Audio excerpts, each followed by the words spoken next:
Chapter 611. Back at the Grand Library, Luo was surprised to find Phosma already waiting for her. Miss Phosma, hello.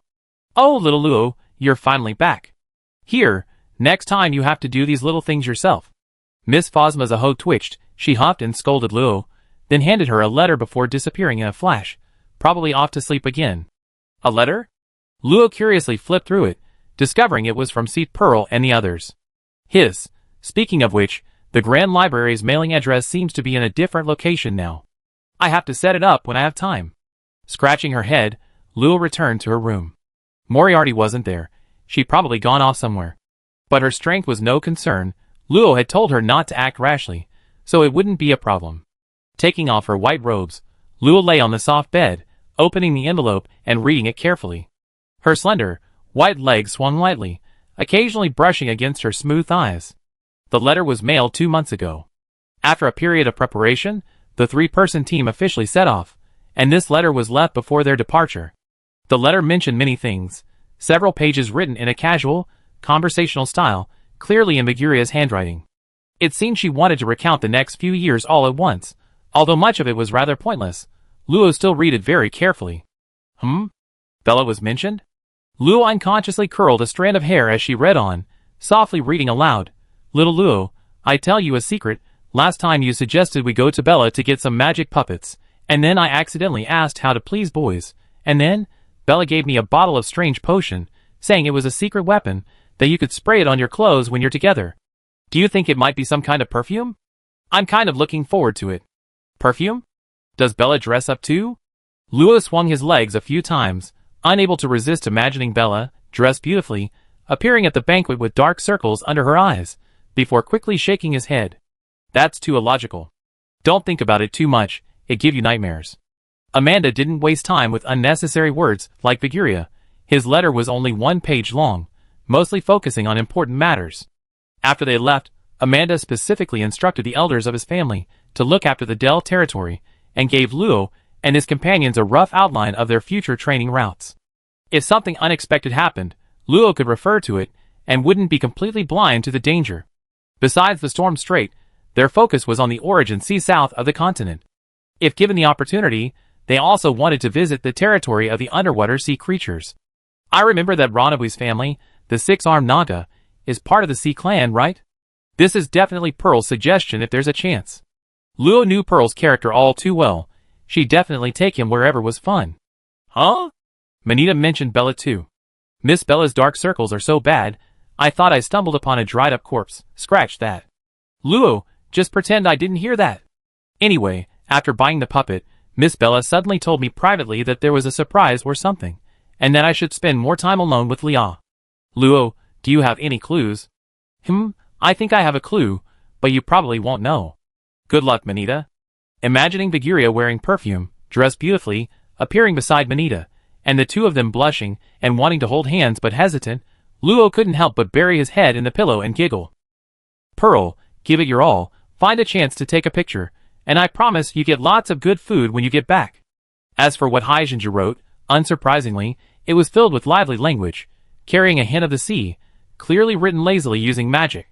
She had originally planned to secretly take Lai, Ronabai, and the other 2 little ones with her, but before she even left the house, Albert smacked her with his staff, cursing the old man in the letter. Luo decided to keep the letter and show it to Albert later. Unexpectedly, Haijinju also mentioned Luna. Because she was going on a long trip, Albert planned to give her some life-saving items and upgrade her current spellcasting water orb. During their conversation, he casually mentioned that he had originally intended to give Haijinju an ancient staff preserved by the Magic Academy. That staff had its central magical source stolen by a demon during the Academy's invasion, leaving only the staff itself. Although its power was greatly reduced, it could still be used freely. Giving it to Haijinju would actually be more powerful than her current spellcasting water orb. However, when Albert went to look for the staff, he found that Luna had already taken it, leaving only a note saying, "I'm leaving anyway, taking a little souvenir isn't too much to ask, is it?" Apparently, many old guys in the Academy were furious. The teacher's resentment is extraordinary. If it weren't for Dean Fitch exempting me from teaching duties, I'd probably be busy every day. Thank you, Dean. After reading all the contents, Luo carefully put the letter away with the previous ones. The last words of the sea pearl reminded her that several months ago, during the battle with the black dragon that Wiz had transformed into, her elven wooden bow had been broken. She had originally intended to find the blacksmith to repair it, but she had unknowingly become engrossed in studying magic books and had completely forgotten about it. She wasn't an archer, but she could still use arrow magic. The wooden bow had a boosting effect on all arrow type skills, even stronger than the current Silvermoon lamp. Besides, it was a gift from the Night Elves, and Luo didn't want it to break. It was a good opportunity to visit the FIA sisters and ask if it could be repaired. Outside the tempering space, the sisters were already waiting, having received Luo's orders. After months of intensive training, their auras had become noticeably more refined, and their speed was even faster than Luo's, demonstrating the great library's resources, though only up to the high level. Master. Good, you've been training diligently. Hearing this, Ano couldn't help but show her delight, and even FIA's ears perked up slightly. Thank you for the praise, Master. It's all thanks to you for the opportunity. Alright, I need to talk to you about something. Luo took out the wooden bow broken in two. Can this bow be repaired? FIA took it and examined it carefully, her eyes filled with undisguised shock. This bow was made from the branches of the Tree of Life. Even a 5th-tier archer couldn't damage it in the slightest with the raw materials alone, let alone after refinement and enchantment. Even a high-level archer's wrist strength probably couldn't break it. How could her master, a mage, break it so easily? Master, the bow's magic circuit and material structure have been damaged, making it difficult to repair. However, during the time I was in contact with the branches of the Tree of Life, I gained some of the elven race's heritage, including the memory of maintaining the elven bow. Give FIA some time, and this bow can be repaired. Luo's brow relaxed. Looking at her dark elf sister, who was 2 heads taller than her, she felt for the first time how reliable she was. Thankfully, she hadn't abandoned her carelessly. Then it's up to you. Thank you for your affirmation, Master. But, is there a problem? FIA asked somewhat awkwardly, Master. The materials for repairing the bow. Ahem, of course. I completely forgot I needed more materials, whispering. What do you need? FIA quickly listed them off. Master, you mainly need the bark of the Tree of Life, and also refined wood crystals, and extracts from viscous vines. As FIA spoke, Luo rummaged through his inventory. Aside from the rare Tree of Life bark, most of the materials were low to mid-tier. Luo quickly gathered most of them, and several materials he hadn't heard of were successfully found among the werewolf chieftain's relics based on FIA's descriptions. Only one material called Autumn Dewdrop troubled Luo. Master, autumn dewdrops are dewdrops collected after the frost on the tender leaves of the autumn water tree melts following the baptism of the tide, imbued with ice magic. Without them, the repaired bow cannot be harmonized. Luo knew about this harmonizing material. Bella had told her that it was an important material needed to draw puppet synchronization arrays, functioning similarly to smoothing out the rough edges of a newly drawn magic circle to achieve the best effect. Because of its short shelf life, it's usually collected and used immediately, so it's normal not to have any stock. Alternatives weren't unavailable, but since FIA received inherited memories, it was unknown whether using substitutes would have negative effects. To be on the safe side, Luo decided to ask Bella for some. Giving the other materials to FIA to begin the repairs. While Ano continued her cultivation, Luo left the Mage Hall and flew towards Bella's Mage Tower. Chapter 612. Luo arrived at Teacher Bella's Antigo Mage Tower for the second time. The parrot immediately flew forward, and after a brief sensory scan, its red eyes turned blue. Welcome, little master. Please wait a moment, number 008 is contacting you. Luo stroked the parrot's little head, and it eagerly reached out, displaying an expression of enjoyment, looking even more like a real bird than before. It even has warmth? A bionic skin. If it weren't for the still quite noticeable array aura within you, I would have thought you were real. Number 008 tilted its little head, then continued to squint its eyes in enjoyment. It was just a puppet, and couldn't understand the feeling in human speech. This time the door opened quickly, and out came the twins, numbers 017 and 032. They were dressed in butler's uniforms, their faces warm and courteous, and they politely invited Luo inside. Greetings, Miss Luo. You are still as beautiful and lovely as ever. It's been a long time since we last met. Master has been very concerned and has prepared tea for you. Please follow me. Luo was somewhat puzzled. Will Bella miss me? Would she still do anything besides researching puppets? Miss Luo is quite the joker. Your relationship with Master is close. It's only natural that he would miss you. With a slight hint of doubt, Luo quickly met Bella. This time, The meeting place was in the same reception room as before, and tea was already prepared. Only tea was prepared.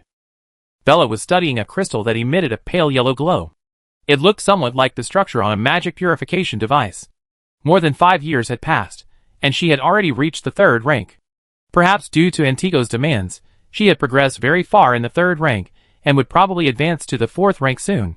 Sure enough, those with natural talent can achieve in as little effort as countless ordinary people take decades to reach. Noticing Luo's arrival, she didn't even look up, saying, "I haven't finished deciphering it yet, no results. If there's nothing else, you can go back." Luo turned to look at numbers 017 and 032. "Is this what you meant by concern?" 017 smiled and replied, "Master is just not good at expressing his feelings." 032 said seriously, "Miss Luo, Master is always saying one thing and meaning another. Please don't mind." "Is that so?" At this moment, Bella looked up, put away the crystal in her hand, and asked with some surprise, "Where's Anders?" Luo sat down on the sofa and shook her head, "I don't know." 017 and 032 were already preparing teaware and hot water. After a few moments, steaming hot black tea was served to the two of them. Then the two puppets bowed and quickly left the reception room. Regardless of their tea-making skills, at least they were more human than last time. "I clearly arranged for Anders to pick you up too, slurp, cough cough. I told you to put in more sugar. Is there something you need this time?" Bella put down her teacup, her long purple hair glossy, her dark circles particularly noticeable. Luo even felt her focus wasn't on him. Missing an ingredient. So bitter. Luo finally understood why those two golems had run so fast. He knew the tea he brewed wouldn't taste good. The mage's hall doesn't have it? It's an ingredient that can't be preserved for long, autumn dewdrops. I see, that's not a problem. Bella's eyes finally focused a little.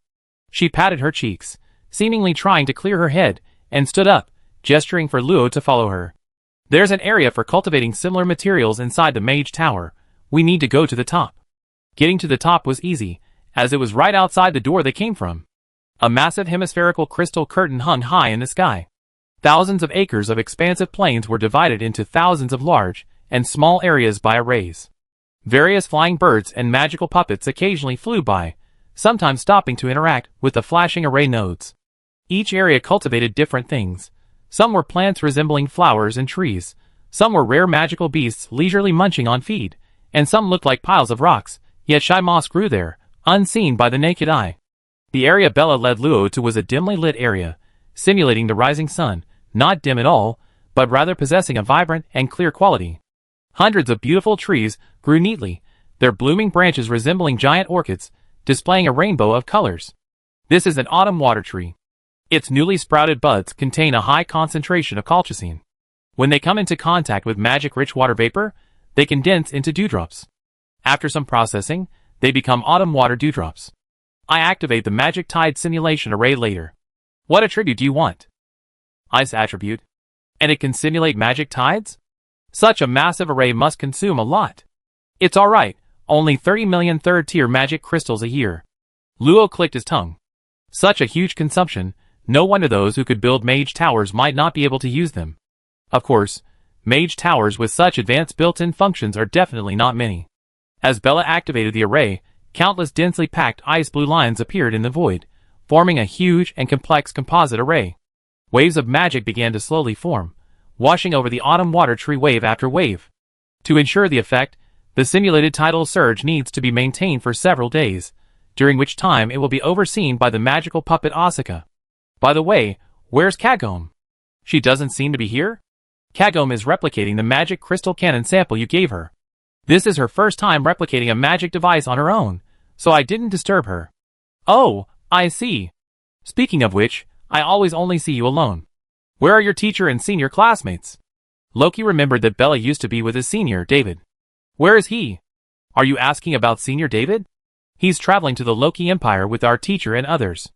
There's an alchemist exchange conference in the Loki Empire recently, and as a newly emerging branch, we puppeteers also have to send someone to participate. Our teacher is a renowned scholar in this field, so he went. Aren't you going? Not interested.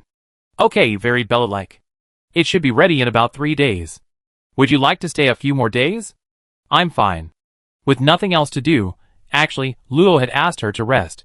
Bella took Luo to visit different areas. The materials cultivated here were mostly rare and unavailable on the market.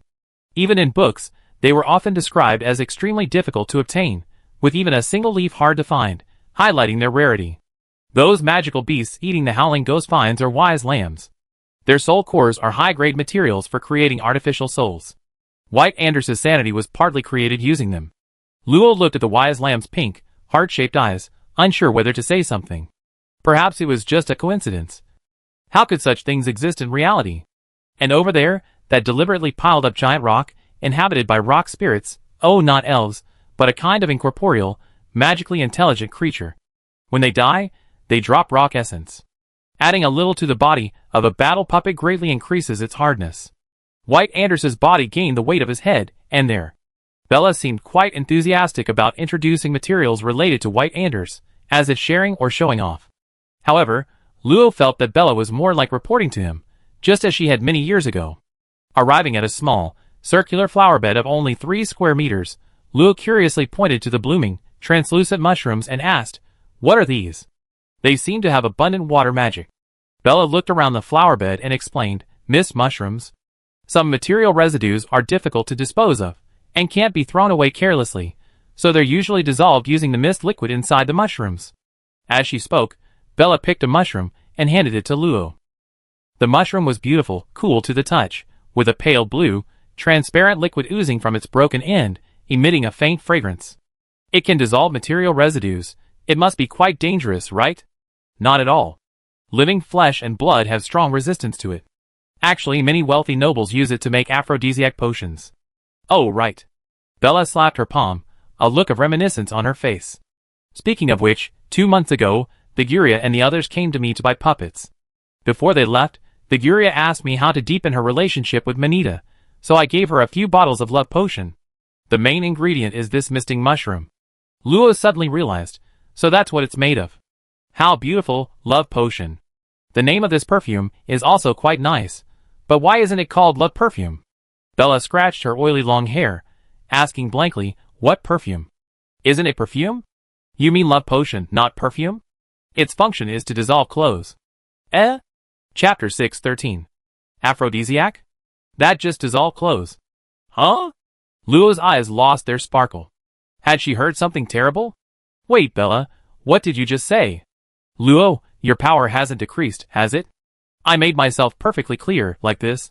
Bella took the mushroom from Luo's hand, crushed it, and smeared it on Luo's skirt. Huh? Huh? Wait, what are you doing? Ah! What's going on?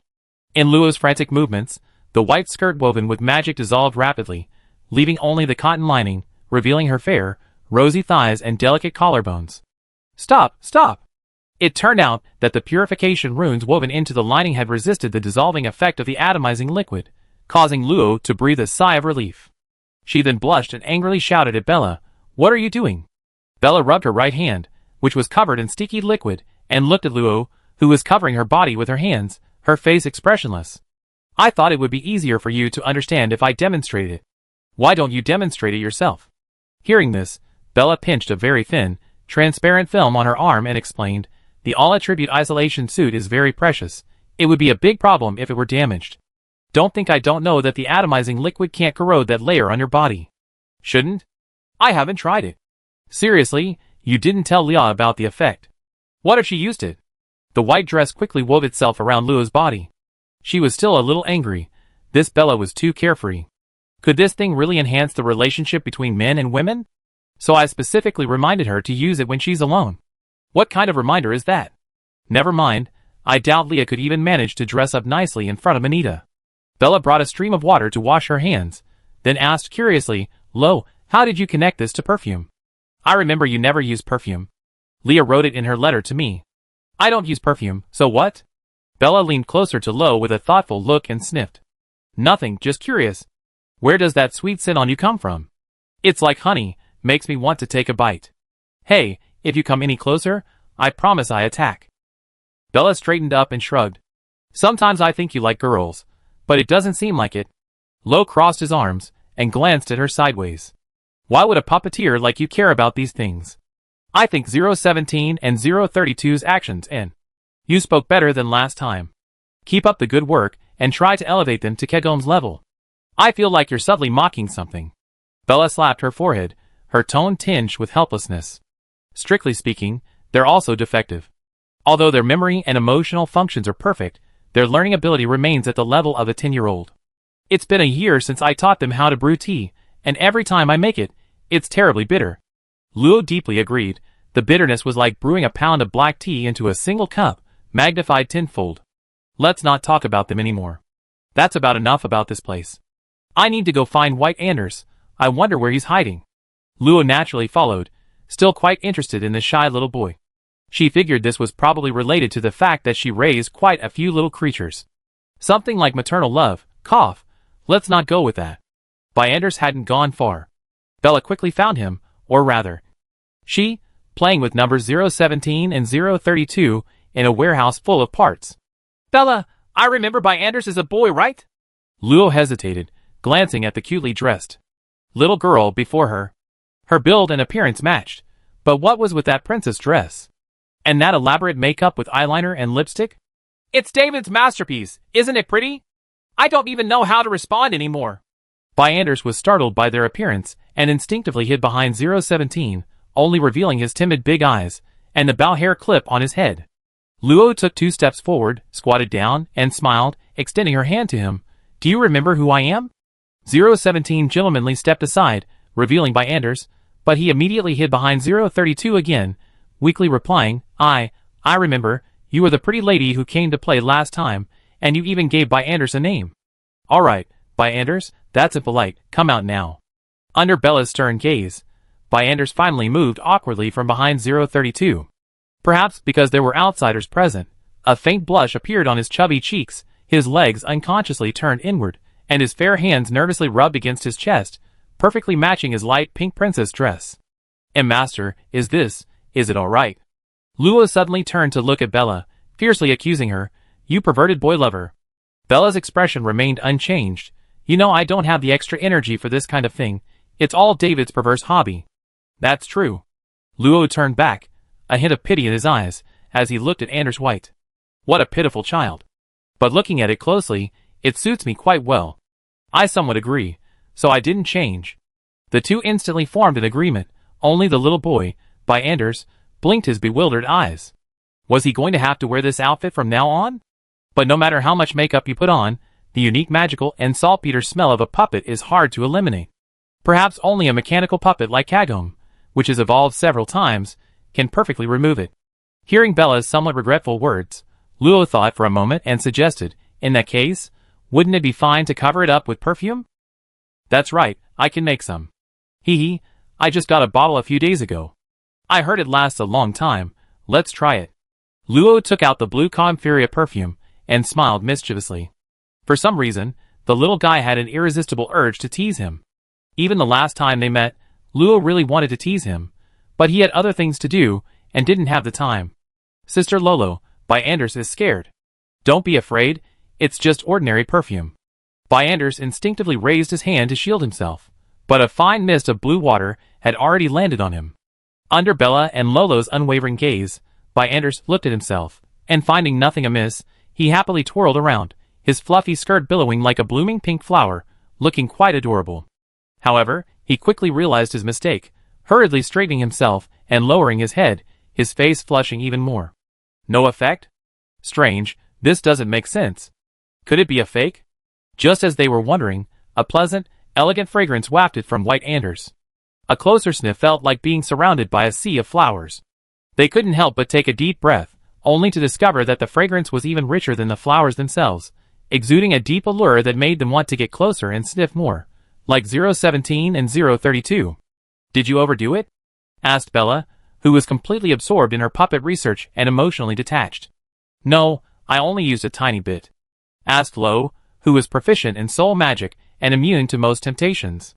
The two unaffected individuals fell into deep thought, while White Anders, looking completely bewildered, was held on either side by 017 and 032. Brother 017, such rude behavior is not what a qualified butler should do. Master doesn't like it. Dear little brother 032, little brother Anders should be protected by number 017. He's happiest playing with number 017. Little brother 032 should learn to face reality. Number 032 disagrees.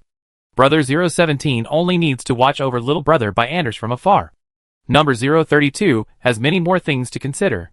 How to change little brother by Anders' clothes and tidy his appearance are all number 032's tasks. Luo looked at the arguing 017 and 032, and the disheveled, red face by Anders, pinched his smooth little chin, and commented seriously, "Not bad." Chapter 6:14. As it turned out, the effects of the Conferia perfume were stronger than Luo had imagined. After 017 and 032 were sent by Bella to clean the warehouse, the two of them and a puppet headed to Bella's puppet workshop. On the way, the puppet birds responsible for maintenance were attracted to White Anders and landed on his shoulder. By the time Luo and Bella realized what was happening, White Anders had become a mobile nesting point for the puppet birds. After shooing away the swarming puppet birds, White Anders nervously clung to Bella's leg, afraid of being entangled again. "He really kisses you. But he often bothers me when I'm working." After spraying the perfume, the faint, unpleasant smell on White Anders disappeared, and the scent of the Conferia perfume seemed to have seeped into his body. Even Luo couldn't separate it. Bella's puppet workshop wasn't just a simple workbench for adjusting puppet limbs. It was a large, honeycomb-shaped space spanning over 1,000 square meters.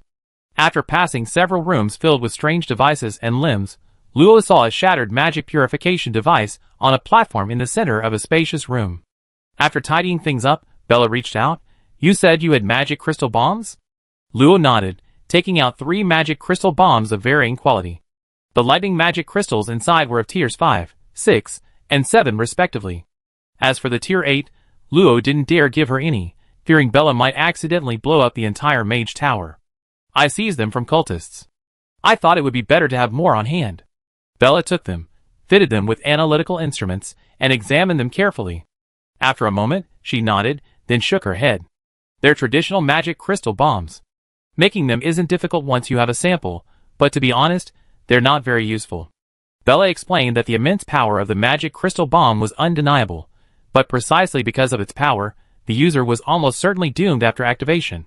After all, it required manual activation, and those strong enough to withstand magic crystal bombs wouldn't need such a trick. Therefore, in terms of practicality, it was inferior to the magic crystal cannon, which combined range and power. "Isn't there a way to make it remotely controlled or timed to activate?" Hearing this, Bella gave Luo a strange look. "If that were possible, you wouldn't have this problem, no." She suddenly frowned in thought, pulled out a tattered magic puppet, quickly connected its rune circuits and arrays, and embedded the least powerful magic crystal bomb into the puppet's chest cavity. As the flickering light appeared, the legless and handless puppet's eyes lit up. "Number not specified, follow instructions. Detonate the magic crystal." Luo quickly covered her mouth. "Are you courting death?" Even the weakest magic crystal bomb was assembled from 4th tier fire magic crystals and 5th tier lightning magic crystals. Its explosive power was comparable to a full force attack from a 5th tier transcendent. Bella's small frame would be shattered from a single blow. Bella looked innocent. "Ah, sorry, I thought you could withstand it." "Is this my fault?" Luo suspected Bella had done this kind of dangerous research many times before. No wonder Antigo demanded she improve her strength, otherwise, she wouldn't even be able to withstand the experimental explosion. The temporary puppet was moved to a protected area. Following Bella's command, the puppet immediately issued a receive command, and then nothing happened. "Is it not working?" Bella frowned, biting her nails, and took the puppet back to examine it closely. Luo vaguely understood her idea. By using puppets to mimic real people and activate magic crystal bombs, they could obtain a large number of suicide puppets. What kind of unmanned armed army was this?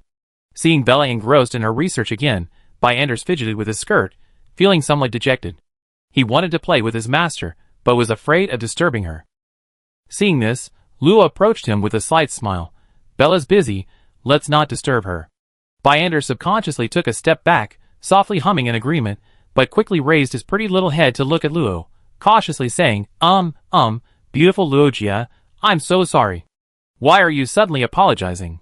Is it because you didn't come to greet me?" Anders nodded weakly. Luo smiled. What an adorable child. She couldn't help but reach out to pat his head. Seeing Luo's outstretched hand, Anders initially closed his eyes in fear, thinking she was going to hit him, but after feeling the gentle pat on his head, his fear seemed to lessen somewhat. "Luo, Sister Luo, my hair is itchy." "Really?" By Anders' hair feels so nice. It felt as soft as a girl's hair, and the multi-layered, elastic bow hair clip wouldn't hurt your hand, making Luo want to rub it a little longer. By Anders squinted his eyes. Like a relaxed kitten, it feels a bit good. Only after Luo lowered her hand did he reluctantly open his eyes, his little hand clutching Luo's clothes. He didn't dislike the older sister who gave him his name, but wearing a dress in front of her was just too embarrassing. Where do you usually live? From my own room? I can show Lonichin around. Is that all right? By Anders nodded quickly, his big eyes sparkling. Yes, yes. By Anders often receives gifts from his other older sisters and brothers, and he keeps them all carefully. There are only 4 self-aware magical puppets. The 017 brothers aren't very bright, and Kagome is a puppet researcher who, like her creator, doesn't have much free time to spend with him. So, he has no one to share his joy with, and Lo's visit fills that void perfectly. That's why, after becoming closer to her, By Anders is so eager for Lo to agree. Luo naturally didn't refuse him. Sister Luo is also curious about the gifts everyone gave you, so let's go take a look. By Anders' room wasn't large, about half the size of Luo's room in the Dell territory. The simple bed wasn't particularly soft, after all, it was a puppet. A large wardrobe and a full-length mirror stood against the wall. Although the room was filled with a faint smell of gunpowder, the light blue and powder blue color scheme made it look fresh and cute. Luo waved her hand, sweeping away the room's odor. The puppet scent originated from its materials and magic circle. It was actually very faint, barely noticeable even to ordinary mid-level extraordinary beings. However, it was normal for By Anders to have a stronger smell after spending so much time in the room. She misted some Chinka flower perfume and sprinkled it throughout the room, making it smell wonderful. Luo nodded in satisfaction, then saw By Anders had already pulled a bunch of things out of the wardrobe and placed them on the floor, showing them off to Luo. Look, Sister Luo, everyone's gifts are all here. The items were clothes wrapped in gift boxes, but they didn't seem to have been opened. Didn't you open it? By Anders' face, flushed with excitement, immediately fell silent. He muttered softly, hands behind his back. By Anders really likes everyone's gifts, but By Anders can never seem to talk to his older brothers and sisters properly. Do you feel unworthy to open the gifts? By Anders' lips twitched slightly, then he buried his head in his chest, his ears turning slightly red with shame. Luo found it somewhat amusing. This little guy's personality was so different from that of a battle puppet. She wondered how Bella had created him. She gently comforted him. Since everyone gave you gifts, it means no one dislikes you. Really? Of course. Sister Luo wouldn't lie to you. Let's see what cool clothes are inside. The little boy's eyes brightened again, and he nodded emphatically. After a rustling sound, Luo, her face grave, picked up a double-layered, open-work children's lace dress and said seriously, By Anders, everyone really likes you. Chapter 6:15. Under Luo's insistence, By Anders reluctantly removed his skirt, leaving only his close-fitting panties, revealing his cute, white, tender belly. Huh? What's this? Luo's eyes narrowed slightly.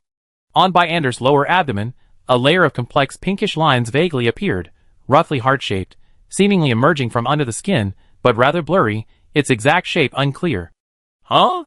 By Anders also rubbed his belly in surprise, finding it wouldn't come off, and seemed somewhat at a loss. Sister Luo, is By Anders sick? I didn't have this before. Luo carefully sensed it, but found no magic or runes hidden within the lines. It looks like just a pattern, nothing dangerous. Asked Bella later. Okay. By Anders understands. After confirming everything was alright, Luo handed him a lace dress, gesturing for him to put it on. Great, great, it fits perfectly. Whoever picked this outfit is a real talent. Luo praised, a photo-capturing crystal appearing in her hand, as she quickly snapped a picture of the fresh and adorable By Anders. Give me a peace sign. By Anders shyly raised his hand, spreading his fingers. Is this like this? That's really good. Be bolder, spread your legs wider, put your hands next to your face. Like this? Very good, next pose, do it like this. A little embarrassed. Why are you taking pictures, Sister Luo? Of course, it's to record the adorable By Anders. Okay, next outfit. The photo-capturing crystal continued to move around the room, recording the innocent little boy in his pretty dress making cute gestures. Poor By Anders still doesn't understand what this means. So much so that many years later, he would still bang his head against the wall in frustration over this embarrassing moment, then cry out to the heavens, how could I have been fooled like that? After trying on the new clothes, Luo, still not satisfied, used her magic to weave even more. A whole day later, she finally put away the memory crystal, satisfied, and left the room with by Anders, dressed like a classical noblewoman. Bella probably wouldn't be out for a few days, so Luo decided to instruct by Anders on combat techniques. Essentially, he was still a combat-type magical puppet. Although his current rank was only Transcendent Level 1, magical puppets didn't rely on cultivation. He possessed an ancient prosthetic left hand, and the materials used in his creation were top-notch. In terms of sheer strength, tearing apart a third-tier opponent wouldn't be a problem. Influenced by Bella's soul and his own materials, Anders had a high affinity for both lightning and fire, making him well-suited to learning high-burst skills. However, his personality meant he couldn't fully utilize his abilities. Therefore, Luo chose to teach him a few minor support spells. In the living world, directly teaching others required using inherited magical techniques, which was naturally no problem for Luo. Luo crafted Fireline, Resistant Fire Ring, and Flame Shield into inherited magical techniques, and infused them into Anders' artificial soul. He waited patiently for Anders to digest the knowledge. The reason he didn't teach the escape spell Lightning Strike was because Luo could only create low to mid-level inherited magical techniques, while Lightning Strike was a high-level spell. In just a moment, Anders had digested the magic. Next, he needed to construct the runes required to cast the spell within his Sea of Souls. With Luo personally demonstrating how to reliably construct qualified magical runes, Anders successfully completed his first low-level spell, Fireline, in just half an hour. Great! Anders learns magic very quickly. Luo clapped for him, pleased. This speed was exceptional for a normal superhuman. Usually, it would take 2 or 3 days to complete the construction. Anders blushed at the praise. Really? It's all thanks to Sister Luo's excellent teaching. You're so good with words. Try casting the spell, aim at that target over there. Okay. Excited, Anders obediently closed his eyes, his thin pink lips quickly chanting, flames, he might call, bind the enemies ahead. Fire binding? A fiery red magic circle rapidly formed between his hands. As Anders finished speaking in one breath, his face flushed. A fiery rope the thickness of a little finger shot out, quickly binding the distant stone target and scorching it with several rings of black. Yay! Sister Luo, I did it. The little guy jumped up happily, his long purple hair swaying, accidentally causing his wool hat to fall off. Luo picked up the hat and helped him put it on, continuing to guide him in constructing new magical runes. Time passed slowly, and Anders successfully learned 3 spells. At Luo's instruction, he began learning how to cast spells without incantation, and how to correct mistakes in the casting process. Although Anders couldn't cast the other 2 intermediate spells very well due to his limited magical capacity, he knew that this would be resolved once he advanced in rank. 2 days later, the little boy, now able to speak freely, sat between Luo's legs, a soft, bouncy fireball resembling slime in his nimble little hands. This was shaping, which could mold magical energy into a physical form at will. It was the foundation of advanced shaping, and Luo planned to teach him advanced shaping after he advanced in rank, so he could have many beautiful clothes to wear. White Anders exuded a delicate, sweet fragrance, slightly stronger than Luo's. One could easily become intoxicated by it after a while. Is this perfume infused into his scent? Luo, unaffected, muttered to herself before continuing to braid his hair. A moment later, Luo clapped her hands triumphantly, quite pleased with her masterpiece. My skills have improved. It's done. Look, Sister Luo. White Anders suddenly tilted her head back, presenting Luo with what she held as if it were a treasure. The volatile fire magic, after being tormented, had transformed into a red, clay-like substance, molded into the likenesses of Luo and Bella. Luo's puppet was that of a magician, holding a staff, ready to unleash magic, while Bella, expressionless, wore her alarm's multifaceted lenses, studying a crystal. The 2 little dolls were incredibly lifelike, every single hair meticulously rendered, a testament to Anders' exquisite control over magic. Wonderful! Absolutely perfect! Hee, Sister Luo, this is for you. After placing the doll in Luo's hands, Anders continued sculpting new dolls. He suddenly realized that his master should be sculpted using lightning magic, and he hadn't yet sculpted Sister Kagome, or brothers 017 and 034. Creak! The door opened, and Bella's dark circles were even more pronounced, but her eyes were bright and alert. She stared blankly for a moment after seeing Luo, and Anders' close interaction before remembering what she was supposed to do. Luo, it's time for the autumn dewdrops. Hearing this, Luo stood up.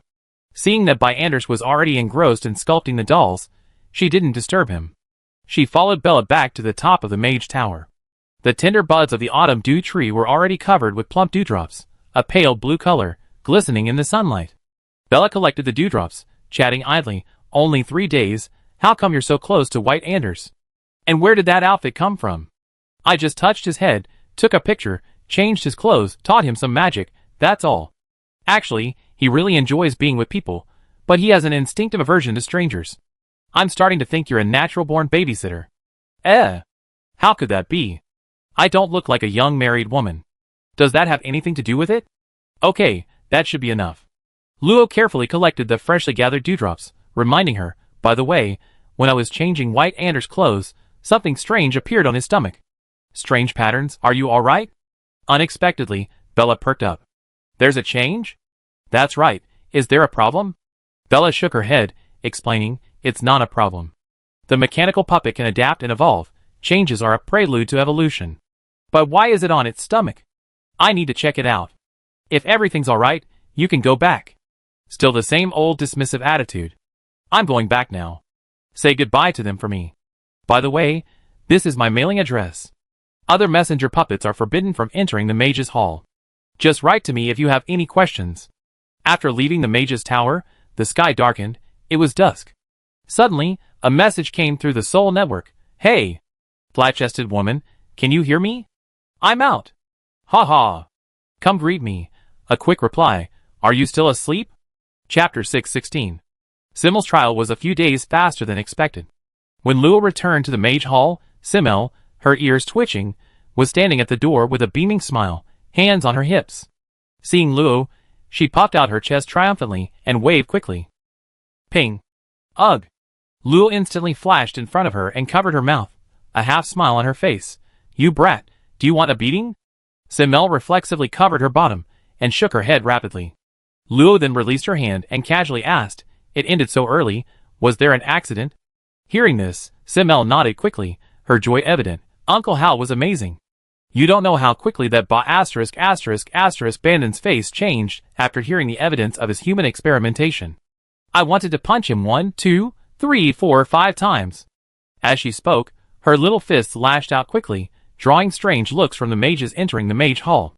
Simmel awkwardly withdrew her fist and coughed lightly. Speak, what do you want me to do with you personally? I barely managed to get out by avoiding Uncle Hal. I think Mage Hal is blind to something. Go inside first, don't block the door. Honestly, ordering me around again. Despite her words, Simmel instinctively followed Luo into the Mage's Hall. Upon arriving at an empty resting room, Luo learned from Simmel about the proceedings of the trial court. At the beginning of the second trial, Hal and Kenneth were at loggerheads, neither willing to concede, and the trial reached a stalemate. However, the situation changed drastically after Hal released the levitation tanks containing experimental subjects of various races from the interdimensional hall. It should be noted that conducting magical experiments on living people is no different from cultism. Whatever outrageous things Simmel may have done before, when it came to evil experiments, that was no big deal.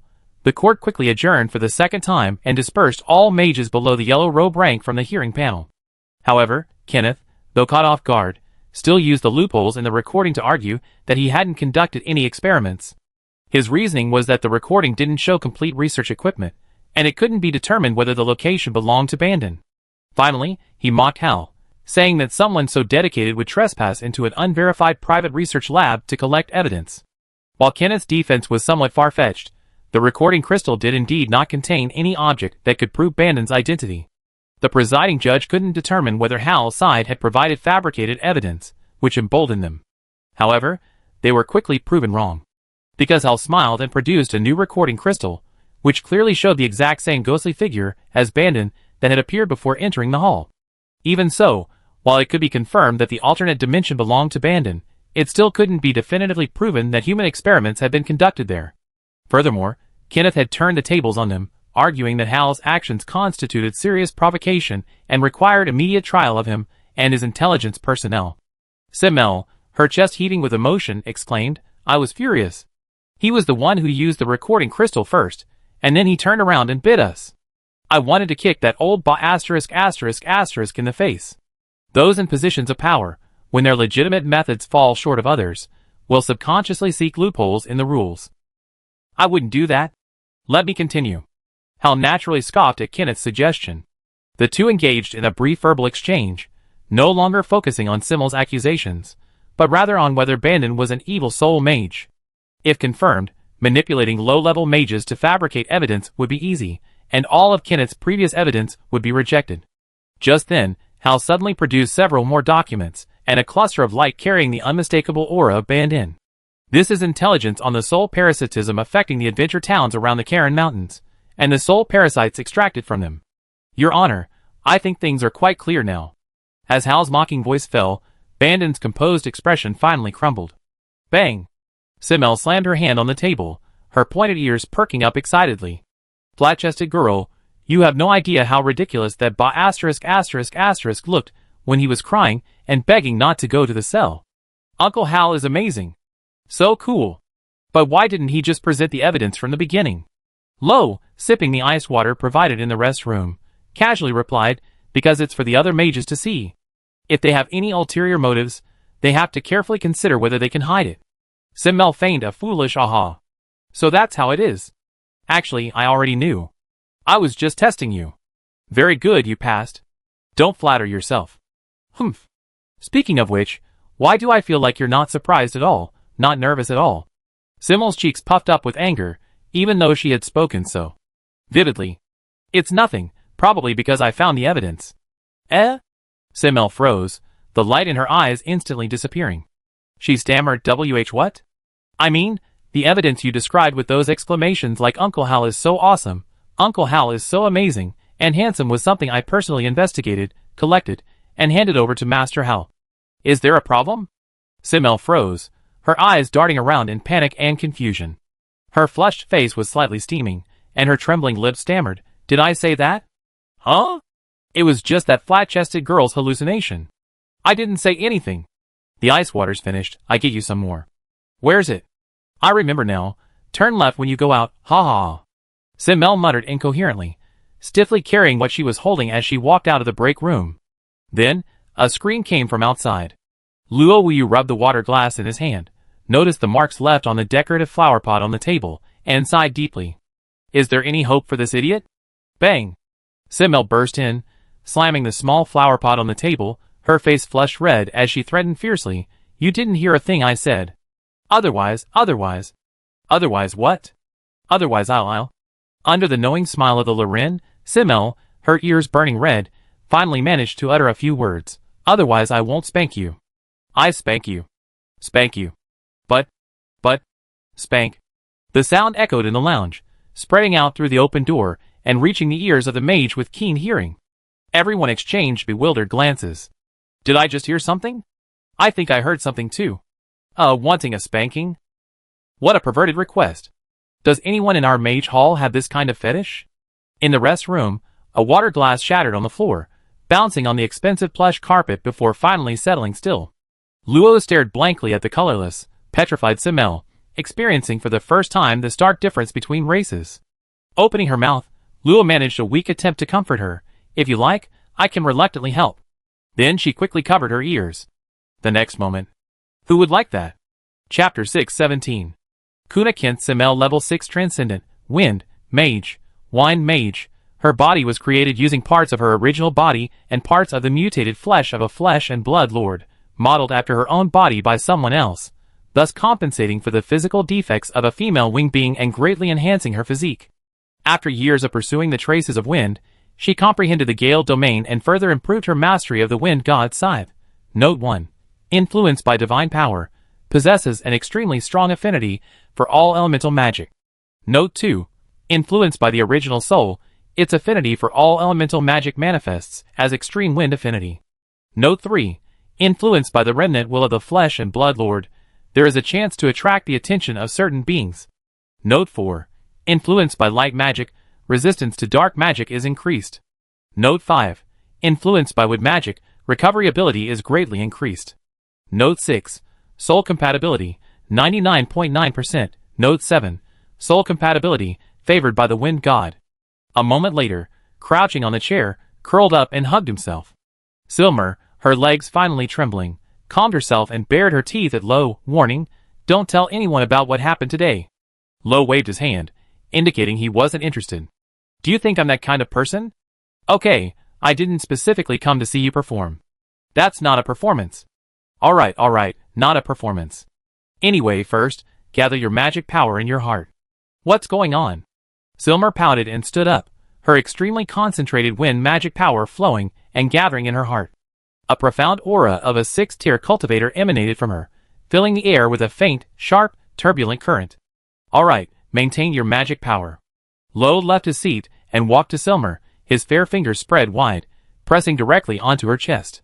Simmel instinctively shrank back, clutching her chest in embarrassment as she cried out, "Flat-chested girl, what are you doing? Don't move." Hearing the seriousness in Luo's voice, Simmel gritted her teeth, closed her eyes, and opened her arms. "Come on! What are you being so dramatic about?"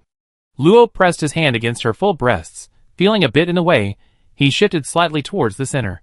His soul power bypassed the obstruction of flesh and blood, drilling into her skin, instantly revealing the state of Simmel's body to Luo's perception. The chaotic wind magic manifested a faint blue hue, flowing within unique magical pathways, while the heart, a replica of Luo's own, beat rapidly, gathering a large amount of magic power, emitting a hazy blue light in his perception. Luo's soul power touched the heart, and he could clearly feel Simmel's body tremble. "Something's weird, flat-chested girl, can't you hurry up?" "Almost there, don't rush me." As a specific soul rune was constructed, a blood-red rune slowly emerged from her heart. At the same time, hundreds of runes that had dissolved into her flesh and blood also appeared simultaneously, together forming a special array. Soul Synchronization Array. Very stable, seems pretty good. Ding!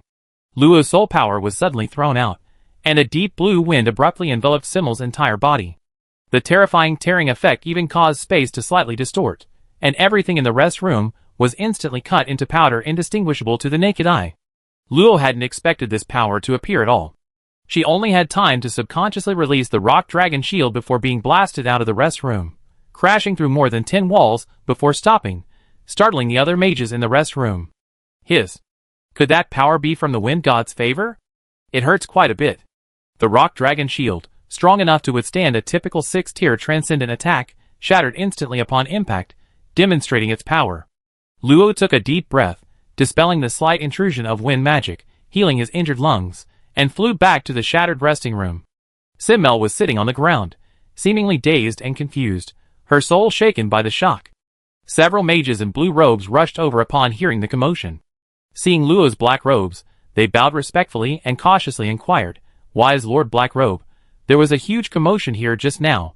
What happened?" "A minor accident. Repair the damaged parts." "Yes, sir." Picking up the still dazed Simmel, Luo quickly vanished from the spot. In a secluded meadow within the mage's hall, not open to the public, a small, shimmering lake rose from the grass, its surface occasionally rippling as tiny fish skimmed the water. Luo sat by the lake, gently swinging her feet. The ripple startled the fish, who quickly submerged. After a while, sensing no danger, the fish tentatively swam to the shore, nibbling at the unknown bounty. Zimmer, imitating Luo, wanted to soak her feet, but glancing at her slightly see-through white socks, she abandoned the idea. Wet socks were unpleasant, so she simply squatted down. "There's no one here, can we talk now?" Hearing Luo's words, she paused for a moment, then suddenly spoke softly, "Flat-chested girl, don't you think I'm annoying?" "Why ask that? If you really hated me, you wouldn't have collected evidence, even though I'm quite irritating." Luo didn't particularly dislike Simmel. Initially, it was out of consideration for the mage Hal, but later he realized she was simply eccentric, lacking any real malice or murderous intent.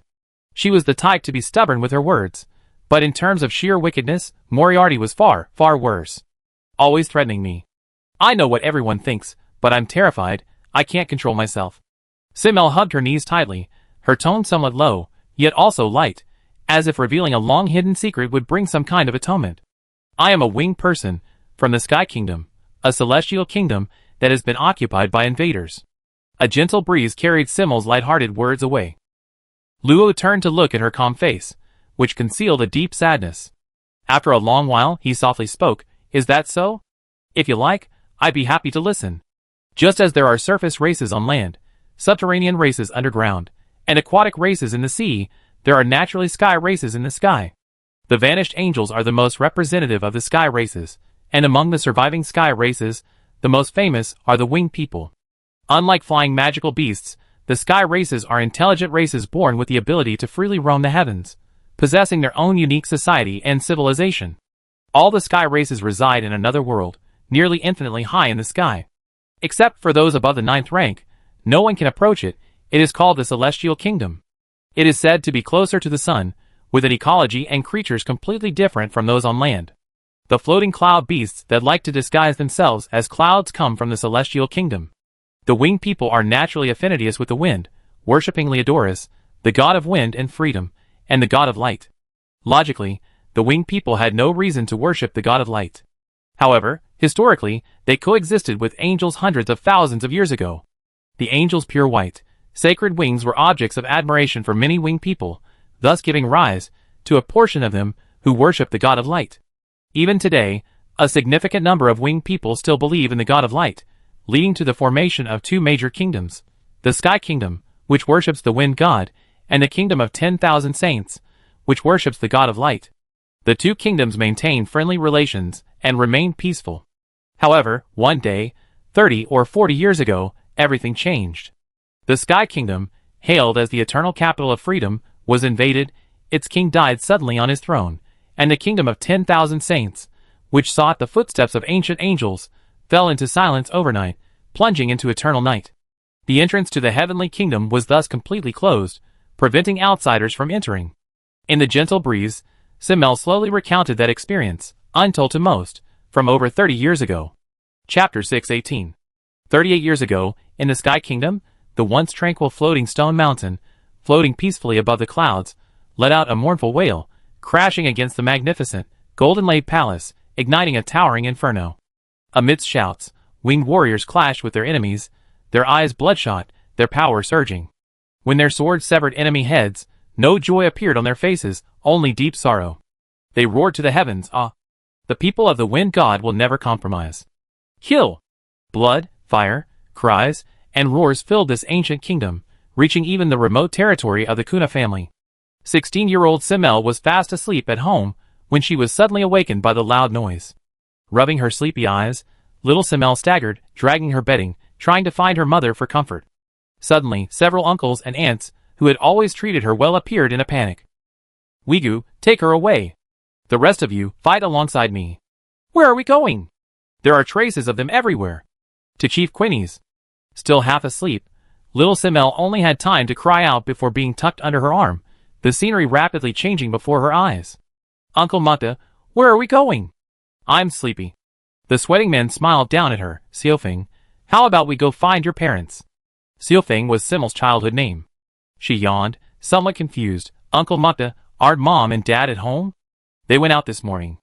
"Okay, we be there in a little while." Little Simmel said oh, and thinking of seeing her mother, she was no longer sleepy, her gaze sweeping around curiously. The shadow of floating stone mountain flashed by, rootless trees floated on the sea of clouds, white cloud beasts chased each other, a raging wind rose, giving the man strength. At the edge of the sea of clouds, a high cliff stood, a waterfall of green wind cascading down, crashing against the clouds with a piercing howl. Above the cliff on three sides was an ancient stone archway. Passing through the archway and down the descending stone steps, a simple stone house quietly appeared. This ancient cliff, located deep within the Sky Kingdom, was the forbidden territory of the winged people. Little Simmel then discovered that the forbidden area, usually strictly off-limits, was crowded with over 30 uncles and aunts, all standing solemnly in front of the stone house, and her mother and father were among them. Struggling to free herself, she made Uncle Mukta put her down, and little Simmel immediately threw herself into the arms of a beautiful girl in the crowd, who bore an 8/10 resemblance to her, tilting her head back and blinking her big eyes. "Mother, what are you all doing here?" The girl forced a smile, picked her up, nodded to the handsome young man beside her, and then carried little Simmel into the stone house. "Little Feng, a strange older brother will appear later. Don't be afraid, just stand with the other children." Little Simmel seemed to understand, though the adult's behavior was a bit odd, she still nodded proudly. "It's nothing. Don't worry, Mother." The stone house wasn't large, only about 50 square meters. At the far end stood a lifelike four-armed eagle-headed deity, its eyes closed, two pairs of blue wings on its back, its left hand holding a cloud, its right hand gripping a giant scythe, and its lower hands cradling a constantly spinning eye of wind. There were already 14 or 15 children, about her age, inside. Some were crying loudly, some were playing, and some were peeking through the door. It's Sister Xiaofeng. Little Ximei jumped down and immediately greeted the children she knew. She was about to say something to her mother when she found she had already left. Little Yun, what happened to mother and the others? The boy called Little Yun shook his head. I don't know. Don't say anything, watch out. This is a move I've been racking my brains for 3 days to come up with. Super Invincible Storm. Normally, Little Ximei would have come up with a counter move, but the adult's behavior today made her uneasy. Being in the forbidden area, she couldn't muster the energy to play. Little Yun, stop playing. Call everyone up. Lord Wind God is watching. Okay, Sister Xiaofeng, I won't play anymore. I hope Lord Wind God won't blame me. Little Ximei then went to comfort the children, who were crying out of fear.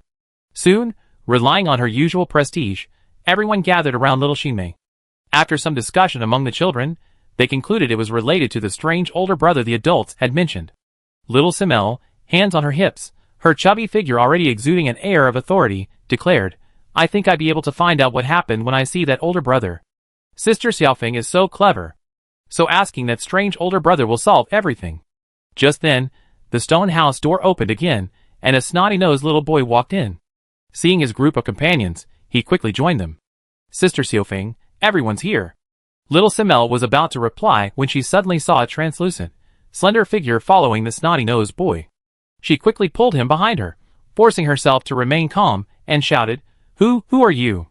A figure approached, and in the light streaming through the window, a handsome face slowly appeared before the children. Little Simel had never seen such a handsome man before, and her little face flushed almost imperceptibly. He's even better looking than father. Hey, what's your name? The illusory young man smiled gently. I'd long forgotten my name. If needed, just call me Feng. How can that be? Little Zenmir huffed and crossed her arms. I am Xiao Feng. You can't share my name. The young man paused, then chuckled. In that case, little one, tell me, what should I call you? Little Zenmir glanced at her friends behind her, and noticed they were all staring at her. She pretended to ponder for a moment, then suddenly remembered what her mother had said and blurted out without thinking, You're the strange big brother everyone's mother talks about. Then I call you Big Brother.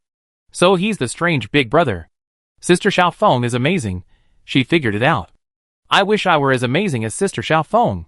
Little Zenmir listened to her friend's praise, her ahogue, cowlick, bobbing up and down. She was so proud of herself. Feng smiled, not angry at all. Seeing the children's tension subside, he beckoned them over. Time is running out. Let your big brother see your aptitudes. Who wants to go first? Little Ximei stepped forward without hesitation. Big brother, I go first. Feng praised her, then placed his hand on her head. A flash of blue light appeared, and he frowned slightly, but didn't seem to mind. He patted Little Ximei's head, and told her to wait to the side. Big brother, how am I? Not bad. Humph, I knew it. Little Simel, unsuspecting, skipped happily to the side, her inner unease somewhat dispelled, waiting for her friends to be tested. As more and more children were tested, Feng's expression gradually darkened. By the time the last snotty-nosed child had been tested, a smile had vanished from his face. Big brother, how did everyone do? Weren't you all amazing? Feng sighed softly, his gentle expression returning. Everyone did well. I activate the formation later, you just need to close your eyes and listen carefully. Rumble. The stone house suddenly shook violently, sending the children tumbling about. The anxious shouts of adults could be heard outside, then silence. After little Simel stood up, clutching her head, she realized the wind had vanished. As if some condition had been met, countless deep blue streams of light suddenly illuminated the stone house, like the eye of a giant storm converging on the solemn statue of the wind god. Under the children's tense gaze, the statue's tightly closed eagle eyes snapped open, its sharp gaze causing the children to instinctively close their own. Only little Simel, her eyes aching, stood before the other children. She was Little Wind's sister. How could she not protect everyone? With a cracking sound, the stone statue descended from its altar and quickly noticed the stubborn little Simel. A desolate voice, seemingly appearing out of nowhere, echoed throughout the stone house. Mortal, why have you awakened me? A solid pressure enveloped the stone house, far beyond what the children, who hadn't even reached the level of the transcendent, could withstand. A series of thuds came from behind her as little Simel, her legs trembling, managed to squeeze out a few words. Big brother said to activate the formation It has nothing to do with you all. Before he could speak, he too collapsed to the ground. The statue remained silent for a moment, its sharp gaze piercing through the stone house, but it seemed to have seen something incomprehensible.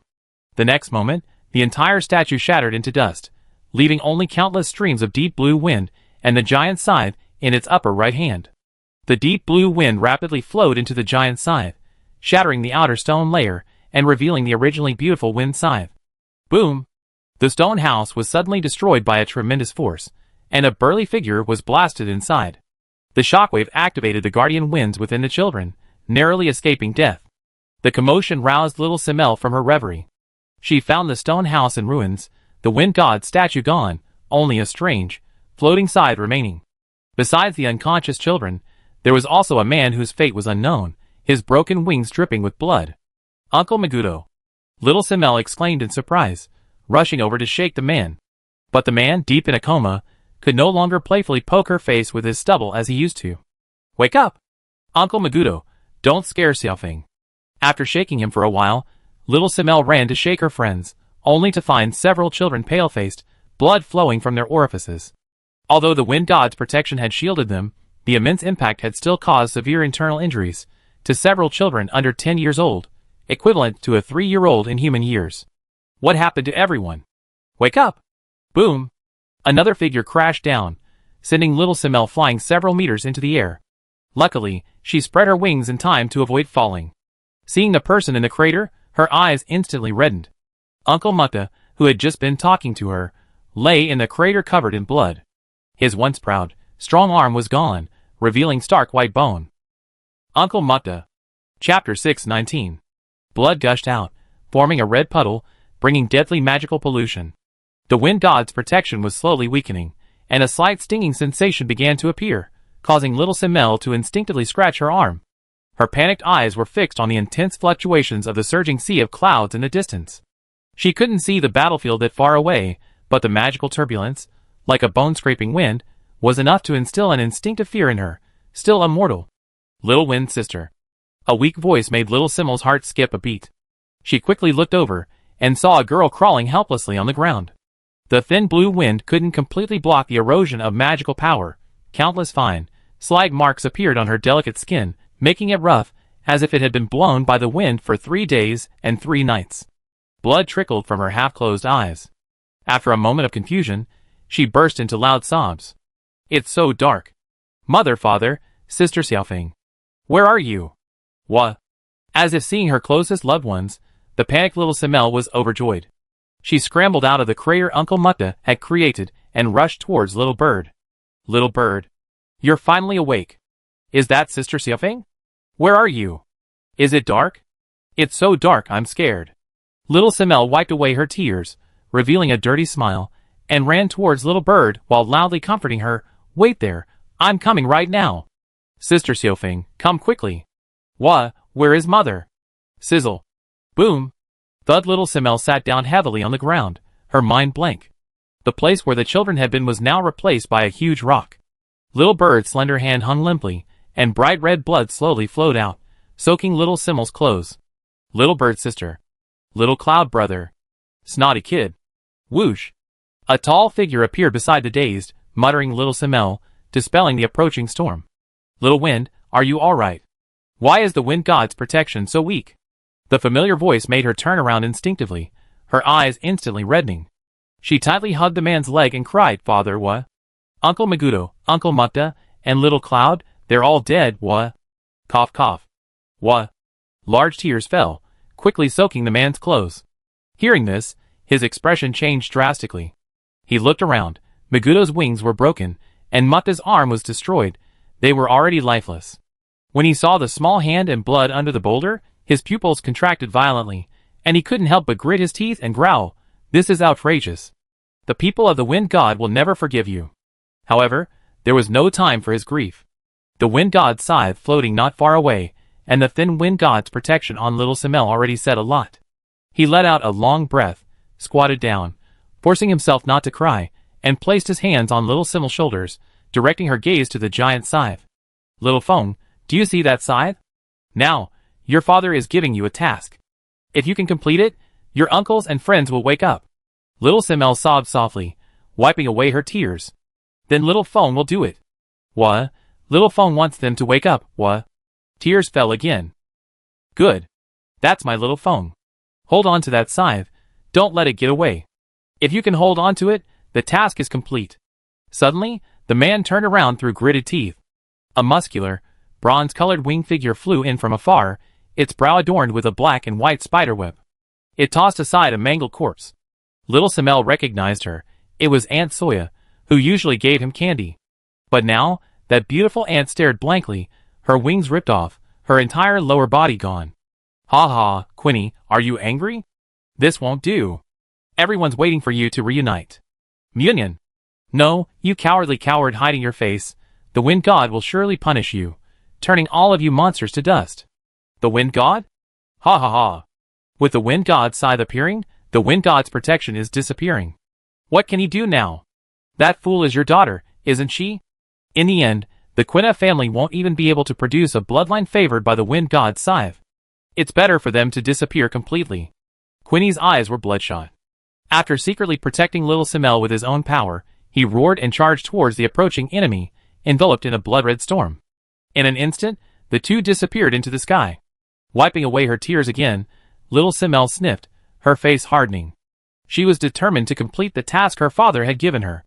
Wait for me, I will definitely wake everyone up. However, the task her father had given her was not so easy to complete. The giant scythe was like a wall of wind 10 meters away.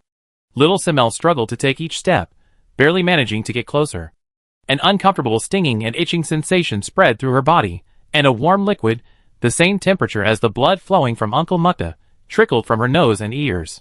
Not long ago, she had been taking a nap at home, and little Simel hadn't even had time to put on her shoes. Under the immense pressure, her little feet were already bleeding, and every step brought excruciating pain. A dashing figure appeared before her, his eyes filled with sorrow as he saw the destroyed stone house and the floating Wind God's scythe. Little Wind, give up. You can't get it. I must get it. Father said that if we get it, everyone will wake up. Little Simel stubbornly continued to approach, step by step, leaving bloody footprints. However, just as Wind had said, when she reached 5 meters from the giant scythe, no matter how she moved, she couldn't get any closer. It was so close, yet she couldn't touch it. Why? Wind gently stroked the sobbing girl's head, his illusory hand passing through her, sighing softly, only those favored by the Wind God can touch the Wind God's scythe. But Big Brother clearly said I have great talent. I'm sure I can get it. Wind wanted to say that it was just to comfort her, but seeing the resentment and fear in little Simel's red eyes, he couldn't bear to explain. You have one more chance, but it will hurt a lot. Want to try? Little Simel's eyes welled with tears, as she looked at Phone and nodded heavily. I must complete Father's mission. I must save everyone. I'm not afraid of any pain. Seeing her teeth chattering with fear, yet forcing herself to agree, Phone didn't hesitate. He transformed into a deep blue wind and burrowed into her brow, forming a strange mark. Pain. Intense pain. A pain like bones and flesh being torn apart. Deep blue currents coursed through her skin, piercing it and seeping deeper, leaving her with countless unhealable wounds. She thought the pain her mother had inflicted on her hand with a stick after she stole the Wind God's offerings was the worst thing in the world. But the pain her older brother described was 100 times worse. No, 10,000 times worse. Even her thoughts seemed to be torn apart. She couldn't even breathe. Little Simel collapsed to the ground, curled up in her tiny body. But the urgent voice of the wind reached her ears. Quick! Now is the best time to grab the Wind God's scythe. Okay, it hurts so much. Little Wind. Are you giving up? But it really hurts, wah. Little Simel cried, and struggled to crawl towards the Wind God's scythe. My head hurts, my hands hurt, wah. After a while, unable to hold on any longer, she lay on the ground, trembling slightly. Father, Xiaofeng really can't complete the mission, sob. Xiaofeng. Think of your friends. They're all waiting for you. The bad guys haven't been defeated yet, Xiaofeng. Are you really willing to give up? The wind's cry made little Simel tremble. Gritting her teeth, she crawled forward again, deep bloodstains behind her. The power Queenie had given her couldn't protect her from the encroaching magic. If she couldn't obtain the Wind God's scythe before she was completely corrupted, she would vanish into nothingness, like a wisp of wind. The wind knew this, which was why he hesitated. The pain of magic corruption was unbearable even for superhumans, let alone a child who had never experienced pain. Fortunately, to his relief, little Simel, though crying and screaming in pain, crawled and stopped intermittently, but still bravely crossed the long 5 meters, her little hand touching the wind god's scythe radiating gusts of wind. In an instant, the wind god's scythe dispersed into countless solid winds that surged into little Simel's body, causing her to faint from pain dozens of times greater than before. Chapter 620. After an unknown amount of time, little Simel slowly awoke to find herself being carried on her mother's back, the pain in her body gone. Mother! The girl turned around, her blood-stained face beaming with joy. Little Wind, you're finally awake. Awake! She quickly tried to retrieve the wind god's scythe she had touched, only to find her right hand empty. She then remembered that the scythe seemed to have entered her body. Where's father? Your father is busy in the back. Have some fruit first. The girl placed a juicy fruit in little Simel's hand, but she had no appetite for her favorite snacks.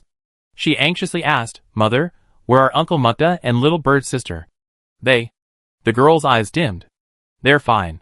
They're playing with Lord Wind God. All right, little Wind, don't worry about it. Eat something so you won't go hungry. The girl flew slowly. The surrounding area was a strange place with jagged rocks, and the air she breathed was very polluted, making little Simel's chest feel tight. Hearing that her fallen friends and adults were unharmed filled her with pride. In her eyes, she had saved them by fulfilling her father's mission. Accompanying the girl and little Simel were over 30 adult winged beings. Robust male winged warriors guarded the outer perimeter, while skilled female winged beings cast reconnaissance and protective spells. They flew for several days, until they broke through the gloomy sky and murky air, arriving at a protruding cliff. At the very edge was a shrine, but the statue of the wind god was nowhere to be found. Far beyond the cliff rose a colossal floating mountain, around which the magnificent capital city was built. However, the once peaceful capital was now filled with fire and shouts. Countless winged beings flew in the sky, and every now and then, one was blasted apart, falling into the endless sea of clouds. Mother, what are you all doing? It looks like there's a fire. It's a celebration, isn't it? Stop looking. Come here, you done your father's task well. So Mother wants to give you a task too, okay? Little Simel nuzzled the girl's neck affectionately. Her mother said comforted her. She readily agreed, okay. The girl plucked her from the roof and pointed to the misty sea of clouds below the cliff. You fly down now, don't look back. Just keep flying down and find a secluded place to hide. Where's Mother? Mother is looking for your father. But Little Wind wants to stay with Mother. All right, Little Wind, go down first, then Mother will go down. Little Simel finally agreed, but before she could set off, a sudden, urgent shout came from the back of the group. They're here. Ah! A scream startled little Simel, and chaos erupted in the group. She watched as the beautiful ant, who had been chatting with her mother, suddenly burst into maniacal laughter, slicing off the head of another ant beside her with a wind blade. Blood splattered, dripping onto the young girl's face. Little Wind. Her mother's shout brought her back to her senses. Her chest heaved, her mouth agape, unable to speak. She glanced one last time at her anxious mother, then turned and flew towards the cliff without looking back, stumbling and falling several times in her haste. She didn't understand why everyone had suddenly started fighting. She only remembered her mother's words. Fly down quickly so her mother would follow her. However, things didn't go as the girl planned. Before little Simel could land, a gust of wind carried more than a dozen winged beings up from the sea of clouds. Without exception, they all had a black and white spiderweb-like mark between their eyebrows. Hey, what? Trying to take the wind god's scythe away. Ha ha ha, didn't you think about the other tribesmen? A gust of wind blew little Simel over, sending her tumbling to the ground. She saw a terrifying face approaching, a thick arm clenching its fist, ready to smash down on her. Mother! Clang! A loud crash followed, and little Simel was pulled into the girl's arms, while the terrifying punch was blocked by another burly figure. Quinny! How many times can you stop us? Ha ha, look behind you, you will all eventually join us. Quinny didn't need to turn around to know that his people were fighting desperately behind him, but with the wind god's protection gone, their encroachment was too terrifying, no one could stop them. Odor, wake up! Have you forgotten the time we fought together? Ha ha, I remember, of course I remember. So you shouldn't stop me. The wind god has abandoned us, welcome him. Quinny's eyes were red-rimmed. He knew his brother was gone forever. His fist exploded, knocking him back, and then, together with several other winged men, they held off all the enemies. Mother, isn't that Uncle Odor? Why is he hitting me? Little Simel asked the girl blankly. She didn't understand why everyone was fighting. She had seen them laughing and drinking just yesterday. How could the world have changed so much after one night's sleep? She couldn't comprehend it, only believing that she hadn't properly completed her father's task, which was why they were fighting. Her eyes, which had just calmed down, reddened again. Mom, Xiaofeng really touched that sickle, but it's gone. Please, everyone, stop fighting, okay? What? The girl hugged little Simel tightly, her eyes welling up with tears. Don't cry, it's okay. You did a good job. Father and mother will always love you, and everyone else loves you too. They're just dreaming and don't recognize you. But Xiaofeng doesn't want everyone to fight. When will they wake up? This hesitantly Oder, caught in the midst of the battle, suddenly let out a strange laugh. Little thing, waking us up is easy. Just take out that scythe. Simple, right? Ha ha ha. Xiaofeng. Don't listen to him. Get off, Oder. But little Simel seemed to have grasped at a glimmer of hope, urgently asking the girl, Mother, if I take it out, will everyone stop fighting? This? The girl hesitated. She knew the consequences of releasing the wind god's scythe, so she couldn't make a decision. Bang! Several wind blades attacked. It was the winged woman who had been protecting the girl, and little Simel, who was attacking. Fortunately, the girl was alert and reacted quickly, blocking the wind blades and carrying little Simel away. Little wind, just remember your mother's words. Keep the wind god's scythe safe, and leave the Sky Kingdom as soon as possible. Then forget all of this. With that, she gave her a deep look, then resolutely threw her down from the sea of clouds. A blue wind carried her rapidly downwards. Mother! A heart-wrenching cry came from below the clouds. A tear rolled down the girl's cheek, her expression hardening, her aura rising ever stronger. The blue feathers on her back were stained crimson as she met the approaching winged women. The people of the wind god will never retreat. Plummeting. An endless descent. The sea of clouds, thousands of meters thick, brought a damp mist. Little Simel pounded on the blue shell enveloping her, screaming, but it was far beyond her power to break. Mother! Let me out! Even as her voice grew hoarse from shouting, she curled up wearily inside her shell, still murmuring the names of people she knew, recalling happy times, tears streaming down her face. Little Yun, are you really playing with the wind god? Everyone's fighting. Can't the wind god stop them? There's so much blood, it's all sticky and disgusting. Suddenly, she remembered Uncle Oder's words. If releasing the wind god's scythe could stop the fighting, then it could return her to everyone's side. But Father said no, but Mother didn't say no. The conflicted little Simel finally decided to try. At worst, she'd feel the pain again. A little pain wasn't a big deal, as long as everyone stopped fighting. She didn't know how to summon it, so she could only hoarsely shout, Wind god's scythe, come out. Please come out. I'd do anything for you, cough cough. She shouted for a long time without any response, and her voice completely died. She coughed up blood, and the pain and sorrow made her sob again. She leaned blankly against the blue shell, her tear-filled eyes lifeless. Her wounds had only just scabbed over. For days, she had only eaten fruit, her stomach empty, and she felt terrible. Mother, it can't get out. If this continues, we all die. Sigh. A silent sigh faintly echoed, and countless blue winds suddenly surged from little Simel's body, converging into a magnificent, exquisitely crafted scythe, 2 meters long, surrounded by gentle breezes. The blade was a solidified, deep blue wind, very light. Little Simel was stunned for a moment, then overjoyed, she hugged it tightly. She wanted to say something, but no sound came out. She wiped away her tears with the back of her hand, and tried to cut open the blue shell with the blade. It cut through very easily. Great! Now everyone can stop fighting. Without hesitation, little Simel, clutching the enormous wind god's scythe, flew upwards. Whether it was an illusion or not, the thick sea of clouds parted automatically, allowing her to easily flap her wings. Mother, Father, everyone, I'm here. She didn't know how much time had passed, perhaps 10 minutes, perhaps several tens of minutes, until her wings ached. She finally saw the cliff in the sea of clouds, and 2 figures gazing out from above. Little Simel was overjoyed. Forgetting to wipe away her tears, she raised the wind god's scythe in her hand and shouted, Mother! Father! I did it!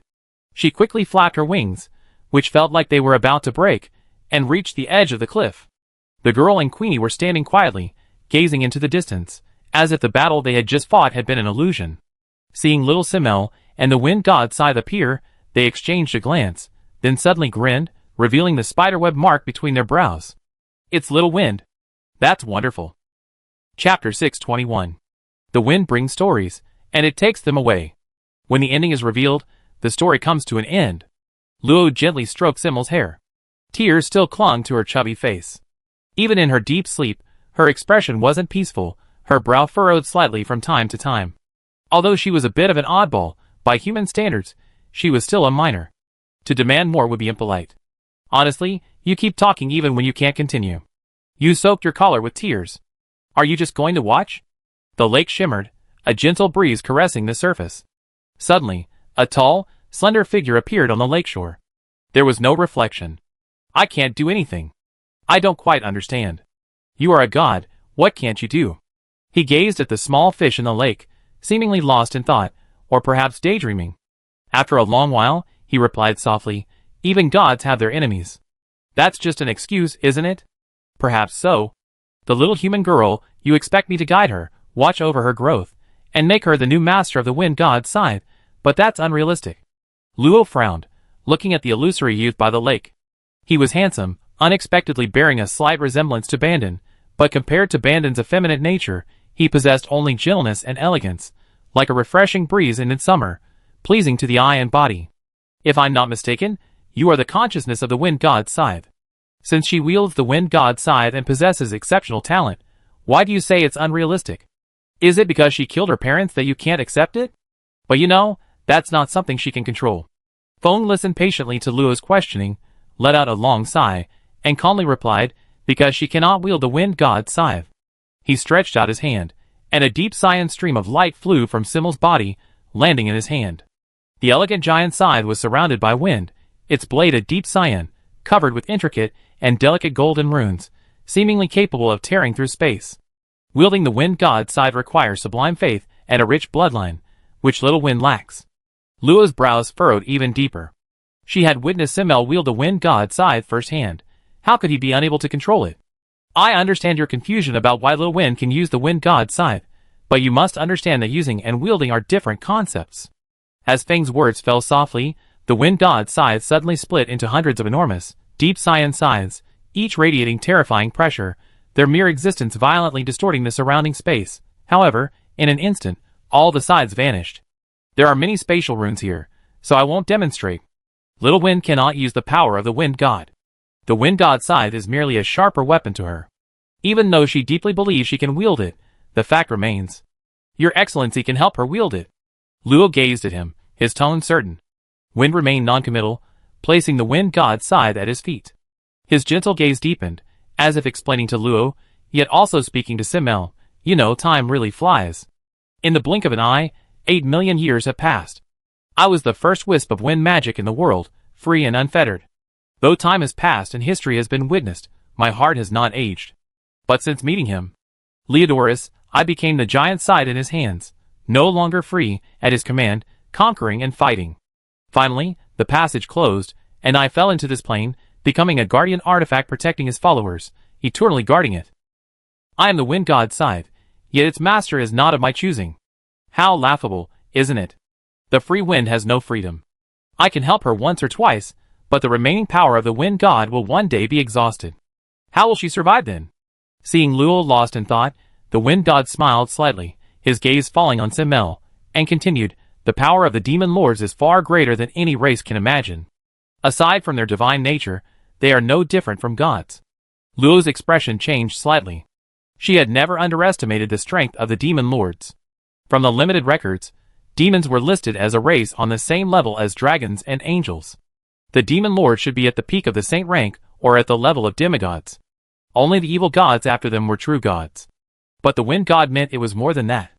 I am grateful that you reshaped Xiaofeng's body, but the influence of Yuvah's will not be so easily erased. Fanny has been searching for the wind god's scythe, and Yuvah's influence will only attract his attention further.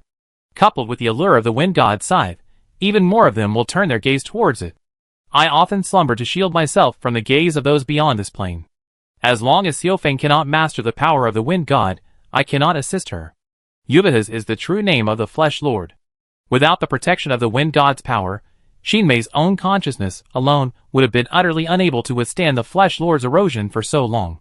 To avoid being spied upon by the wind god's scythe, and the flesh lord's remnant will, The wind had to dedicate most of its power to shielding against such scrutiny, preventing it from freely lending its power to Shinmei.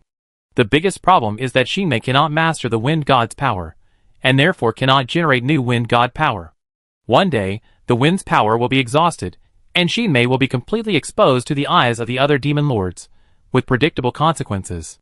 But Fanny. Is Fanny the demon lord who invaded the Sky Kingdom? Feng nodded. Fanny is a demon of betrayal and impurity, delighting in turning a peaceful world into a stage for hell. Anything with a flawed mind will be corrupted, falling into a fate of mutual slaughter. He is formless and elusive, existing only in the minds of living beings. The wind god side possesses the ability to hear the voice of the heart, and since ancient times, he has constantly coveted it, attempting to seize it, but has never succeeded. However, for some reason, 38 years ago, his gaze broke through the wind god's protection, swiftly engulfing the Sky Kingdom. Feng saw the worry in Luo's eyes, and comforted him. Don't worry about him descending. Many gods are watching this plane. Fanny's tentacles can't extend too far. I always feel like demons are everywhere. 300,000 years have passed. The river of fate has dimmed again, and they will stop at nothing. All right, that's enough. I am about to fall into slumber again. Before that, I stake my future on you. Could you please assist Xiaofeng? You mean to help her grow? Feng nodded gently. You are a very intelligent human. I hope you can guide her growth. One day in the future, she might be able to shoulder the hope of saving the winged race, and find a suitable master for the wind god's scythe. Luo was silent for a moment, then did not refuse. If she is willing to grow, I can promise to help her within my capabilities. Feng smiled gently, waved her hand, and placed the wind god's scythe back into Shinmei's body. You are very good. No wonder that cat was willing to contact you. If you see him, please apologize to him for me. Luo was startled and wanted to ask him something, but Feng had already merged into the wind and disappeared without a trace, leaving only Shinmei's hair gently blowing. At least explain things clearly before you leave, sigh. Did Bella really hit the nail on the head? Do I really look like a babysitter? Lo gently placed Simmel's head on his lap, wiping away her dried tears. Simmel seemed to sense something, and her brow relaxed considerably. If it weren't for the repression of her past experiences, she wouldn't need to wear this immature mask. The powerful figures in the mage's hall saved her at the last moment and offered her protection, but judging from her teacher, who was rarely mentioned, the protection was limited. There were no truly good or bad people in the mage's hall. Simmel was simple-minded, immature, and stubborn. It was perfectly normal for her to be taken advantage of. No wonder you're scared. You're afraid someone will leave you again, aren't you? Go to sleep. When you wake up, you won't have to cry anymore. Humph. Humph. A melodious tune drifted by, bringing a beautiful dream. Perhaps in her dream, little Simmel was playing with her friends, with her kind parents standing beside her. Xiaofeng, everyone will always love you. Chapter 622. What? A scream came from the lakeside. Simmel frantically scrambled off Luo's lap and quickly retreated several meters. What are you doing? Luo lifted her feet out of the water, patted her bottom, and stood up, annoyed. What could I be doing? You've forgotten about it now that you're done crying, right? No. You're not allowed to tell anyone about today. Luo rolled her eyes at Simmel. I know you're 54 this year, right? What? So what now? Nothing, but don't you think it's a little strange? Luo pointedly said, winged people reach adulthood at 60, and their strength is usually at the first or second level of the extraordinary realm. Those with strong talent can reach the third level. But you reach the sixth level in less than 40 years of cultivation. Generally speaking, that's unreasonable. Simmel snorted, revealing a smug look. This young lady has exceptional talent. What's unreasonable about that? You can only say that to others. The wind god's scythe has increased your cultivation. But if you don't cultivate, you won't even be able to control your own power. How do you know? I've been cultivating diligently too. You're just criticizing me. Luo walked over helplessly and pulled her up from the ground. I won't criticize you anymore. Anyway, although you mastered the wind domain, it's only a beginner-level domain. If you want to control the power hidden within your body, you should properly explore the power of the domain. What Feng said was probably correct, but Luo could see that Shinmei's annotation already mentioned blessed by the wind god, so it wasn't impossible for her to master the wind god's scythe.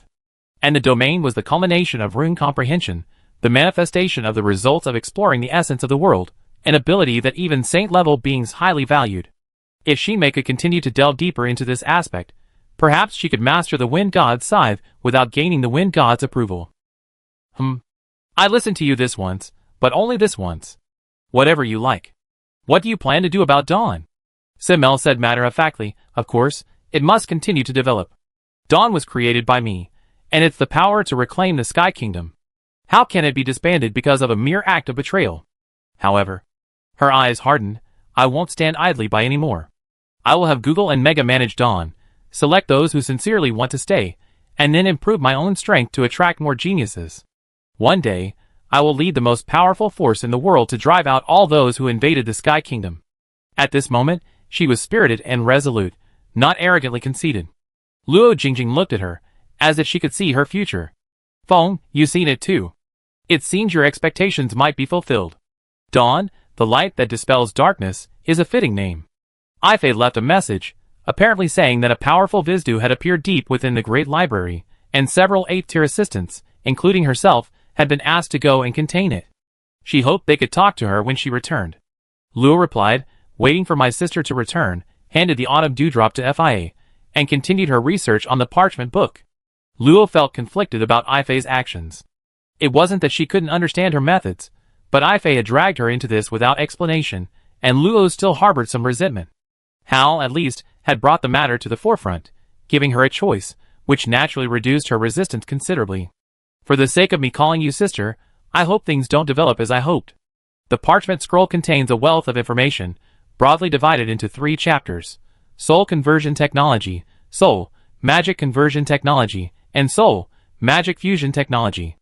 These 3 chapters progress from basic to advanced, forming a relatively complete set of concepts. The chapter on Soul Conversion Technology describes how to transform soul power into other powers, rather than simply releasing soul magic. Ben Morden argues that since soul power can control magic, construct magical runes, and even possess its own set of runes, it means that, in essence, soul power is a power on par with, or even superior to, magic. Since magic can be transformed into physical entities and other powers, soul power should be able to do the same.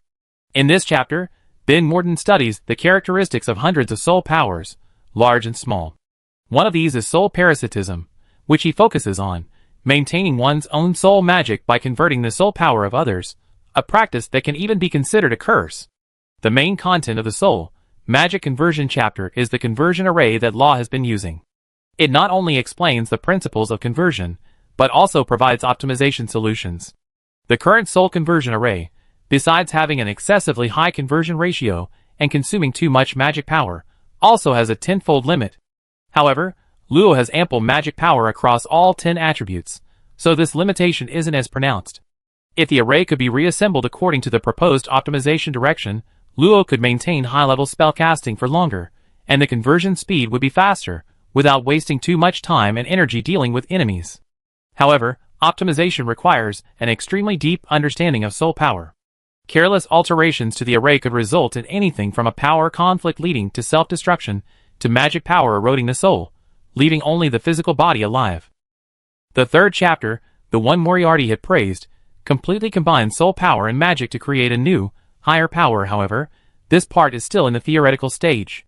Ben Morden referenced the necromantic power of the underworld, a power born from the fusion of death energy with some dark and ice magic.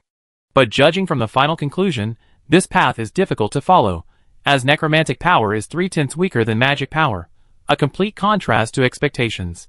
He mentioned that studying the power of higher races might unlock the secret, but why he hadn't done so remains unknown. Lo read with great interest, asking Moriarty questions about points he didn't understand. Although the parchment wasn't thick, and the contents could be flipped through in a few hours, the concepts and research it contained required considerable time for analysis and verification, making it a long study period. Unfortunately, most experiments required live subjects, and Lo was already considering capturing some small magical beasts to test them out. Besides the parchment, dragon chanting was another area Lo urgently needed to perfect, and this immersion kept him for another month. Then one day, Simmel suddenly messaged her, "Hey, flat-chested girl, I'm heading back to Dawn. Want to come along? Have you sorted things out here? Never mind, let's meet." Of course, she wasn't going to Dawn. She was practically tearing herself in two. She hadn't even dealt with the remaining 2 naughty whiz, let alone have time to go back to Dawn with her. But there were some things she could arrange. When she saw Simmel again, she was followed by Mega and Google. The people in blue robes around her still didn't dare approach her, nothing seemed to have changed. However, Luo could see that the fear in the others' eyes, when they looked at Simmel, had lessened, replaced by doubt and occasional sighs. It could only be said that many things still had a long way to go. Whoa, cough cough, Luo, you're here. Yes, and you almost died just now. Humph. Anyway, you have no reason not to do strange things to me. The passing mages seemed to have something wrong with them. Their ears twitched, and they all looked over, their eyes filled with surprise and a knowing look. Luo smiled slightly at Mega and Google. You don't mind if I borrow your young lady for a moment, do you? The two shook their heads in unison. Of course not, Lord Luo, you are welcome to use her as you please. Simmel was startled, looking at the two in disbelief. How could you do this? Google rolled his eyes, his face expressionless, while Mega turned his head away, seemingly chatting with thin air, not even hearing his young lady's words. Luo put on a friendly smile, snapping his fingers as he slowly approached Simmel. It'd be over soon. You, don't come any closer. I screamed. I really screamed, Chapter 623. From the forced, calmer Simmel, Luo learned that Bandon had been sentenced to 300 years of imprisonment for the crime of experimenting with evil souls. The reason he wasn't sentenced to death was because the other party had a powerful background. Before being completely brought down, Bandon would likely survive. This is infuriating. If it were me, I'd sentence him to hanging. Simmel gritted her teeth, practically spitting fire, but she quickly changed the subject to Luo. Are you really not going? I'm not your babysitter. But I'm a little nervous. Simmel gestured a little with her index finger and thumb, emphasizing, don't overthink it, just a little. Yes, I wasn't overthinking it. Since you already decided, you should know that Dawn is currently severely weakened and urgently needs to recover its strength. I suggest you reuse Camia, but you need to work things out to rebuild your authority as the leader. The people from the Cathedral of Truth participated in Bandon's research. While there was an element of deception, we cannot delve deeper into cooperation until we thoroughly investigate who covets our research findings. The Archbishop has leverage over us. We can appropriately request his intervention, but we must be wary of the High Priest who controls the cathedral. A man who never shows his face usually has plenty of trump cards. The Holy City will not bother us for now. If necessary, we can privately contact Arnold, the Holy City's godchild. He will grant your request. Furthermore, thoroughly search all buildings and secret passages within Dawnbreaker. Carefully search all members, including their residences and spatial rings. If they refuse to cooperate, do not hesitate to expel them. If you find any notes, like this or similar runes, immediately detain the individuals involved and lock them in cells. What kind of eyesight do you have? Simmel's eyes shone as she stared intently at Luo, as if a beautiful flower had bloomed on her face. I just think. Flat-chested girl, you're quite clever. You little brat, remember this well. I remember, flat-chested girl, did you investigate this specifically for me? Simmel gently poked her cheeks together with her index fingers. Her cheeks flushed a beautiful shade reminiscent of a swollen bottom after a spanking. A question of unclear meaning, just a coincidence. Keep this note safe. Don't interpret it, and don't try to activate it. The person captured is immediately taken to the Mage's Hall. Simmel took the note. It was just an ordinary piece of paper, only 2 fingers wide, with a few twisted, blood-red runes drawn on it with magic, faintly writhing. Why? They're cultists, backed by demons of wisdom and deceit. They're extremely difficult to detect, and they can easily escape if you let your guard down. Hearing this, Simmel quickly put away the note. Give it to me. I promise I won't let a single cultist escape. But now that you mention it, flat-chested woman, do you remember the 2 adventurers I encountered on the Pamir Plateau? Luo thought for a moment and nodded. You have news of them? Simmel was cursed by 2 wandering adventurers, causing the consciousness of the Flesh Lord to descend. Later, to find the source, Luo issued bounties throughout the western continent, but the other parties seemed to have hidden themselves, and there had been no news for over 5 years. No, but I heard on the Pamir Plateau that cultists who worship flesh have been appearing. I think it's related to those 2. I see. Luo frowned slightly. The war on the Pamir Plateau had only ended a few years ago, yet those people were already eager to jump out, demonstrating just how rampant the cultists were in the chaotic region. The Sea of Origin had long remained detached from worldly affairs, and the overall strength of other races was too weak to be considered significant. The only truly powerful entities were the 7 human empires, the 3 elven forests, the 10 orc territories, plus the Dwarven Empire, the Goblin Underground Kingdom, the Mage Holy Land, and the Church of Light. Without a superpower established by a superior race, could they truly save this increasingly chaotic plane? After a moment's thought, Luo dismissed these unnecessary thoughts. After all, she was currently just a minor mid-level mage. Even the saint-level big shots weren't worried yet, so why should she? Just report the situation over there to the Mage Hall. With the Azure Wolf Empire nearby, the situation won't escalate too much. After giving these instructions, Luo left the room amidst the conflicted gaze of Simmel, who fidgeted restlessly, trying to keep her there. She nodded to the two guarding the door. Lord Luo. Mega suddenly called out to Luo, transmitting a message through magic. Lady Simmel has been seeking an apology from the mage she threatened. I find it hard to imagine that the stubborn young lady would lower herself to beg for forgiveness. I hope that, for Lord Hal's sake, Lord Luo can show some leniency to the young lady. Mega would be eternally grateful. Luo waved his hand to indicate that he understood and flew towards the great library. Watching her leave, Google's stiff face softened slightly, and he sighed, "We all owe Lord Luo a debt of gratitude." Mega deeply agreed. It's the young lady's good fortune to know Lord Luo. Suddenly, Simmel's shout rang out, "Google! Mega! What are you whispering about? We're about to leave." The two exchanged a glance, both noticing the amusement in each other's eyes. Mega shouted back, "Young lady, we're praying to the god of magic." After realizing the contents of the parchment were impossible to understand in a short time, Luo focused on dragon chanting. After 2 months of refinement, he finally compressed all the low to mid-level dragon chants into a single sentence. For example, the mid-level fire spell Breath of Scorching Heat, after being chanted in dragon chant, possessed power comparable to a weaker high-level spell. With prolonged chanting, the power of high-level spells could be further enhanced. As for compressing the chants of high-level spells, that was a matter of raw skill. Each compressed dragon chant essentially involved chanting several, even dozens or hundreds, of runes simultaneously. In a short time, magic power would surge dramatically at the simulated dragon's throat. Given the terrifying amount of magic power required for high-level spells, it was likely that uttering even a single syllable would cause an explosion. Yawning, Luo rubbed her eyes. Months of sleepless nights had exhausted her. She snuggled into Moriarty as a pillow and laid blissfully in bed. When Luo woke up, 3 days had passed. I can't research dragon chanting for now. I should finish dealing with the remaining 2 was first, otherwise Miss Phosma will get angry. Actually, Luo had finished her snacks and wanted to exchange some points. Without calling out to Miss Phosma, Luo went to the counter outside the library space alone. Unsurprisingly, she found Miss Phosma fast asleep, a semi-transparent snot bubble growing smaller and larger before Luo popped it. It's little Luo, Stretching lazily, Miss Phosma slumped sleepily against the counter. Has another 100 years passed? Yes, it's a new era now, called the Phosma era. Miss Phosma's eyes widened immediately. Really? Little Luo, if you bully Miss Phosma, you lose time points. Luo almost choked on his own. Was this ghost doing it on purpose? Ahem. Well, dear Miss Phosma, please pretend you didn't hear me. Actually, I'm a bit busy for a while, and want to deal with the remaining Vizdu as soon as possible. It's so kind of you to think that way, little Luo.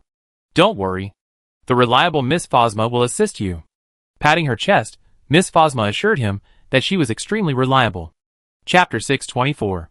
Within the library space, a dense magical mist permeated the air, obscuring visibility to within 10 meters and limiting perception to a mere 300 meters. Led by Phosma, Luo successfully arrived outside rows of neatly arranged bookshelves. This was a magic node within the library space.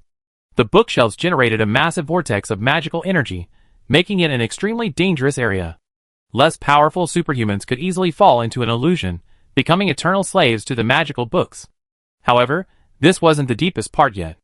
Luo easily resisted the vortex's influence by manipulating a portion of her magical energy. Their target was the 13th book on the 13th shelf, in the 13th row, titled The 13-Layer Labyrinth. The 13-layer labyrinth high-level magic, Earth, condenses an endless labyrinth of gray mist-like earth that obscures the 5 senses. The starting point is the end, and the end is the starting point. Search for the one correct path among countless possibilities, and then fall forever into the abyss. This was a magic skill book, which, under Wizdu's influence, had become a true labyrinth. Luo's expression turned solemn.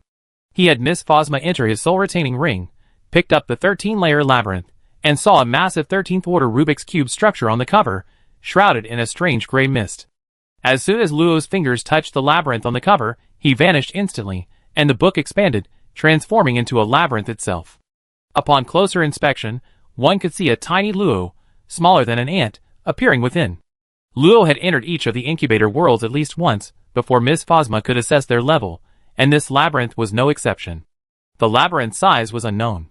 Inside was a 10-meter wide, high, square passageway. The material was unknown, resembling brown bricks, and all four sides were exceptionally sturdy, possessing powerful sensory isolation and self-repairing abilities. A thin gray mist filled the air, not only interfering with vision, but also greatly reducing the range of perception. Although he had only been inside for a short time, Luo quickly realized that its difficulty rivaled that of the Tower of Babel. The teleportation chaos quickly subsided. Luo first checked her location. It wasn't where she had entered initially. It seemed the entry point was random each time, eliminating the possibility of repeatedly leaving and re-entering to redraw maps and avoid getting lost. A faint gray mist drifted by, some unusual earth magic, deliberately amplified to be murky. Vizdu was nowhere to be seen. She didn't know where he was hiding. Miss Phosma appeared beside Luo with a bang, her interest fully piqued. Is the exciting adventure about to begin? Little Luo, charge. Oh, charge. Ancient torches adorned the walls, as hard as the walls themselves, providing only a faint light. Luo had been flying through the maze for over 3 hours. The straight passage seemed endless, and the darkness ahead appeared identical to the darkness behind. If it weren't for the faint traces of wood magic that told Luo she was indeed moving forward, she would have doubted whether she had entered an illusion. The repetitive, monotonous scenery, coupled with the faint crackling of torches, rendered the passage desolate and forlorn. Miss Phasma's interest lasted only half an hour before fading, and she retreated into her soul-preserving ring, lost in thought. Finally, a turn. She sensed a T-junction 1,500 meters ahead. Although there was a fork in the road, the change was enough to invigorate Luo. She sped up, already considering whether to explore to the left or right first, but suddenly, her heart skipped a beat, and she instinctively stopped abruptly. The next moment, 2 solid walls, each over 5 meters thick, abruptly closed in, forcefully squeezing out the air in between with a deafening blast, extinguishing the torches within 100 meters, and plunging her into darkness. Huff! A fireball lit up the sky, relighting the torch. Luo looked at the completely blocked passage with worry. She had just realized that the closed passage was over 1,000 meters long. She could use powerful magic to forcibly break through the wall, but she feared that the speed of destruction wouldn't keep up with the speed of repair, and she would be sealed inside. Won't I have to go back and explore from the other side? Returning at full speed would take half an hour, and there might be other dangers on the other side. The wall's properties made it difficult to penetrate with senses. Any arrays or mechanisms were hard to detect. Crack! Suddenly, a narrow passage opened in the wall beside her, and a small, yellowish-brown figure hurriedly scurried inside. Miss Phosma, wake up! Vizdu's here. Where? Where? Lo had already slipped into the passage, no more than 20 centimeters wide. It was difficult for most small races to enter, but various elemental escape techniques could temporarily transform one's form into an elemental one. Using Earth Escape, Lo relentlessly pursued the little figure.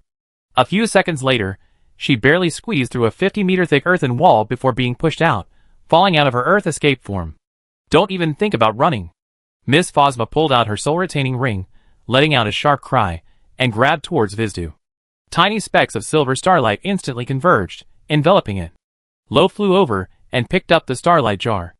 Inside, the little figure was frantically pounding on the bottle's walls, but once caught, there was no escape. Miss Phosma was overjoyed, spinning around in celebration. Yay! Finally caught one. But Lo wasn't optimistic. Miss Phosma, do you know what this maze is all about? A mere 50 meters was enough to forcibly dispel the Earth Escape spell, and now the passage they came from had vanished. The deliberately left behind wood magic sensing was also severed. Without Luo's control, the wood magic on the other side would inevitably be quickly assimilated by the gray mist, meaning the route they had spent hours exploring would be completely useless, and all of this was actually just a high-level spell.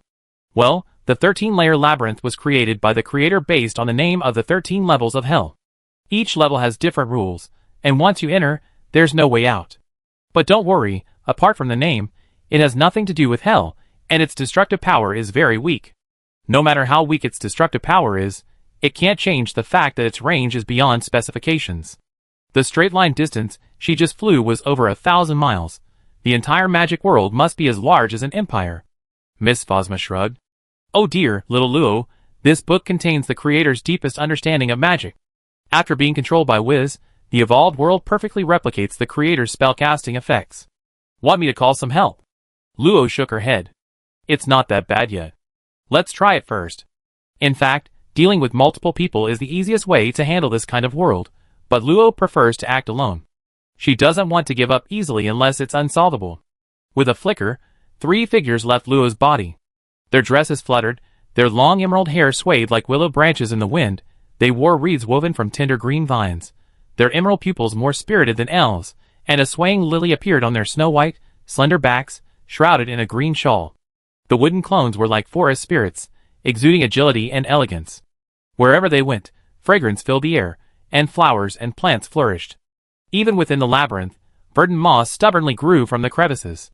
Compared to other clones, their strength was average, but they were the most difficult to kill, and could easily leave traces, making them perfect for exploration. Maintaining contact with the clones, Luo sent one clone out every 3,000 meters, bringing up the rear herself, forming a long 4-person team. This greatly reduced the danger and increased speed considerably. However, the clones couldn't directly see Wizda like Luo could, they could only detect traces of Wizda's presence through their senses. Once a trace was found, Luo had to personally go and confirm it. This was why she didn't send clones to explore the rear simultaneously. That would be a waste of time. Chapter 625. The dim, yellow flames flickered, providing only a sliver of light. A petite figure flew past, stirring up wisps of air. In an inconspicuous corner, specks of verdant moss grew, vaguely guiding the way to safety. It proved that using the clone to scout ahead was the right move. The Vizda seemed to be a trap designed to lure Luo in. The new passage was full of branching paths and intricate mechanisms. Within minutes, the foremost clone was crushed by 1,000,000 times the force of gravity, its entire body instantly turning into a ball. Miss Phosma, I seriously doubt that your claim of not much damage is relative to the creator itself, Luo retorted, controlling the clone to revive from the moss beside him, and turn to explore another branching path. Although Aphi had mentioned that the Vizda liked to hide in dangerous areas inaccessible to ordinary people, and that powerful traps might be controlled by the Vizdu, Luo currently had no good way to deal with it. He could only explore as much area as possible to uncover more secrets within the labyrinth. Hey! Little Lo want some black forest cream cake? Freshly baked. Miss Phosma floated out, holding a cream cake sprinkled with hazelnut and roasted cocoa berry crumbs, its aroma filling the air. It was Vizdu, whom they had captured not long ago. With lightning speed, Lo grabbed the cake, took a bite, and savored the fruity and smooth texture on his tongue. He praised her generously. Miss Phosma, you're the best guide ever. Of course, you can trust me. In any case, with Miss Phosma around, things shouldn't be too boring. Boom, boom. Heavy footsteps echoed through the labyrinth, quickly turning into the clicking of gears. Thick, dark green vines twisted the bodies of the gray rock giants, snapping off their heads and limbs. Boom! The incredibly sturdy core shattered from hundreds of simultaneous explosions, and the gray rock giants, still reassembling, collapsed into rubble. 3 days had passed since entering the labyrinth. Despite his clones dying over 30 times in various ways, Luo hadn't faced any significant threats. Whether it was assimilation into the swamp, crushing rocks, heavy sword strikes, the pressure of the passages, or petrifying rays, he had always anticipated and defended against them. Giant golems made of gray rock, like the one before him, had appeared before. While his clones struggled to destroy the core, his main body dealt with them in minutes, making them almost as threatening as a warm-up exercise. Strange, the number of traps in this direction is unusual. This wasn't the first time Luo had encountered this situation. In most cases, each fork in the road would only have 1 or 2 traps, the rest seemingly just there to kill time for intruders. However, there were always 1 or 2 forks with 10 or 8 traps, and the traps became more powerful and complex the further in you went. It feels like something's blocking my way to the center of the maze, Miss Phosma. Do you have any suggestions? Perhaps, little Luo, you can just charge through. Do you think everyone is immune to attacks like you?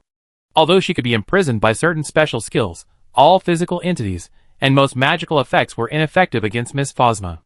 This was something Luo had discovered in recent days. It all started when she was dismantling a sand snake, and Miss Phosma suddenly emerged, only to be bitten on the head by the dying sand snake. The result was that the sand snake swallowed nothing but air, breaking its own teeth in the process. Never mind, I write this down. Including this fork in the road and the initial one, Luo had encountered a total of 17 extremely dangerous traps. Adding them to the incomplete maze map he had recorded created a sparse, rough area on the map. However, the memory map was too large, so this area looked like a thick line, making it impossible to pinpoint the center. Only at obvious corners could the properties of triangles be used to determine the approximate direction. This path didn't need further exploration. Even if he found the Wisdus, it wouldn't be of much use. Finding all the Wisdus in such a large maze was unrealistic. Finding the maze's control center was the most likely way to break the spell. In other words, Luo was now searching for the control node of this magic. Several hours later, the clone suddenly reported an unusual situation. While the clone was turning a corner at a fork in the road, it unexpectedly discovered the end of the fork, and at the end was a wide, vertical passage, a standard 500 meters long. Luo looked at the passageway, also studded with torches, with a headache. Although she had sensed the maze was three-dimensional after seeing the Rubik's Cube on the skill book cover, seeing the entrance to the upper level still made her want to mutter, "Miss Phosma, maybe you're right, I should call for backup." Luo ultimately chose to rely on herself. 10 days later, the 3 destroyed clones re-emerged from Luo's body. Even without consciousness or thought, Luo could imagine the resentment in their eyes. Besides powerful individual traps, the maze contained numerous multiple and consecutive traps. Often, before one clone could even revive, the second would be torn to pieces. The simultaneous destruction of all 3 clones was not uncommon, such as when clones in 3 branching paths were attacked at the same time, or in the current situation. Hundreds of towering, jet black stone statues stood on either side of the kilometer-long passage, their hands resting on massive great swords, clad in ancient, heavy knight's armor. Though soulless, they exuded a chilling aura. Shortly before, the first clone suddenly lost sight of him. Less than 2 seconds later, the second and third shattered in succession. Immediately afterward, an immense sense of threat swept over him. Instinctively, Luo severed his connection with the clones, and only then did the chilling oppressive feeling dissipate. When Luo arrived at the spot where the first clone had disappeared, she saw these knight statues. Phosma told Luo that the attack was a high-level knight technique that could trace the source of the soul's aura and directly kill the original body. If Luo hadn't decisively dispelled the clone, she might have been completely obliterated, leaving behind a remnant soul to return to the Great Library for resurrection, completing the essential resurrection experience required of every assistant. Ha! A laugh from Miss Phosma. "Miss Phosma, please don't gloat. We can finish containing her sooner, and you can go to sleep sooner too. But sleeping is just a boring option. Watching little Luo get frustrated is quite entertaining. Miss Phosma, who isn't sleepy at all, isn't in a hurry. You." Luo, puffing out her cheeks, skillfully used Mage's hand to roll Phosma into a bundle and toss her into the soul-retaining ring. Sometimes, the quiet Miss Phosma is even cuter. Knightly skills are exclusive to knights, requiring corresponding mental strength. Even if an ordinary superhuman could successfully unleash them, the effect would be inferior to ordinary skills. Conversely, in the hands of a knight with unwavering will, even the most basic guardian can resist mid-level magic. Although the knight statues before him lacked souls, their imposing aura protecting all things made them seem like powerful knights forged through countless trials. Anyone who transgressed would be slain without mercy. Another location, let me see. His soul power created a miniature, enormous 3D map. It clearly showed the map expanding to 4 layers, every turn and fork in the road perfectly defined. The more than 300 flashing dots on it were the dangerous locations hindering Luo's progress. All these locations formed indistinct concave surfaces, like fragments of a sphere surface.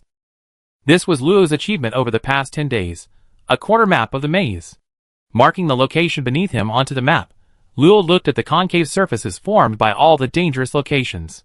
If he considered it as part of a sphere, then the approximate center of the sphere had appeared. Would Wisdu be manipulating the maze from there? It's strange. Aside from the initial Wisdu that gave itself away, no other Wisdu have been found along the way.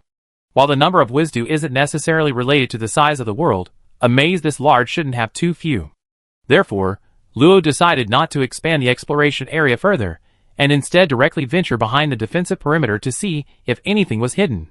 Among the more than 300 dangerous locations, there was a dangerous passage filled with petrifying rays, also about a kilometer long. According to Luo's calculations, this should be the least dangerous, so she planned to break through from there. Chapter 626. Ifei lay on the bed, her face flushed. Her full breasts were pressed into a deep cleavage, her smooth back fully exposed, as delicate as the finest jade. Strange sensations coursed through her body, causing her to let out intermittent, pleasurable moans. Her rounded calves tensed instinctively, and her 10 plump toes curled involuntarily. It was a wondrous feeling she had never experienced before, a longing, a desire for more. Heh, I didn't expect there to be a lustful curse. Little fairy, you seem to enjoy it. Enjoy it, let me see your depraved expression a little longer. Accompanied by a childish, maliciously mocking voice, a small, white foot stomped down on her back, the softness and immense force creating a contradictory yet stimulating sensation that made her involuntarily let out a low gasp. However, A5 still clung to the last shred of reason, weakly protesting, "That's the effect of a curse, not my true nature." Moriarty chuckled mockingly, his slender fingers gently gliding along A5's slightly concave back, the intense stimulation causing a faint pink flush to rise on the surrounding skin. Look at this sensitive skin, children of the goddess of life, ha, how boring. Moriarty smacked his lips, deeply feeling that disciplining Sister Lo was still more challenging. He tried to seduce her every day, so why wasn't she more interested? Could it be that Sister Lo preferred his true form? Achoo! Strange, why do I feel a shiver? Is someone plotting against me? Wiping her nose, Lo felt a chill run down her spine. Could it be Asmodeus plotting how to kill her? But if he had that ability, he would have already slapped a book in her face. Perhaps she was just overreacting. The passage before Luo was the Petrification Ray passage, its walls inlaid with a high-level magic petrification ray. Once hit, any magic power would be forcibly converted into a special kind of stone, much like the freezing effect of absolute zero, ignoring rank and strength. At least it would work on saint-level beings, just to varying degrees. There were only 3 ways to resist it. First, to use enough magic power to negate it, avoiding direct contact with the petrification ray. Second, to make one's body ethereal, like an assassin's advanced skill, void stealth, which allows direct entry into spatial interlayers, rendering the petrification ray ineffective. And third, to rely on one's physical body to withstand it. But that was the prerogative of high-level warriors or knights, and Luo wasn't about to court death. Since she couldn't use void stealth, her only option was to forcibly negate it with a massive amount of magic power. A domain, a barrier, a rock dragon shield, and a flame shield all appeared simultaneously, surrounding Luo within a 2-meter radius of the trap's perimeter. Just as she flew past the trap's warning line, several finger-thick, grayish-white rays appeared from the void, moving with incredible speed, forcefully intruding into the domain's range before she could even perceive them. Crack, crack. Ice magic acted first, protecting its master and continuously gathering ice crystals in the path of the rays, which were then petrified into fragments that fell to the ground. Although the domain's ice magic resisted spontaneously, the petrification speed was even faster than the gathering speed of the ice magic. In less than 3 seconds, the entire domain would be breached, and this was even after compressing its area to enhance its defensive capabilities. Without pausing, Luo spread her azure dragon wings and flew rapidly into the depths of the passage, simultaneously channeling more ice magic to replenish the domain. A distance of a kilometer would normally be covered in just a few seconds, but for every 10 meters he advanced, the number of petrifying rays doubled, and their thickness increased exponentially. In just 300 meters, the sky was filled with gray-white rays that completely surrounded Luo's domain. A large amount of petrified ice magic condensed into a thick, hard stone shell, which not only accelerated the petrification inside the domain, but also prevented Luo from even using his winged wind dragon wings. He was forced to return for a short rest. How annoying magic. Luo huffed, unleashing a 1,000 starfall spell into the passage. It barely created a few cracks before quickly healing. Aside from the 3 high-level divine spells and the netherworld energy, the fully formed 1,000 starfall was undoubtedly the most powerful, yet that was about it. She had thought she could get through using her shield, at worst expending more magic power. But now it seemed the shield's large area of protection had become a hindrance, ultimately trapping her inside. Miss Phosma nodded with a mysterious air. This is a Medusa bloodline skill. If Lil Luo wants to learn it, the clever Miss Phosma can teach you how to acquire the Medusa bloodline. Isn't the Medusa in the serpent plane? And I remember the Price's vision, right? Phosma looked surprised. So little Luo knew. Next time, you should tell Miss Phosma about this earlier, otherwise it'd make me seem unreliable. Hey, Miss Phosma, you just blurted it out. If Miss Phosma were reliable, shouldn't she guide me on how to break the petrification ray?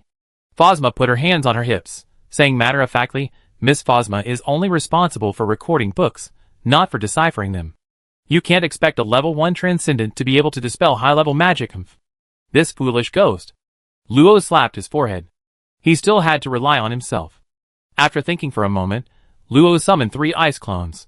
Within the ice domain, they could freely gather and disperse, which was equivalent to having 4 versions of himself resisting. He then expanded the domain to 5 meters, allowing the clones and the domain to withstand most of the petrifying rays. The few rays that escaped were resisted by the layered flame shield. This should avoid the risk of being petrified in one piece. Upon re-entering the passage, the 3 clones immediately controlled multiple ice shields to resist the rays. Layer by layer, the ice shields were petrified, turning into stone shields that fell away, only to be replenished to maintain the original number of layers.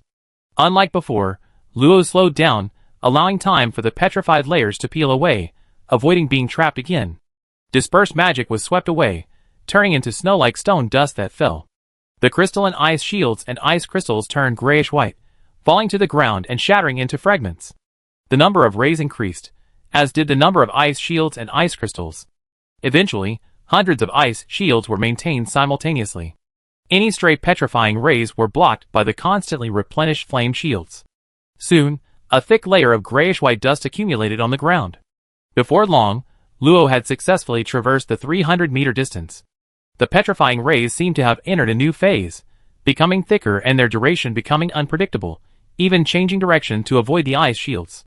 This meant Luo not only needed to quickly replenish the ice shields that had been depleted, but also to precisely condense new ice shields in the direction the rays were coming from. Otherwise, the domain would solidify.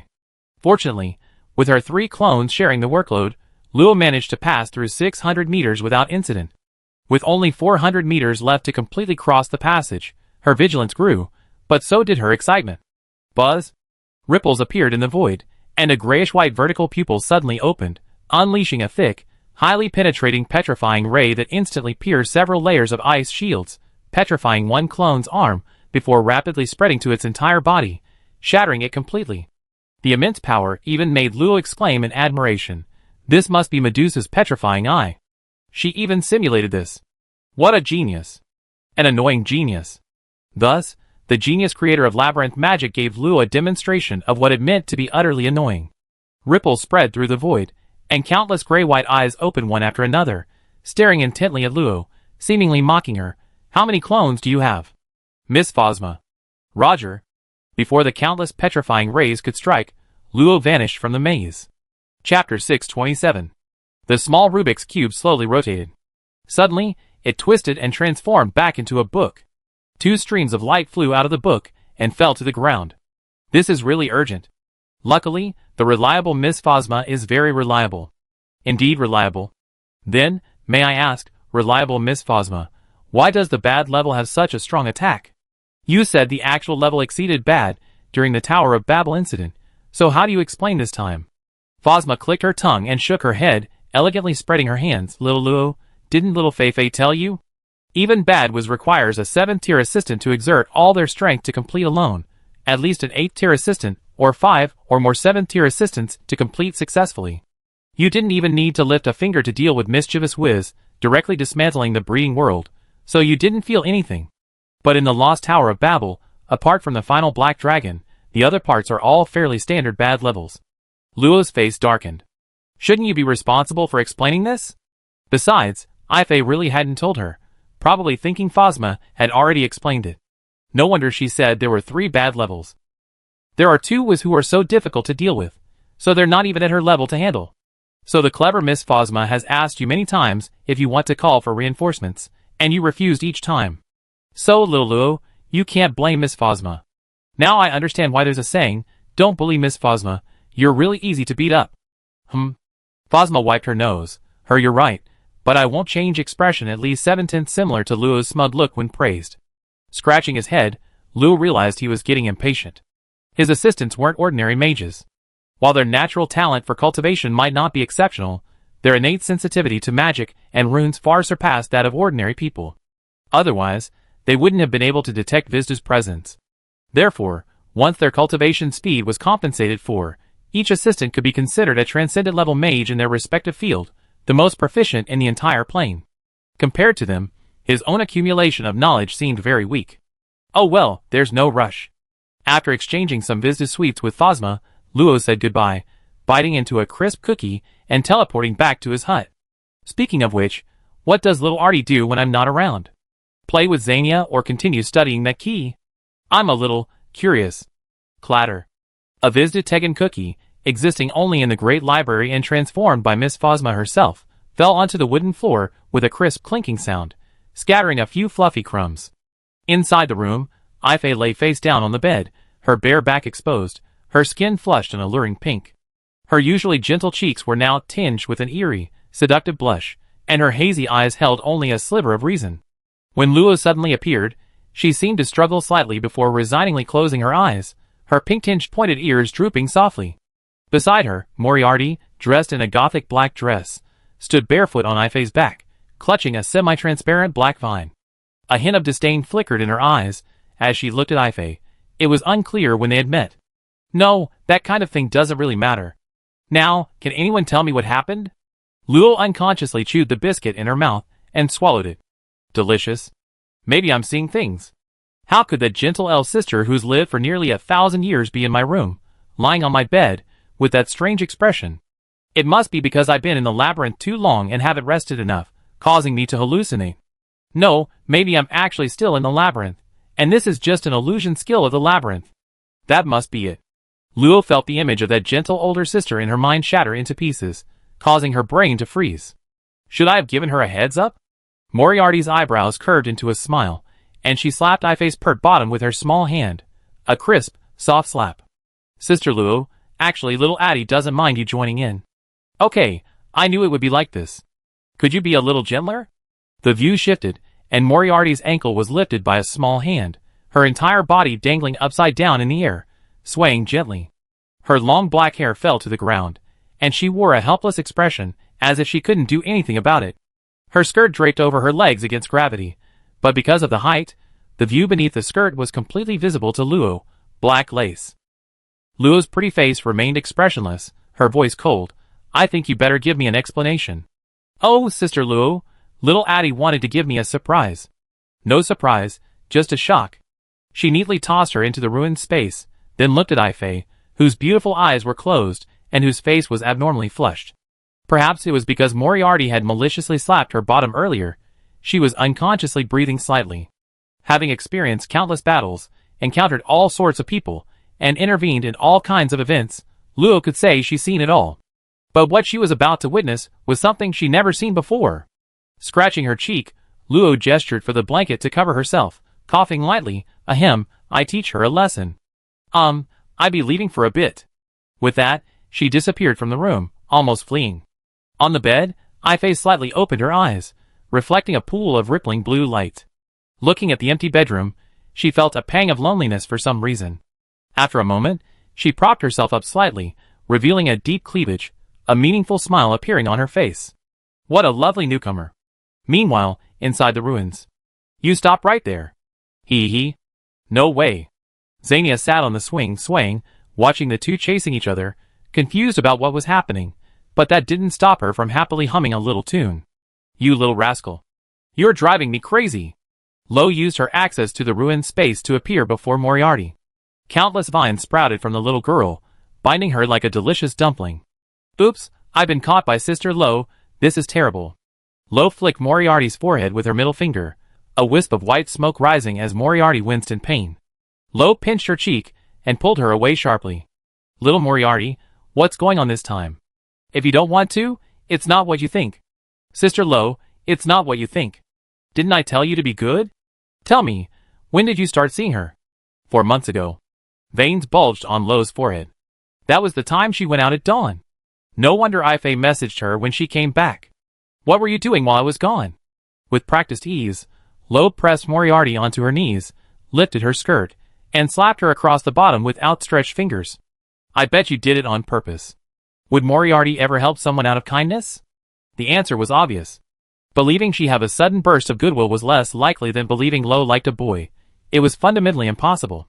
A faint golden light appeared on Lo's palm, and a clear red handprint immediately appeared on Moriarty's bottom. Ouch! Lo Nichan, that really hurts. For a full 3 minutes, the ruins were filled with Moriarty's pleasant cries of pain, leaving Xania under the tree of life completely bewildered. Just a moment ago, Moriarty was laughing so happily, Why was she suddenly unhappy? In the sea of flowers, Moriarty lay prone on the soft ground, her bottom under her skirt seeming to have swelled up, burning with pain. Tell me, did Sister Ife offend you somehow? What? Little Audie just wanted to see if the children of the goddess of life would fall into evil. Seeing Luo's gaze turn cold, Moriarty immediately changed her tune. She has an unpleasant smell, and little Audie was worried about infecting Sister Luo. Tell the truth. Sister Luo is really ruthless. Actually, after little Audie finished cultivating, she wanted to act cute towards Sister Luo, but that hateful woman had to send Sister Luo out at that time. Little Audie was lonely, so she threatened her a little. Moriarty finished quickly, covering her eyes with her small hands, only peeking at Luo through her fingers, seemingly afraid to see how angry she would be. However, to her slight surprise, Luo only sighed heavily, seemingly no longer angry. Sister Luo, aren't you angry anymore? Luo said irritably, what good is being angry? Whatever your purpose, you should consider this place. The Great Library is a true divine artifact. She didn't intervene simply because she thinks your actions weren't outrageous, but who knows what her standards are. I'd be caught in the middle. Moriarty's soft body wriggled a few times, and with a whoosh, she nestled onto Luo's lap, giggling, Sister Luo, don't be upset. Little Moriarty was really just helping her solve a problem. It was just a small accident. Luo gently stroked her smooth, beautiful black hair, which had faint black ghost fire burning on it, yet strangely, not a single blade of grass or flower was damaged. This was enough to prove the little one's unparalleled control over her power, so the accident was definitely just an excuse. Is it the curse on Sister Ife? Huh? How did Sister Luo know? Don't interrupt me. Chapter 628. When Luo returned to the room, dragging Moriarty by the collar, Ife was already dressed and sitting quietly on the edge of the bed. A faint blush lingered on her beautiful face, adding a touch of allure to her appearance. Standing there, Luo felt every cell in her body want to escape. The scene from earlier was still vivid in her mind, filling her with immense embarrassment. For the first time, she hated herself for having such a good memory. Her little toes curled unconsciously inside her boots, almost digging out of the three-bedroom apartment before she finally mustered the courage to awkwardly speak. Ahem, Ifegia, long time no see. How have you been? Ife's gaze remained somewhat evasive. Responding to Luo's greeting, she paused for a moment before gently replying, I'm fine. Watering the flowers, meditating on magic. A few months isn't long, it passed quickly. How about you, Luo? Her voice was still so gentle, as if the alluring charm she had displayed on the bed earlier was just an illusion. Luo lowered her head slightly, gently pressing Moriarty's restless little head. I'm alright, just a bit busy studying magic. Being busy is good. Diligence is the greatest talent. I believe you can become an excellent assistant in the future. Thank you for your kind words, I will work hard. After hesitating for a moment, Luo was about to continue speaking, just now. But Ife spoke first, her ears lowered, her eyes filled with remorse. I'm sorry, I deceived you, little Luo, by letting you participate in the factional struggle without my permission. For some reason, although this was something Luo wanted to talk to her about, Ife's initiative made Luo feel a sense of relief, as if she herself was temporarily unwilling to face the scene she had just witnessed. Sister Ife, if you want me to stay away from Soya's contract faction, then I, Luo, will just not join. That's true. Luo is so cute and well-behaved, yet I instinctively treated you the worst way. What a bad sister. But I swear to the elf goddess, I never intended to treat you badly from the beginning. If possible, could you listen to my explanation? Luo was eager for her to change the subject, so she quickly nodded, hugging Moriarty's slender waist tightly as she sat down, stuffing a large piece of sweet bread into her mouth, while pretending to listen attentively. Luo's statement brought a relaxed smile to Ife's face. With a gentle wave of her long, slender fingers, a wisp of green mist rose between them, condensing into an exquisite teacup and a parchment contract. Since Xiao Luo knows about Soya's and the contract faction, she must also know about the Tea Party faction, right? I'm the founder of the Tea Party faction. As the name suggests, the Tea Party faction was initially a loosely organized group of assistants who used tea parties to foster relationships. It was practically a spontaneous gathering of friends, founded simply because Ife wanted to emulate the deeds of an unknown assistant from 9,000 years ago. However, 700 years ago, less than a century after Ife joined the Great Library, a magician named Soyas, who participated in a tea party, clashed with Ife for some reason. In a fit of anger, he broke with her and founded the contract faction to oppose her. Compared to the Tea Party faction, The contract faction is more like a mutual aid organization. Most of its members are loners, rarely interacting. When facing difficulties, they can invite members to help through a transaction. At first glance, it seems similar to the Tea Party faction, but with the added element of a transactional contract, the interpersonal relationships are much weaker, and its power is much weaker than the more closely knit Tea Party faction. However, the animosity between the two factions was actually merely a conflict between Afe and Soyuz, so the fighting wasn't intense. At most, they exchanged pleasantries, and occasional squabbles occurred among their retinues, servants, companions. As Budine said, assistants aren't fools, they wouldn't fight without any self-interest. Over 400 years ago, due to certain events, Afe secluded herself, only venturing out to resolve matters when was present. She tended to her small garden, causing the Tea Party faction's membership to dwindle rapidly, significantly weakening its power. Meanwhile, the two founders stopped fighting, and the already mild conflict subsided. The two factions existed in name only, and the Great Library almost returned to its pre-factional state. The turning point came 300 years ago, just as Buddy had said. A remarkable newcomer arrived at the Great Library and began a relentless pursuit of the cold-faced, ice-cold Soyuz.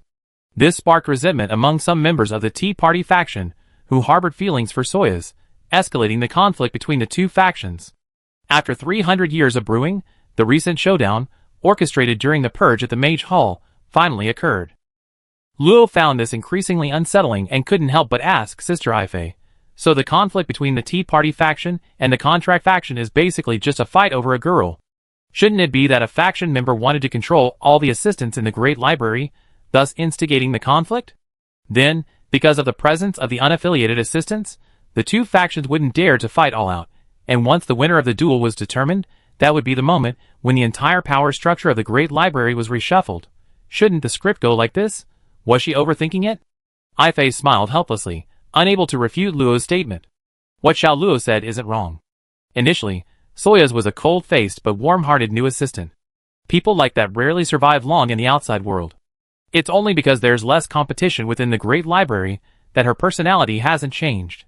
But for some reason, after the Tea Party, I rejected her confession, and she became distant and even went against me at every turn.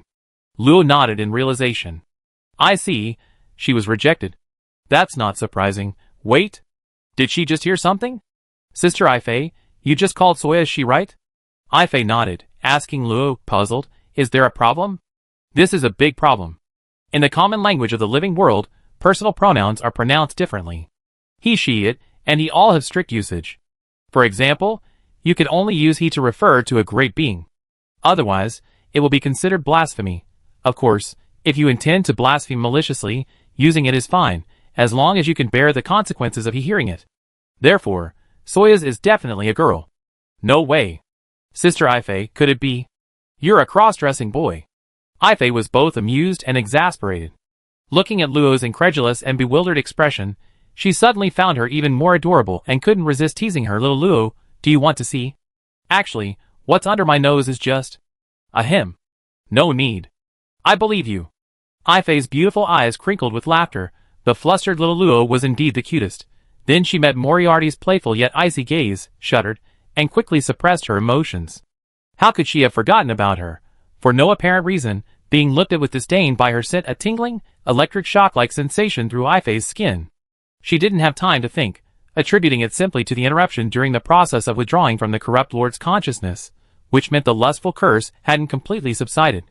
After a while, Luo, sitting on the chair, finally calmed down from the teasing and didn't dare continue the conversation about the relationship between Ife and Soyuz.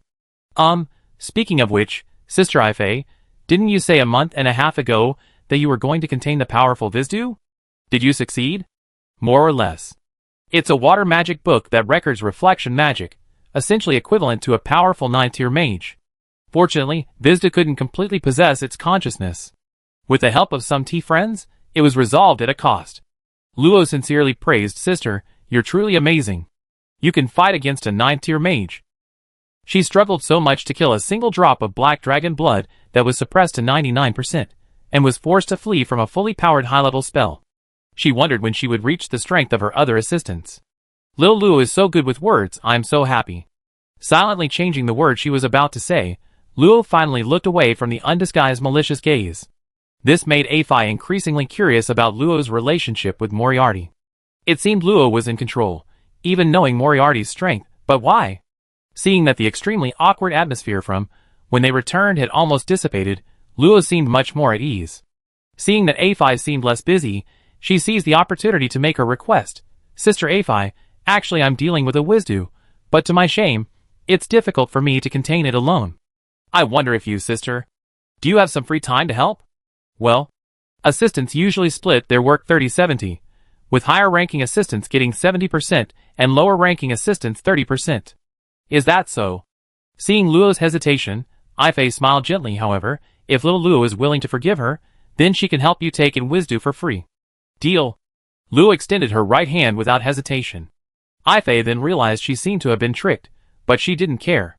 After all, for an assistant of her level, dealing with Wizdu didn't take much time. Most of her time was spent studying and creating magic. Extending her right hand, she grasped Luo's. I-Fei's hand was noticeably longer, completely enveloping Luo's small hand, soft and warm. What a cute little thing. Then another pale little hand covered I-Fei's soft hand, accompanied by a childish yet chilling voice. Isn't little Audie cute? I-Fei's upturned lips froze. Chapter 629. Luo's mental fortitude was not weak. Although seeing I-Fei's face still occasionally reminded him of her alluring appearance, lying on his bed, he could block out that image as long as he didn't dwell on it. Because Moriarty couldn't enter the library space, this trip consisted only of Luo, I-Fei, and another Miss Phosma. You're planning to form a team for containment? That requires registration. Don't worry, it'd be quick. The pointy-eared Miss Phosma skillfully pulled a scroll of parchment from thin air, quickly writing something on it, with a wooden pen still sprouting tender buds, then glanced up at the two of them. The time-based point split is still 30/70ths, as usual? I-Fei spoke up. No, Miss Phosma, give Xiao Luo 100%, and keep it that way from now on. Miss Phosma, with her pointed ears, raised an eyebrow, reminding her, if it's confirmed, it can't be changed. I-Fei, are you sure? I-Fei nodded. Only then did Miss Phosma finish writing down the last bit of information. She then rolled up the parchment notebook and slammed it heavily on the forehead of the sleepy Miss Phosma, who was drooling over the counter. Ouch! Who disturbed Miss Phosma's peaceful sleep? It's me. Hurry up and sign, I still have to patrol the library. Miss Phosma rubbed her head, which had been smacked, and with a sullen face, conjured a quill pen, signed her name, stretched lazily, and then greeted Luo and I-Fei. Little Luo, are you ready to try again so soon? Little Fei-Fei is your helper, then there's no problem. After saying that, Phosma darted into the soul-retaining ring, while Miss Phosma with her pointed ears transformed into a strand of hair that clung to I-Fei's mage hat. Luo really wanted to ask why A-Fei's Phosma was so serious and earnest, seemingly unlike A-Fei at all, and why her own Phosma was so sleepy. It couldn't be because of her, could it? She didn't sleep much at all. However, with both Phosma ladies present, she decided to keep quiet.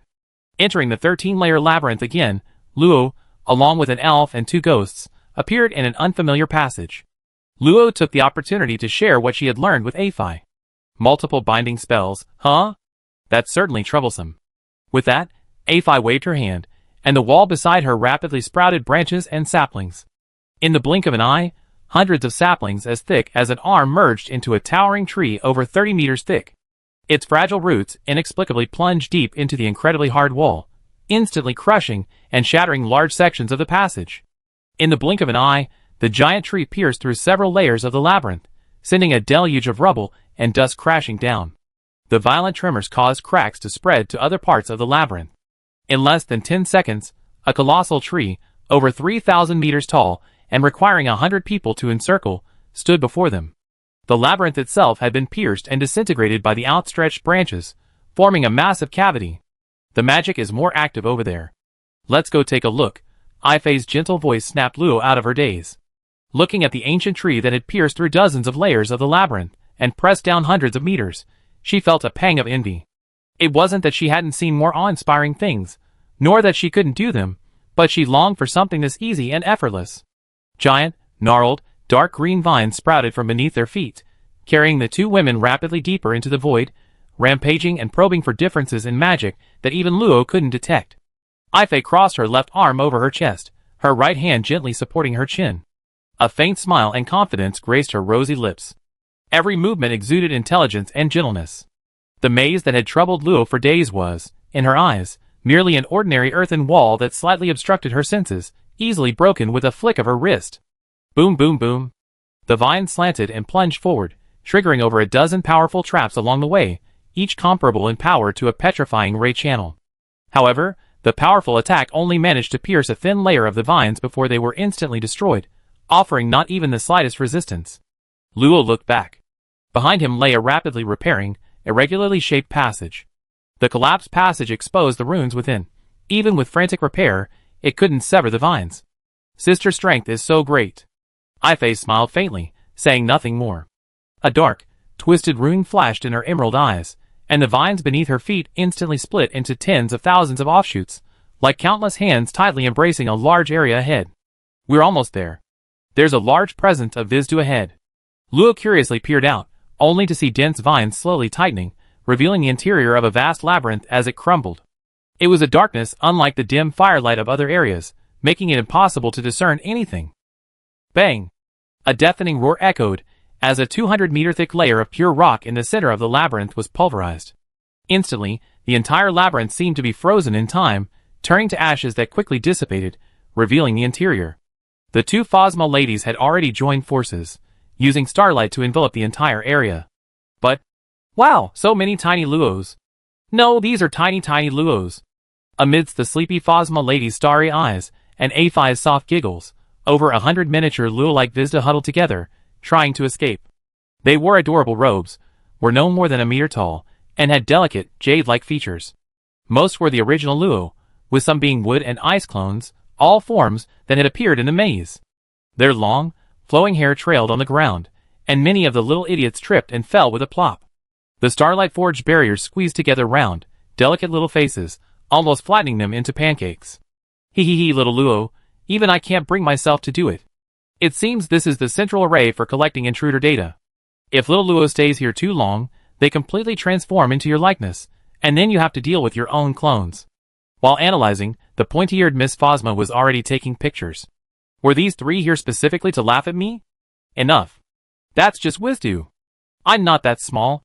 Before Luo could stomp her feet in protest, the two Miss Phosma chuckled and worked together to gather the starlight.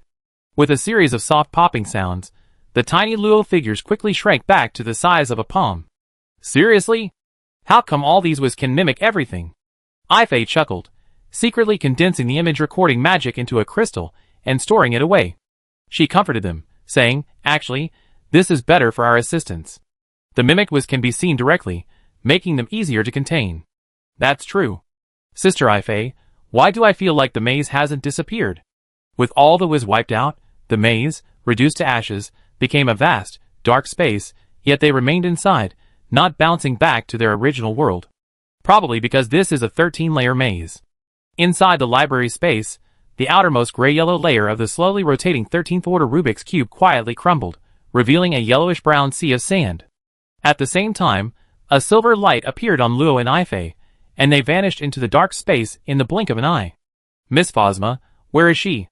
Miss Phosma, who was carefully applying purple eyeliner in front of the mirror, didn't look up and casually replied, in the library space.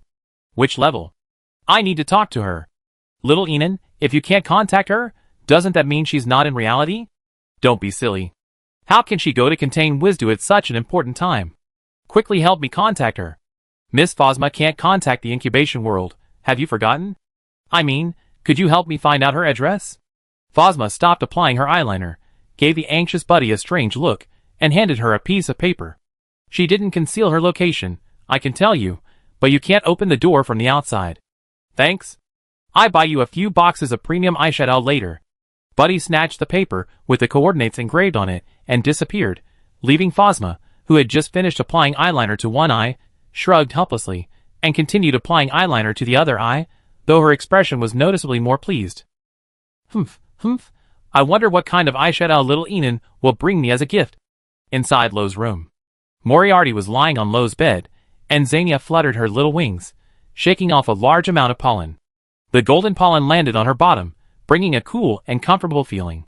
She happily fluttered around, trying to form the character Lo on her skirt with the pollen. Suddenly, a crisp knock came from outside the hall door. Knock knock knock. Xania paused, then spun around happily a few times, leaving Moriarty behind, and flew out of the bedroom. It was her friend coming to play. Chapter 630. An endless gray mist floated in the vast sea of sand, with stout, earth-colored cacti standing tall within it, merging with another stretch of desert reflected in the sky. In the distance, a deep, bright yellow sun shone, its enormous disk stretching across its waist, ceaselessly spewing gray mist. Buzz! A flash of silver light, and the two appeared in the desert. As soon as Luo entered, he felt all his magic power being forcibly drained. Although the speed was slow, he couldn't stop it. However, soon, a large expanse of lush green grass spread out beneath his feet, and the feeling of his magic power being drained immediately disappeared. Ifei reminded him, this is the second layer of the labyrinth. Only those with high-level strength or above can prevent the loss of magic. Does Sister Ifei know this magic? Wasn't it unnecessary for her to explain the situation when she first entered? Well, little Luo thinks too highly of you. The great library has billions of books. You couldn't read them all in 10,000 years. However, this kind of labyrinth magic isn't hard to understand. I noticed in the first layer that 90% of the magic nodes were missing out of thin air, meaning the other layers exist in spatial rifts. Little Luo isn't a high-level transcendent yet, so he probably doesn't understand the concept of spatial rifts. Sister, little Luo can ask that girl sometime. Luo nodded knowingly, spreading his senses to probe his surroundings. This desert seemed boundless, with many tall cactus pillars, each over 10 meters thick, standing like piles of rocks, connecting with the desert above. Strangely, judging from the variations in the thickness of the cactus pillars, the desert above was clearly not far away, yet Luo's perception could not reach its boundary. You must know that Luo's perception limit could reach 100 miles. Even with the thick gray fog here, one can still traverse 3 miles. At such a distance, the tips of the cacti should appear as thin as fingers in one's field of vision, not just shrink by a fraction. Something seems off about the space here. Ifei praised Luo. Little Luo's senses are very sharp. Each cactus contains a spatial distortion array. Without the correct method, one will never reach the next cactus, let alone reach the magic node of the sun. Combined with spatial techniques, this must be a saint-level technique. Hearing Luo's surprise, Ifei patiently explained, there's no need to imagine spatial arrays to be so profound. Saint-level experts can certainly grasp the essence of space and use it to erase continents at will, but that doesn't mean that extraordinary individuals are absolutely unable to use it. After all, not understanding weapon forging doesn't prevent us from using weapons, right? Luo seemed to understand. Suddenly, she realized that she had seen too many saint-level beings, leading her to believe that spatial techniques were exclusive to saint-level beings or required saint-level power to use. However, Ifei's reminder made her understand that techniques are not the same as mastery. Just as a magic crystal bomb can unleash high-level extraordinary power, the user doesn't need to reach that level. So, if we break the spatial array of the cactus pillars, we can be immune to its effects, right? Ifei agreed with Luo's statement. The green grass beneath her feet rapidly spread, an invisible boundary sweeping across it. Everything it touched, grass and cactus pillars, was transformed into a lush forest. Boom boom boom. Long cactus pillars collapsed continuously, creating terrifying spatial waves. The newly formed forest instantly became pitted and uneven, as if gnawed by countless jaws. If Luo were to try to destroy it, the subsequent spatial explosions might engulf her. Just as Luo thought this layer could be broken through as easily as the first, the entire earth suddenly trembled violently as most of the immortal pillars collapsed, creating vast, deep ravines. The remaining immortal pillars exploded simultaneously, revealing a crimson halo overhead, showcasing the true gray rock ceiling, only 500 meters high. But terrifyingly, the entire rock ceiling was now silently plummeting, the immense pressure making Luo feel as if he were trapped in quagmire, unable to fly. Oops, I went too far. We can't let it collapse now. Ifei remained calm. The surrounding forest shifted, sprouting hundreds of towering, verdant trees that crashed into the rapidly descending rocky roof. In an instant, rubble flew and branches scattered, but the entire labyrinth's roof truly stopped, held in place by the 100 giant trees in a savage manner. Alright, let's go. If the person who named this magic had any conscience, there should be 12 more labyrinth levels. Isn't there an 11th level? It's normal for the 4 saint-level experts to have 5, so it's normal for a 13-level labyrinth to have 14. Ifei's words were very reasonable, and contained common sense. Luo fell into deep thought, so much so that she didn't even realize her small hand had been naturally taken by Ifei. After a long while, Luo finally came to her senses, and said softly, Sister Ifei, don't try to fool me in this situation. The second level of the maze used spatial distortion to form an invisible maze, but it only lasted for less than 10 minutes before collapsing in the face of AIEFA's absolute power. Inside the sun, a group of earth and yellow little people were still watching the little person in the middle draw, and then they were put into a large bottle. Yay! Another part done. Little Luo, little Feifei, hurry up. Little Feifei, be careful. There might be offspring wandering in the maze. Make sure you don't miss any. The two Phosma ladies have completely different personalities, but surprisingly, they don't clash. Luckily, their appearances are somewhat different, otherwise Luo would think the Phosma have a split personality. Miss Phosma, there's something I'm really curious about. Are your memories completely shared? Sleepy Phosma, you're not wrong, all information is shared. Pointy-eared Phosma, however, that's not absolute. For example, in the bed of indulgence world. Internally, there's no connection to the main consciousness, memories are independent, and only updated after returning to the original world. What an amazing characteristic. But won't sharing memories, like today, cause confusion? Two similar memories merging would usually be easily confused. Hearing this, the sleepy Phosma said smugly, don't underestimate the reliable Miss Phosma.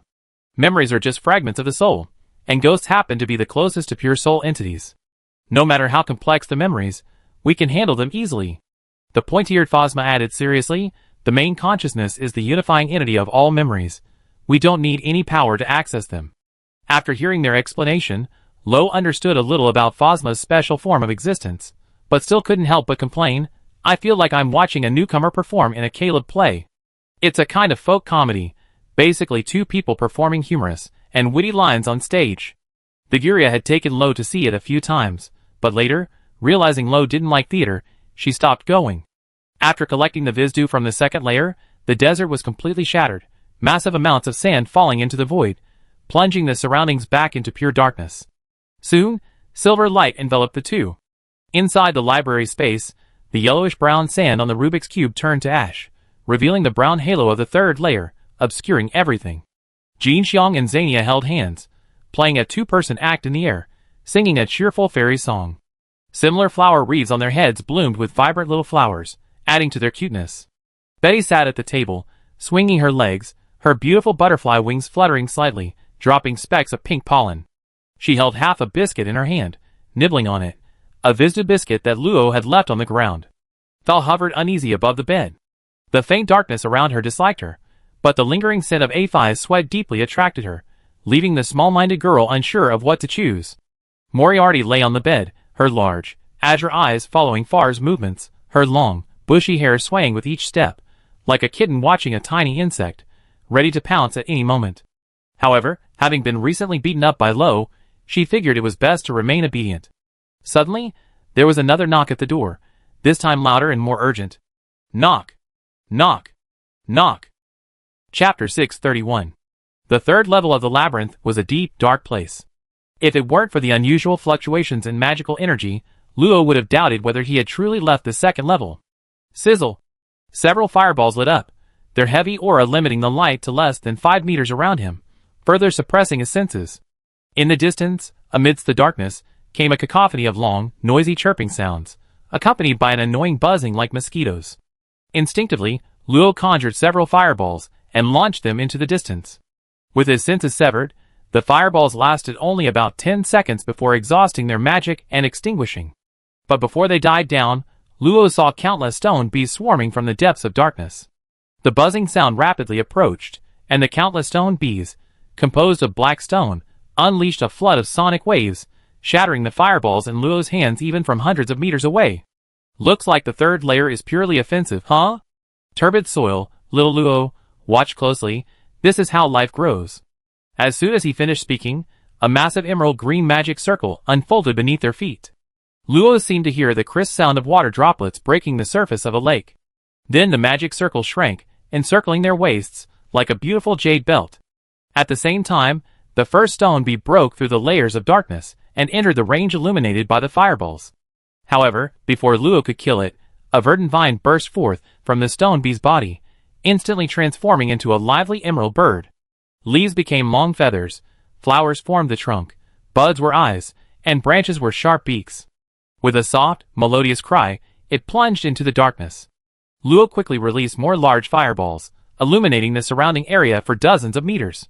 The lone kingfisher was incredibly vulnerable. It rushed into the nearby swarm of bees, and was instantly torn to pieces, a tragic end like a moth drawn to a flame. But the next moment, green began to spread. The only patch of green in the darkness, like a desert after rain, devoured everything in its path with savage speed. New kingfishers mingled with more stone bees. Almost instantly, the swarm of bees, only 10 meters from Luo, transformed into countless chirping birds, turning the tide against the onrushing bees. Large swaths of black aura receded, revealing the pitch-black earth, which was sprouting new life, green beginning to emerge, the air becoming fresh, and everywhere one looked, life was vibrant. Changing mountains and rivers with a flick of the wrist, this was the power of an 8th-tier extraordinary assistant. Did you see anything?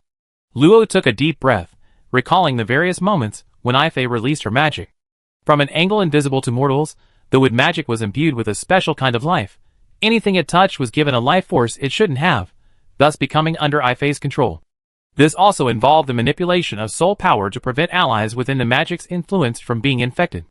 Judging from the scale of the magic power mobilized, and the complexity of the formation, it seemed to be only a high-level spell on par with Absolute Zero or Thorn Feast. Luo was confident he could unleash it, but the effect would be less than 1/10,000th of its original power.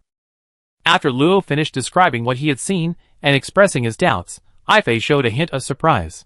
To be able to see the essence of life reversal at the mid-level transcendent level was beyond the realm of ordinary genius.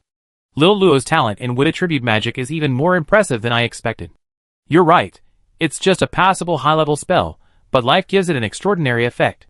Ifei raised her hand, and a kingfisher flew over and landed on the back of her hand, exceptionally agile, indistinguishable from a living creature except for the lack of a soul.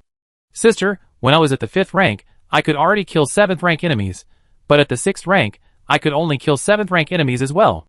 This is because of the borrowing of magical properties. Wood magic has 7 attributes, and life is one of them. In your understanding, what can life magic do? Luo answered without hesitation: heal flesh wounds, restore vitality, and control plant growth. That's a very good answer. Life magic is a special kind of wood magic. It's magic that creates life. It doesn't have much offensive power itself, but what if this life takes nourishment from enemies? The growth of life needs nourishment, regardless of the source. The source is sunlight, soil, magic, or even flesh and blood. This is a truth etched into the essence of the world. Therefore, when a seed is planted, no matter what happens, it will eventually absorb all the nutrients it can reach, growing into the form I desire. Little Luo, do you understand? Seeing Luo enter a state of deep thought, Ifei smiled but didn't continue speaking. She took Luo's small hand and flew away into the distance. The stone bees were merely the weakest magical creations here. After clearing the area within 100 miles, more towering stone birds, with outstretched wings, had already attacked. She would use this time to clear all obstacles. Luo left only a wisp of perception to guard the surroundings. Most of her mind had already sunk into the sea of her soul. Ifei was ostensibly explaining the magical principle she had just heard, but in reality, she was elucidating the application of magical properties. Each type of magic has unique multiple properties, something Luo had already understood when she advanced to the intermediate level. Low-level magic is not much different from pure magic power. Mid-level skills contain a few traces of magic power characteristics. Only high-level skills contain obvious magic power characteristics. For example, each spark in Thousand Starfall is a pure fire magic burst. However, this depends on the ingenious combination of runes. It cannot be done with magic power alone. The power of high-level transcendence lies in the inherent characteristics of their magic, granting lower and mid-level magic a higher ceiling and allowing high-level magic to flourish in its full potential. They can easily defeat ordinary magic unless whittled down with hundreds or even thousands of times more. Like how Luo fought those powerful 7th-tier enemies. However, at the 8th tier, transcendents have reached a critical point in their utilization of these magical characteristics, becoming almost immune to damage from ordinary magic. Only high-level magic and divine spells can still have a limited effect. This is why Miss Phosma joked that Luo's divine spell could at most scratch an 8th tier's little finger. The prerequisite for utilizing these characteristics, as Ifei revealed, is a deep understanding of the essence of the world, which is necessary to communicate with magic. Luo gazed at the tens of thousands of runes floating in her sea of souls. In terms of understanding the essence of runes, she prided herself on being on par with any 6th-tier transcendent. Her ice runes, forming a domain, surpassed even many high-tier transcendents. Logically, She should have met the conditions for comprehending a characteristic, so why didn't her magic power carry one? She reached out and summoned a wisp of ice magic power. The pale blue magic power carried a deep chill, growing even colder under Luo's control. However, this was the inherent nature of ice magic power, unrelated to the level-insensitive freezing effect exhibited by Absolute Zero. Can you hear my will? The ice magic power flowed slightly, seemingly responding to Luo, yet it also seemed merely an instinctive submission attached to elemental divine authority. Luo blocked out superfluous thoughts, focusing all her attention on the ice magic power in her hand. Simultaneously, she continuously burned other magic power to enhance her soul power. An icy domain unfolded, assisting Luo in more acutely perceiving the ice magic power. As her concentration deepened, the form of the ice magic became increasingly clear in Luo's eyes. A tiny wisp of ice magic was composed of tens of thousands of tiny, icy blue specks of light. Each speck was drawing closer to her consciousness, conveying its frigid nature, wanting its master to use it more. Can you become even colder? The ice magic's temperature intensified, but Luo was still unsatisfied. No, it's not like that, it's... Luo's thoughts stalled. She couldn't describe the characteristic she imagined. She knew several high-level ice spells, and had seen the natural ice runes in extreme cold storms, but when it came to conveying that soul-deep chill, she found herself unable to imagine anything that perfectly matched the freezing characteristic. It was as if something was missing. Luo didn't see that as she attempted to imbue the ice magic with the freezing characteristic, all the ice attribute runes flickered simultaneously, forming a vast network, like a fragmented snowflake invisible even to extraordinary beings. The rune fragments contained within the Viz to Desert blurred some of the runes, revealing numerous flawed rune drawings that highlighted Luo's missing runes. This snowflake was one such example, though it didn't usually show much abnormality. Now, Vizdu's effect on the runes became apparent again. A new rune materialized out of thin air at one of the thousands of gaps in the snowflake, all the ice magic flashing simultaneously, seemingly becoming more solid. However, this change was slow. Even as Luo repeatedly attempted to return to the outside world, a second new rune had not yet materialized. The dark labyrinth could no longer be called dark. Lush forests occupied most of the space, and the fearless stone-flying serpents easily dissipated the 7th-tier sandstorms before being submerged by the green waves, becoming the foundation for the growth of the great trees. And within the remaining dark aura, hundreds of stone-flying dragons radiating 7th-tier aura stood ready, with armored figures pulling the reins of the stone dragons, resembling little generals. Chapter 632. Click. The dark brown hue crumbled, revealing the next level of the maze. With the third level of the dark aura maze solved, the fourth level was a turbulent, ever-changing swamp maze. One had to withstand the ever-increasing gravity and find 4 Vizdas hidden in the swamp, each carrying a key, to enter the next level. This only became clear after the two had been wandering aimlessly for 3 days, until they accidentally found a Vizdu. After 5 days, once they had collected all the keys inscribed with magical nodes, A5 deciphered the location of the hidden passage to the next level, allowing them to enter the 5th level. 7 days later, they entered the 6th level. 12 days later, they entered the 7th level. 6 days later, the 8th level. Unbeknownst to them, they had already passed the 12th level, reaching the theoretically final level. If there wasn't a 5th of the 4 saint-level beings. Ifei, a master of life magic with a long lifespan and extensive magical knowledge, coupled with her patient and gentle guidance, not only answered many of Luo's questions about wood magic but also helped her quickly understand the newly learned binding magic. Eternal Forest Invitation. The 8th, 10th, and 12th floors are combat labyrinths designed to weaken intruders. They must painstakingly search for the portals to the next floor amidst endless attacks from magical beasts. In fact, these portals are essential connecting nodes in multiple magic systems. Only those that can be found are considered portals, and those that cannot are non-existent. With Ifei's protection and insight, despite the escalating difficulty of each floor, nothing could stop them from conquering them. During this time, Ifei would even specifically guide Luo in practicing Eternal Forest Invitation. Now, this newly learned magic, acquired in just a few months, can simultaneously imprison the bodies of 3 6th-tier transcendents, trapping their minds in a forest illusion, rendering them unable to use any proactive attack skills. This is enough for Luo to leisurely prepare powerful magic.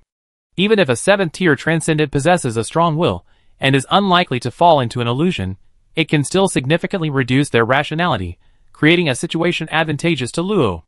It should be noted that even Ifei herself cannot casually unleash high-level magic at Luo's level, let alone with the proficiency required to simply cast it.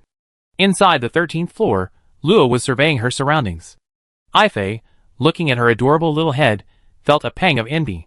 Such terrifying magic learning efficiency was practically a natural match for the great library. Given time, she would surely surpass Luo to become the most powerful assistant. However, she then thought that while the little girl named Moriarty was threatening her, she was also pushing herself and Luo closer together. Being able to witness the growth of such an extraordinary genius made her nearly 1,000 years of life worthwhile. It's a bit of a pity she's human. It would be even better if she were an elf. Sister Ifei? Luo blinked suspiciously. Ifei had been spacing out earlier. Was she thinking of changing her mind? Sorry, I was a little distracted. Let's continue. The 13th floor was incredibly spacious. A massive circular platform, 300 miles in circumference, floated in the hazy yellow void, its edges jagged with strange rocks. 100-meter-high black obelisk emerged from the ground beside it, inscribed in common language, First Trial. Duel? It's a bit like an arena. Are there magical beasts on this floor too? Luo muttered to himself, but the instant the two crossed the boundary of the circular platform, Ifei mysteriously vanished, leaving only Miss Phosma beside him. This is a separation teleportation? Phosma nodded quickly. It seems the creator considered the possibility of too many people entering the maze. This level forcibly separates all intruders, forcing them into a mirror space to attempt the challenge alone.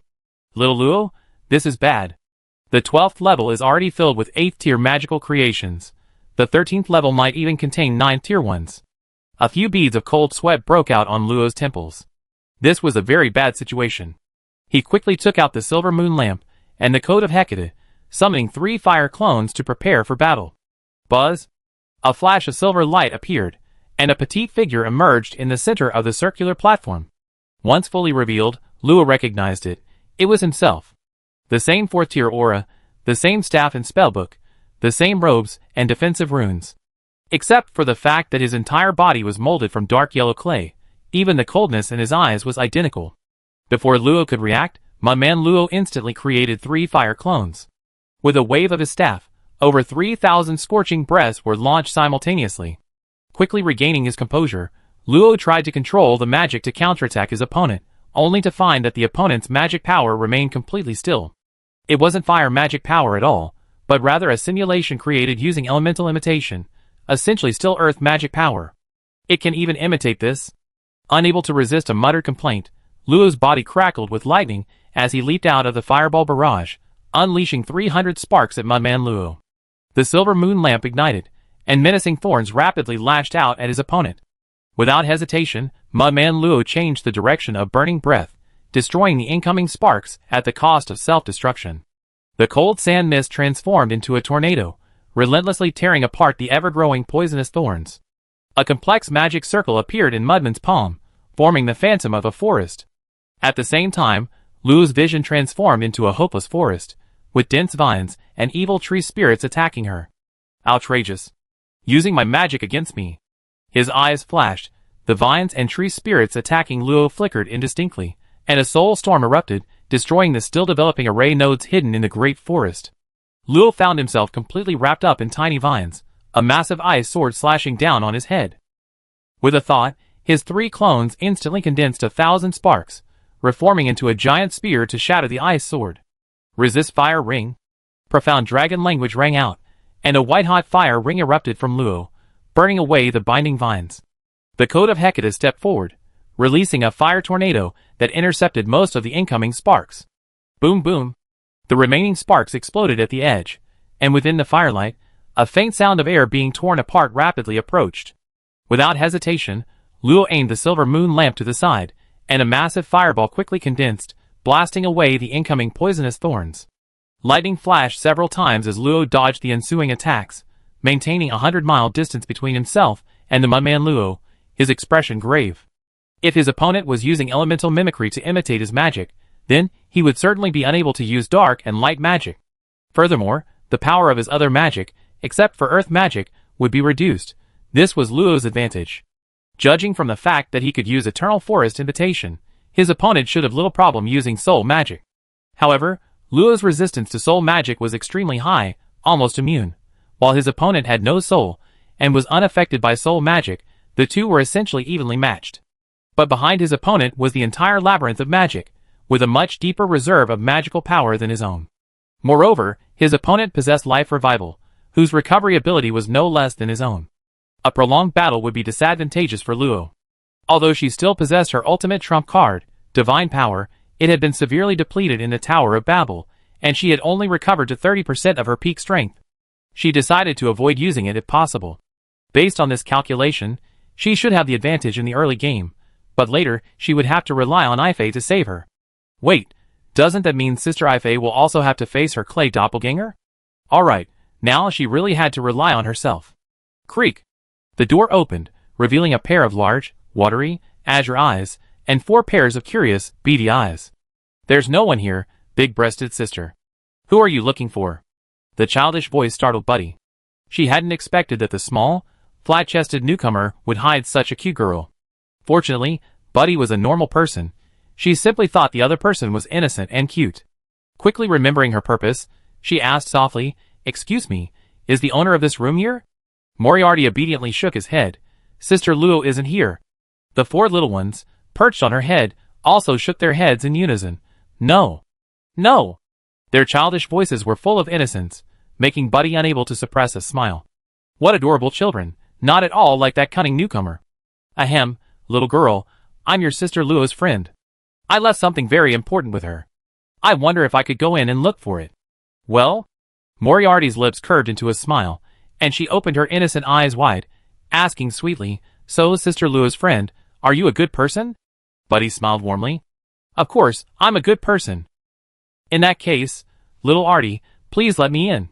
Don't tell Sister Luo, okay? Otherwise, little Artie will get a spanking. How could I possibly hit someone so cute? Don't worry, I talked to your Sister Luo and asked her not to hit you anymore." "Yay! That's great." The door opened, and after Buddy went in, Moriarty peeked out, looked around to make sure no one was there, and then her smile slowly stretched to her ears. Click. The door closed. Chapter 633. Boom! A massive pillar of fire engulfed the arena, its bright orange-red flames melting the over 300-meter deep, hard surface. The colliding forces surged, the aftershocks easily obliterating any ordinary 5th-tier transcendent. Clang! Clang! Clang! Heavy, crisp sounds of impact rang out as 400-meter-long giant swords, controlled by their respective masters, clashed in pairs. Extremely cold fragments rained down, cooling the molten arena and rapidly freezing it. Beneath the icy swords, 2 surging waves, over 500 meters high, carried terrifying power, determined to crush their opponents. The water giant, using the continuous surge of water beneath its feet to replenish its strength, raised its giant sword and brought it down heavily. Boom! Water splashed everywhere, leaving cratered marks on the arena. In the distance, 6 clones were locked in a stalemate. One side was a more aggressive fire clone, the other a more resilient water clone, both trying to prevent the other from assisting its master. Whoosh! Arrows intertwined with lightning and fire shot forth, deflected by the preemptively released flame shields from the spellbook surrounding Luo, slamming into an invisible boundary 1,000 miles away. Luo maintained his own magic output, hesitated for a moment, but still didn't take out the magic crystal bomb, because his opponent's state seemed to be constantly matching his own. The amplification of the silver moon lamp exceeded that of a typical gold-grade staff, so Luo initially judged that the opponent's magic power was slightly weaker than his own, because the opponent's staff was only equivalent to a regular gold-grade staff. However, in the second confrontation, the opponent's magic power was exactly the same as his own. Not only that, when Luo cast 3 Days of Annihilation, the opponent was a beat slower and also decisively used a high-level spell of similar power. Even the spells used by the opponent's spellbook changed in real time according to the spells cast by the Code of Hecate. Therefore, if he used an item first, his opponent might throw out the same one. So, the less magic I use, the less magic his opponent can use? But Luo used quite a few spells in the first 12 levels. It seemed too late to back out now. Fortunately, judging from the magic his opponent released, the Mudman's control over magic hadn't completely replicated his own. Each new spell was slightly stronger than his own, only adjusting to the same power the second time. However, what's more troublesome is... Buzz! A scorching beam of light shot straight towards Luo's forehead, slightly reflected by the ice crystal surrounding him, piercing his lower left side. The Mudman paid the price of having its waist severed by thorns, its remaining body quickly becoming poisoned. How could I forget that using light magic doesn't necessarily require an affinity for the light attribute? Luo angrily cast a dispel spell to dispel the light magic that had invaded her body. In the blink of an eye, her delicate skin recovered. She never imagined that one day light magic would corrupt her body. The Mudman simultaneously dispelled its poisoning and repaired itself. The opponent's light magic possessed a kind of unclaimed purity, likely powered by extra magic. Luo had a vast reserve of magic crystals, while the opponent had the dense magic mist from their library space for replenishment. A war of attrition was unrealistic. Divine runes appeared, and a beam struck the Mudman with unavoidable speed. Unsurprisingly, aside from wasting an attack opportunity, the opponent was unharmed, while Luo herself had a large section of her defensive ice crystal shattered. The opponent isn't a living being, light magic isn't very effective. I need to find the control point. Fire line. A white-hot rope of fire coiled around the opponent's water giant. Taking advantage of the giant's struggle, Luo slashed down, cleaving the opponent's tide summoning in two. Suddenly, countless tiny vines coiled towards Luo. Even with a pre-existing soul barrier, Luo's mind was still disturbed for several breaths, and the wave of mental control she had been concentrating on collapsed instantly. Lightning subconsciously activated, and Luo narrowly escaped the restraints, but the mud figure seized the opportunity to summon a new water giant. Here we go again! Little Luo quickly interrupted its magic. I already tried this method. The creator of the mud figure was a genius capable of designing powerful magic like the 13-layer maze. How could the process of constructing magic be easily interrupted? Really? Why did I have to learn this magic? Luo was somewhat frantic. The opponent's Eternal Forest invitation was released based on her own soul power, and even she couldn't completely isolate the illusion within it. Otherwise, the battle should have ended half an hour ago. Whoosh! In her anger, exploding flame arrow condensed and shot out, but the opponent simultaneously commanded the spell book to release it. The two arrows collided precisely, and the powerful impact instantly blasted both of them away. Hey! Miss Phosma, stop pretending to be asleep. This situation can't be unsolvable. Phosma's weak voice came from within the soul-retaining ring. Little Luo, you can break through with absolute power, but I estimate you fall into the next level. Friendly reminder, the next level won't be any easier than this one. Far from the blizzard covering several miles, Luo mobilized more magic power, directly condensing thousands of extreme frost around the opponent, forcing them to dodge. Taking the opportunity, he quickly spoke. Didn't you say an 8th-tier assistant could handle this with ease? How would an 8th-tier assistant solve this situation?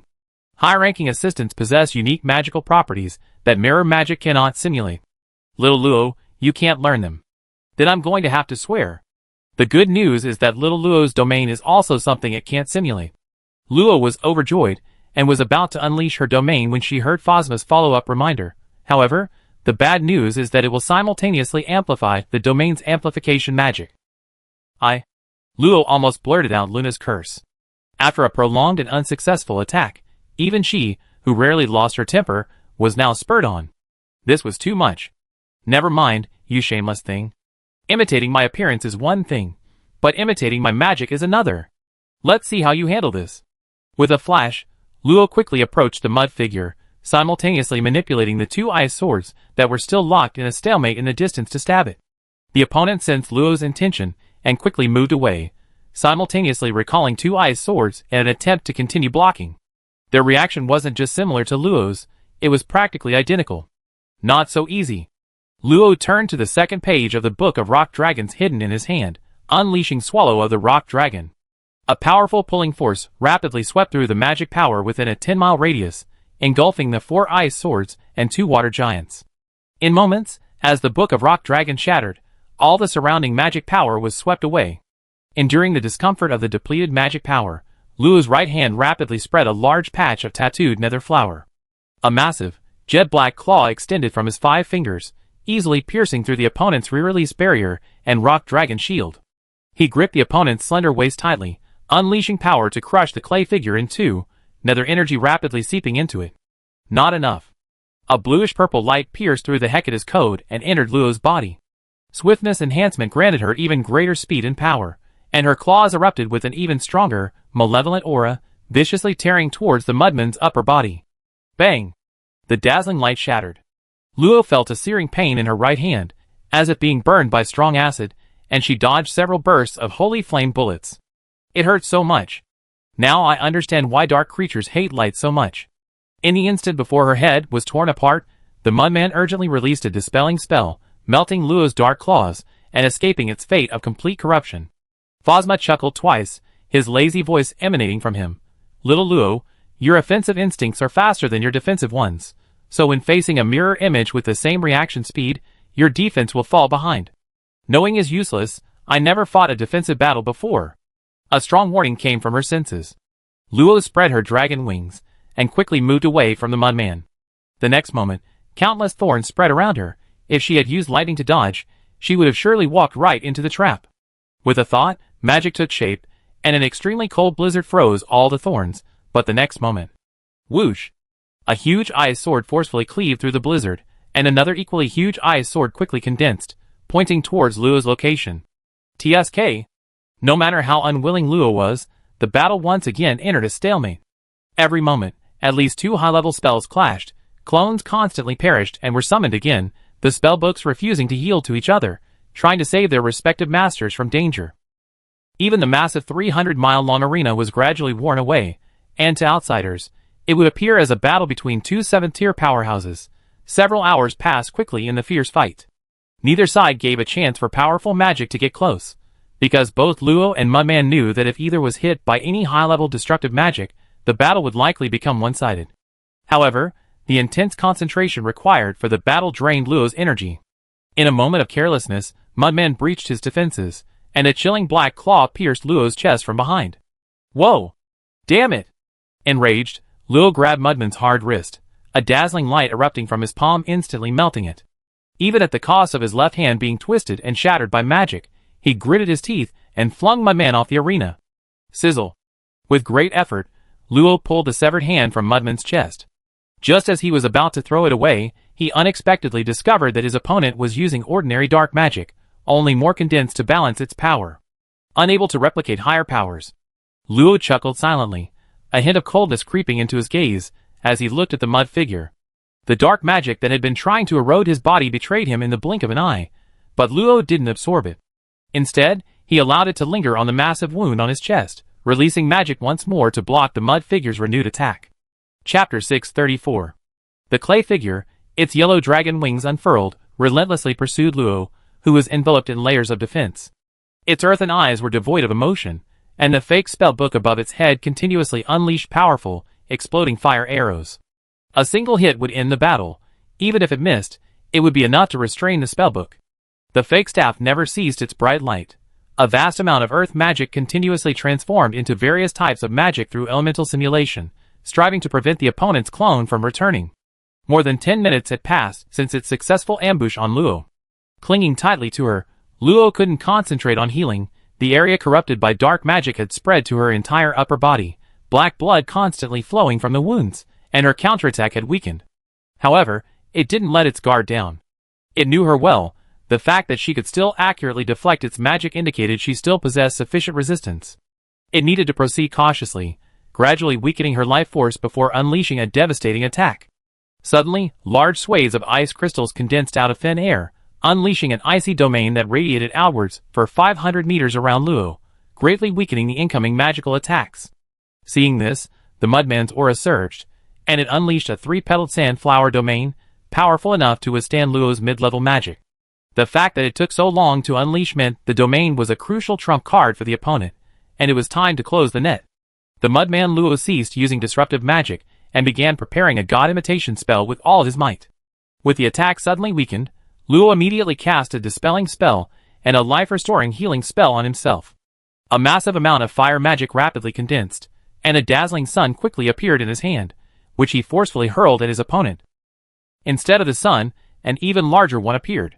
The hastily released divine magic was no match for the opponent's magic, which had been built up over time. However, this was exactly what Luo wanted. She needed to create an opportunity. A terrifying fusion explosion reappeared on the arena. Due to the close proximity, their domains only lasted a moment before being torn apart by the magic. The stalemate lasted only a short while before the clay figure's sun engulfed Luo's sun, releasing a massive, scorching fireball that swallowed Luo whole.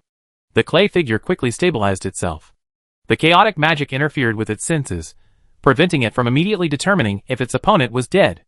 Although it noticed the opponent's 3 clones suddenly disintegrate, this didn't necessarily mean the opponent had taken the hit. It could have deliberately lowered its guard. The clay figure retracted its clones, and released 3 more dark clones. A surge of dark magic flowed from the fake staff, and amidst the soaring flames, the clay figure and its 3 clones vanished from the spot. The battlefield fell eerily silent. But moments later, the flames were suddenly torn apart. Using the flames as cover, Luo, protected by the tattered barrier, plummeted from the empty sky. Her giant ice sword slashed down fiercely, only to be shocked to find that the mud figure, which should have been below on guard, had vanished without a trace. Gone? Narrowing her eyes, Luo quickly repaired the barrier, her senses constantly searching for the mud figure's location. A new sun recondensed on the silver moon lamp, not complete, but powerful enough to kill. Whoosh! A gigantic beast claw emerged from Luo's shadow, tearing through the barrier and swiftly grabbing at her back. The same trick won't work. The silver moon lamp pointed sharply backward, the roaring sun erupting with dazzling light and heat, instantly vaporizing the attacking beast's claw and the creature hidden in the shadows. Tear! 2 dark figures appeared from the left and right sides. One figure quickly disappeared, carrying away the coat of Hecate, while the other extended sharp claws and cleanly severed Luo's hand holding the silver moon lamp, then tossed the staff far away. What? Resisting fire ring. The fire ring exploded, repelling the shadowy claws. However, before Luo could retrieve the silver moon lamp, the surroundings suddenly darkened. Dense dark magic blocked her vision, and a ferocious claw suddenly grabbed her neck from behind, its tip digging deep into her delicate skin, drawing a trickle of blood. The dark claws continued to exert force, shattering the white light flickering at Luo's neck, a hastily released holy light possession. The clay figure, its expression cold, uttered its first words yet. It's over. Yes, it should be over. The pain on Luo's face vanished instantly, replaced by a bright smile of triumph. Before the mudman could react, all the dark magic surged violently. Although it quickly subsided, at such close range, even a small mistake could be exploited to inflict serious damage, let alone the deadly backlash of a magical surge. A standard knight's longsword materialized, its black blade moving faster than the magic itself. In the blink of an eye, it swept across the mudman, and as a dozen faint black lines appeared on its skin, the mudman slowly shattered into a dozen pieces that fell onto the arena. Even the strongest self-healing ability was powerless against the infusion of nearly half of Luo's dark magic. Murky black liquid flowed out, and soon only a puddle of mud remained of the mudman's fragments. Yay! Little Luo finally killed it. Luo rolled his eyes, and retrieved the spell book that had fallen from the shadows, and the silver moon lantern from the distance. The opponent hadn't expected her to have the ability to seize control of the magic, which was why she was careless and didn't react in time. Moreover, she hadn't even used her ability to disappear into the shadows. Fortunately, her feigned injury had some effect, successfully signaling her inability to resist dark magic. However, the feeling of having her neck grabbed was unpleasant. Rubbing her aching neck, Luo finally felt better under the healing power of light magic. Rumble. Accompanied by a huge rumble, the arena slowly cracked open, revealing 2 enormous stone tablets, each with a vortex as tall as a person beside it. Luo landed on the ground, studying the inscriptions on the stone tablets. The left tablet read exit, while the right tablet read second trial. Luo stroked her smooth chin. Common sense told her that the second trial would definitely be more difficult. Choosing the exit was safer. With Ifei around, she didn't need to worry about not being able to contain this whiz. However, her intuition told her something was amiss. The stronger a transcendent soul power, the more they value their intuition, a warning from their soul about inconsistencies. Miss Phosma, isn't the purpose of this maze to trap people? Phosma floated out her soul-trapping ring, nodding her head. That's right. All the methods are to prevent those who come from leaving the maze. Whether they die or wander aimlessly, it doesn't make much difference. In that case, the creator of the maze shouldn't have left an exit. I got it! Luo slammed her fist, creating 3 water clones, controlling them to rush into the vortex together. There was no rule that the person had to go in. Buddy curiously observed the spacious living room. Wooden floors, brick walls, but pink girly stickers, it was, in a way, a style reminiscent of a small aristocratic household, simple yet warm, unexpectedly pleasing to her aesthetic. She has a youthful spirit. What a cozy home, little girl. Are you called Artie? It's Moriarty, big sister. Have some tea. Moriarty smiled and served steaming hot black tea, its aroma enticing, looking delicious. Buddy actually wanted to ask when the tea was brewed, she hadn't seen it when she entered. However, she was quickly drawn to the 4 fairies. She recognized 3 of them as Aphi's contracted fairies, and the other unfamiliar fairy was undoubtedly Luo's. Xania blinked, quite puzzled. Looking? A chaotic hue. I don't understand.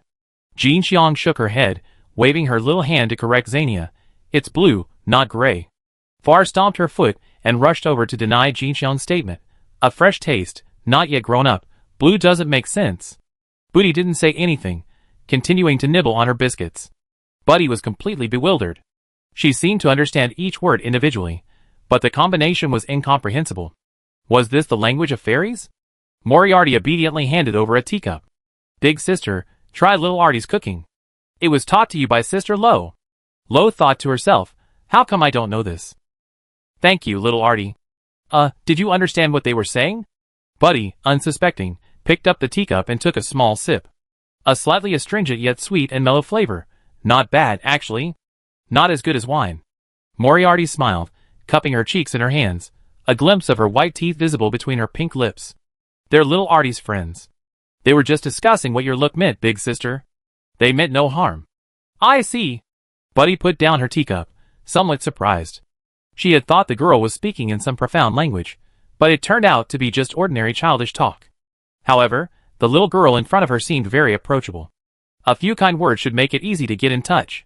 While pondering this, Buddy suddenly felt that Moriarty seemed to have grown a little taller, but in the blink of an eye, nothing had happened. Was she seeing things? Never mind, she asked first.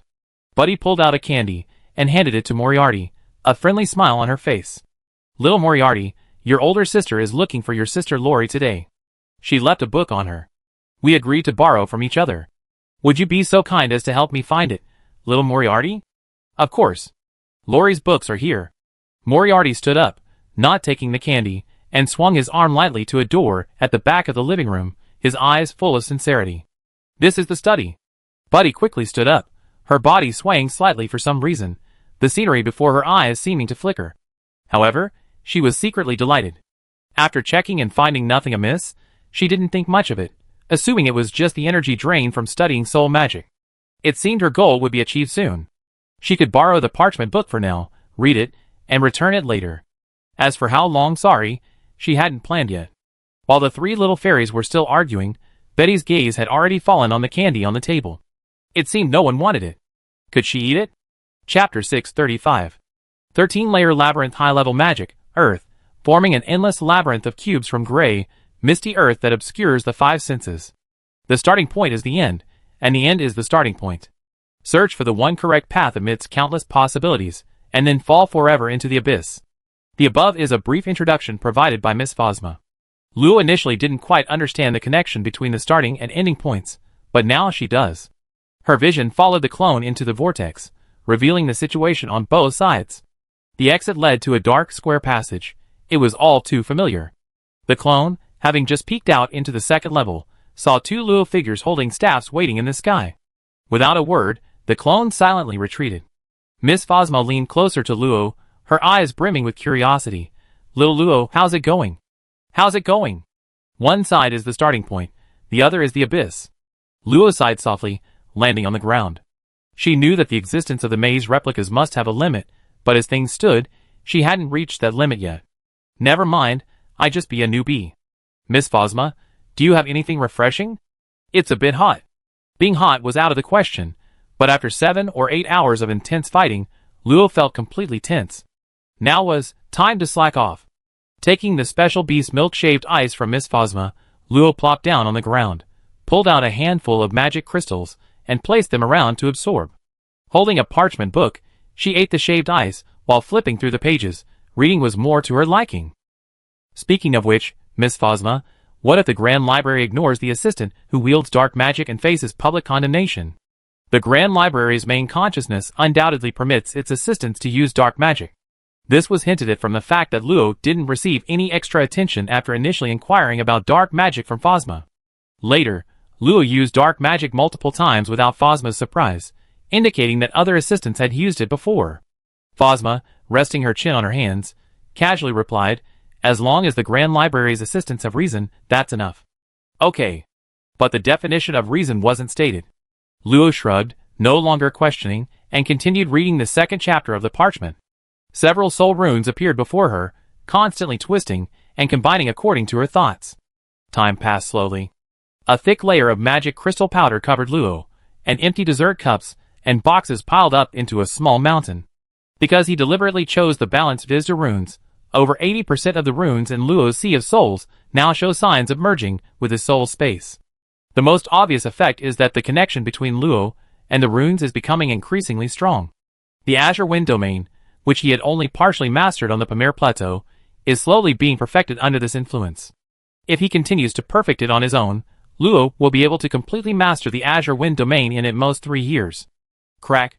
Like a giant pane of glass shattering, several cracks appeared in the surrounding space. Finally done?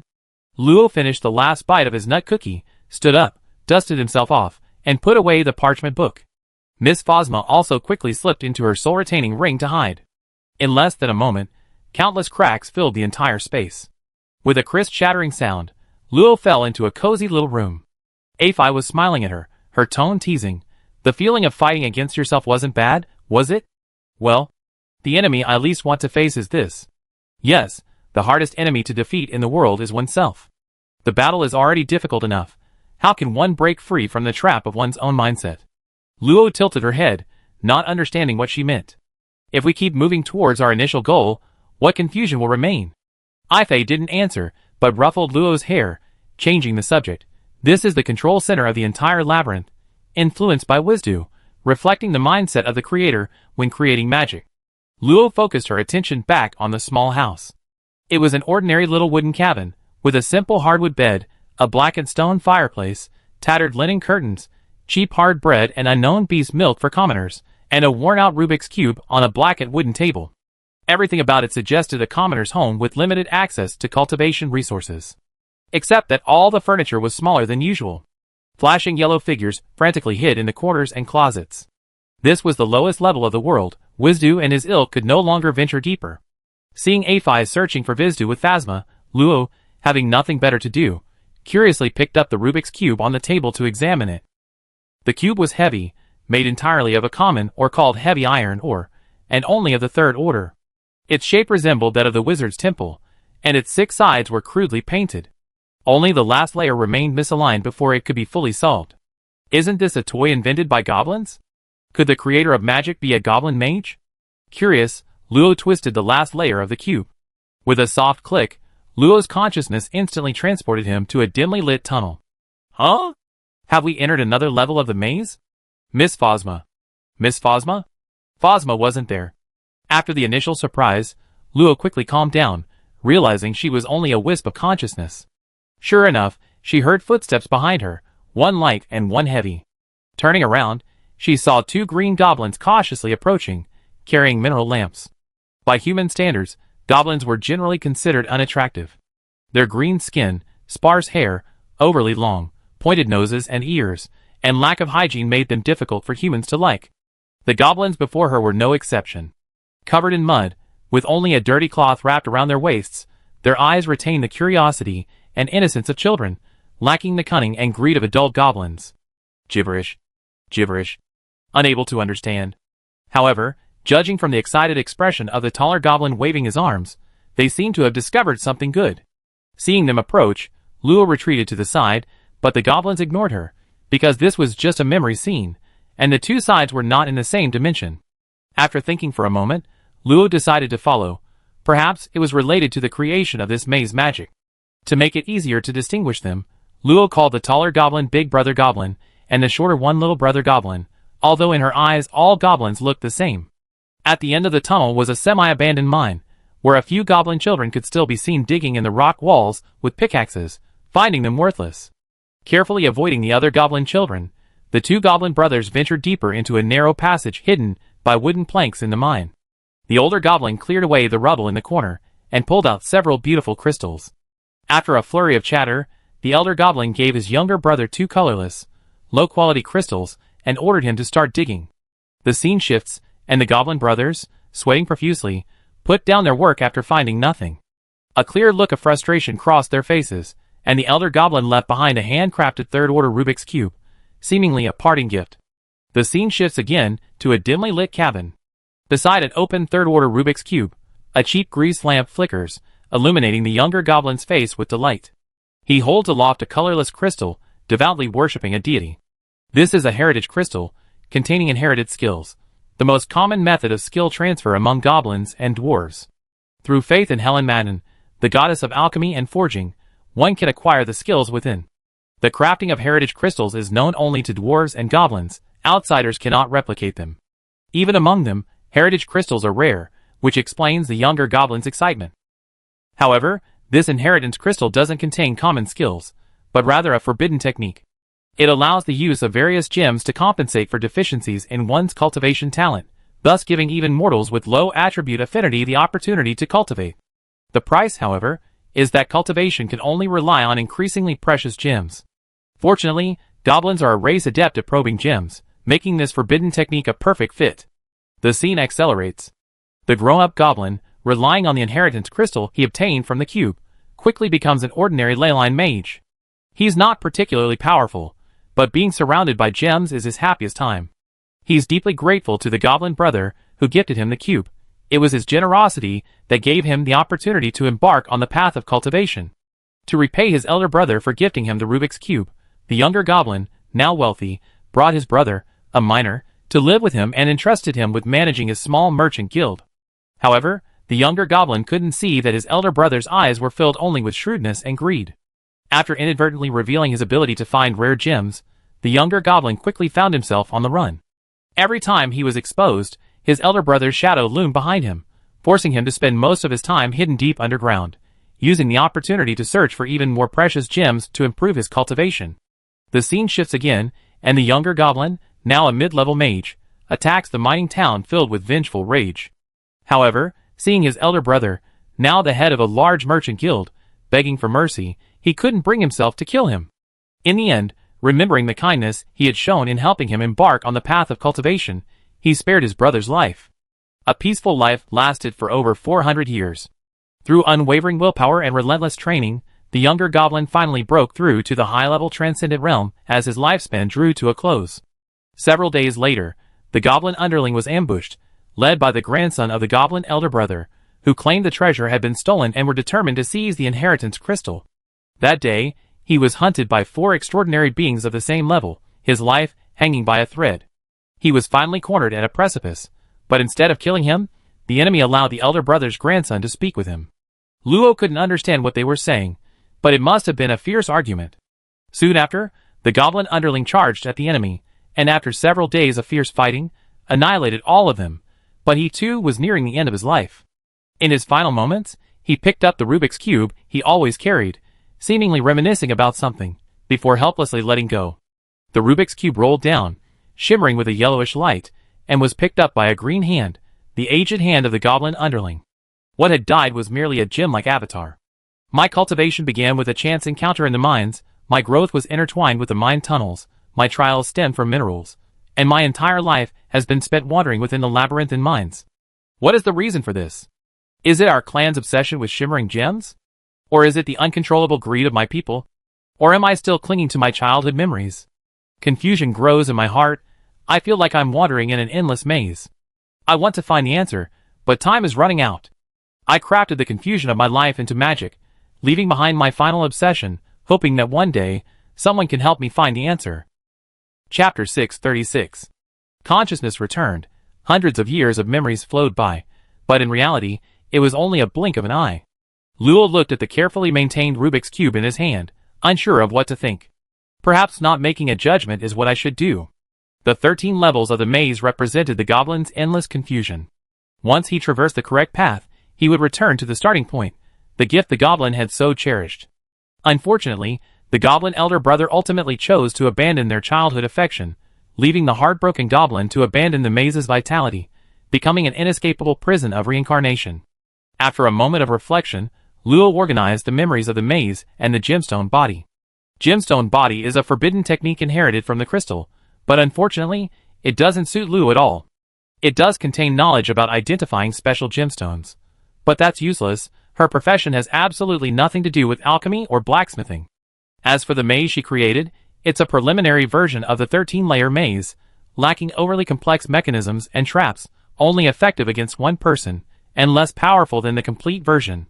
However, it bears traces of the magic's creation. Maze intermediate magic condenses magical power to create an ever-changing maze. The intruder will face their greatest enemy. If they cannot defeat it, their mind will fall into endless delusion. Having personally experienced invitation of the eternal forest, Luo also discovered the flaw in this magic. If the enemy's mind is resilient, or if they have cultivated soul magic, the illusion will have difficulty dragging them in immediately.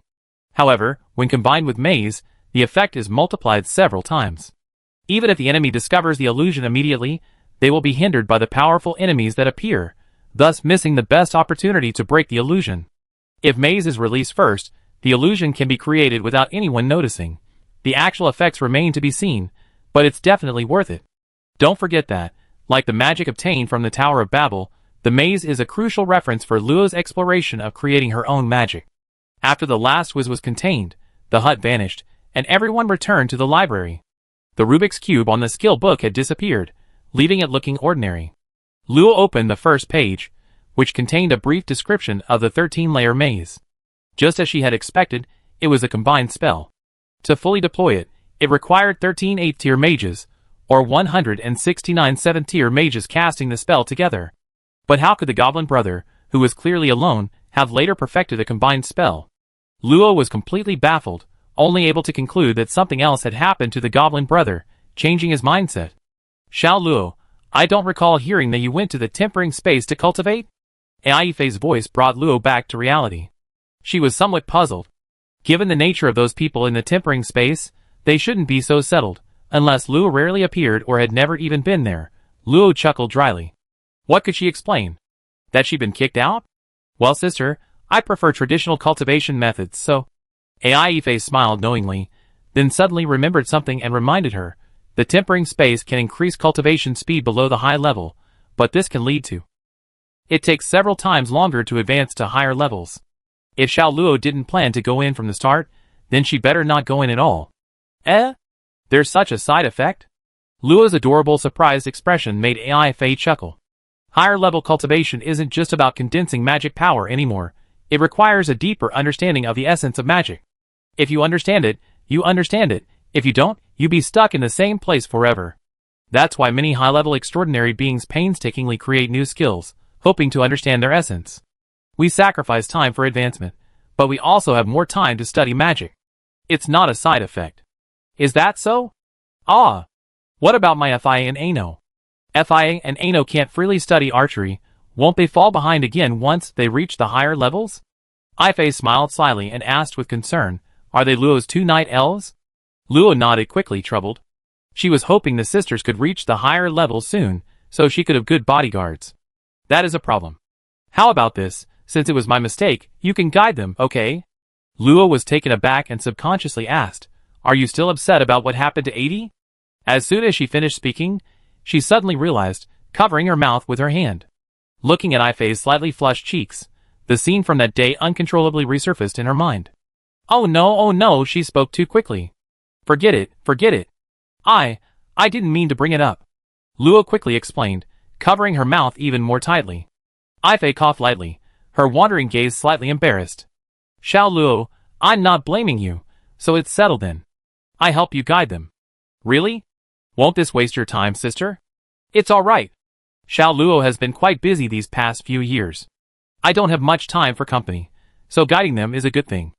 After all, night elves have a deep connection with elves, so there's no need to worry. Luo was overjoyed. This relieved a great worry of hers. Thank you so much, sister. I promise I take good care of little Audie. Ahem, Xiao Luo, you brought that up again. Ah, I'm so sorry, I got a little excited. I shut up right away. Behind the study door was a long dark passageway, though a bright light and neatly arranged bookshelves could still be seen at its depths. Little Artie, those really are books. Before Buddy could finish speaking, Moriarty's petite figure skipped and hopped into the shadows of the passageway, her playful urging echoing, hee, big sister, come on. Little Artie has been waiting for a long time. The clear laughter, full of childlike innocence, was undeniably cheerful. Buddy had a vague feeling that something was amiss, but the pitiful urging in her ears made it hard to refuse. Looking at the dimly lit passageway, she couldn't help but inwardly criticize Law for having no artistic sense whatsoever. Even the arrangement of the two rooms was so ugly.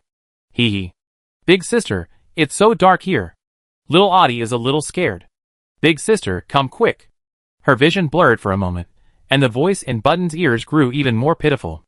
Gritting her teeth, she squeezed inside. Just a little kid, right? I'm a 7th level assistant. What's there to be afraid of? Click. A soft sound of the door closing echoed. Button turned her head in confusion. It must have been the doorknob she had closed earlier. Hasn't Big Sister come yet? Little Audie is waiting in the study. A sweet, childlike voice rang out at just the right moment, dispelling any wariness that might arise in Button's heart. Self-deprecatingly, Button walked towards the study on the other side of the secret passage. Moriarty had stopped and turned to look at her, his azure eyes bright, eerily bright. Chapter 637. The relationship between the Night Elves and the Elves wasn't exactly friendly. However, FIA and Noir naturally wouldn't disobey Luo's arrangements. After several months, the wooden bow was almost completely repaired.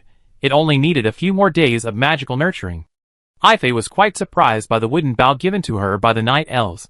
Frankly speaking, it was common knowledge that Night Elves were sold into slavery, but most Night Elves driven from the forest didn't live past 10 years, so the elven race turned a blind eye. To be gifted an elven wooden bow signifies an immense debt of gratitude the recipient owes to the elves. Otherwise, the elves would never entrust the bow to a stranger, even if it meant breaking the bow itself. Furthermore, the branch of the tree of life accompanying the sisters was no ordinary tree. Though its life force paled in comparison to the mother tree, it was remarkably fresh, unlike a broken branch preserved for years. She suddenly remembered Jin Xiang often telling her that her new companions would invite her to swing on a huge tree connected to a swing. Far had also mentioned how much she loved that tree, calling it the best house. She had simply assumed it was something special. A tree, but now that I think about it, only the tree of life could sustain the lives of the Night Elves. Little Luo, I want to ask, did you cultivate the tree of life? Yes, it was a gift from FIA and the Ano tribe. Really? When did the tree of life become so easy to grow? Afi could only keep this question to herself. Perhaps it was because she had an unusual affinity for wood magic. To avoid the trouble of making another trip, Luo chose to stay in the tempering space and wait for the wooden bow to be repaired, while also observing how Afi instructed the two sisters. The elven race possesses a unique cultivation method. The more vegetation in a place, the better the absorption and condensation of magical energy, a feat difficult for other races to match. Therefore, at the same level, elves are generally stronger, which explains why, despite having the smallest population, they stand alongside humans and orcs. Afi is a priestess under a mage, but as an elf, instructing the two sisters in archery is no problem for her. Archers excel at long-range sniping, possessing even greater sensory acuity than mages, often playing a crucial role on the battlefield second only to knights. They rely heavily on sight and hearing, a consequence of the inherent lag in perception. Once the distance exceeds 1/3 of the sensory limit, the speed of information acquisition cannot match that of sight. Elves' long ears make their hearing more than 10 times stronger than humans, easily detecting even the sounds of flowing magical energy. Therefore, the best way to ambush an archer is through close-quarters combat, otherwise, one should pray for a hole in their forehead. Similar to assassins, archers possess numerous techniques for penetrating armor. Barriers that can withstand magic and spells are often insufficient against archery of equal skill.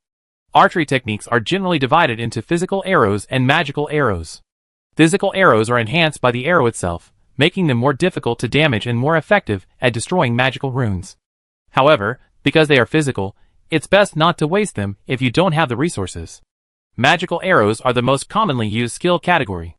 Luo himself knows a few types of magical arrows, but after listening to Afi's tutorial, he realized that simply shooting a magical arrow is the most basic usage. Aside from gaining the arrow's enhancement, it's no different from throwing it. From simple mana drain, stealth, flashbang, split, and tracking, to more sophisticated techniques like weakness assimilation, etherealization, and mental burst, a competent archer should be able to quickly use combination enchantments to handle complex combat situations. Bang! An explosion rang out, followed by Ano's violent coughing. I'm so sorry, Lady Ife. The enchantment for magic release failed. Ife, always patient, explained the key points again. The timing of magic release depends on the strength of the touch rune and the effect of the abnormal magic. Furthermore, the relative speed of the arrow is also important. Buzz?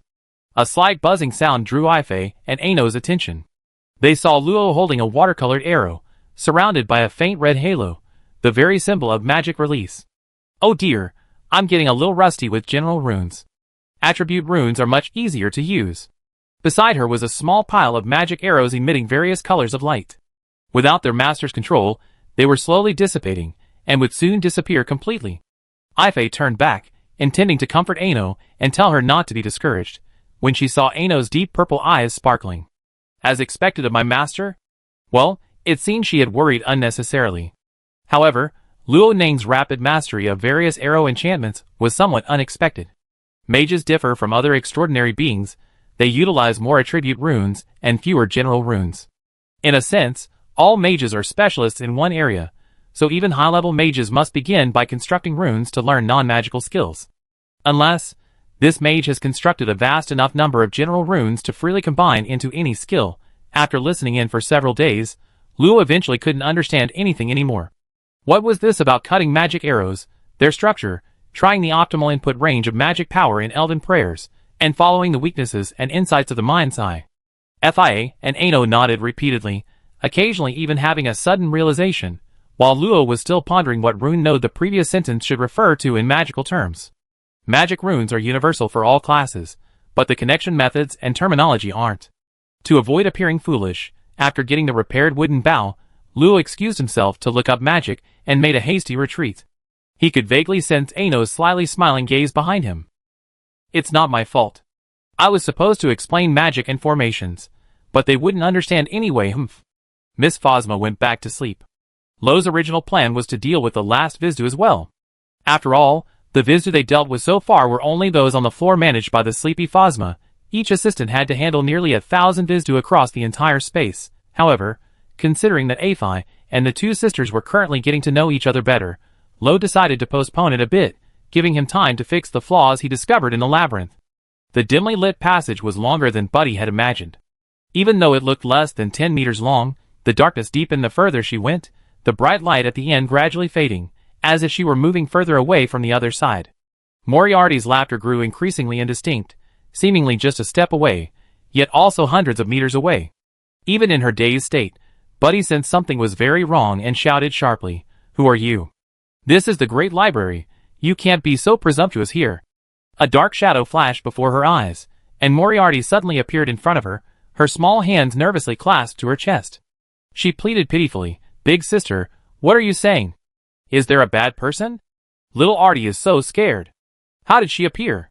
Buddy's expression tightened, and she instinctively tried to summon lightning to protect herself. However, nothing happened. "Where's my magic?" Buddy was shocked. Superhumans are constantly connected to their own magic.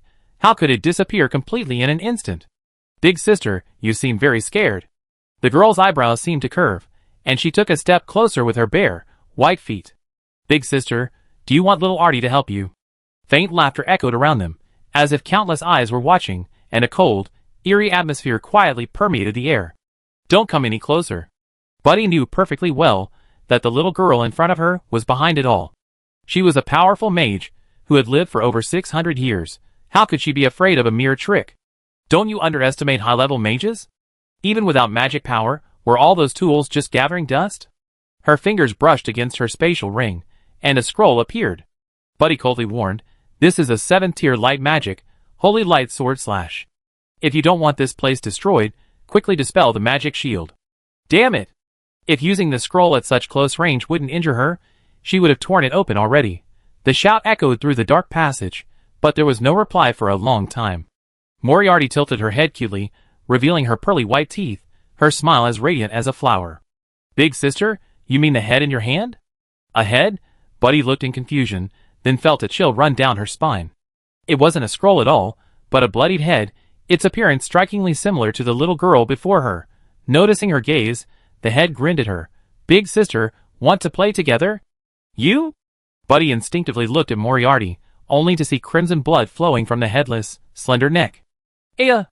With a high-pitched scream, the adorable head was forcefully thrown away by Buddy, caught by Moriarty, who leisurely placed it on her neck, her blood-stained little feet taking another step forward. "Honestly, big sister is so rude. Little Artemis will punish you." Chapter 638. Luo's experience in the labyrinth made him desperately need a way to overcome sensory shielding.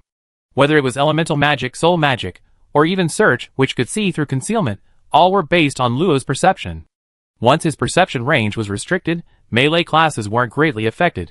Even archers could compensate for their attack range with vision. But mages would be rendered utterly short-ranged. Although Luo had encountered situations where his perception was restricted a few times, none had been as severe as in the labyrinth, exceeding 90%, especially on the third level, where perception was practically only at the touch of the body. Sensory shielding is an effect that could originate from magic, arrays, or special substances, and the methods to overcome it vary depending on the source. Luo had read many adventure accounts, including numerous incidents of accidentally falling into sensory shielding traps. Some died, others survived by chance. In most cases, the authors of these accounts would mention how to overcome the situation, the most common being changing the method of magical manipulation. The transition from controlling ranged magic with soul power to controlling it with consciousness is imminent. Simply infuse sufficient soul power to sustain the magic beforehand, then sever the connection between the magic and perception. By leveraging the separated soul power and the unseen link between the magic and one's own soul body, one can control the magic with their consciousness. Of course, because the power supply from the soul body is lost, the duration of magic control by consciousness is much shorter, and it's impossible to achieve precise hits or obtain feedback from enemy skills. Except in emergencies, no mage would willingly do that. Luo is confident in his abilities, and hasn't delved too deeply into the details, but sometimes mastering more techniques isn't a bad thing, right? So she's now inside the library space. This is an unknown floor, the coordinates provided by Miss Phosma. As soon as she entered, Miss Phosma popped her head out to warmly welcome her. "Welcome, little Luo. This is a rare guest." Luo was startled and sized up the Phosma, who had suddenly appeared. She was wearing a light tank top and a short skirt, her hair tied in cute pigtails, her face full of liveliness and excitement, the most youthful Phosma Luo had ever seen. "Miss Phosma?" "Yes. This floor is full of books with little magical energy, so not many assistants come here. You're the first one to come in 32 years. Would you like some fruit? Would you like some drinks? We have all kinds." Luo, somewhat overwhelmed by her enthusiasm, steered the conversation to her purpose. "Miss Phosma, I'm looking for..." I know. It's about techniques for using ranged magic, right? Come with me." The lively Miss Phosma nudged Luo's shoulder, cheerfully leading her to a row of books in the thin magical mist. Standing in front of the shelf, she enthusiastically recommended books.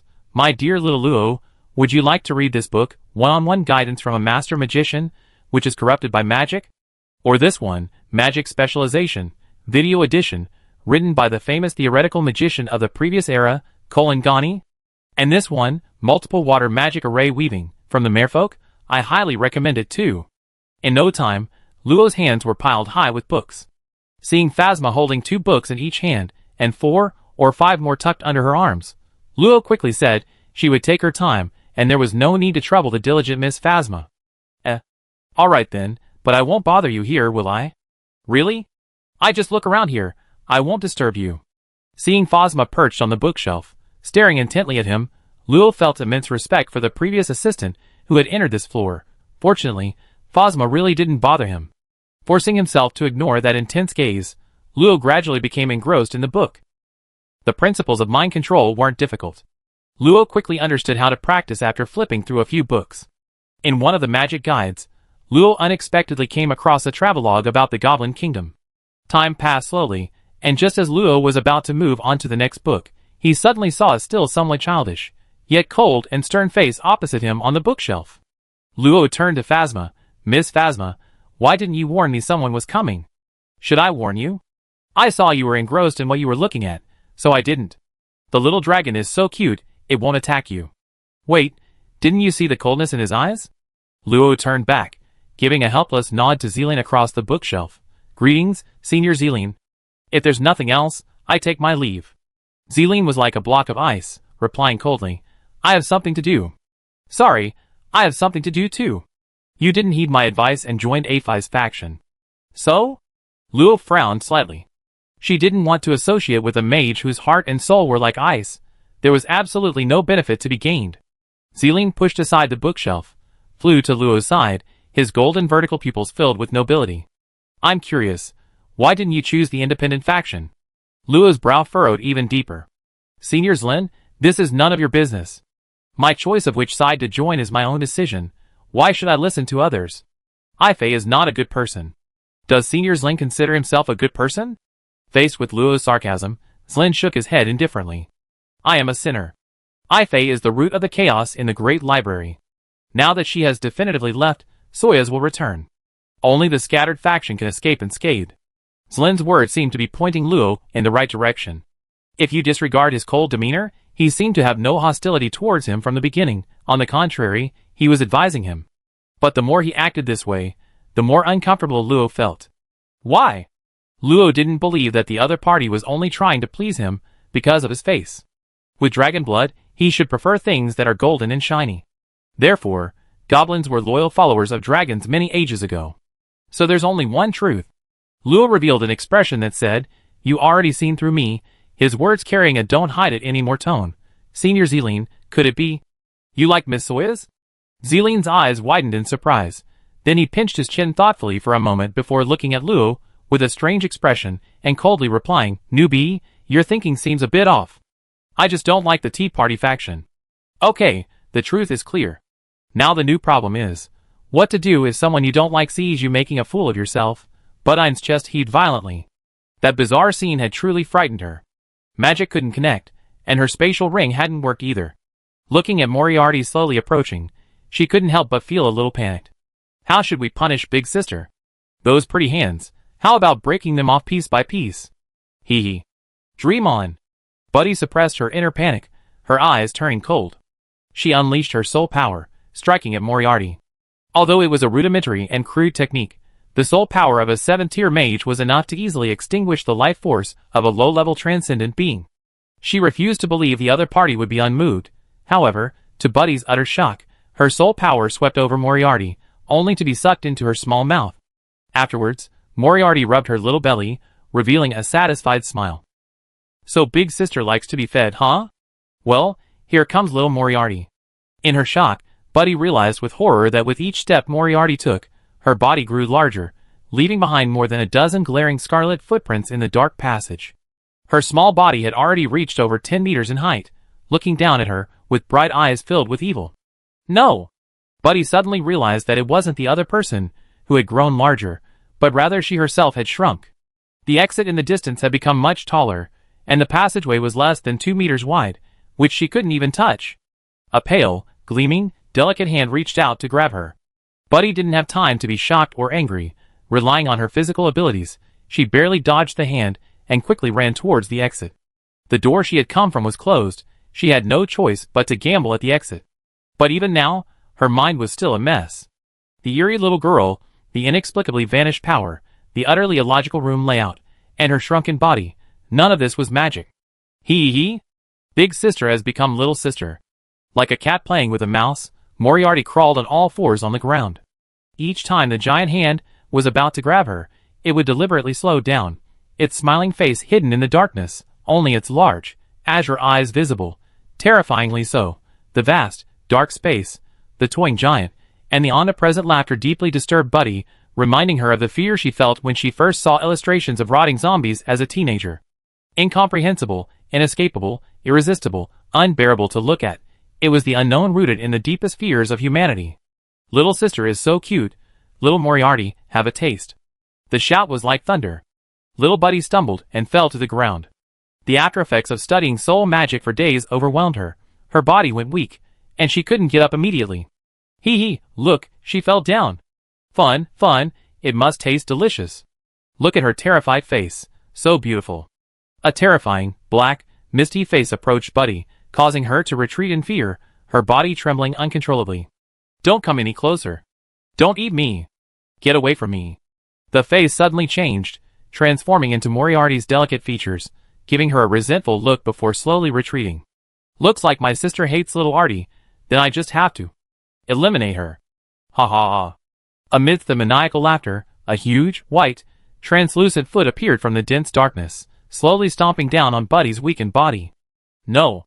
Chapter 639. Why did Zilin dislike the Tea Party faction? The answer Luo received was that the Tea Party faction's existence only plunged the Great Library into unnecessary conflict, which wasn't friendly to freelancers like him. Zilin's answer was so serious that Luo couldn't tell if he was telling the truth. I don't understand what's there to be wary of. Whether it's the Tea Party faction or the Contract faction, they're essentially just loose organizations. Not much different from freelancers. History tells the story, and only sinners know their sins. Newcomer, you understand later, but since you made your choice, I will no longer consider you part of the freelancer camp.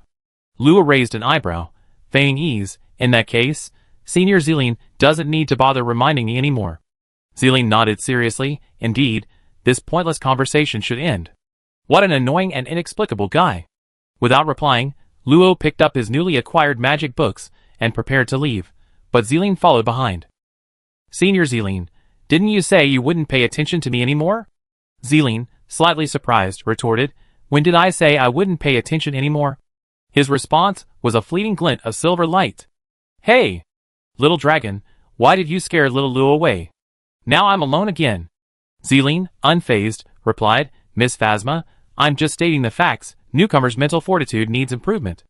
Phasma, exasperated, jumped off the bookshelf and gave him a light punch. It's all because little dragon always likes to observe newcomers. The last newcomer was so bothered by your stares that he sought refuge with little Soya. Just a boring person. Well then, I take my leave. See you next time, Miss Phasma. Hey! Little dragon.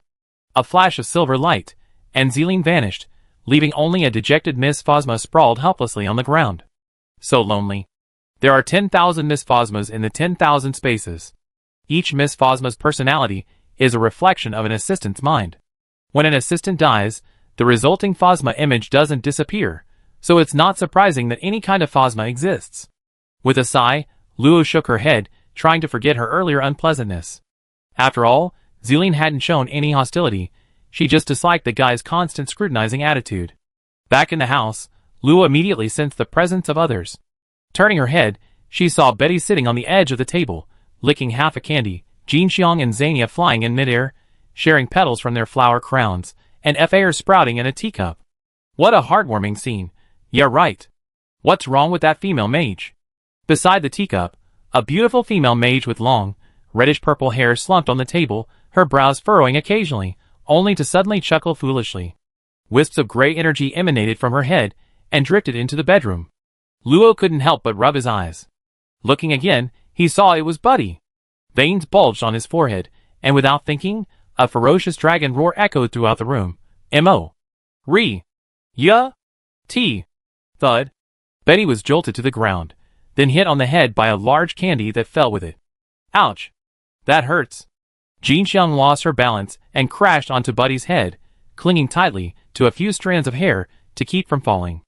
A small flower crown slipped from the startled Zania's hand, falling into the teacup and sprouting a cluster of daffodils, engulfing Fowl. Glug glug.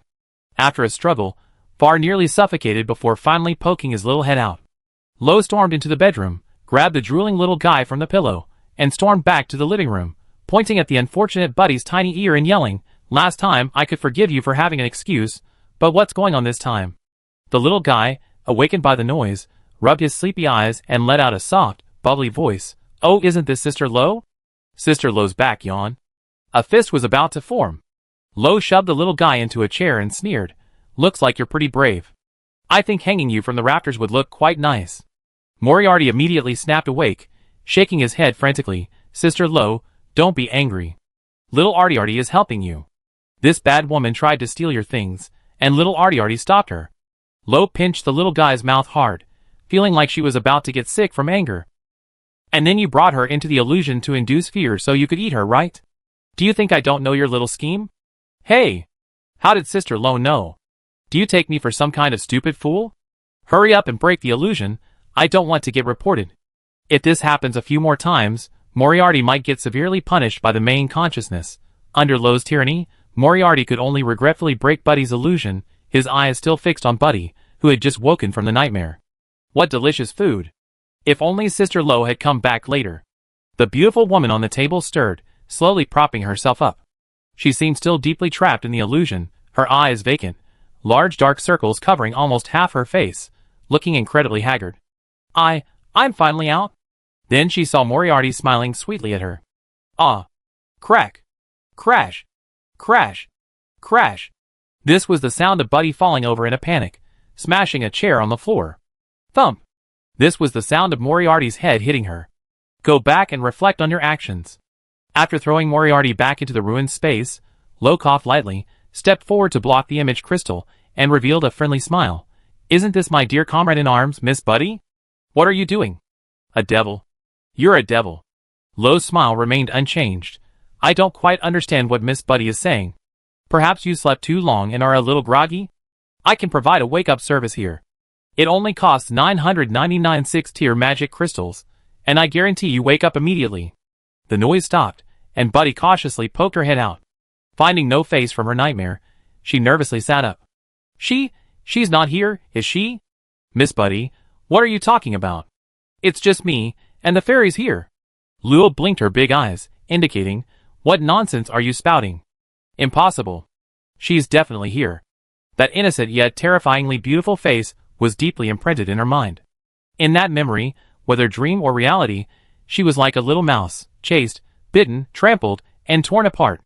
After each seemingly liberating death, she was horrified to find herself still in the nightmare, like a merciless, endless cycle, never to awaken.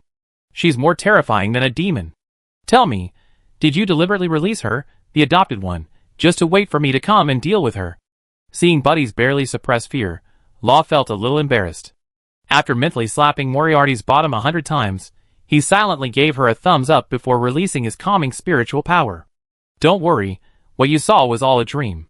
It's just a warning spell I set up in the room. The room is safe. Hearing Law's reassurance, perhaps finally remembering her identity, Buddy, still shaken, straightened her posture, her eyes constantly scanning her surroundings, afraid that a grinning foot might suddenly appear and trample her. Have some tea. Law kindly handed her the freshly heated tea, when Buddy seemed to see something terrifying, screaming and frantically swinging her arms, smashing the teacup against the wall. No! Don't come any closer. Miss Buddy? After a few heavy breaths, Buddy finally calmed down a bit, waving her hand to wipe away the broken teacup and spilled tea. I'm sorry, I don't know why, but seeing this teacup reminds me of bad things. I make it up to you. I understand. It's just an ordinary teacup. No need to worry about it. Deep down, Luo was extremely curious about what Moriarty had done in the illusion to make the cold and beautiful Buddy break down and frequently show fear in her eyes. Have some snacks to calm your nerves. Buddy thanked him, her slightly trembling hand picking up a small cake. It smelled wonderful and was beautifully designed, but she had no appetite at the moment, so she only took a couple of bites.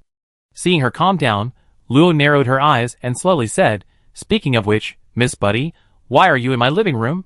I don't recall inviting you as a guest. Buddy's hand froze, and she forced a smile that was almost crying. Miss Luo, would you believe me if I said someone opened the door and invited me in? Chapter 640. 3 pastries were missing from the table. Betty sat on the table, nibbling at them little by little, her eyes fixed on the half-eaten cake in Buddy's hand. Luo clapped her hands, brushing away the crumbs. So, you rashly experimented with uncontrollable soul magic on your own body, causing your soul to become unstable, right?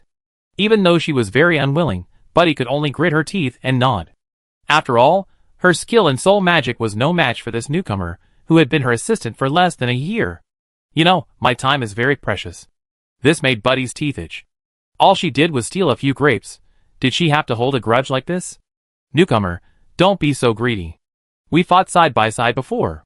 Luo slowly brewed herself a pot of tea, ignoring the other's hesitant expression, and leisurely said, Oh, I forgot. If we settle this, we have to pay more. After all, you know I can't bear to see my friend suffer. Buddy slammed her hand on the table and shouted angrily, How can you raise the price like this? Fine, let's first calculate your trespassing, the damaged decorations and teacups. These are all private collections, Unique. The calm words made Buddy's momentum falter, and she awkwardly sat back down. Let's discuss this properly. How about I lend you my part of the manuscript? Wasn't that part agreed to be freely borrowed? Does Miss Buddy want to go back on her word? Faced with Luo's astonished question, Buddy couldn't refute it. Reluctantly, she handed Luo a Thunderbird feather. This is a feather dropped by a 9th-tier Thunderbird. I see you frequently use lightning. Wearing it can increase the effect of lightning attribute skills by 30%. Luo took the feather with suspicion. The purple feather was exceptionally beautiful, with 9 fine, hair-like feathers at the tip. Its touch already made her skin tingle slightly. It can't only work on low to mid-level skills, can it? Buddy was exasperated. This was an extremely rare magical beast material, and this little brat was making such a fuss over it. Did he think she was easy to bully? It works on skills below 1,000 runes. Do you think I'm a shady merchant selling counterfeit goods? Hee, just being careful. Luo readily put the feather away, then, without further ado, extended a strand of his soul to diagnose Buddy. Because she rashly used soul magic on herself, the remnant soul summoning, Brian's soul suffered a significant backlash. Her glowing white soul was tightly bound by several translucent tentacles, which absorbed her power. Currently, it wasn't too harmful, but as the tentacles grew, a regression in her rank would be the least of her worries. The most terrifying scenario was that her magic would spiral out of control, causing her to self-destruct. Upon further investigation, Law discovered an even more troublesome matter. Moriarty, to satisfy his own lust, had tormented Brian in an illusion for an unknown period, leaving her soul weakened and vulnerable to brute force. Her soul might shatter first. He'd definitely hang her from the rafters and whip her later.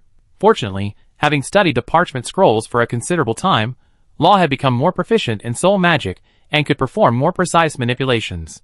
After 3 days and 3 nights of treatment, he finally managed to remove the tightly bound tentacles. Having endured 3 days of torment, Brian immediately felt incredibly refreshed and curiously picked up the translucent, withered tentacles in the glass bottle and shook them. I summoned the otherworldly soul exactly as recorded, so why didn't it recognize me as its master? Seeing that she still had the idea of doing it again, Luo warned her impatiently, before you take this step, learn the most basic soul contract first. You should know a little about the summoner's random summoning, and the same goes for remnant soul summoning. You can't control what kind of being you summon. This time it was the soul-eating touch. Next time it might be an evil spirit. If you attract the attention of some being again, you're finished.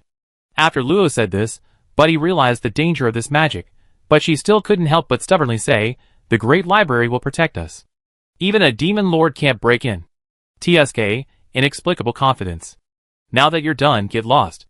My time is precious. Wait. Buddy stretched out her hand confidently, revealing. A hint of smugness appeared on her face. Have you forgotten that half of the record is mine? Sorry, I haven't finished reading it yet. I give it to you next time. It's alright. As a senior, I allow you to use this space to browse. Hey, this is my house. Don't worry about the details. Haven't you always boasted about your expertise in soul magic? Are you worried I expose you now? You don't even know what you call a soul contract, do you? Luo had never seen a beginner dare to question him. A smirk played on his lips. He disdainfully opened his small hand, revealing a transparent, crystal-like key. I mastered this kind of thing after advancing to the transcendent realm. Do you think I'm as stupid as you? Budenstein seemed oblivious to the sarcasm in her voice, and also opened her hand, conjuring a page of contract. This isn't right. Look, this is a proper soul contract. Yours is definitely a fake. Are you underestimating me? Does this woman even know what high level means? Luo sure was determined to show her the true difference. He immediately had her reconstruct the soul contract from scratch. A few minutes later, Luo held a contract in his hand, its patterns even more exquisite and complete than the original. See that? A mere ordinary soul contract, an incomplete skill only low-level summoners use. I can perfect it with a single glance. Buddy stared intently at the more complete contract, not even blinking, offering perfunctory applause and praise. Excellent. The demonstration is very clear. No wonder you're the most skilled newcomer in soul magic. But I'm not so easily impressed. I found experimental data in the notes on non-contact manipulation of low-level transcendent souls, but it's not soul parasitism. You definitely don't know the principle. Huh? Let me see. Bandon's skill level is only enough to understand the first chapter. I don't believe there's any experimental content I can't understand. Betty watched Luo, sometimes smug, sometimes disdainful, sometimes annoyed, saying things she didn't understand, quietly enjoying her uneaten snacks. Another sweet and pleasant time. The half-eaten candy that had fallen to the table leg slowly melted, the wreath on Fao's head sprouted and turned green again. Jinxiang and Zania moved in and out of the ruins, scattering large amounts of pollen onto Moriarty, who was hanging upside down from the tree of life, and then bringing spring water to pour over Fao's head, picking what they thought were the prettiest flowers to adorn Lo and Buddy's hair. In the room where there was no sunrise or sunset, time seemed to stand still. After a long while, Lo emerged from the room full of notes, holding several pages of paper with messy rune calculations written on them, and threw them in front of Buddy. I told you we didn't need physical verification of the limits of soul cutting. Isn't calculation a simple matter? He found Buddy already fast asleep, slumped over the table. Lo's indignant expression gradually calmed. He shook his head slightly, and tidied up the scattered manuscripts. What? Such poor acting. Oh well, why was I being so kind? He probably just wanted to make amends for what Moriarty had done. With a slight thought, he moved Buddy to the bed, patted Xania's little head, and opened the book he had brought back. Southern Karlov Empire.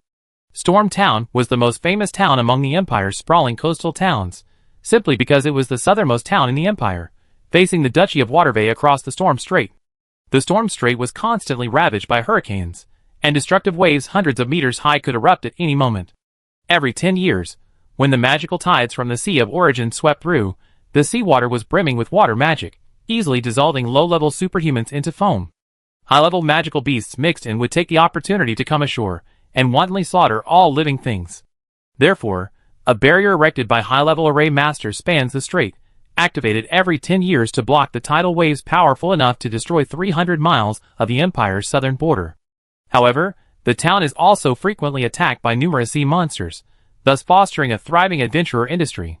Besides slaying and eliminating sea monsters, many adventure teams also act as escorts, protecting traveling merchants between the Empire and the maritime nations. Inside the Adventurers Guild in the port city of the Duchy of Waterville, a mermaid with a fishtail floating in a bubble handed a small bag through the window, revealing a sweet, professional smile. This is a rooter's bounty for his capture. Please accept it. The bag was taken by a small hand with several beautiful blue scales, opened, and immediately exclaimed in exaggerated shock, "Wow! So many magic crystals." Hearing this, a tall, chestnut-haired female knight next to her tapped her forehead with her finger, clearly annoyed. "Pearl, we don't lack magic crystals. The important thing is adventurer points. Manita, how many more points do we need?" The handsome young knight standing next to the female knight tapped his silver-white adventurer badge, pondered for a moment, and smiled. "Soon. Oroto is a near 5th-tier magical beast. It gives a lot of points. A few more silver-level quests, and we can upgrade the badge to gold level." "Oh dear, how many more? Why do we need an adventurer group of gold level or higher to sail the seas? There's no way around it. The Origin Sea is teeming with magical beasts. Without a ship, even high-level transcendents can't cross it." The Guria sighed softly, thinking of her friend far away in the mage's holy land. She wondered how she was doing, whether she had adapted to life there, and how much her strength had improved. She longed to hug her again. "Sigh." Manita couldn't help but ask with concern, "Why are you sighing? Are you worried about holding us back?" Then he was kicked. "Let's go! Let's treat ourselves. Is there anything to eat? I want a fruit salad." The voices faded away, leaving only the smiling mermaid behind the counter. How to put it? She heard this kind of exchange far too many times. The sky was a viscous gray. The earth flowed with the silent cries of empty souls. Layers of shadow merged, coalescing into a handsome young man with 2 horns on his head, his aura overwhelming, clearly reaching the proper 9th rank. Behind him rose countless ferocious evil beasts, the viscous shadow dripping down, granting the near immunity to physical attacks and the ability to freely traverse shadows. However, even so, the young man's face was extremely grim. For 3,000 miles away, a vast domain of interwoven gold and blue was raging. Countless shadow demons tried to break through the domain, but to no avail. Instead, they were frozen into ice shards, and then shattered in an instant. Damn dragons. I refuse to believe that even with the full power of the domain, we can't defeat them. With a command, thousands of shadowy demonic beasts behind him transformed into a vast dark cloud and flew towards the golden blue domain. If he could devour this giant dragon with its remaining soul, why couldn't he also ascend to the rank of saint-level demon? Chapter 641. In the new era, faith wars erupted successively in the lower Holy Domain, the Western Holy Domain, and the Eastern Holy Domain. More than 10 churches, including the Church of the God of Magic and the Church of Truth, each adhering to other gods, mobilized their followers to carve up the area surrounding the Holy Land of Mages. The chaos lasted for years, displacing over 300,000 innocent civilians. In the lower Holy Domain, a new force called the Dawn Alliance emerged, aiming to protect residents affected by the faith wars. It attracted many followers of the God of Magic with no or weak faith, and its power rapidly expanded, soon occupying 3/10 of the lower Holy Domain. In the 11th year, the Mage Hall intervened in the war between the Loki Empire and the Lion Bear Alliance. 2 months later, the Lion King's territory promised to suspend the war with the Loki Empire, and a month later, the Bear King's territory also announced a truce. In the same year, News spread from the Garen Empire that a necromantic catastrophe had broken out in more than 10 major domains of the underworld, suspected to be caused by the resurrection of ancient powerful beings. Currently, the Garen Empire is strengthening its suppression of the entrance to the underworld. In 2015, a once-in-a-millennium magical tide struck the entire living world. The magical concentration in the desolate lands increased by over 5%, and the level of mania increased by over 10%. According to the investigations of the 6 great temples, the cause was a collision between multiple minor planes and the barriers of this plane for unknown reasons. They called upon all major powers to be vigilant against the possible appearance of beings from other planes. In 2016, the Temple of Light suddenly issued a divine decree, searching for a fake son of God who had fallen into the living world. This was classified information, but it was inexplicably leaked, enraging His Holiness the Pope. He ordered all major cathedrals to urgently investigate fallen cultists, resulting in the annihilation of cults hidden in surrounding small countries. In 2017, a shattered divine essence of the ocean god suddenly appeared in the Sea of Origin, attracting powerful figures from all sides to fight for it. The war lasted for 5 months, sinking over 30 million miles of sea. Countless island nations and sea tribes suffered casualties, and the shattered divine essence disappeared. Some believe it has been seized by the royal family of the sea. In August of the same year, numerous cults emerged within the Bankai Empire, vying for followers with the local church. However, they were completely suppressed and driven out of the country within just 3 months. In September of the same year, a dazzling golden pillar erupted from the holy mountain of the Dwarven Empire. 3 days later, the Dwarven Empire announced that its highest-ranking blacksmith, the Holy Hammer Master, had forged a semi-divine artifact staff. This was the 89th semi-divine artifact in the history of the living world, and the 32nd semi-divine artifact crafted by the dwarves. To prevent theft, the Dwarven Empire recalled all its external dwarven members for strict protection. In early 20 years, a magnificent blue aurora appeared in the northern polar regions, followed by the expansion of the ice sheet, engulfing several surrounding countries that had perished within the last decade. To counter the threat of the expanding ice sheet, the semi-isolated Agnesa Empire reached a peace agreement with the long-standing conflict-ridden Snow Beast territory. However, less than a month later, the entire empire's borders, spanning over 3 million miles, suddenly closed, refusing entry to all traveling merchants and people from other countries. A dozen days later, both the Karlov Empire and the Bankai Empire sent saint-level experts to visit, but were refused, nearly leading to a fight. Subsequently, the Emperor of the Agnesa Empire erected a colossal imperial-level barrier, completely severing the Agnesa Empire from all outside contact. When did this happen? Luo, shocked, put down his book, nearly knocking Xania off his head. Ifei, standing beside him, calmly sipped her red tea, thought for a moment, and then spoke uncertainly, about 2 months ago. You know, the 3 major domains have been quite unsettled lately, and news from other continents has become scarce within the Mage Hall. Seeing Luo's overly tense expression, Ifei asked, "Little Luo, what happened?" Ifei's gentle voice calmed Luo, who shook his head. "A very kind elder went to the Agnesa Empire many years ago, and I'm just a little worried." "In that case, why not take some time off to relieve your stress?" Luo hesitated. "Isn't that a bit inappropriate? What if Miss Phosma asks?" Ifei waved her hand dismissively. "Little Luo, you've been in the Grand Library for 10 years now, haven't you? 12 years to be precise. Why? 10 years isn't a long time, but for a new assistant, it's enough to completely shed the newbie status. Go talk to Miss Phosma. She agreed to your request." "Is that so?" 12 years have passed in the blink of an eye. Luo is still 1.5 meters tall. Her long silver hair, now trimmed, falls slightly past her waist. The gold in her pupils is more pronounced, no longer just a faint golden ring. Years spent in the library space, bathed in magical energy, have made Luo's skin seem even more delicate. However, hidden within is a pure power capable of easily crushing the skull of a 5th-tier warrior. Anyone who underestimates her is destined to pay with their life. 9 years ago, as Luo predicted, she successfully entered the 5th tier. Although she still has no chance against an 8th-tier warrior, she no longer needs to frequently rely on switching formations and high-level divine spells to fight a 7th-tier warrior. However, having not fought for so long, Luo is not entirely sure of her actual strength. Over the course of 12 years, Luo had dealt with more than 1,000 Vizdu. By sheer luck, none of them were of the bad level. With the world collapsing, they could be contained in less than half an hour, giving her more time to peruse a large number of magic books. Therefore, After dealing with the last powerful Vizda left over from that time, Lo no longer acted with A-Fi, and her understanding of the struggle between the two factions was limited to a few words. Since the Tea Party faction and the Contract faction began their public duel, they have secretly held 6 matches, currently tied at 3-3. Both sides plan to determine the victor after the 7th match. However, all of this has little to do with Luo, or even more than half of his assistants. Ifei never says or makes any demands.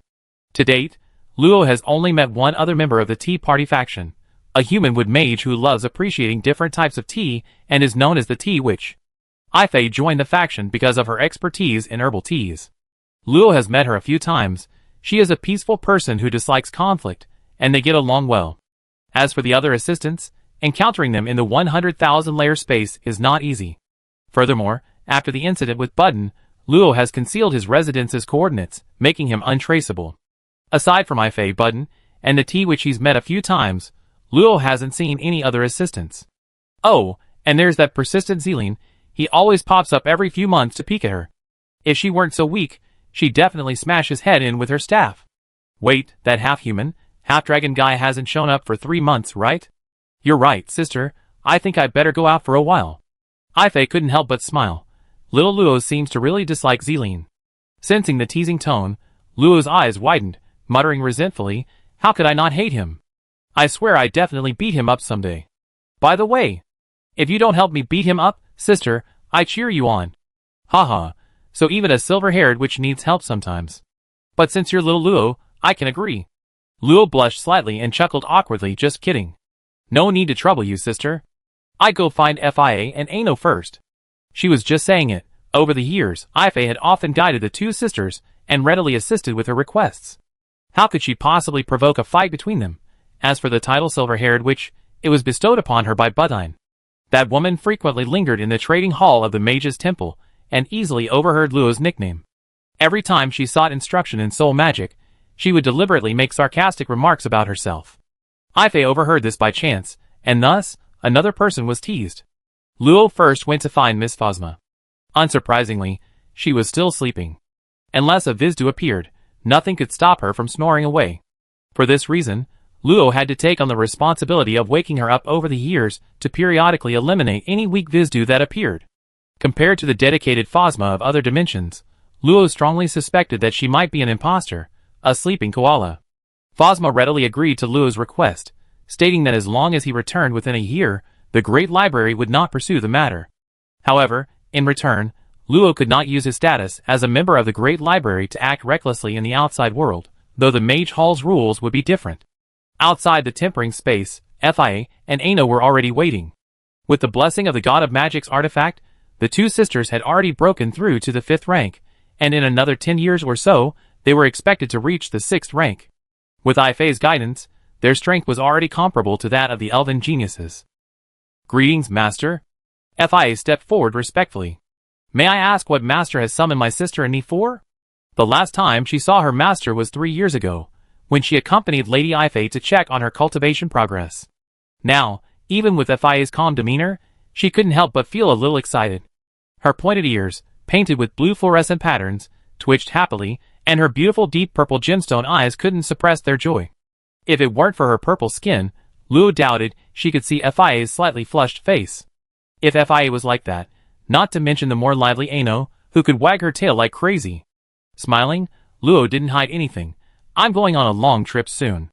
The two sisters exchanged a glance and immediately declared loudly, we will faithfully protect our master. Pack your things. Let's depart immediately. Yes. Chapter 642. Holding Moriarty's small hand, with Xania humming a fairy song on her shoulder, and the two tall sisters in emerald green robes following behind, Luo left the Mage Hall and paused in midair above the towering Mage Tower, feeling somewhat lost. Although she had taken Fia's advice to leave the Great Library to relax, where to go? After a long while, Luo shook her head slightly. I'd better catch up with Bella first. She wondered if Bella had deciphered those devices after 10 years. Parrot Puppet 008 skillfully led Luo to the reception room. 017 and 032 had already prepared black tea. Bella hadn't appeared yet. Luo sat on the sofa, hesitantly picked up the teacup, looked at the elegantly bowing 017 and the impeccably standing 032, then glanced at the puzzled sisters beside her and behind her, and finally took a small sip. Cough, cough. Master, are you all right? Luo coughed violently, waving her hand to dismiss the two sisters. No, I'm fine. It's just a little, cough, cough, a little unexpected cough, cough, cough. 017 quickly pulled out a handkerchief and handed it to Luo apologetically. I'm so sorry. 017 thought Miss Luo would like sweet flavors. Please forgive 017's presumptuous decision. It's alright, it's not your fault. Just don't put in so many sugar cubes next time. I heed your advice. 017 withdrew, secretly discussing with 032 how many sugar cubes to add next time. 032 suggested trying to add sour papaya juice to balance it out, making it hard to suspect whether he wanted to entertain a guest or poison her. Luo silently told herself she would never drink their tea again. After a while, a tired-looking Bella finally arrived, accompanied by Kagome. Luo, hello there. Long time no see. Kagome's face lit up with joy as she flew to Luo's side and nuzzled affectionately.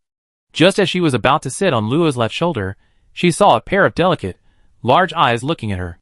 For some reason, she felt a strange sense of loss, as if her place had been taken away. Luo, who is she? Luo then remembered that Kagome didn't seem to have met the little fairy yet.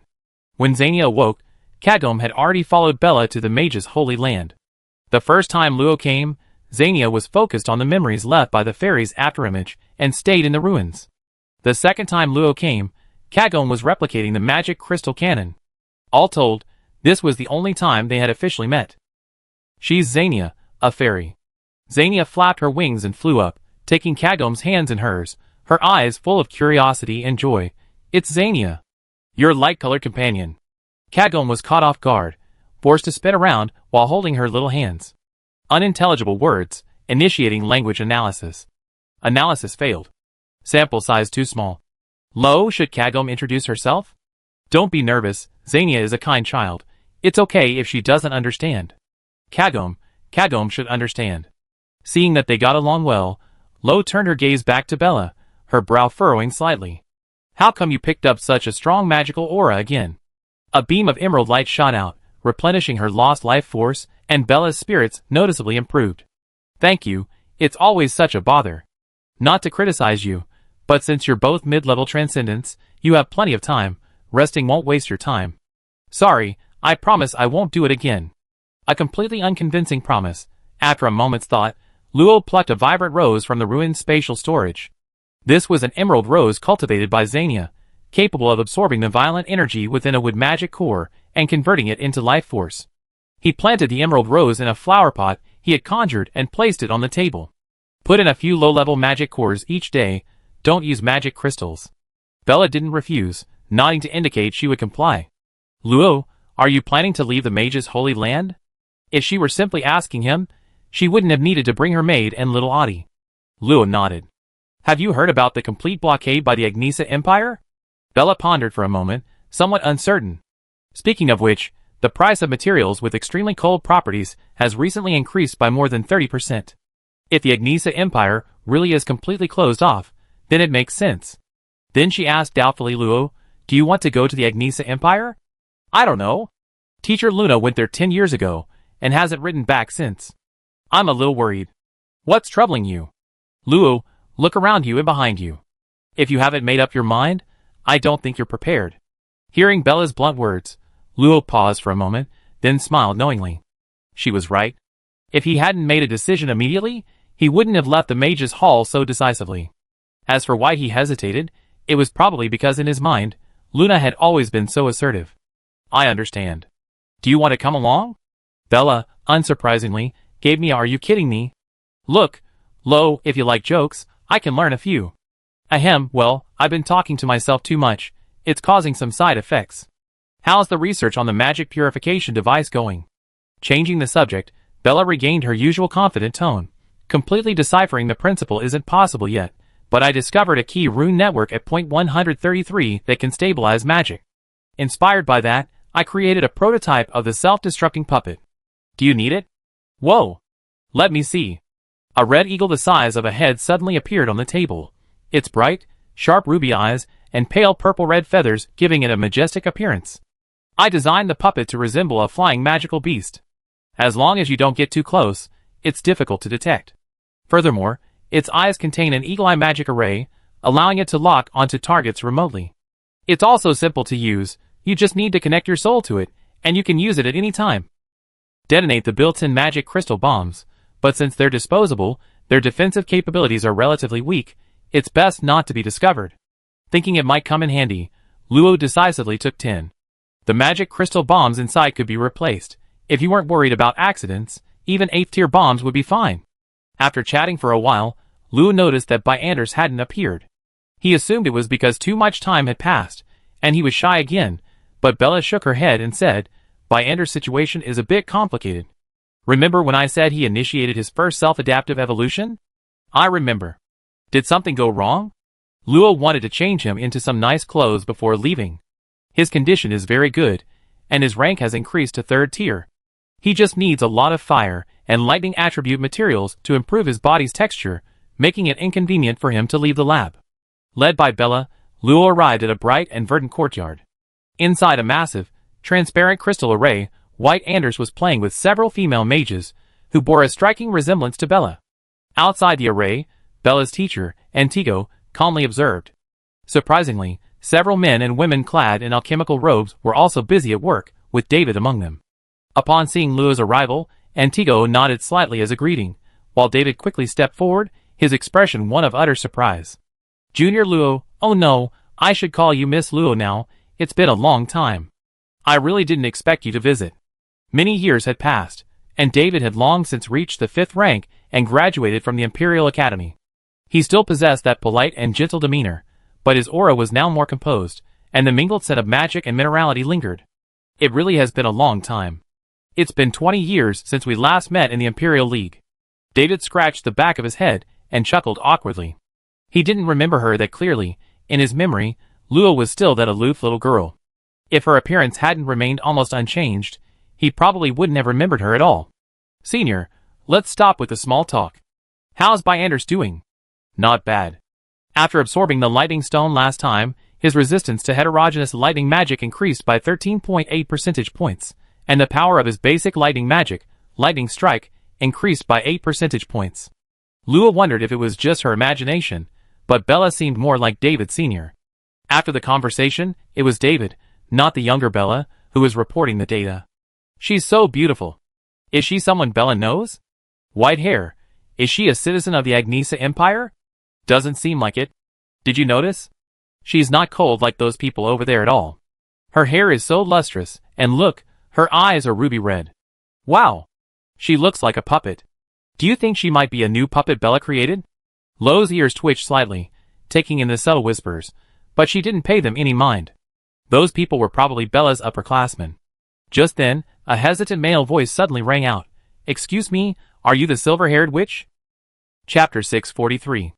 Excuse me, are you the silver-haired witch? The unfamiliar male voice startled Luo. Turning around, she saw a fairly handsome young man, with a somewhat aristocratic air. He seemed surprised and excited to see Luo. Someone did give me that nickname before, but I don't think I ever seen you before. The boy became even more excited, his voice rising a few decibels. It really is that silver-haired witch. It's normal that you haven't seen me before. I'm a graduate of the Imperial Capital Academy. I seen your heroic figure in competitions. Your legend has always circulated in the Academy. You're hailed as the most talented magician in the Empire's 1,000-year history. If it weren't for your distinctive features, I wouldn't believe I meet you here. The boy's praise attracted even more attention from others. Surprised and curious glances made Luo subconsciously scratch her cheek, nodding politely and saying, Thank you for the compliment. It's all in the past, no need to mention it. I'm very sorry, I said too much. Which? Ah, since we're from the same academy, just call me Luo. Meeting someone she knew on another continent felt quite strange to Luo. She couldn't help but feel nostalgic for her past classmates and senior classmates. Come to think of it, she seemed to owe a senior a promise. Immersed in the endless library, many of her memories had been forgotten for a long time. Then I apologize for my rudeness, Luo. My name is Gad Edney Dia, and I aspire to become the strongest. The second strongest puppeteer. After finishing her conversation with David, Bella turned around and saw Dia and Luo talking, which surprised her. Luo, do you know Dia? We just met. I didn't expect someone from our academy to come here. David, shall I go? Bella glanced at Ya, who immediately composed herself, her excitement fading. Probably, it's a bit of fate, so we brought him into the team. He's quite talented with puppets. Ya, hearing this, couldn't help but feel a surge of emotion. She never imagined she received praise from Miss Bella. Thank you, Luo. Thank you, silver-haired witch, for the good fortune. Ya happily went back to work. The two girls went outside the transparent crystal. White Anders quickly spotted Luo, excitedly flying over and hiding behind the crystal wall. Then, as if remembering something, her face flushed, and she waved timidly before awkwardly standing still. The cute little guy wore a clean, pure white dress and had 3 braids with red highlights. If it weren't for his overly delicate face, he would have looked more like a tomboy. Luo noticed several small, active arrays on his skin and asked curiously, "What are those?" Monitoring arrays to check the abundance of magic power within the body.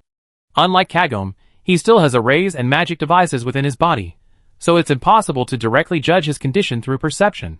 Luo nodded knowingly and greeted him. Soon, the little guy's shyness faded, and he happily shared his newly learned magic with Luo. After interacting for a while, and promising to visit more often, Luo chatted with Intigo. Actually, the two didn't have much to talk about, but out of politeness, Luo felt he had to greet the master of the Mage Tower. After staying for about half a day, Luo took his leave. Before leaving, Kagome told him that she would show him the magical puppet she was making next time they met, and told Luo to look forward to it. After leaving the Mage Tower with everyone, Luo left a message for Simmel and Buddy before embarking on the ultra-long-distance teleportation array to the Karlov Empire. Imperial Capital Academy, Knight Academy Office Building. Inside a small office, portraits of renowned past deans hung on the walls. Exquisitely crafted knightly swords and shields gleamed in the cabinet, while meticulously maintained full-body armor stood nearby, exuding a faint aura of menace even without magic. Several empty wine bottles sat on an expensive, heart-soothing wooden table. When Gina and Orsara sat facing each other, clinking their glasses before downing their drinks with gusto. Even as women, their boldness rivaled that of men. "It's rare to see you back. How's the Black Knight training going?" "Not bad, except there are more challengers. It's similar to the academy." "But you, how's it like being a teacher at the academy?" "When Gina, you underestimate me. Perhaps it was the alcohol, or perhaps it was 20 years of teaching experience. But Orsara was far more talkative and uninhibited than when Gina remembered. Which teacher can beat me? I'm not bragging, but in the entire Knight Academy, aside from the vice principals and deans, I can take them all down with a single sword strike. In another 30 years, I definitely make a name for myself in the northern continent." "Orsara, you had too much to drink." "Stop. No way. My alcohol tolerance is better than yours. Remember Dodo? I let you in on a secret. He's teaching the assassins class now, and every day students try to touch his ears. He even tells me on purpose, just to annoy me. Doesn't he know only I can touch his ears?" Gulp gulp. "And that Siri, he called us former comrades. But now he's abandoned me and the others and gone off to the western continent. And Lister and Malls, why aren't you drinking? Drink up. I'm telling you, those two are always inseparable." When Gina listened with a smile to her complaints, not interrupting. They drank glass after glass of wine, speaking slowly and deliberately. For a genius of extraordinary talent, 100 years old was just the beginning of life. After this drink, there might not be so much time for reminiscing. The conversation continued for a long time, until Orsara, her face flushed, collapsed on the table. Only then did Wingina take out a coat and drape it over her, tidying the desk before leaving the office. A gentle breeze dispelled the tipsiness. The Knight Academy was not much different from before, except for fewer familiar faces and more unfamiliar ones. Her golden hair fluttered, and Wingina's gentle and beautiful face attracted many teachers and students. Time had passed, and few remembered her initial stunning appearance. The Imperial Academy was such a place, a gathering place for geniuses. Without extraordinary achievements, even the most talented would hardly be remembered. However, she was peaceful by nature and naturally didn't care about fame. Walking slowly along the Academy's paths, she heard the anxieties of the young students about the next Imperial League. "Emperor of the Agnisa Empire, what exactly do you intend to do?" With a sigh, Wingina knew her duty. After touring the Academy, she should head north. But so many years had passed without any news. Was the person she had made a promise to still be there? Had they gone back on their word, or simply forgotten? Wingina pursed her lips. Perhaps she hadn't been mature enough back then to entrust such an important matter to a junior. she only met a few times. Oh well, she now had some connections. Investigating on her own wasn't out of the question. Suddenly, several rows of people wearing long headbands and robes with strange patterns ran past quickly. Some carried long banners, which seemed to have cute portraits painted on them. Hurry up, the support team recruitment is about to start. It's not easy. We must get in this time. It only happens once every 5 years. Do you know how many years I waited? As these strange students ran past, those who had just been discussing whether the Empire would be absent from the Imperial League in 3 years immediately changed their minds and followed. The atmosphere on the entire street instantly shifted from solemnity and doubt to joy and excitement. Wen-Na was filled with questions. Had she been in the Black Knight Legion for too long, making her unable to keep up with the changes in the outside world? Out of curiosity, she pushed off with her feet and quietly followed behind the group. At a pavilion adorned with blooming kapok flowers, hundreds of people surrounded several distinguished-looking boys on a tower. Many of the students dressed similarly to the runners, wearing robes printed with cute portraits and headbands embroidered with the words cutest. Dozens of tall flags were raised like battle flags, except the portraits on them were too cute, lacking any sense of solemnity. When Na recognized the portrait in the robe, it bore a striking resemblance to someone she remembered, long, silver-white hair and beautiful, ruby-like eyes. But surely, she wouldn't be winking and sticking out her tongue playfully like in the portrait? Could it be a celebrity who emerged in recent years? Quiet! Quiet! Today is the registration day for the support team, held once every 5 years. A boy on the tower shouted passionately through a magical megaphone, I believe all the students who want to register genuinely consider her the most adorable. No matter how others belittle, slander, or ridicule her, our hearts will always be united. They will never change. Oh! Hundreds of people jeering, startling the sparrows watching, who chattered and cursed for a while before storming off. Wen-Na was even more curious. Who possessed such influence that they could command the sincere admiration of the unruly students of the Imperial Capital Academy?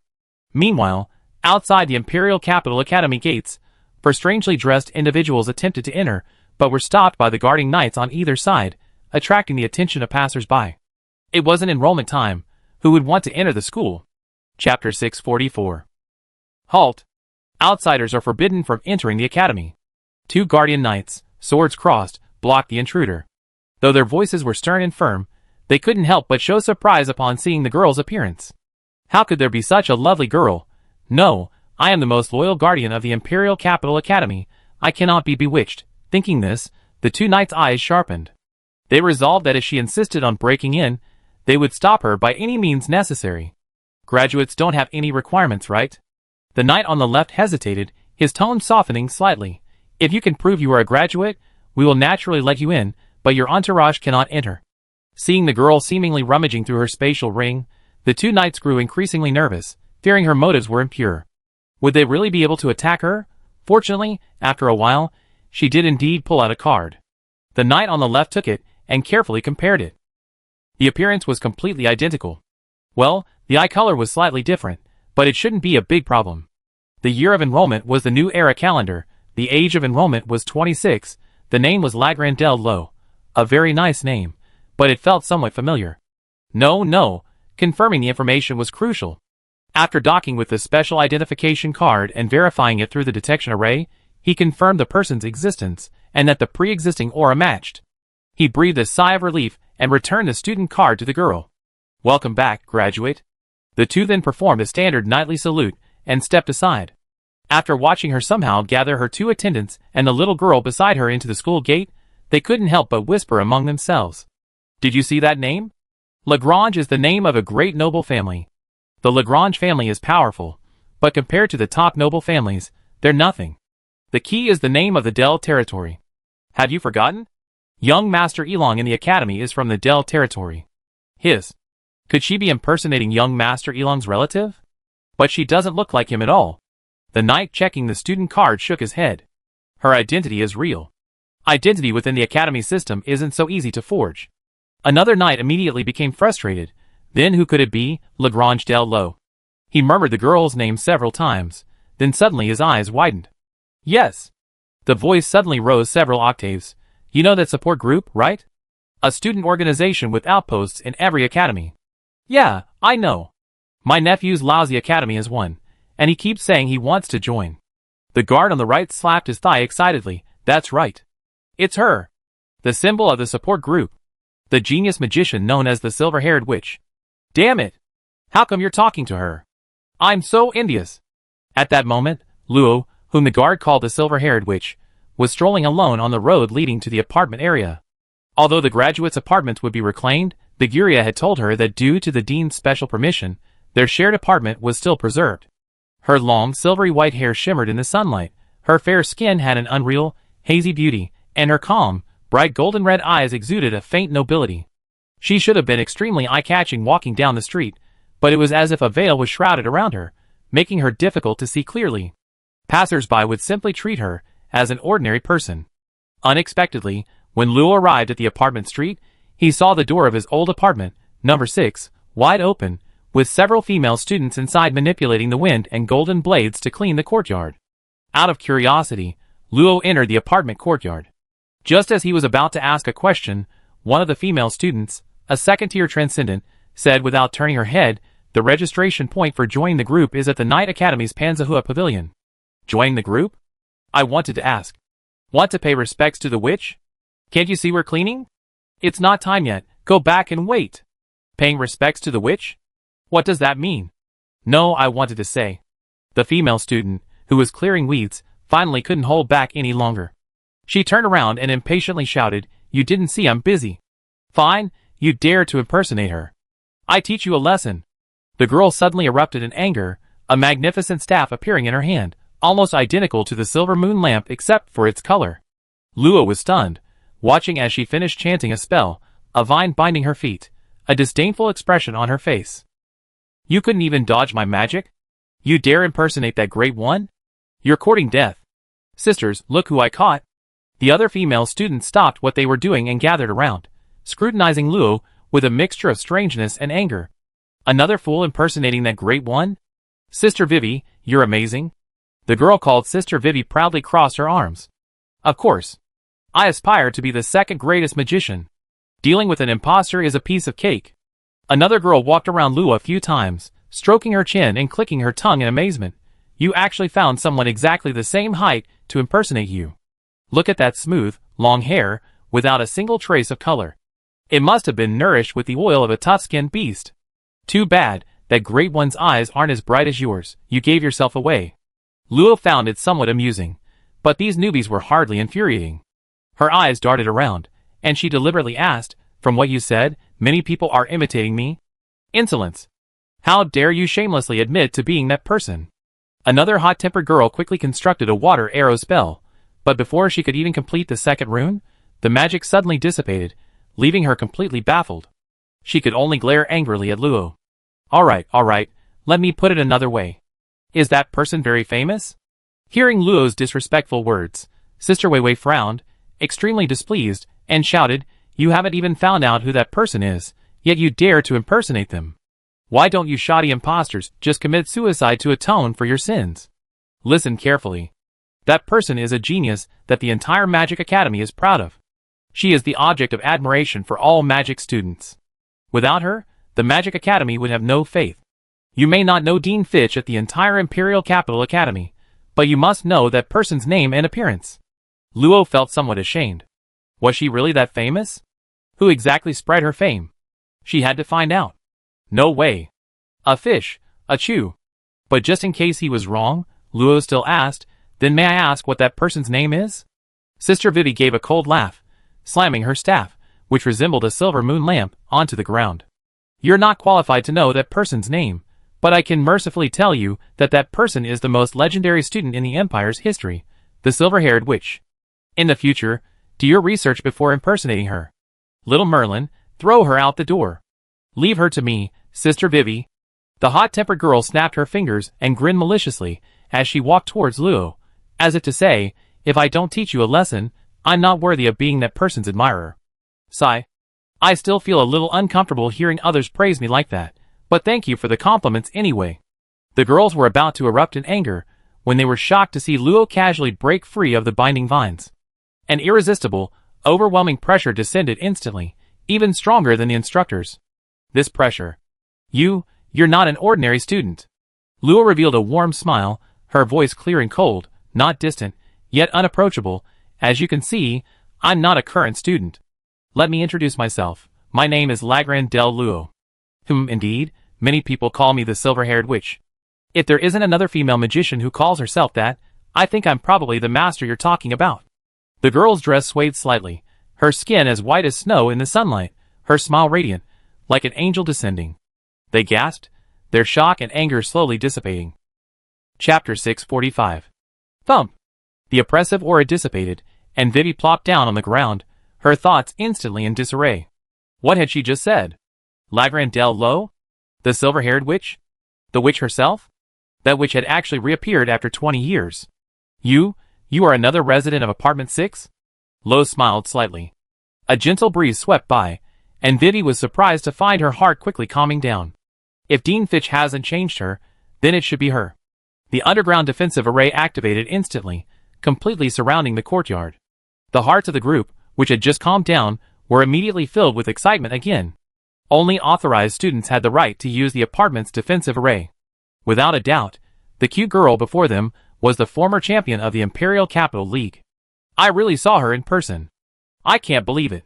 Pinch me. Ouch. You really pinched me. I feel like my heart is going to stop. I didn't do any divination today, am I dreaming?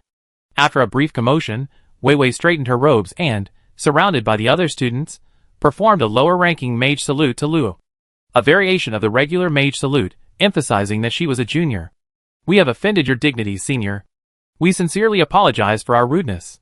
But we absolutely had no intention of disrespecting you, and we hope you will forgive us.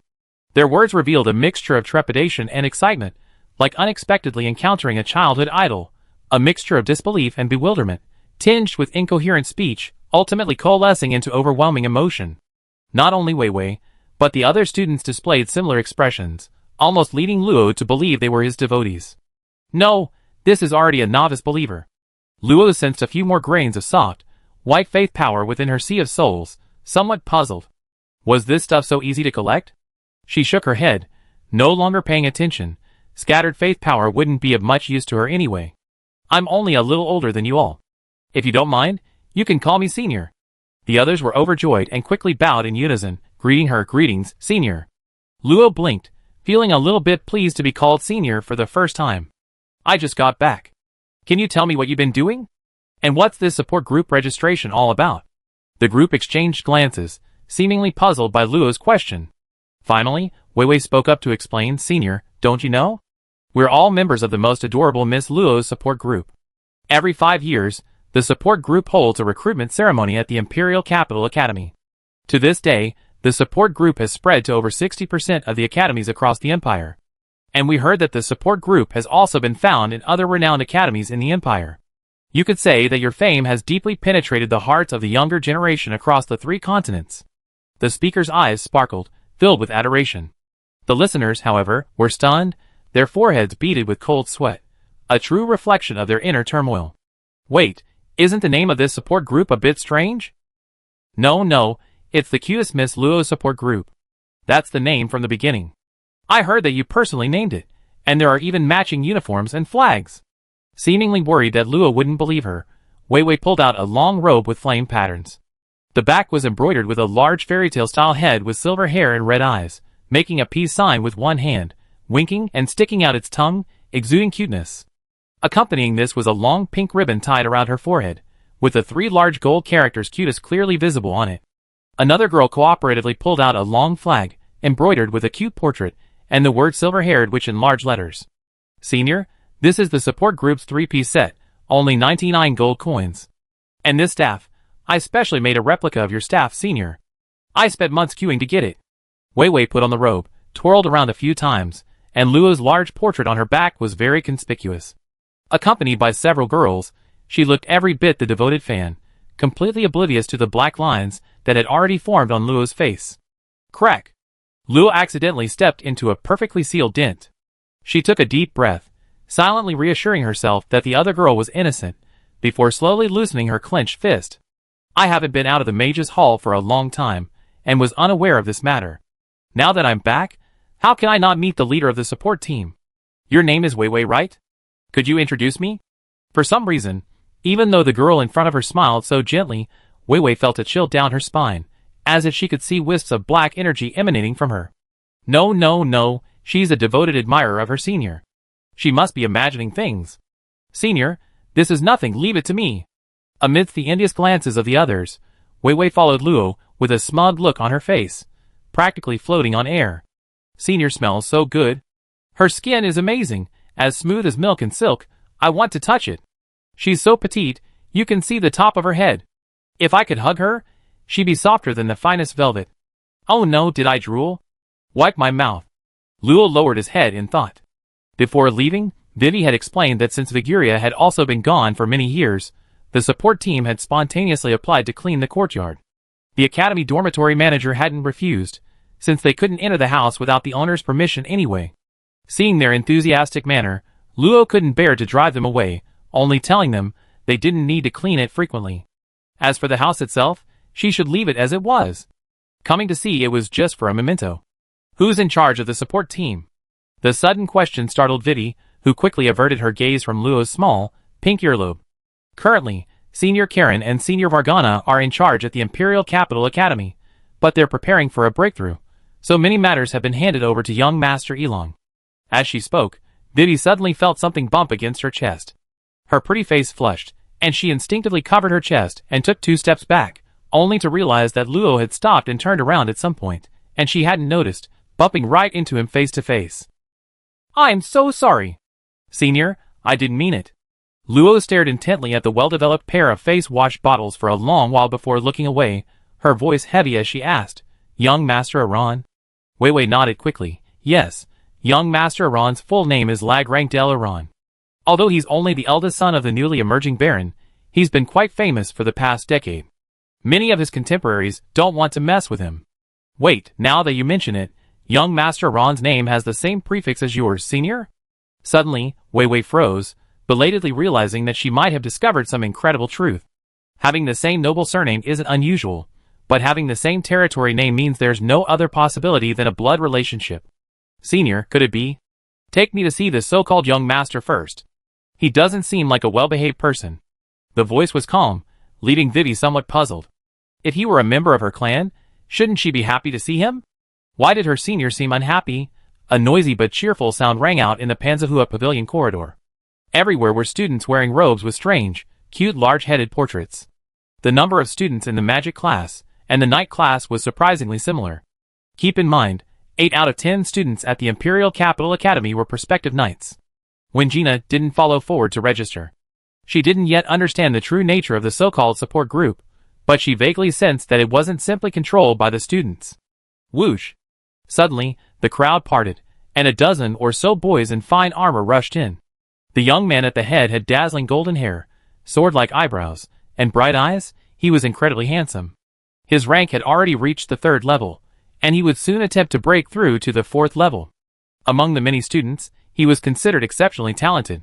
However, as a talented individual even among the Black Knights, when Gina quickly noticed that this young man was somewhat impetuous.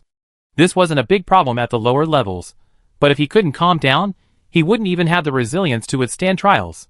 Make way. Didn't you know young Master Elong was here? What's going on? Someone next to the young man shouted to stop the crowd, their eyes filled with arrogance and disdain. A boy immediately ran down from the stage, smiling broadly. Greetings, young Master Elong. We're recruiting for the support team. Humph. Which branch are you from? Don't you know you only accept non-transcendent students?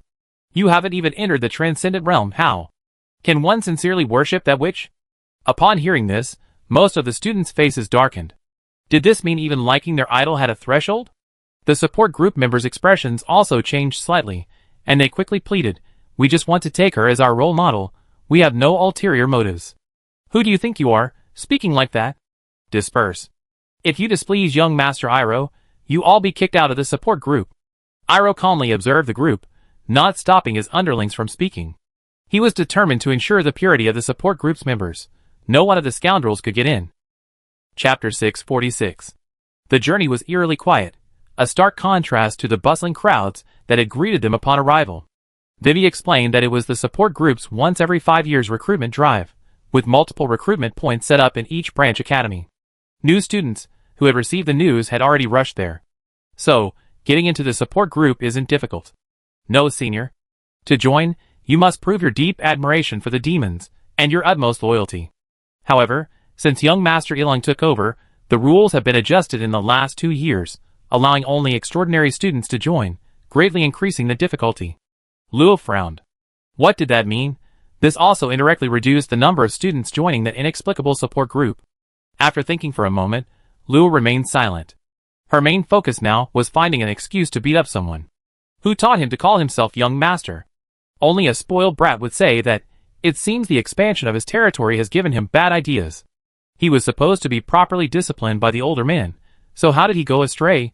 Thinking of this, Luo's face darkened further, sending a chill down Weiwei's spine as she lagged half a step behind.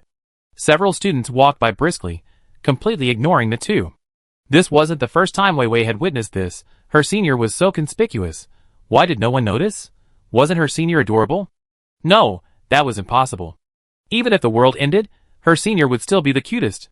It must be that her strength was too great, unintentionally shielding those around her from the senses. As expected of the legendary senior, her strength was indeed beyond her imagination. The intense gaze from the back of Luo's head eased some of his slight displeasure, but it was replaced by a strange awkwardness. Was this junior staring a little too intently? Emerging from the teleportation point, the noise suddenly intensified.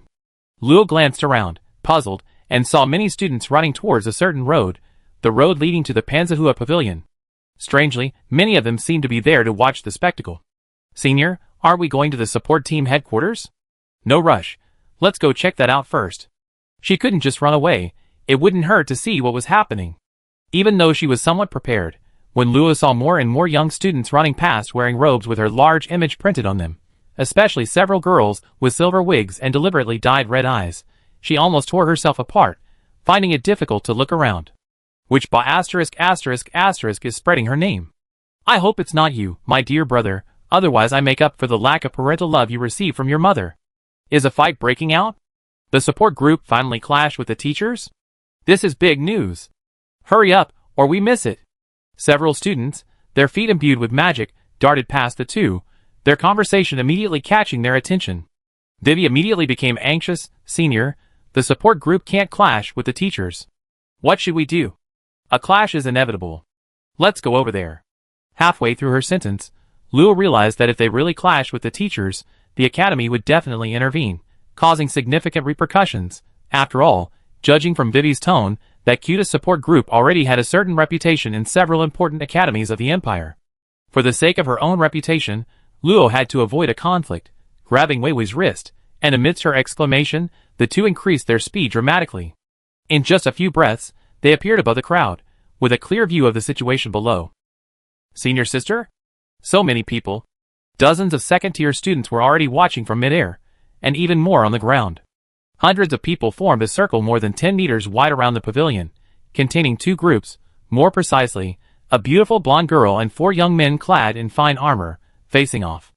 The young man at the front had blonde hair and red eyes, exuding an extraordinary aura, showing signs of breaking through to the 3rd tier.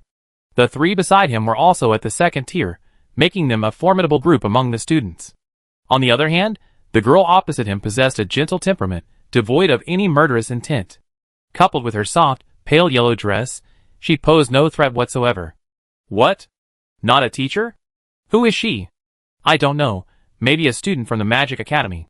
Sigh, she's actually messed with young Master Ilong. This is troublesome. The whispers reached Ilong's ears. His expression remained calm as he looked at the beautiful, unidentified girl opposite him. Although he was somewhat suspicious because he couldn't ascertain her rank, who in the academy dared to disrespect him? He was fearless. State your name. I want to see what qualifications you have to criticize the support group's actions. Wengno was somewhat lost in thought. The girl's eyes were peculiar, reminding her of an old acquaintance. Come to think of it, why was she here? She seemed to have said, if I were her, I wouldn't agree to your actions. Seeing that the girl seemed oblivious, Ilong felt a little embarrassed, and a hint of displeasure appeared on his face. Even if he couldn't compare to her, how many of the new generation of students could rival him? You have the guts to say it, but not the guts to fight? I won't bully you. As long as you admit your mistake, your previous rudeness will be forgiven. The henchman behind him immediately shouted, Did you hear that? Young master has already been very lenient. Apologize. From now on, bow your head before young Master Ilong. Who dares to talk about Lady Witch? Don't you know she's young Master Elong's? Shut up. Elong shouted sharply, and the henchman behind him quickly shut his mouth, breaking out in a cold sweat. He almost lost control. Young Master strictly forbade revealing his relationship with that person. When Gina regained her composure, ignoring the surging magic power of Elong. This wasn't a dueling arena. Normal students wouldn't dare to make a move here. Witch, you all admire her so much. Wherever I go, the most talked about topic is her, and the most common portrait I see is of her. If I'm not mistaken, she must be the champion of the last Imperial League. Elong frowned slightly and snapped, show some respect. How dare you discuss her so casually? When Gina sighed softly, her eyes filled with a mixture of disappointment and relief. I should have guessed it was her long ago. Admittedly, whatever choice she makes is her freedom, but I still find it hard to accept. Someone as dazzling as you, would you really be swayed by such trivial power? If that's what you think, then I'm going to get angry. A melodious voice suddenly rang out from midair, like early spring after a long winter, pleasant yet cool. While the others were still looking around to see who was speaking, when Gina's eyes lit up, and she turned around, a smile unconsciously playing on her lips. I thought you'd forgotten. The students then noticed two people had appeared behind her. One was a girl at the second level of the Transcendent Realm, clearly from the support team. The other was a girl both strange and familiar. The girl was extremely beautiful, even more so than the girl in the yellow dress. Her silver hair flowed freely, and her golden red eyes, sparkling with a gentle smile, shone brighter than the finest gemstones. Her flawless, snow-white skin was captivating. Even in a simply decorated long dress, her innate nobility and charm were undeniable. What caught the students' attention most was how familiar this girl looked, like the large portrait on the back of the person next to her robe. Clang, thump! The crisp sound of armor clashing drew the students' attention. The previously imposing young Master Elong had suddenly knelt down, his face displaying a resolute and unwavering resolve. Sister, could you be a little gentler? Chapter 647. My name is Lagran Del Iran, from the Del territory on the outer edge of the imperial capital. My father is a baron, and my family is the Earl of Lagrand. Although we've been separated for a long time, our relationship is still quite good. My mother is no ordinary woman either. She comes from the Favors family. She may not be well known, but it's enough to know that her family has a significant connection to the Black Knight Legion. Furthermore, my territory has friendly trade treaties with Duke Wyman and Marquis Guard, who are located within the imperial capital. Those are two of the 15 most powerful noble families in the entire empire. Therefore, although my family's territory isn't much among the high nobility, being able to associate with dukes and marquises is something most earls envy. As the eldest son of the territory, I am born with the responsibility to inherit it and carry it forward. This is what my father told me, and this is what the ruffian knights who trained me also warned me about. From childhood to adulthood, I have always taken this as my duty. Fortunately, I inherited the talent of my parents' family.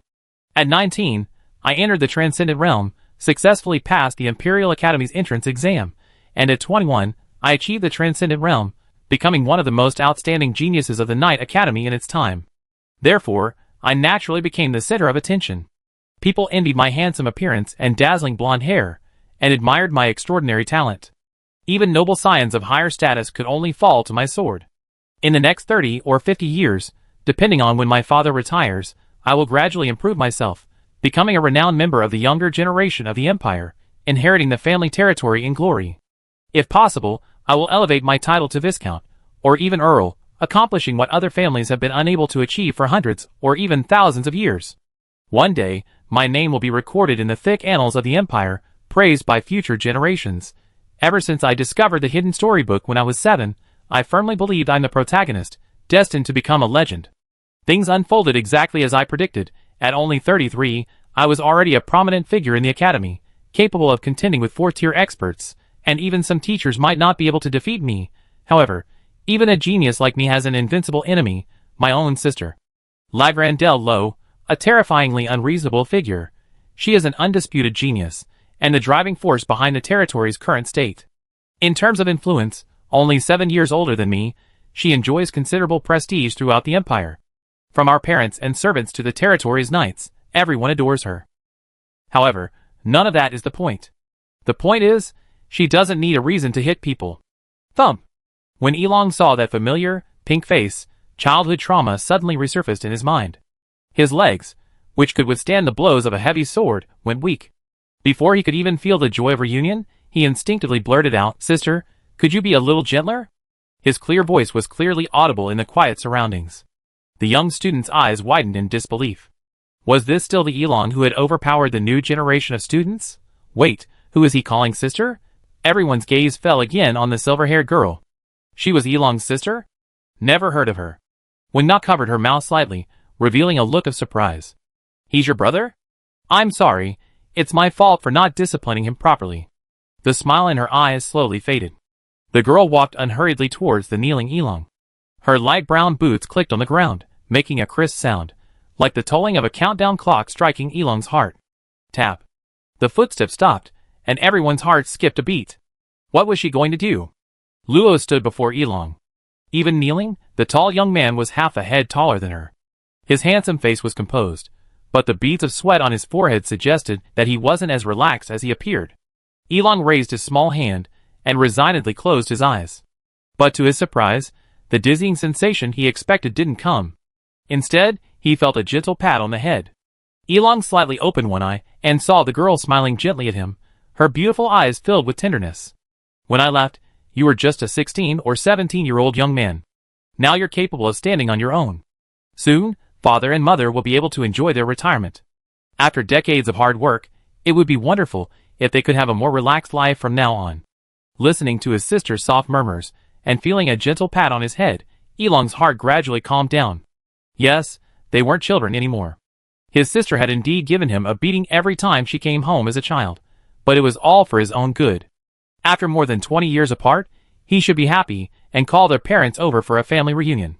Thinking of this, Elong felt a lump in his throat, as if tears were welling up in his eyes. Sister, I will definitely shoulder the responsibility of building a strong territory. Wiping his eyes, Elong was about to stand up and tell his parents the news. Why can't you get up? My dear brother, you're right. A man should shoulder the responsibility of the family. So, it's not enough to just be capable on his own. I, as your older sister, need to guide you on how to be a qualified family heir. The girl smiled at him, her tone unchanged, but Iroh's heart quickly turned cold. I knew it. Sis, I have my pride. I consider it. The small, soft hand felt comfortable against my hair, though my head ached a little. Senior Wen-Na, let's talk later. Wen-Na nodded blankly, watching the tall, imposing Elong being dragged away by the hair by the small girl, leaving long white marks from his armor on the ground, and what seemed to be 2 water streaks. Only after their figures disappeared did the quiet crowd erupt. Everyone was arguing heatedly about who the girl was, and why Elong called her sister. Suddenly someone shouted, Don't you think she looks exactly like the legendary silver-haired witch? The crowd fell into an eerie silence for a moment, then erupted into an even louder uproar, screams and shouts filling the air. After a while, someone remembered Luo's last words and began searching for the girl in the yellow dress, who had first appeared. Anyone she called Senior was definitely not simple. Unfortunately, when Gina was already gone, their search was futile. As the students donned their support team robes and ran along the roads, news of the silver-haired witch's appearance at the academy spread like wildfire, causing a subtle uproar throughout the Imperial Capital Academy. Bang! The classroom door was flung open, and a boy excitedly shouted, Everyone, come quick! The witch is back. Professor Lister. On the classroom platform, a young man in a dark blue fitted outfit was demonstrating with his sword. Seeing the flustered boy at the door, he couldn't help but sternly reprimand him, getting so worked up over such a small matter. How will you ever master knightly skills in the future?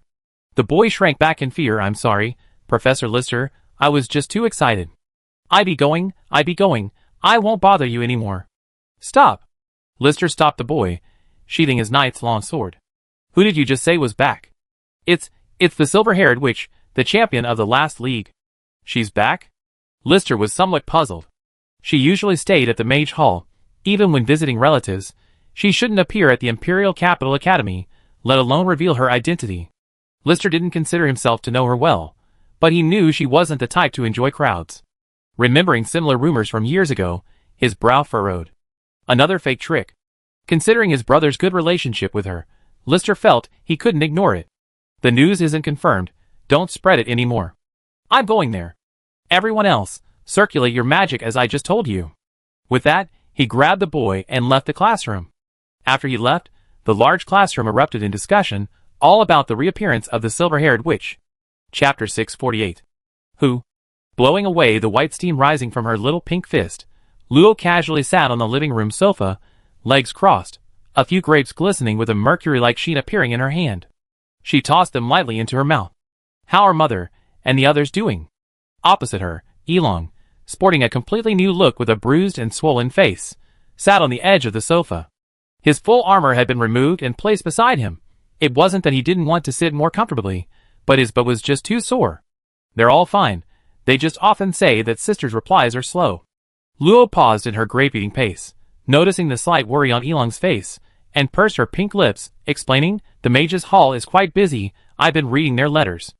Elong, unsuspecting, chuckled and pointed to his face. Sister, can you help me get rid of this? I'm a little embarrassed to be seen like this.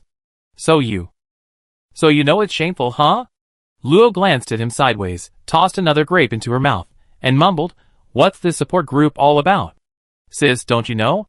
Enough nonsense. Elong immediately covered his face with his hands and quickly said, I didn't create this. The support group already existed when I enrolled. The support group's full name is the Cutest Miss Luo Support Group. It was founded during the 1306th Imperial League, in the New Era. The founder is unknown, seemingly deliberately concealed. However, according to leaked information, the founders were all participants in the Imperial League, and most came from other empires. No one knows the support group's true purpose. Judging from its current actions, it's simply an organization of admirers, aiming to spread the name of the silver-haired witch and let more people know about Luo. Its nature is somewhat similar to a church, but it's far inferior in terms of cohesion and actual action. So you got involved just for fun? Elon quickly shook his head. Sis, you're really wronging me. Think about it. With so many people joining the support group, what if someone uses your name to do bad things? As your dear brother, of course I have to manage things properly, right? Oh! Managing things properly means taking your little brother around calling yourself young master? Luo raised her eyes slightly, her tone calm, seemingly not angry, but Elong felt a chill run down his spine. He had a feeling that if he didn't answer well, he'd definitely get another beating. It was all just playing around, just a joke. I absolutely didn't abuse my power. Seeing Luo still eating grapes without saying anything, Elong chuckled and ran behind her to massage her shoulders. Sister, she continued logically, I don't allow mortals to join the support group for their own good. They're all geniuses of the Empire. How can they waste their precious time on trivial matters unrelated to cultivation? If we set a threshold, they'd definitely be willing to cultivate diligently. Once they step into the transcendent realm, they at least reach the 3rd rank in their lifetime. Then, joining the support group will further enhance your prestige, sister. Moreover, after more than 20 years of development, the support group has members spread across most of the Empire's academies. It's long past its initial difficulties, and should be standardized internally to minimize any oversights. It's a win-win situation, isn't it, sister? Glancing at him, Luo shrugged, brushing his hands away, and stood up, heading towards the door. Take your things, go see someone. Elong's face lit up. He knew his sister had tacitly approved his reasoning, and wouldn't pursue the matter further. He quickly put away his armor. It cost the family a considerable sum. But before leaving, he thought for a moment, took out his helmet, put it on, and pulled down his visor to cover his bruised lips and eye sockets. Luo didn't say much. Anyway, he wasn't the one who embarrassed himself. It was his own fault for being so smug. He claimed it was for the other students' benefit, but he himself enjoyed the young master's airs. Looks like he had to ask some old friends for help. Guiding Elong's tall frame, Luo ascended into the sky above the academy. Scanning the area, he quickly spotted Wengina leaning against a tree on a quiet hillside in the distance, enjoying the breeze. Without disturbing anyone else, Luo spent some time flying to her side. Wengina remained gentle and refined, completely incongruous with her profession. Roy Wengina Level 6 Extraordinary, Earth, Ice, Night, Heavy Armor Dragon Knight, possesses unparalleled defensive power. Once she uses her charge skill, the Earth-like weight will deliver an irresistible impact to her enemies. Join the Black Knight Legion, wields black armor, contracts with a hybrid dragon, and becomes a Dragon Knight. Gentle in nature, focused on her own strength, not particularly cunning, but dislikes others getting too close. Note 1. Soul size is 4 times that of an ordinary person. Note 2. Physique is 5 times that of an ordinary person. Note 3. Possesses special blood and chi, with extremely strong self-healing ability. Note 4. received nourishment from a hybrid dragon, further enhancing physique, you arrived. Sorry, it took me a while to teach him a lesson. You need to apologize properly. Elong felt a strong force strike him from behind, staggering forward a few steps until he met the gaze of the girl in the yellow dress before him. Her gaze was gentle and serene. Your younger brother? Quite talented. Luo scoffed. Senior, you don't need to give me face. His talent and cultivation is alright, but don't you know what kind of person he is? What are you standing there for? Elong immediately snapped out of his daze, clenching his right fist and slamming it firmly into his left chest, his voice resounding. Senior, I deeply regret my previous frivolous behavior. But even if it's your request, I still insist on my own opinion. Not everyone has the right to criticize you. Bang! Luo swiftly kicked him into a tree. You don't even know who she is before spouting nonsense. Elong pulled himself out of the tree trunk, looking utterly aggrieved. My sister is the reigning league champion, of course. She won't allow anyone to criticize her. Wingerna covered her mouth and chuckled. It was the first time she'd seen such an interaction between siblings. Although their relationship seemed strained, both the brother's words and the sister's kick were actually acts of protecting each other. Alright, Luo, it's true I lost to you, and I really shouldn't talk about you behind your back. Senior, you're too kind. Luo crossed her arms, exposing her true feelings without hesitation. Everyone knows you were the strongest student back then, created your own magic technique, and had the best defense. If you hadn't let me win, I wouldn't have been the winner of the final battle. Seeing that Luo's words didn't seem fabricated, Wingerna just smiled without denying it.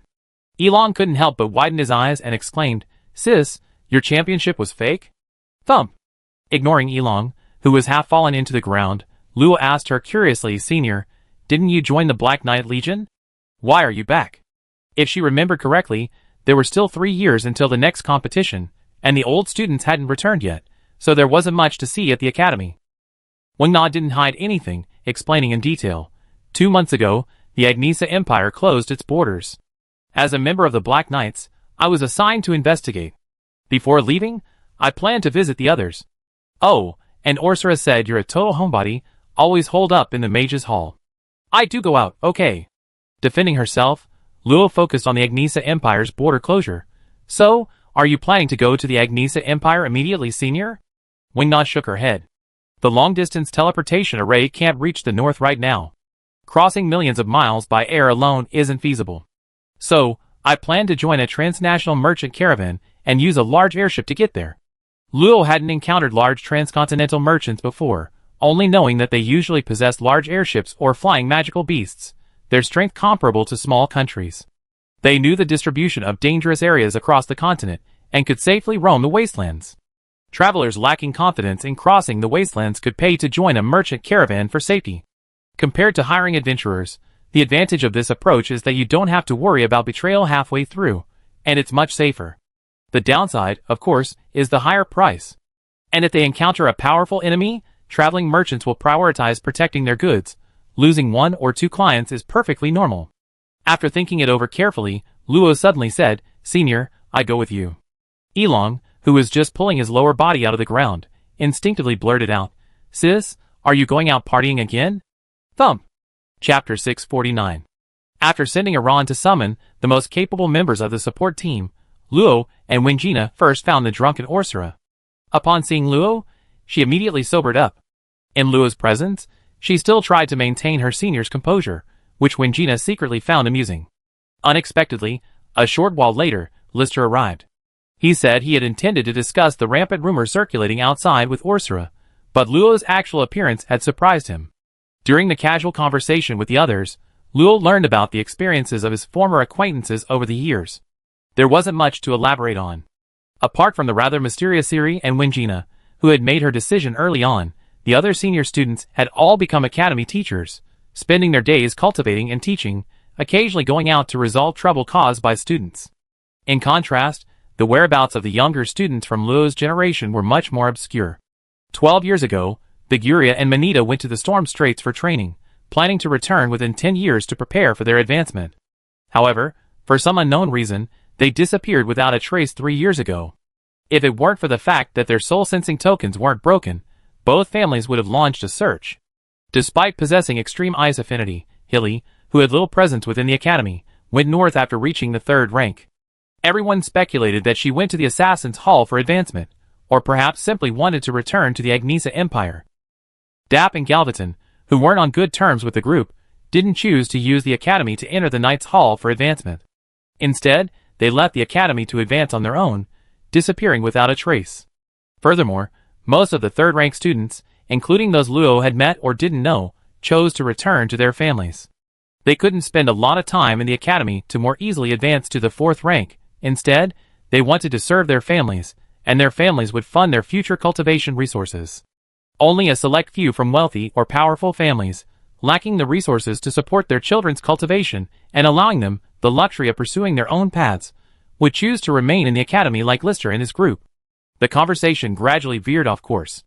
Upon hearing that Luo had reached the 5th rank in his early 30s, the group was plunged into deep self-doubt. They knew that even the youngest, Wingina, hadn't broken through to the 5th rank until her 50s, a difference of over 20 years, a significant gap for these top geniuses. Now I know what it means to be unable to catch up with someone's back. Lister gave a wry smile. Their only chance to surpass Luo was through the accumulation of experience before advancing to a higher rank. If Luo couldn't grasp the properties of magic, she might be stuck at rank 6 forever. He simply couldn't imagine Luo not grasping the properties of magic. That was impossible. Orsara also felt the same way. When I first saw you, I thought you would be a top figure of the next generation. I didn't expect you to surpass even our generation. If you say a few more words, Luo might blush. Wingina's teasing made the two of them laugh good-naturedly. Only Luo was drinking her tea in frustration. She wasn't a child. Why would she blush so easily? In the afternoon, Luo said goodbye to everyone and returned to apartment 6 alone. In the courtyard, more than 30 people were already waiting, fully equipped. Why did they all have to wear the support team's 3-piece suit? Luo slapped her forehead, forcing herself not to pay attention to the large portrait fluttering on the flag. Without concealing herself, she slowly walked through the gate.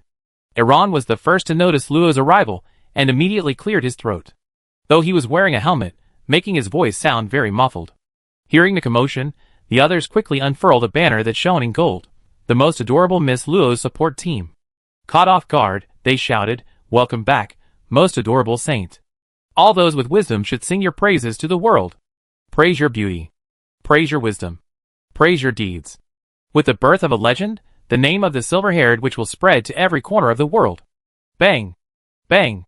Fireworks exploded into sparks, scattering beautiful sparks that reflected on Luo's stiff face. "Sister, this slogan was specially prepared for you. Aren't you happy?" The mage's hand instantly planted Elong in the grass. Luo rubbed her face, unsure what expression to wear, so she simply adopted her almighty expressionless face and addressed the group looking at Elong. "Everyone, I think we need to talk." So many troubles had already occurred since she returned. If left unchecked, who knew what else this support group would do? Everyone unanimously replied, "Of course." The support group exists entirely for the Holy Maiden. Hearing this title for the second time, Luo couldn't help but ask, "What is the Holy Maiden?" Elong quickly explained, "This is the title the support group initially decided to use for you, sister. However, considering that everyone is more familiar with the title Silver-Haired Witch, we plan to promote it more widely when the support group is more well-known. Currently, only core members use the title Holy Maiden, signifying that you are the spiritual symbol of the support group." Elong's statement won unanimous applause and approval. "Yes, you are the spiritual symbol of the support group. You deserve the title of Saintess."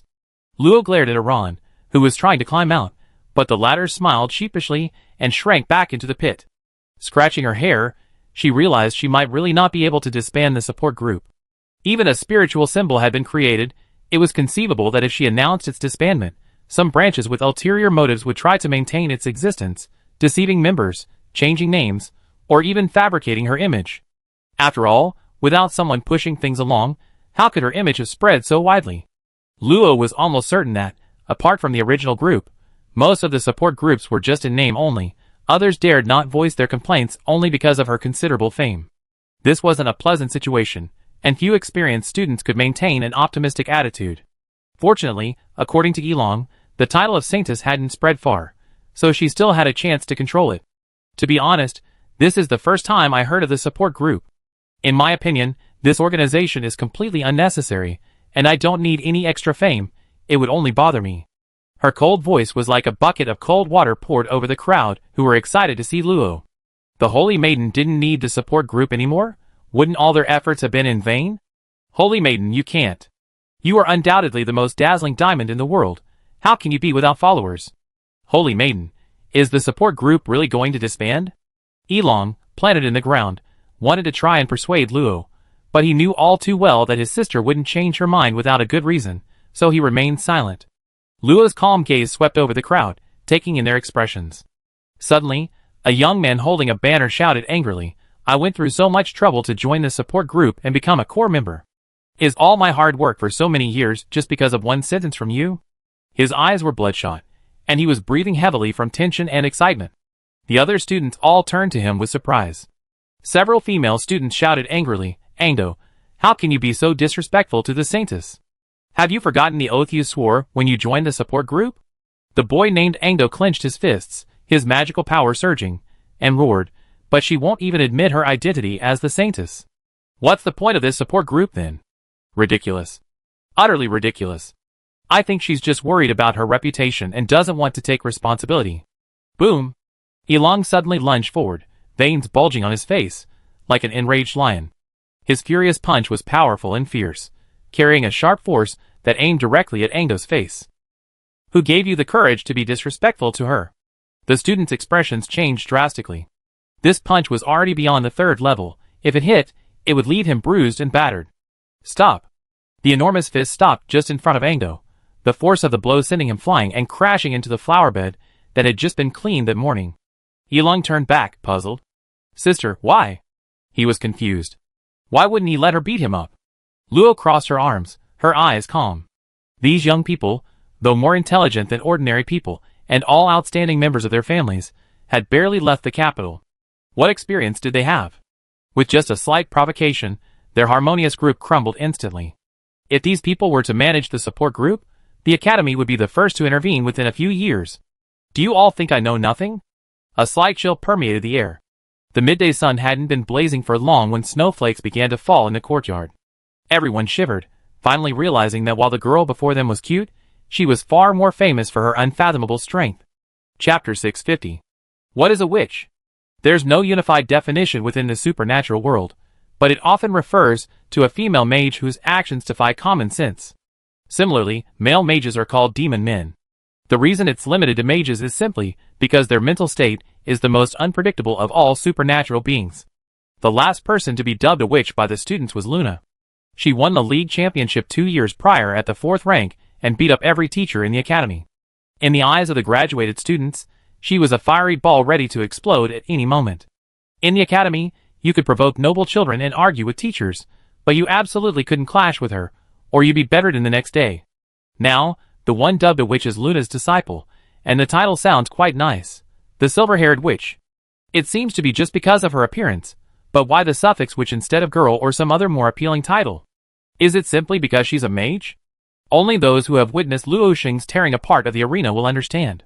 Unfortunately, none of the students here had witnessed Luo's power. I actually quite like the title witch. It's really cool, so today I somewhat acknowledge what my good-for-nothing brother said. A chill condensed into ice crystals, and fell, freezing flowers and grass into shattered pieces scattered on the ground. There was no magical fluctuation, merely the change in tone brought winter to the courtyard. Support groups can exist, but I don't need those with ulterior motives. After the next league, if you still can't reorganize all the support groups, I will personally crush them. The air almost froze. No one dared to be silent, only nodding rapidly. At this moment, in their eyes, little Luo was far more terrifying than the strongest magical beast they had ever encountered, and they couldn't muster even the slightest thought of resistance. "Clean up my courtyard, Elong, let's go." Elong lowered his fist, glanced at everyone, and followed Luo like a bodyguard, chest puffed out. He was indeed the head of the support group, having poured a lot of effort into it, but that was because the support group belonged to his sister. If his sister didn't need it, he would abandon it without hesitation. Reaching the door, Luo suddenly remembered something, stopped, and said calmly, "The support group's name has been changed, it be called." Luo's thoughts raced, and after a long pause, he slowly uttered a name, the Gospel Society. As soon as he finished speaking, the snow in the courtyard vanished. Only after Luo and Elon left did the students breathe a sigh of relief. The Saintess's pressure was too strong. They hadn't had a chance to speak at all. However, After hearing the saintess acknowledge the existence of the support group, no, the Gospel Society, they couldn't help but feel excited. As long as they reorganized the Gospel Society, they would be the elders, and they would have the saintess's support, rightfully. Elong looked at the Ahog, cowlick, on Luo's head, hesitant to speak. What's there to be afraid to say? His sister spoke, and Elong cautiously asked, Sister, aren't you afraid of being slandered for doing this? It was clearly an organization spontaneously formed by admirers, yet it was denied by the person in question. Those admirers would surely be greatly disappointed. Why? You need to understand, I don't need them, but they need me. Therefore, they dare not, and will never, let what they said today spread. So foolish. How will they inherit the territory in the future? Elong touched his helmet, seemingly understanding but not quite. He had learned how to manage townspeople, but did inheriting the territory require learning such strange knowledge? I think I understand a little better now, but sister, wasn't it me who first suggested reorganizing the support group? I mean, sister truly is a genius. She came up with such a perfect solution from my rudimentary ideas. You never consider the consequences of your actions. What were you thinking, confronting hundreds of people in public? Why did we have you gather the core members? It was to ensure the rectification started from the inside out. Elong smiled awkwardly, not daring to refute. He understood all this, but sometimes he liked to assert his authority by personally getting involved. Who would have thought he'd be caught red-handed this time? Now he had no grounds for argument. Go through a thorough review of all the previous members. Make sure to get rid of any with ulterior motives, and then keep the trustworthy members under your control. No one below the transcendent level is allowed to join, but they can serve as prospective members. You can be authoritative with the peripheral members, but don't bully them. This is an empire, not some small country. If I hear you calling yourself some young master again, I have the senior students stretch their muscles. Elong felt a tightness in his chrysanthemum. Was it really necessary to be so ruthless? Sis, I promise I be humble. No need to trouble the teachers. Luo glanced at him, walked into the teleportation point, and came out already in the Magic Academy's office building. Elong was somewhat puzzled. Sis, what are we doing here? Looking for a kind-looking old man. Hopefully he's here. Luo was looking for Albert to inquire about the Agnesa Empire. Only a saint-level expert would have comprehensive information. Also, it wouldn't be a bad thing for Elong to meet him. Perhaps he could protect him in the future. Only now do you remember the old man? A humorous, aged voice echoed from the void. The scenery shifted, and the two found themselves inside a small pavilion. Wisps of white mist rose, and a kind old man was smiling at them. Luo was prepared. She bowed and greeted him with a polite smile. Hello, Grandpa Albert. You're still as energetic as ever. Elong blinked. He seemed to see his sister becoming unusually polite. Was it just his imagination? However, his good upbringing made him instinctively give a knightly salute. Realizing he was still wearing a helmet, he quickly removed it and tucked it into his waistband. My name is Lagrand Delaron. It's a pleasure to meet you. Quite an energetic young man. Sit down, everyone, lest you say this old man isn't polite. Lo pulled Aron to sit up straight and introduced him to Albert. This is my younger brother, quite talented, isn't he? Albert, of course, knew Lo's little scheme. He stroked his long beard and chuckled. You, as the older sister, are enjoying your leisure time at the Mage's Hall, while I, this old man, have to help you, huh? Here's a gift for you. A beautifully crafted gift box appeared on the table. Lo chuckled, opened the box, and took out several stone jars sealed with a raise. I know you like tea, Grandpa, so I especially got some top-quality tea from a friend. The jars were opened, releasing a delicate, fragrant aroma. Aron, who didn't like tea, couldn't help but take a deep breath. Instantly, his mind cleared, and many previously incomprehensible points became clear. Albert picked up the jar and sniffed it, then exclaimed in surprise, Isn't this enlightenment tea made from sacred orchid grass? How did you get it from that old woman, Freya? Actually, the old witch only had sacred orchid grass. Someone else made the tea, and I just happened to know that person. This was personally made by the tea witch. It's incredibly rare. Be careful not to get overheard if you insult her like that. This can of tea is dragon's breath flower tea, right? Oh my, even elf grass. Such beautiful tea leaves, it's hard for an old man to refuse. Albert chuckled as he put away all the gifts. He was old and shameless, so accepting gifts from a junior wasn't shameful. Only Elong was utterly shocked. Had he heard correctly? Tea made from sacred orchid grass? That was an extremely precious, high-grade herb, incredibly helpful for understanding skills. A single leaf could sell for a high-grade magic crystal. While it was most useful to mages, it was also very useful to other professions. And then, there was the dragon's breath flower. Its original form, dragon's breath grass, was a high-grade material produced under the influence of magical power from a beast with strong dragon blood. It was incredibly effective at strengthening physique and was already very precious, but the dragon's breath flower was more than 10 times more precious. It's a flower formed from the essence of dragon's breath grass after absorbing enough energy, containing a faint dragon's might, a great tonic for warriors and knights. As for elf grass, he never even heard of it. It sounded like an extraordinary, top-tier ingredient. Sister. She has something good, but doesn't share it. Feeling Elong's pleading gaze, Luo said irritably, your rank is too low, you can't handle it. Sister, I think I can. Luo flicked a small piece of dragon's breath flower tea into his mouth, and half a second later, Elong peacefully fell asleep. Chapter 651. After planting the unconscious Aran in the lawn, using the earth's magic to suppress the surging power within him and prevent him from self-destructing, Luo chatted with Albert for a while about the seed pearl. From Albert, Luo learned that the seed pearl possessed a trigger-based spatial magic he had secretly planted. In the event of a life-threatening situation, it would automatically activate and teleport her thousands of miles away. Since it hadn't activated yet, it meant the problem wasn't serious. Grandpa Albert, can spatial abilities be considered magic? Luo had never seen any record of it in the Great Library. Perhaps he hadn't found it.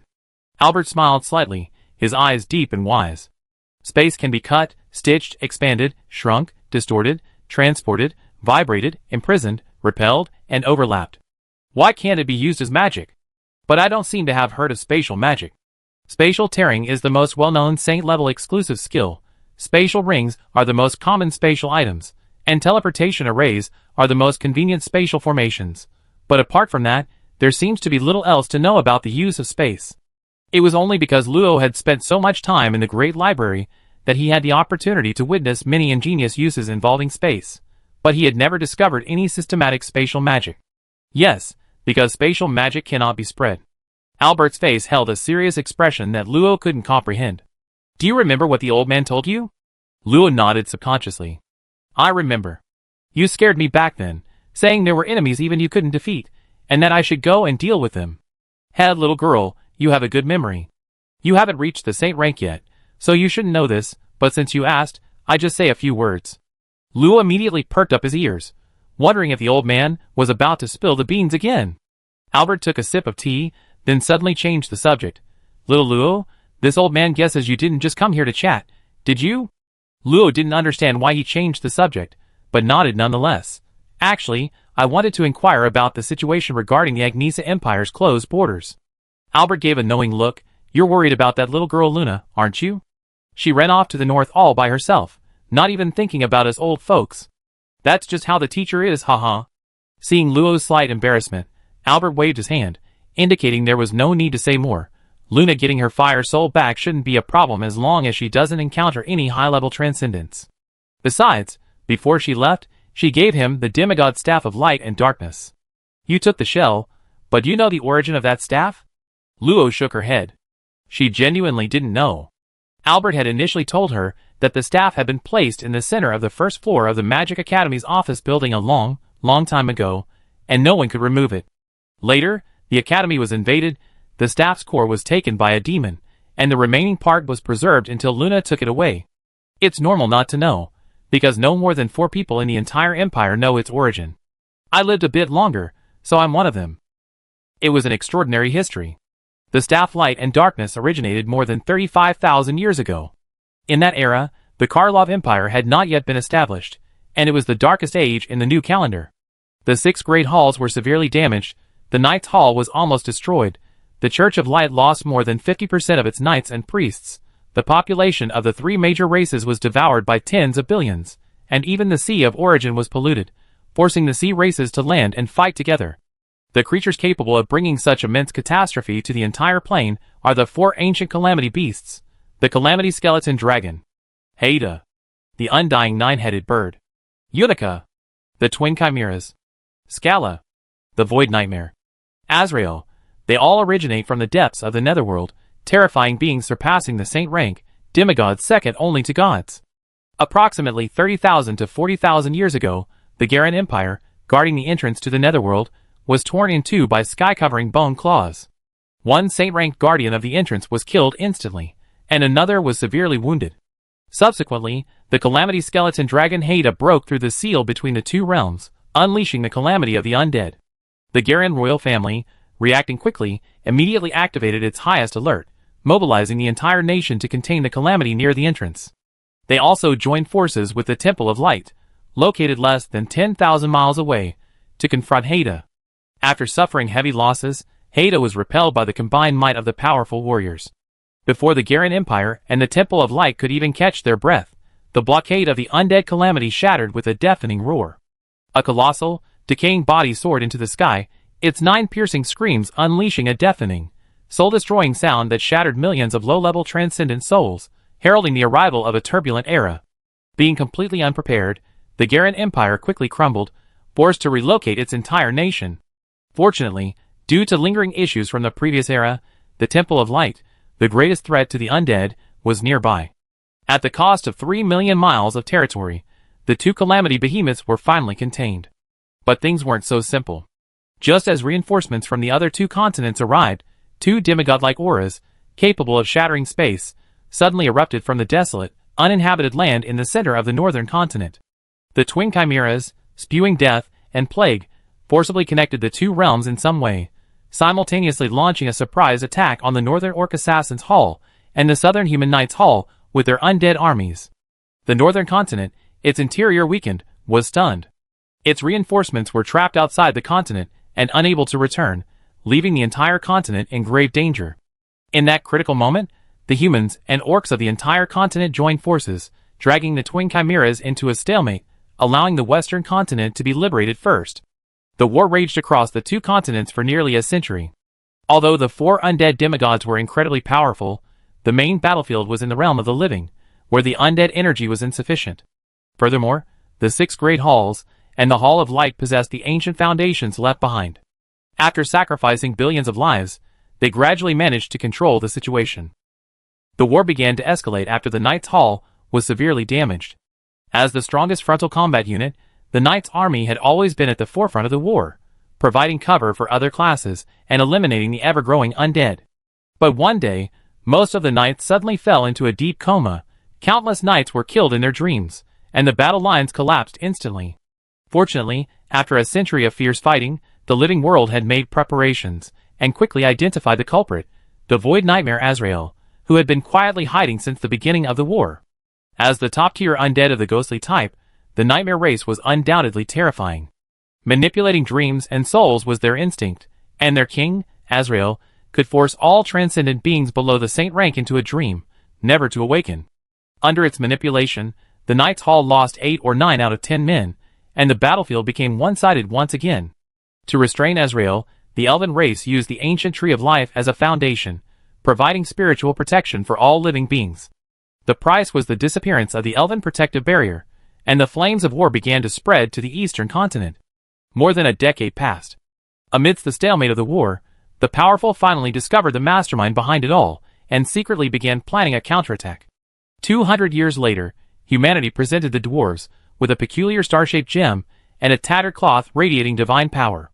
50 years later, the demigod-level staff Light and Darkness appeared, unleashed by the strongest mage of the time in conjunction with over 10 saint-level mages, a forbidden life-sustaining spell, Resurrection.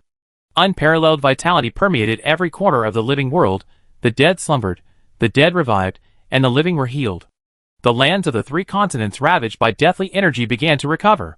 Under the powerful forbidden spell targeting the undead, the 5 calamity beasts were finally overwhelmed, separated, and sealed away.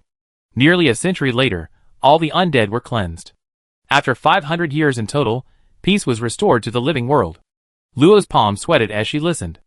Although her very birth signified a victory for the living world, she still couldn't calm down after hearing the price paid to resist the undead world. This war was different from the one 300,000 years ago. It was happening directly on the living world's own soil. Regardless of victory or defeat, it would inevitably cause immeasurable damage to the entire plane.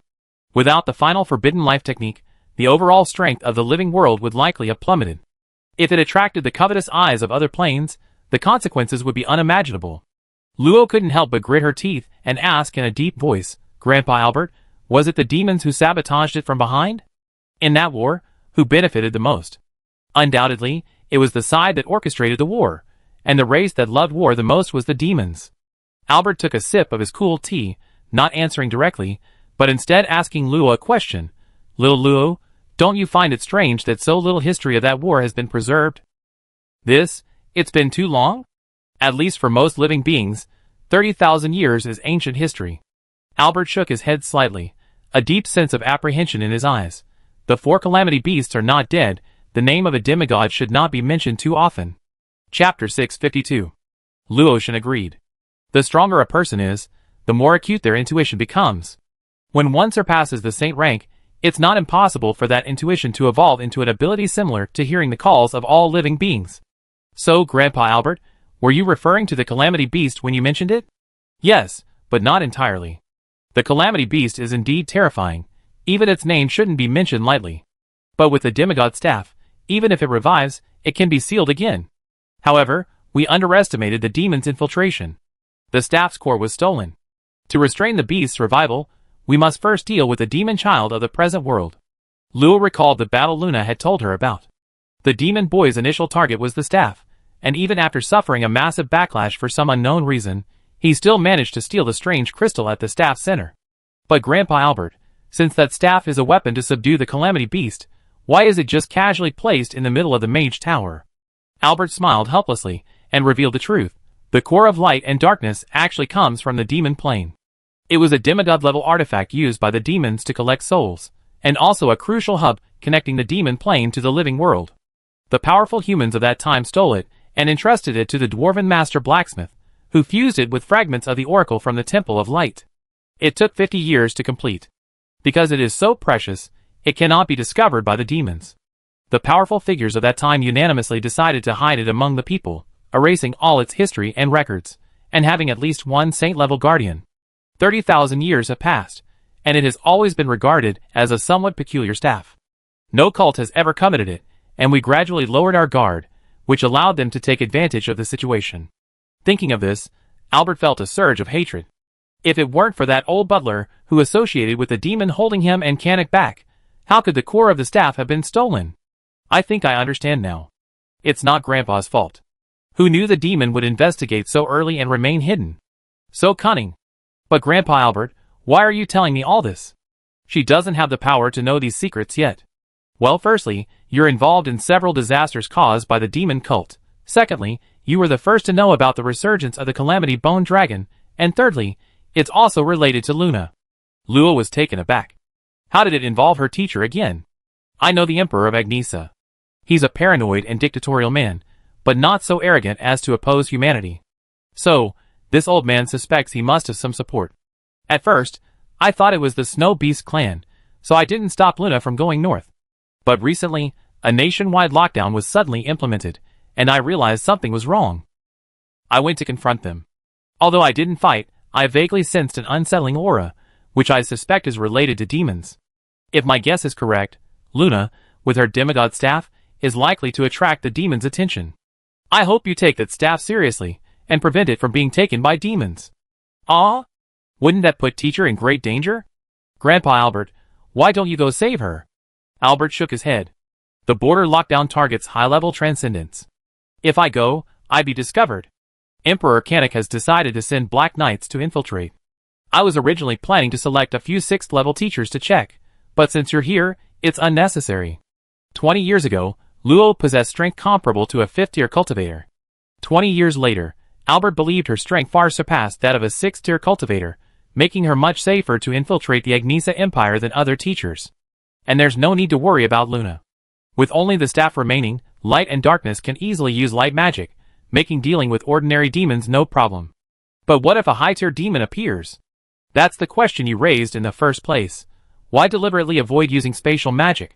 Albert waved his hand, and a semi-transparent sphere appeared between them, but it was cut into countless layers, like stacked soap bubbles. Our world is composed of many planes, and the living world is one of them. Each plane is separated by a plane crystal wall, which even a saint-level being finds difficult to break. However, the plane crystal wall is essentially composed of countless layers of spatial barriers. Once too much spatial magic is used, space will fluctuate violently, causing the plane crystal wall to weaken, allowing the vicious dogs from other planes to invade. As he spoke, the layers of bubbles began to shake violently, the inner layers softening and breaking one by one. Small bubbles merged into larger ones, quickly leaving only a few large bubbles. Looking at the vivid model, Luo suddenly remembered how he and Moriarty had once punched a large hole in the plane crystal wall, and he couldn't help but feel a little scared. It seemed that constraints were still necessary to protect the world. "Thank you for informing me, Grandpa Albert. I will definitely find my teacher." Albert stroked his beard with satisfaction. He was naturally happiest that his junior was so filial, proving that he hadn't misjudged him. "Alright, it's been hard on you chatting with this old codger. That organization at the academy, it's called the Most Adorable Miss Luo Support Team, right? I watch a bit of it." Luo's face flushed instantly, and she hurriedly shouted that wasn't me. It was all the guys doing. Without hesitation, Luo pointed to the sleeping Elong. What? Betrayed her brother? Good heavens, she was reinforcing her brother's memory. You know, everyone's been young once, quite energetic. I'm serious. Luo's frantic screams, and the old man's cheerful laughter echoed from the pavilion.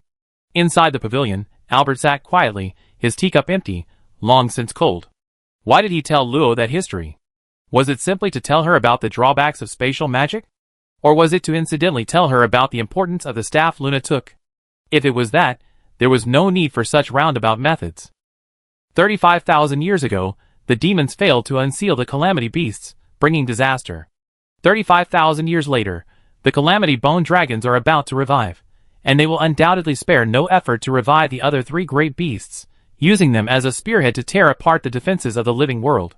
However, the living world has not yet recovered from that war. Resurrection cannot reverse the portion of the soul devoured by the demons, therefore the powerful beings who sacrificed themselves in the past cannot return. Compared to 35,000 years ago, the strength of the three major races has decreased by at least 20%. And what about the demons? The corrupt lord destroyed the kingdoms of the skies, the ward lord instigated rebellions and destruction in many nations, the shadow lord plotted to steal the core of the demigod's staff, and news has spread from the Temple of Light that the wisdom lord Asmodeus, who disappeared countless years ago, has also set his sights on the living world. This means that the gaze of the god of magic has a flaw. If it cannot be nipped in the bud before it grows stronger, it will pose a huge threat to the entire magical civilization. Even more troublesome is the discovery that several demon children have descended in their true forms. Remember, 35,000 years ago, the demons instigated the Calamity Beasts only through demigod artifacts, not by descending in their true forms. As a superior race, their individual strength is unimaginable. Once the demon children tear open the dimensional barrier, the horde of demons swarming in will bring unimaginable consequences. The Saint of Destiny has given him 500 years to prepare, but can he really have 500 years? He is anxious and remains skeptical. Therefore, to stimulate Luo's growth faster, he wants her to understand how dire the current world situation is. Ordinary people don't need to know, because knowing would be useless, and would only increase chaos, but Luo won't. She is the one chosen by the Saint of Destiny, the one to end the calamity. Call it exploitation, encouragement, or selfishness, but this is the future Luo must face. Sigh, Helena, is letting her grow freely really the best thing? On this point, he dared not distrust the Saint of Fate. The contradiction between his deep-seated arrogance and his inability to acknowledge the excellence of others was perhaps the reason he had been unable to reach the demigod realm. The academy was very noisy today, especially after a student with inside information revealed that the teacher who knew Luo had tacitly approved of it. This commotion continued throughout the night. Flags with Luo's large image were hung everywhere on the streets and alleys, to the point that students unaware of the situation thought it was some major holiday. Luo wanted to tear them down, but she couldn't in public. She had to save face. She could only stay in her apartment. Fortunately, she wasn't alone. Karen, Ape, and Vargana, upon hearing about it, put aside their important matters to come and keep her company. The three women were only moderately talented, and they knew they could only reach the 5th or 6th rank at most, far beyond the level of Luo. Therefore, they rarely sent messages to Luo. For them, simply knowing Luo was the greatest blessing of their lives. But when Luo expressed his hope that they could help Iran manage the Gospel Society, they realized that perhaps he didn't care about their talents at all, as long as they were friends. They immediately and solemnly promised to do their utmost to develop the Gospel Society well. That night, the group got completely drunk, except for Luo, who drank juice. After leaving behind several rings, Luo quietly left the apartment under the cover of night, and found Mengna waiting patiently on the hillside. Not planning to say goodbye? I have a long life ahead of me. What's there to say goodbye to? True, compared to you, I'm not magnanimous enough. Let's set off then. Before that, let's go somewhere. Where to? Luo gazed at the eastern part of the empire, a hint of thought flickering in his eyes. To investigate the cause of your family's demise, you promised, didn't you? Wenjina paused, then smiled gently. I thought you'd forgotten. No problem. The night wind blew, and the two figures disappeared from the spot. Chapter 653. 2 days later. In an ordinary small town.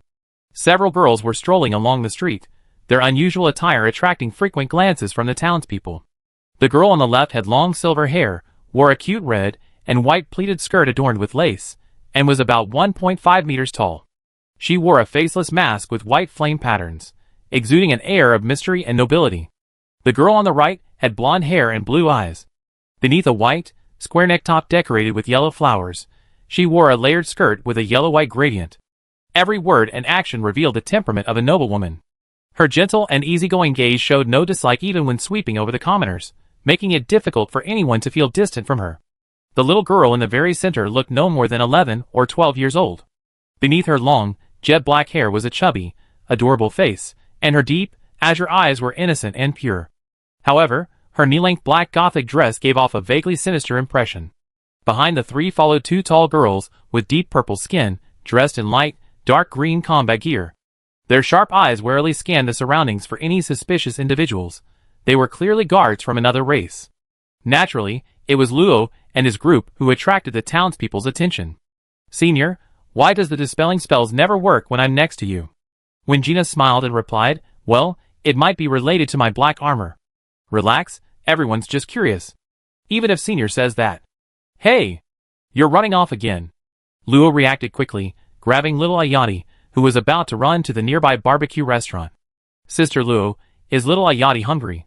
You ate your way through 3 restaurants in the last town, so behave yourself now that we're almost there. With a flick of his wrist, Luo shoved a fist-sized crystal into her hand. We don't have much left, so eat it sparingly. Hee hee. Awuh. She opened her little mouth and bit down, the hard soul crystal crumbling easily into her perfectly aligned silver teeth like candy, the crisp crunching sounds echoing from her chubby cheeks. Even after seeing it many times, Wengana still found this behavior incomprehensible. What race had such sharp teeth? When she first met Moriarty and the Night Elf sisters, Wengana sensed they were no ordinary beings.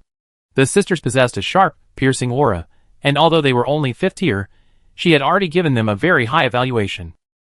Moriarty, however, gave her a chilling feeling. Beneath that small, delicate white body lay clearly not normal flesh and blood. Looking into her eyes, Wenjina seemed to see a terrifying headless centaur composed of countless streams of dark energy grinning at her. If not for the contracted dragon awakening her, she might not even have realized her mind had been usurped. Afterwards, Wenjina became more wary of Moriarty. However, over the past 2 days, she noticed Moriarty was very clingy to Luo, and aside from being a little mischievous, hadn't done anything outrageous, so she gradually lowered her guard.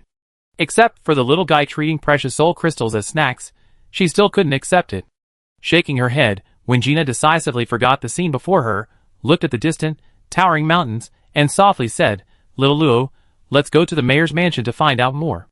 Luo nodded, gripping Moriarty's small hand even tighter. This was the Rivia Valley in the eastern part of the empire, the location of Wenjina's family's ancestral home. The eastern part of the empire is mountainous and forested. The Rivia Valley is more than 200 miles in circumference, and is surrounded by mountains on 3 sides. It is rich in magic, and therefore produces minerals, animal hides and herbs. Long ago, there were 2 major families in the vicinity, the Roy family and the Balza family. The Rivia Valley belonged to the Roy family. The town, called Ulm, is an ordinary mountain town in the Rivia Valley. Luo and his group stopped there because it was near the ruins of the old Roy castle. If there were any historical relics, this town would undoubtedly be the best preserved. The mayor's mansion was not tall, only 4 stories high. They were greeted by a rather attractive young woman. When the guards announced the arrival of distinguished guests, she immediately opened the door to receive them. After all, as a mayor of the first level of the Transcendent Realm, she dared not offend the nobles. Wang Na declined the mayor's tea and went straight to the point. I need the history books about the Roy family. Perhaps it was because she had become a Black Knight, but Wingna unconsciously exuded a more authoritative air when facing officials sent by the Empire, making her seem more like a person of authority. Upon hearing Roy's name, the mayor was visibly confused for a moment, before slapping her forehead in realization. You mean the family that used to control the Rivia Valley? It's not that I don't want to hand it over, but all the town's history books have long been sealed away in Balza City. Wingina frowned. Balza City was a noble territory adjacent to the Roy family, connected by a man-made road at the intersection of two mountain ranges to the east and north.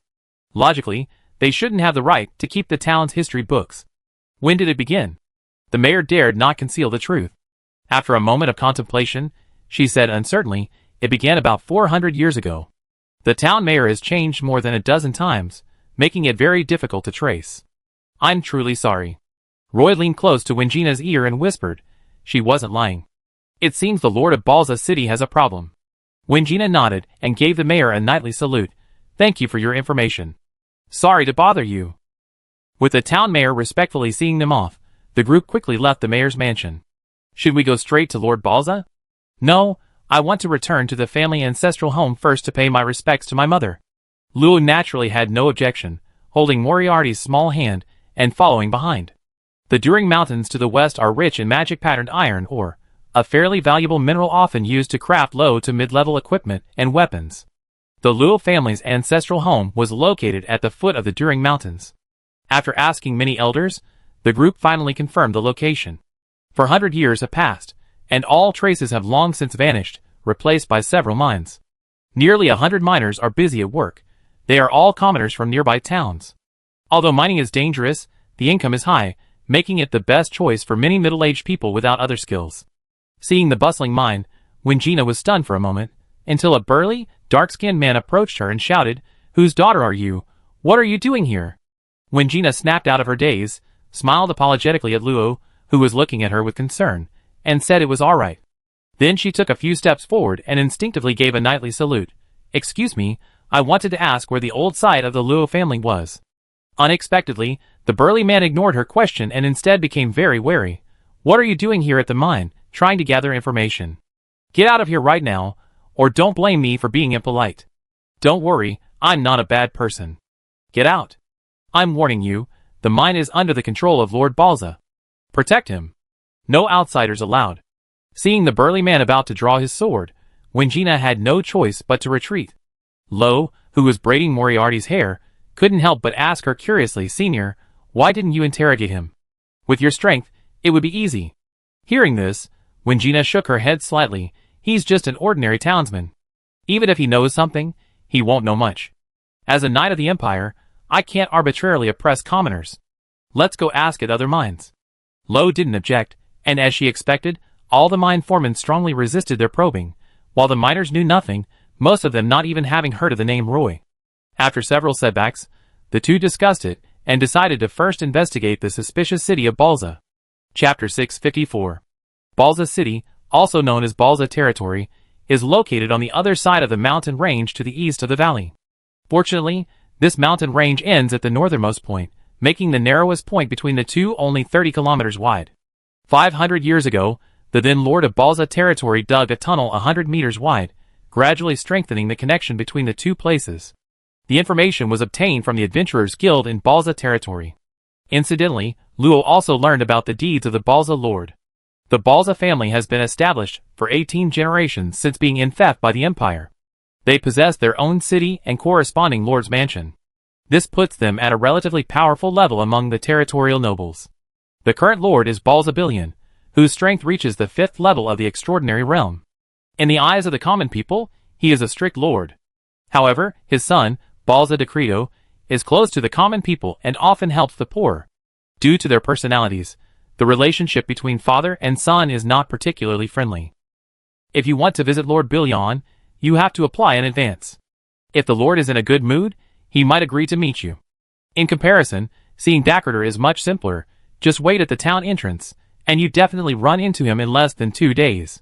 Luo's plan was to barge into the city lord's mansion to inquire, but Wingana decisively rejected the idea. "Luo, you haven't been gathering intelligence this way all along, have you? If you think it's inappropriate, Senior, we can sneak in too." Don't worry, they won't find us.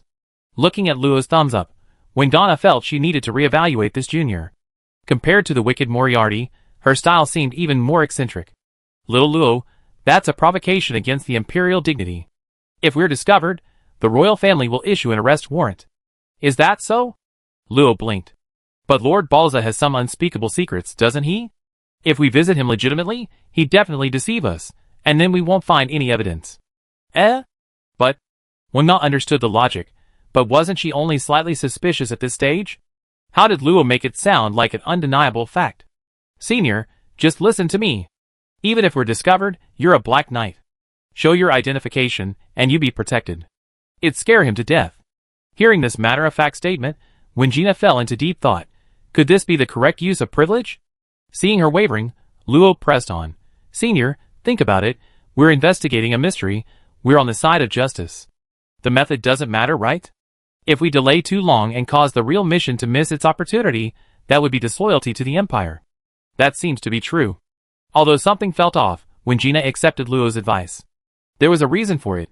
This time she went a little overboard, but at most she wouldn't do it again. Hopefully Mother will forgive my recklessness. And so, 5 girls appeared outside the imposing, stone-built city lord's mansion. Instructing Fia and Ano to keep an eye out for anything unusual in the nearby streets, the 3 girls easily slipped over the outer wall. Originally, Luo wanted to leave Moriarty with the 2 sisters, but unable to resist her pleading, he had no choice but to take him along. The city lord's mansion retains the appearance of the lord's castle. The area between the inner and outer walls is the activity area for servants and guards. Not only are there patrols day and night, but there are also many permanent guard formations. In addition, the perception of more than a dozen mid-level extraordinary beings covers the area, making it virtually impenetrable. So it took the 3 of them a full 7.5 seconds to cross the heavily guarded outer courtyard and reach the inner wall, which was over 100 meters high. Reaching out to touch the inner wall, Luo instantly dismantled the array above, and a hole about the height of a person appeared. She pulled Moriarty inside quickly, and Wingina gritted her teeth and followed. What was this thrilling feeling of sneaking around? She quickly patched up the hole with earth magic, and before the guards noticed, the 3 women slipped into the castle. The castle had many rooms, and the passageways were narrow, only wide enough for 2 people to walk side by side. The dim candlelight was the effect of the projection array. Wingina tapped on the wall, which produced a hard, metallic sound, indicating that it was built with high-quality magic iron ore and was filled with rich magic power, effectively blocking senses. Luo floated in the passageways. The light from the projection array couldn't penetrate the shielding array on her clothes at all. She wandered around like a ghost, searching for the most secure places in the barrier. Usually, secrets were hidden behind barriers. After several twists and turns, Luo successfully found a place completely out of place with the castle's protective barrier. A massive, heavy wooden door.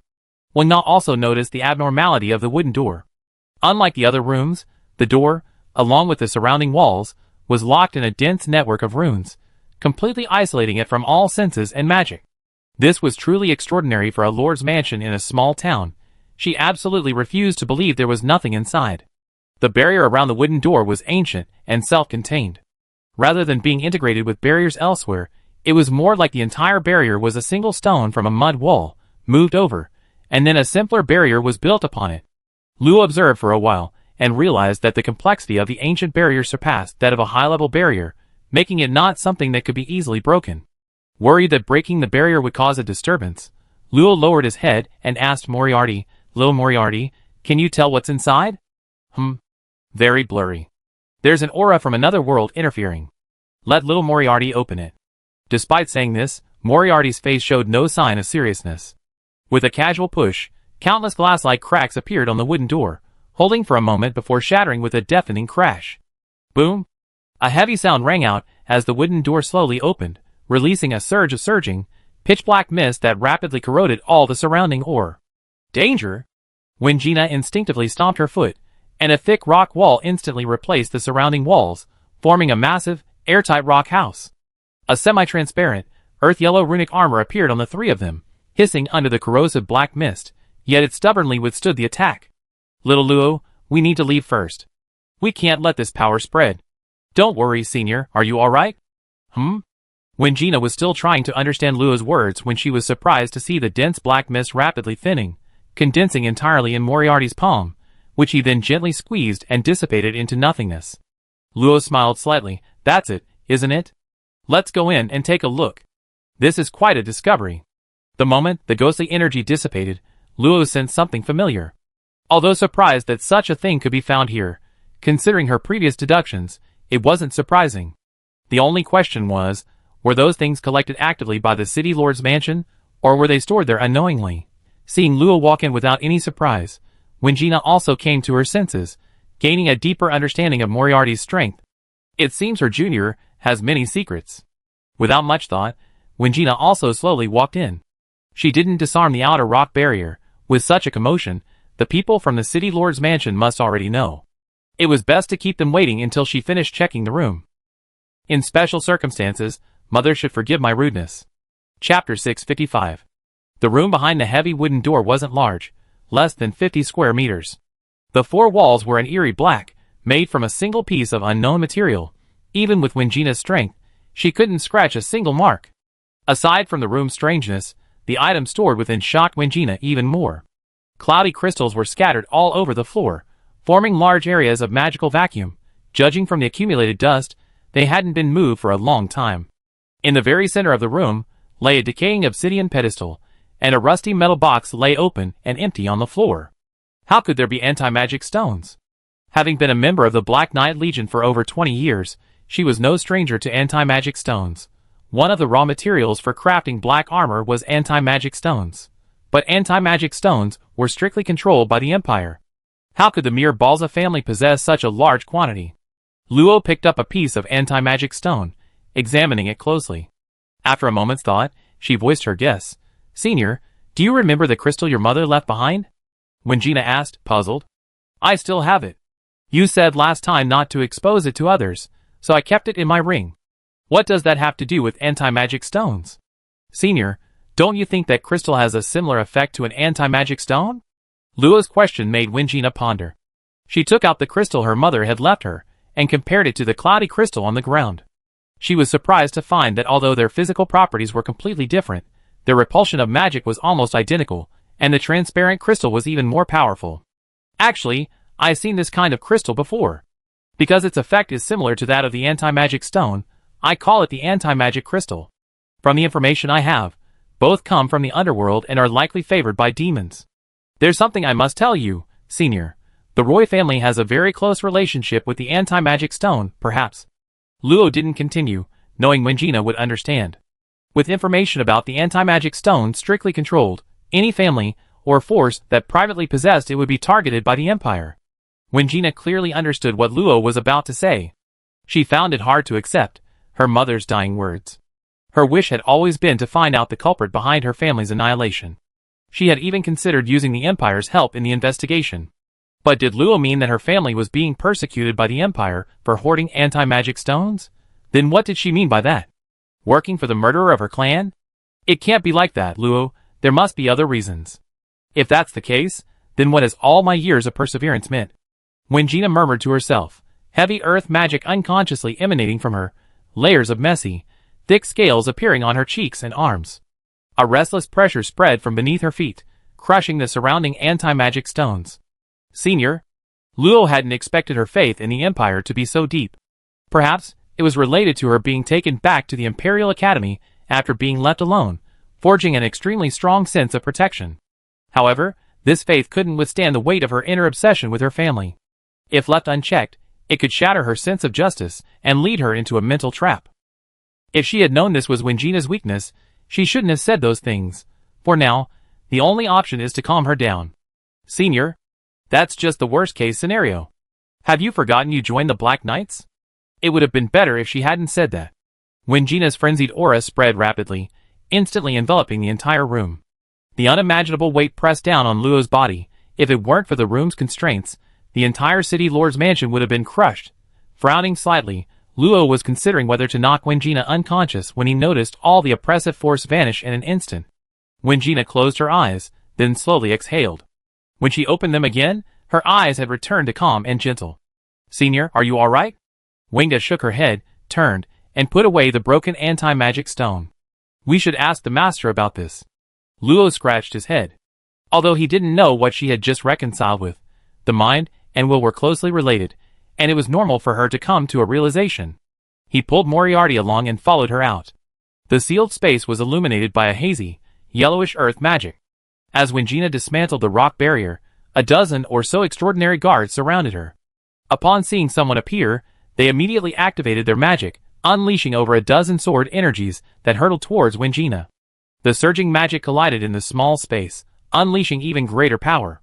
Humph! With a delicate snort, all the sword energies shattered instantly. The guards' expressions changed drastically. They had no chance to dodge, and were sent flying, crashing into the walls, coughing up blood and falling unconscious. Behind them stood a stern-faced, imposing middle-aged man. Judging from his clothing and demeanor, it was undoubtedly Billion. Very good. No wonder you dared to trespass on noble territory. With such ability, why resort to petty theft? Seize them! Suppressing her anger, Billion gave a command, and the three remaining superhumans instantly unleashed their fifth-tier aura. Exquisite silver armor materialized on their bodies, and magic coalesced in their knightly swords. They vanished in a flash. If it were the previous Wingna, she might have offered a polite apology and tried to avoid a fight. However, with irrefutable evidence, there was no need for appeasement. Her slender right arm rose high, and a massive, 2-meter-tall great sword appeared. She brought it down with tremendous force, tearing through layers of barriers and blasting the three attacking territorial knights away.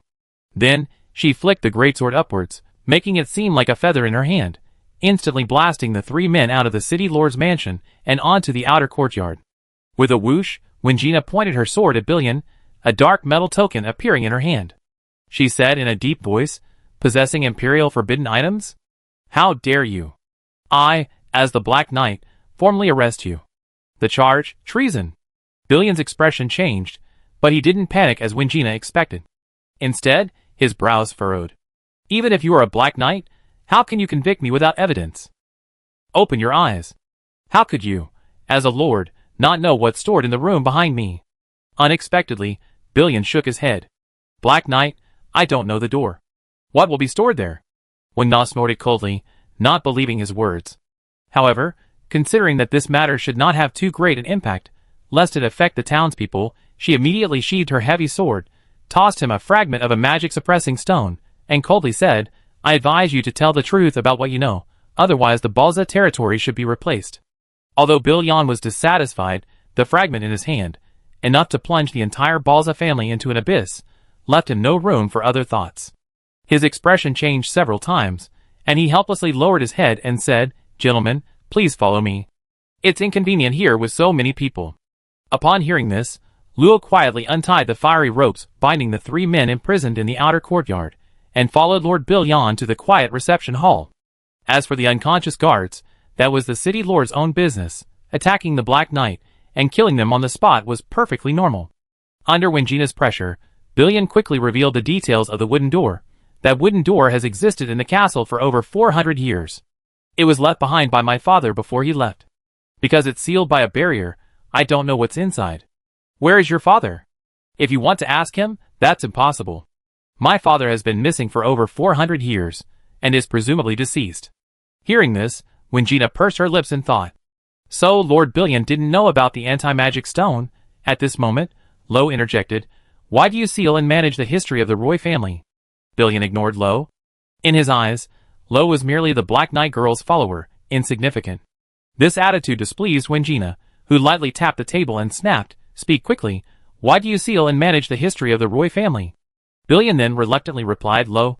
After the Roy family disappeared, my family took over the mining area in the Rivia Valley.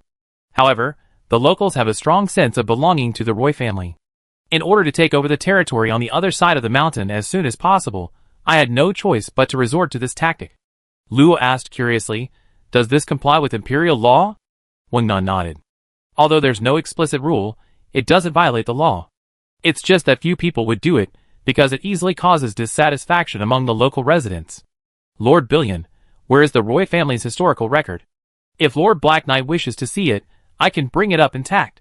But regarding the contraband, I swear I will not conceal anything. I will investigate this matter myself." No need for further explanation.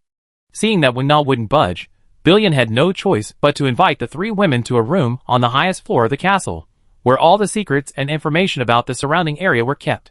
Chapter 656. Balza Castle was in complete chaos. Several holes emitted wisps of smoke, most of the extraordinary guards were unconscious, and the powerful territorial knights clutched their chests, badly injured. The loud noises had already attracted the attention of the city's residents. Had it not been for the guards outside the city lord's mansion, the trouble would likely have been much greater. What happened? The physician, who was treating the wounded, looked up and quickly whispered, "Young master, the city lord's mansion has just been attacked. The lord and the infiltrators are still inside the castle, but they haven't made a sound for some time." Decreto, who had rushed back, looked anxious and immediately asked, "Do you know where they infiltrated?" The physician shook his head. "Young master, perhaps Sir Boker knows." Hearing this, Decreto quickly went to Sir Boker, who was dispelling the foreign magic within him outside the castle. Upon learning that the wooden door he couldn't enter had been opened, a shadow of unease flashed in Decreto's eyes. Ignoring Boker's attempts to stop him, he hurriedly rushed into the sealed castle. "This is trouble." Boker, forgetting about treating his wounds, also rushed into the castle with another fifth-tier knight. The dusty room was filled with paper documents, protected by an array. Aside from yellowing with age, the books showed little wear. The Roy family governed as many as 30 towns. Even using a special method of recording history to compress a year's worth of events into a single page, the stacks of history books would still be 100 meters high. Fortunately, Luo and her team only needed to look at history books from 400 years ago, which would only account for half of all the historical records. Well, that's still quite a lot. So Luo decided to first examine the history of the 5 years surrounding the Roy family's demise. This made the document much thinner, but after reviewing all the relevant materials, Luo felt that the mysteries surrounding the Roy family had only deepened. The Roy family was a highly respected clan in the area, their main source of income being the mining of magical minerals. However, overnight, the entire family was wiped out.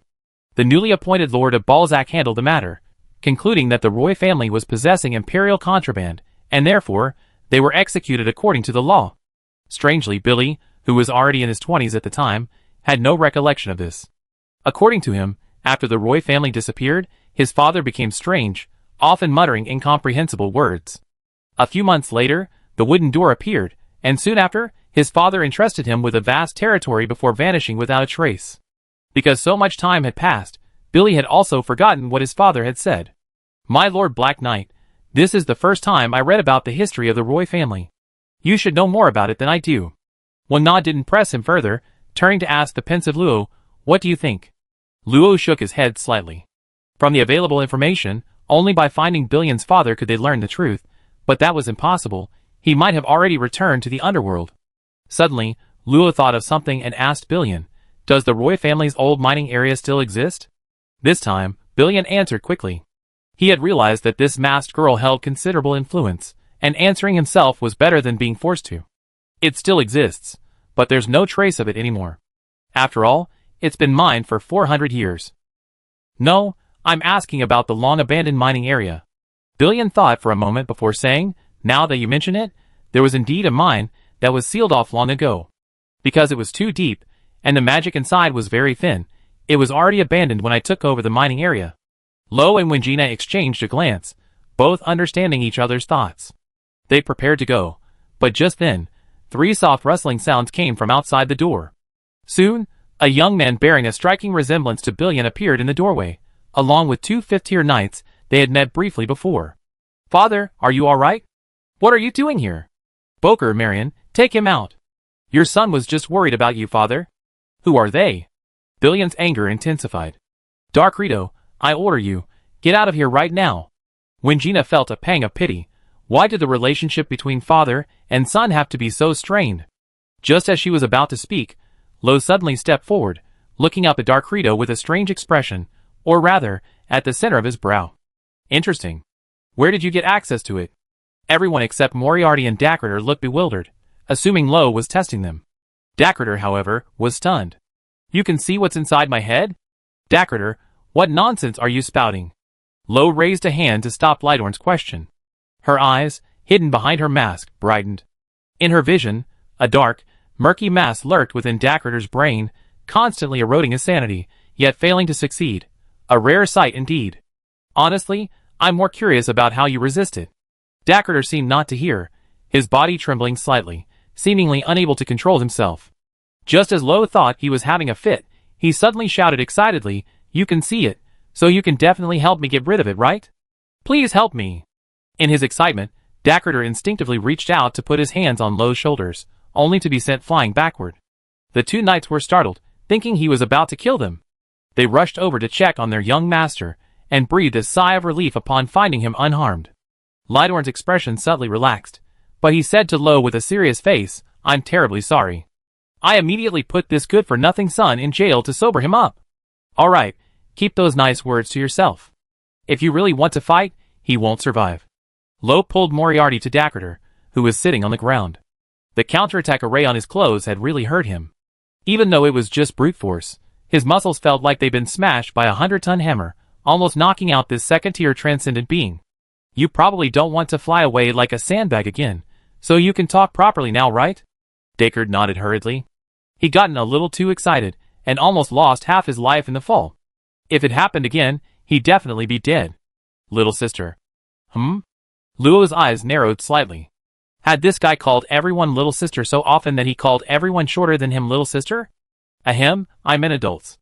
I don't know what it is, but whenever someone is genuinely grateful to me, the pain in my head lessens a little. Lydorn, who had followed, immediately darkened upon hearing this. "Dacre, what do you mean by that?" Luo glanced at him and casually explained, "Your son's consciousness has been invaded by something evil, and I don't know why you, as his father, haven't noticed all these years." "What? Dacre, is what she said true?" Decreto's eyes dimmed slightly. "Father, I don't know, but the headache has been going on for many years. It's just that you've been busy with internal affairs. Why didn't you tell me? Do you want to be as self-righteous as your mother?" Lydorn's face twitched slightly, seemingly furious, making Decreto's eyes even more somber. "That's not what I meant, it's just, you two handle your own affairs. I don't have time to listen to your unoriginal self-narrations. Tell me, where did you come across it?" Lo's emotionless words pulled them back to reality. Decreto replied with certainty, "It started the first time I came into contact with that wooden door inside the castle. I was 12 years old that year, because I was playing. I'm not interested in your past." Lo stretched out her small hand and grabbed at the air. An invisible hand swept across Decreto's head, grabbing the dark shadow within and pulling it out. It was then placed in a transparent bottle, and Decreto screamed before losing consciousness, being held in Boker's arms. "All right, Lord Lydorn, tell me the address of that mine." Lydorn pulled out a map, drew a circle on it with magic, and handed it to Lo, then hoisted Dacretor onto his shoulder. "My lords, excuse me for a moment. The mine is marked on the map. Boker, take a few guests there for me. Marion, you stay here and fulfill any requests." With that, he apologized and hurriedly carried Dacretor away. Wenna had witnessed everything. Now that the father and son were gone, she finally couldn't help but ask Lo, "Wasn't what you said just now a bit too abrupt? Anyway, it has nothing to do with us." "Okay, senior, look at this little thing, it's quite cute." Lo shook the transparent bottle. This was actually soul magic. A bottle-shaped person, a spell inspired by Miss Phosma's imprisonment of Wisdu, very effective against things without a physical form. Wenna reluctantly put aside her unease and focused her gaze on the bottle. With her abilities, she could easily see the spirit entity. Inside the small bottle, a strange wolf was howling and drifting.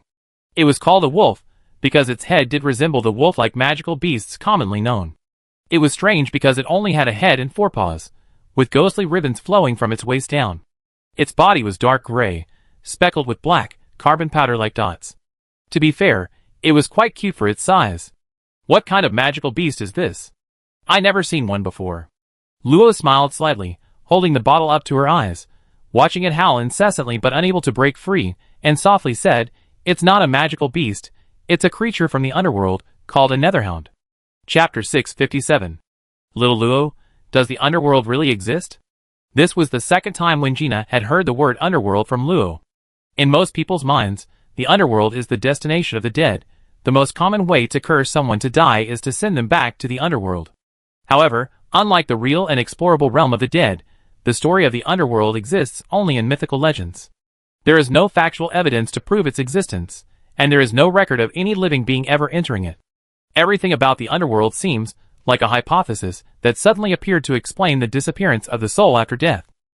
According to Luo, the underworld is a definite and real world. The strange soul in the small bottle, in particular, fueled Wingina's curiosity. If a place truly exists for the departed, would she be able to see her mother again after death? Luo was somewhat surprised by Wangina's question. Senior, didn't you know? The enemies who attacked the capital last time came from the underworld. I thought you know after joining the Black Knight Legion. Is that so? Ah, little Luo, you might not know, the Black Knight Legion's duty is to annihilate the enemy. Gathering intelligence isn't our forte, but we do know about the underworld. I feel like Xiao Luo has been there before. Before she could finish, Wangina realized her words were ambiguous and quickly waved her hand, explaining, I didn't mean Xiao Luo has been to the underworld. Winter means went in, not. She seemed to be making things worse by trying to explain, and was starting to ramble on. Luo stroked his chin, suddenly realizing that the seemingly gentle Wangina actually had a simple, girlish personality. Ifei liked to tease her unexpectedly. She seemed gentle, but was actually quite cunning. Seeing that there were other people nearby, and although the sound would be blocked by the barrier, Luo considerately stopped her from trying to explain, to avoid embarrassing her senior. Senior, I understand what you mean. Wangina finally breathed a sigh of relief, pressing her hand to her chest and smiling apologetically. Sorry for making you laugh. This is the first time I encountered a situation where entering the underworld is a polysemous term. Actually, there's no ambiguity, but the underworld isn't suitable for living beings. I only wandered around the entrance to the underworld for a while. That must have been a wonderful experience.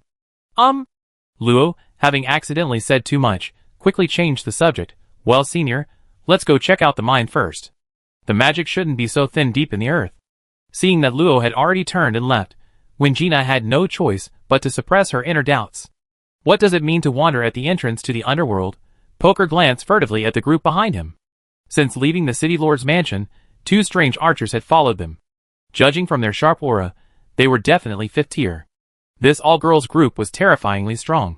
He couldn't help but feel fortunate that they were imperial officials. If they were enemies, the entire city of Balza would likely be in crisis. Composing himself, Poker focused on guiding the group. With a map and Poker's familiarity with the terrain, they soon discovered the overgrown, collapsed entrance. After dismissing Poker, the group broke through the long-blocked mine entrance and ventured inside. The mine had been abandoned for a long time, and many small magical beasts had settled there. Driven away by FIA's aura, they fled for their lives. The deeper they went, the more branching the mine became, and they frequently encountered collapses. Fortunately, with their strength, their senses could easily penetrate hundreds of meters of thick rock walls, making finding the path to the depths no problem. Taking advantage of this time, Luo could interrogate the Netherhound in the bottle. Unlike their previous encounter, this Netherhound was much weaker, its largest size not even reaching the size of its head, utterly lacking in intimidation. Speak, where do you come from? The sudden soul communication clearly surprised the Netherhound, which growled in a low voice, Soul Mage. I advise you to let me go, or you will surely taste the terror of the Netherworld Devourer. Shaking the small bottle, the roaring Netherhound was momentarily dazed, its ferocious aura instantly weakening. It doesn't seem that scary. I'm a little curious, are all the chess pieces the same size after the Netherhound scatters them?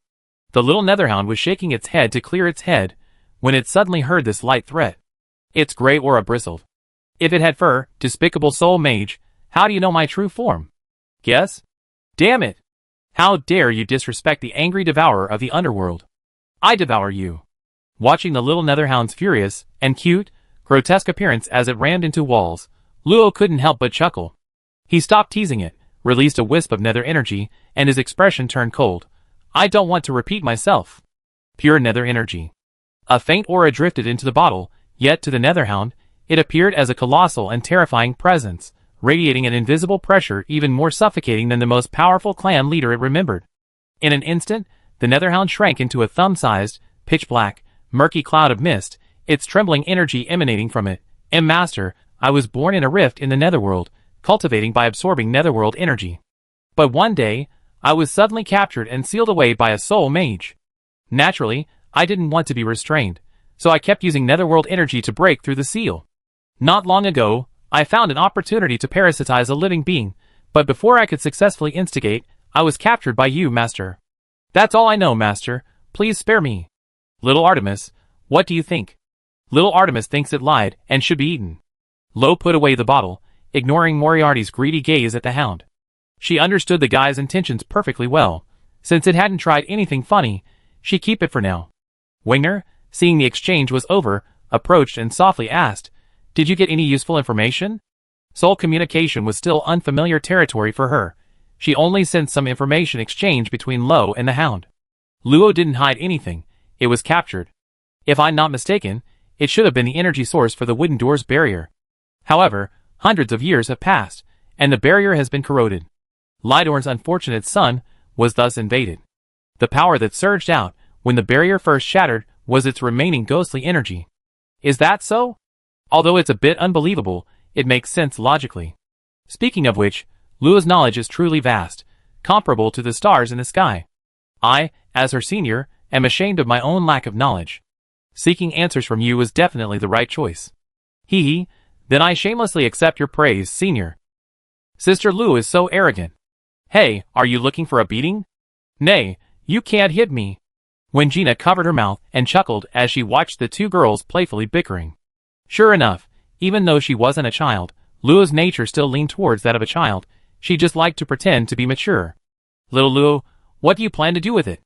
If it's from the underworld, it must be very dangerous.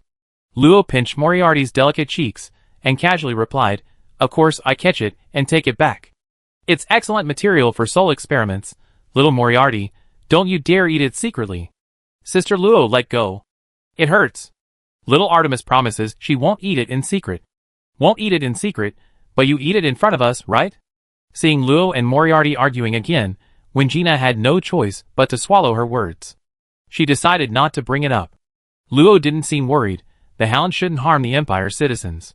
As Lydorn had said, the mine was very deep. After a roughly spiral descent of over 4,000 meters, the magic suddenly became extremely thin. According to the knowledge Luo gained from Body of the Gem, the concentration of earth magic should increase in a step fashion as you go deeper underground. If there were abnormal changes in magic concentration, it usually meant there was magic ore below, and the type of magic ore could be roughly determined from the changes in magic concentration. However, the situation like this was extremely rare. The magic above was denser than air, obviously from unmined fragments of magic ore.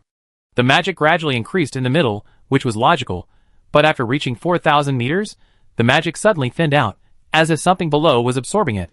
However, looking further down, the rocks below are quite ordinary, without any crystalline minerals produced by the continuous erosion of magic. Therefore, there is only one possibility. The magic below was not absorbed, but rather repelled and surged to the surface, resulting in the distribution of many magic minerals in this mountainous area. Chapter 658. The number of branching passages in the mine decreased, gradually returning to a single, downward-sloping path. Its width also increased from a few meters to hundreds of meters, as if they were approaching the main mining area. Upon reaching a depth of 6,000 meters, a vast mining area spanning tens of thousands of square kilometers, and over 500 meters high appeared before them. Hundreds of thick rock pillars, several meters in diameter, supported the roof, but unfortunately, half of them had collapsed, revealing only some common, low-value minerals carelessly discarded in corners. Master, there's a discovery ahead. Guided by FIA, who was scouting ahead, the group arrived at a massive, vertically plunging pit. The pit was approximately 300 meters in diameter, and its bottom was unknown, sealed by a barrier shimmering with three-colored light. Master, the sealing barrier cannot be opened. Its strength is conservatively estimated to exceed the 8th rank. Hearing FIA's report, Luo couldn't help but feel puzzled. Could the Luo family of 400 years ago have set up such a barrier? Using the firelight controlled by Luo, Wenjina stepped forward to investigate. She discovered that the barrier was interwoven with earth magic, dark magic, and metal magic, closely connected to the entire land. Although the seal was only 300 meters wide, the surrounding land, spanning 10,000 meters, was its support. Little Luo, do you have a way to break the seal? That senior sister overestimates me. Leaving aside the fact that its strength exceeded the 8th rank, perhaps even approaching the 9th, the complex dark runes involved were beyond Luo's capabilities. The Great Library's records of dark runes were far fewer than the 8 regular attributes. Even with mastery of dark magic, Luo's understanding of the dark attribute was still the weakest. But it's alright, we have the omnipotent little Artie here. Luo held the exquisite Moriarty aloft, as if it were a powerful artifact, making Wingana chuckle and feel a surge of curiosity. She wondered how Moriarty would break the seal. Moriarty floated above the seal, her eyes brightening slightly.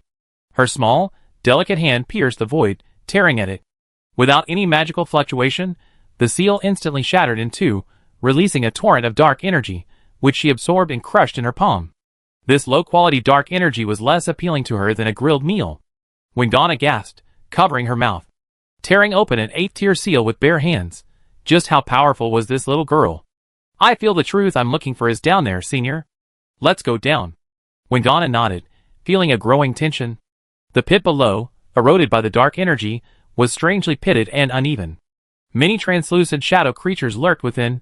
These were elemental magical beasts mutated by the dark energy, their outer shells completely dissolved, leaving only their mutated souls retaining a trace of their original attributes.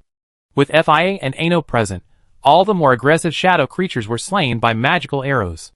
The spilled soul essence was collected by Luo, which could be used as casting material for certain soul spells, or slightly enhance affinity for certain attributes, and of course, as Moriarty's snacks. The surging firelight illuminated the surroundings, and rustling shadows hid in deeper crevices, avoiding the light. Occasionally, dark rock serpents would emerge from the rock walls, lurking menacingly, only to have their heads blown off. Then dark energy flowed around them, becoming denser the deeper they went, but all of it seemed to deliberately avoid them, forming a safe zone. Wingana didn't suspect anything else, simply assuming it was Moriarty's peculiar method. Little Luo, could this be the underworld below? Not likely. The underworld shouldn't have a direct connection to the living world. I'm more inclined to think it's a small, accidentally formed crack. They descended another 1,000 meters, and the surrounding rock walls showed more regular pits. Just as they were wondering, Fia, who was below, made a discovery and quickly returned with a murky crystal. Master, we found a magic-suppressing stone below.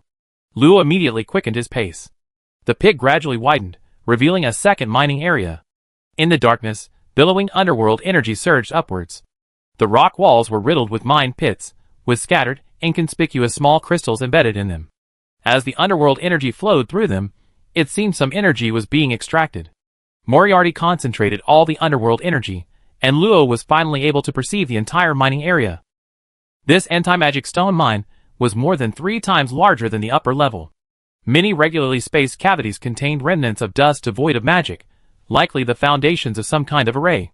Scattered at the bottom of the pit were dark stone structures, seemingly made of the same material as the walls of the wooden doors and rooms in Lydorn Castle. Wingana stared blankly at the vast mine, muttering in disbelief. How can there be such a massive anti-magic stone mine here? Is the family really hoarding anti-magic stones? Senior, look there. In the brilliance of the fireball, in the very center of the mine, was a jet-black crack, about the length of a finger, continuously emanating a black mist-like aura. That's a dimensional rift? It should be. It looks like it was deliberately sealed before, but somehow it broke. Fortunately, the outermost seal is still intact, preventing the aura from escaping. Senior, it seems your family might have been authorized to mine anti-magic stones. Let's go down and see if there's any preserved information. Lo's words eased some of Wingana's guilt. Although she had convinced herself to remain loyal to the Empire, proving her family's innocence would undoubtedly be the best course of action. Thinking this, she flew down to explore the unusual buildings. Lo led Moriarty to a dark stone house over 5 meters tall. The strange stone was similar in nature to Black Star Rock, isolating magic and perception, but much harder and more difficult to damage. The door to the stone house was open.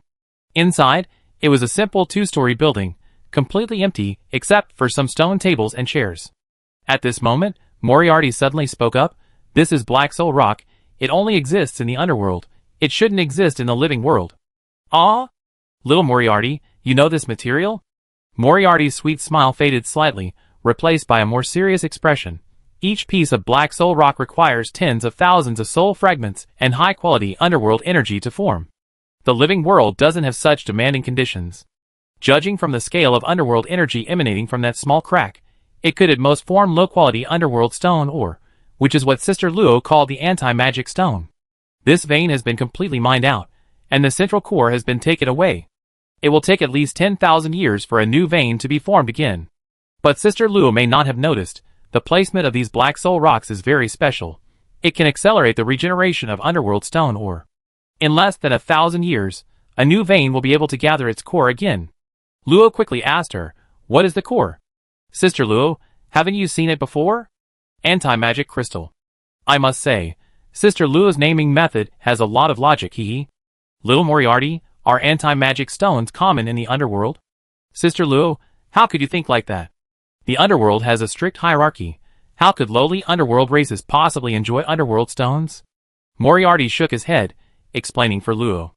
Underworld stones, or in the terms of the living world, anti-magic stones, hold a similar status in the underworld as magic crystals in the living world and soul crystals in the underworld, a high-level currency.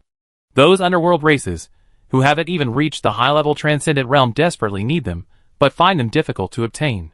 Therefore, they often secretly bypass the underworld guardians and tear open dimensional rifts in other smaller planes to create inferior underworld stone mines for their own use, and incidentally, they can also consume some of the souls of the living.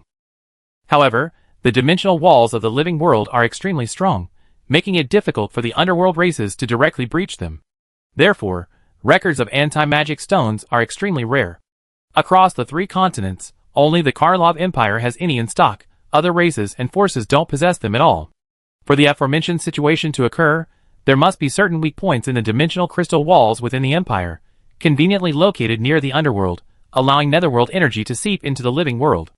It's even possible that the royal family deliberately created a passage between the 2 realms to cultivate anti-magic stone veins. After all, black soul rock cannot form in the living world. The abundance of black soul rock here must have been obtained from the underworld. After listening to Moriarty's words, Luo couldn't help but recall a widely circulated legend among the common people of the imperial capital. It is said that a passage to the underworld is hidden within the ancient old city of the capital. Once a living person enters, they can never return, becoming an eternally wandering soul in the underworld. This story is usually used as a bedtime tale to frighten children, and no one takes it seriously, but upon reflection, it doesn't seem entirely fabricated. Chapter 659. Master, Miss Wingina has suddenly stopped moving. Ano's news startled Luo. He quickly put aside his suspicions. This matter was likely a top secret of the Empire, and investigating too much might bring unnecessary trouble. Checking on Wingina was more important. The Black Soul Rock houses numbered 167. Ano found Wingina in the slightly larger central house. When Luo arrived, FIA was also there. Wingina was gripping a Black Knight's token with a grave expression, seemingly oblivious to her surroundings. Ano, what happened? Ano quickly bowed and replied, Master, I found Miss Wingina motionless when I came in. I tried to communicate with her, but she didn't respond. I was worried something had happened, so I contacted you immediately. Patting Ano's hair as a reward, Luo investigated the surroundings, but found no unusual activity. Moriarty also reported that Wingina's vital signs were normal, as if she were receiving some kind of information.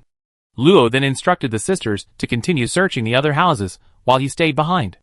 Fortunately, a few minutes later, Wingina suddenly recovered and noticed Lo, who was feeding Moriarty. Realizing Lo was worried about her, she smiled and explained, Don't worry, Lo.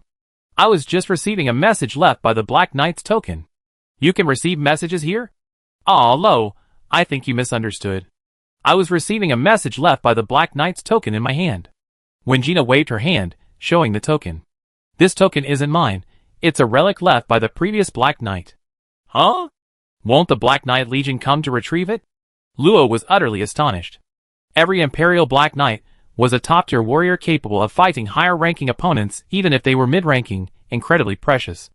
Logically, if a Black Knight fell, the Empire should have investigated thoroughly.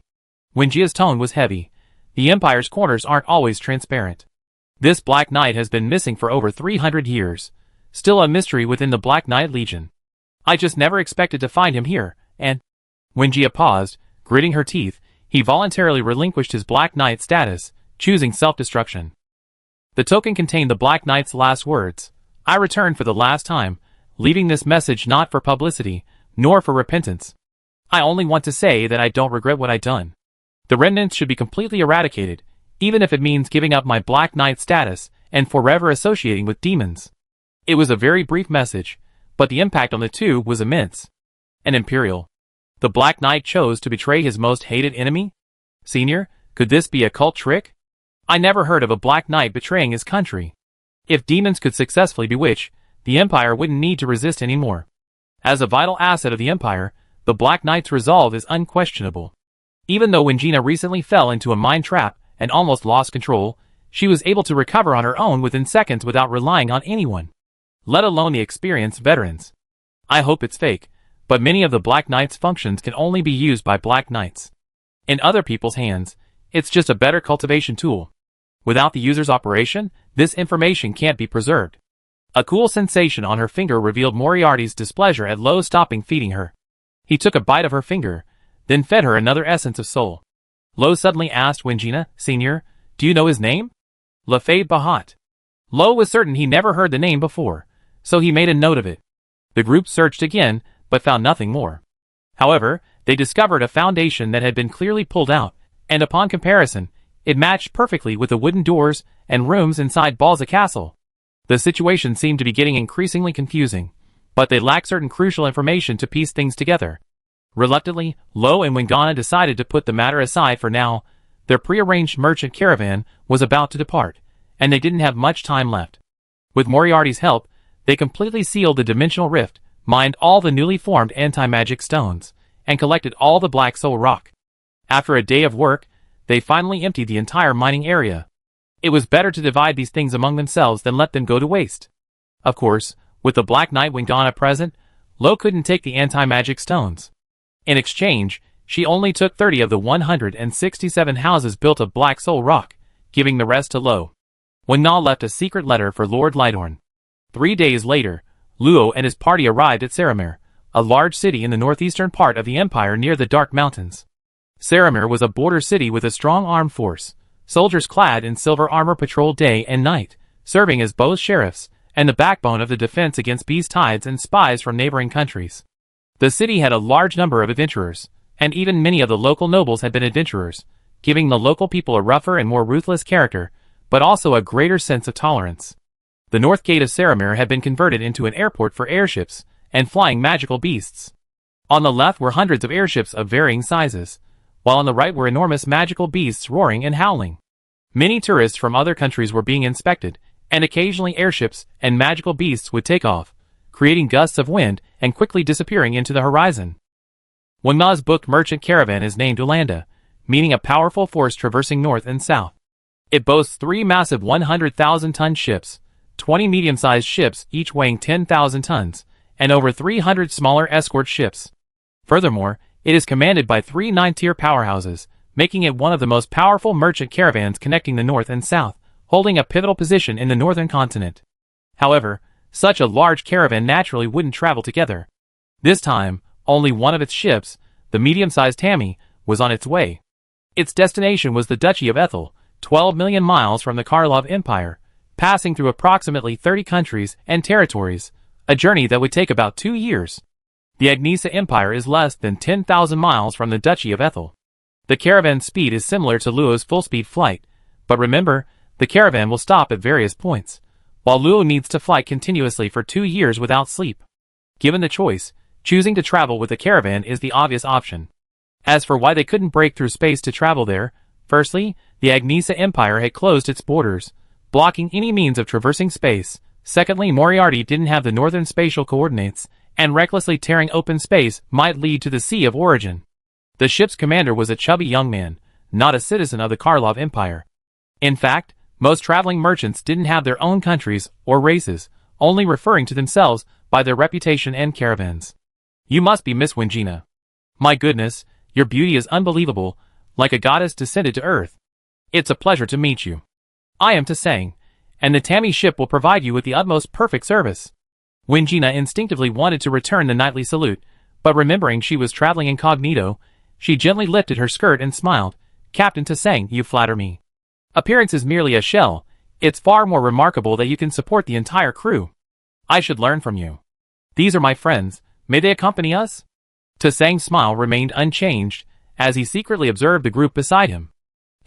2 girls, their auras weak, but their clothing was unsurprisingly magically woven, quite extraordinary. The white-haired one wore a mask, likely disliking noise.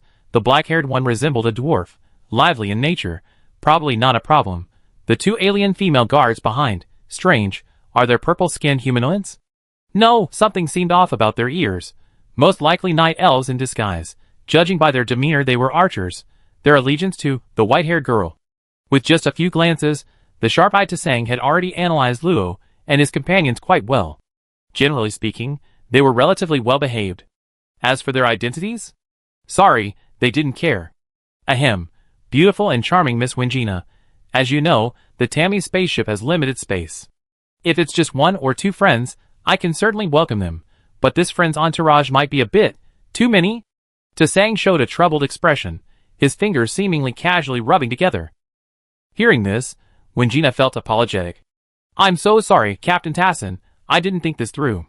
What do you suggest we do? Tassin frowned and thought for a moment before cautiously suggesting, Your Excellency, Miss Wingina, I could persuade some of my acquaintances to share a room, giving up their room for this friend's attendant. However, that wouldn't be fair to my guests. Before Wingina could process this, Luo lazily asked, How much? Tassin immediately beamed, even a little obsequiously, as expected of a friend of the beautiful and esteemed Miss Wingina. You are truly intelligent. I apologize to all of you in advance. How about this? I offer a 50% discount on your tickets, only 2 6-tier magic crystals per person. How about that? Luo, too lazy to haggle, tossed out 8 6-tier magic crystals.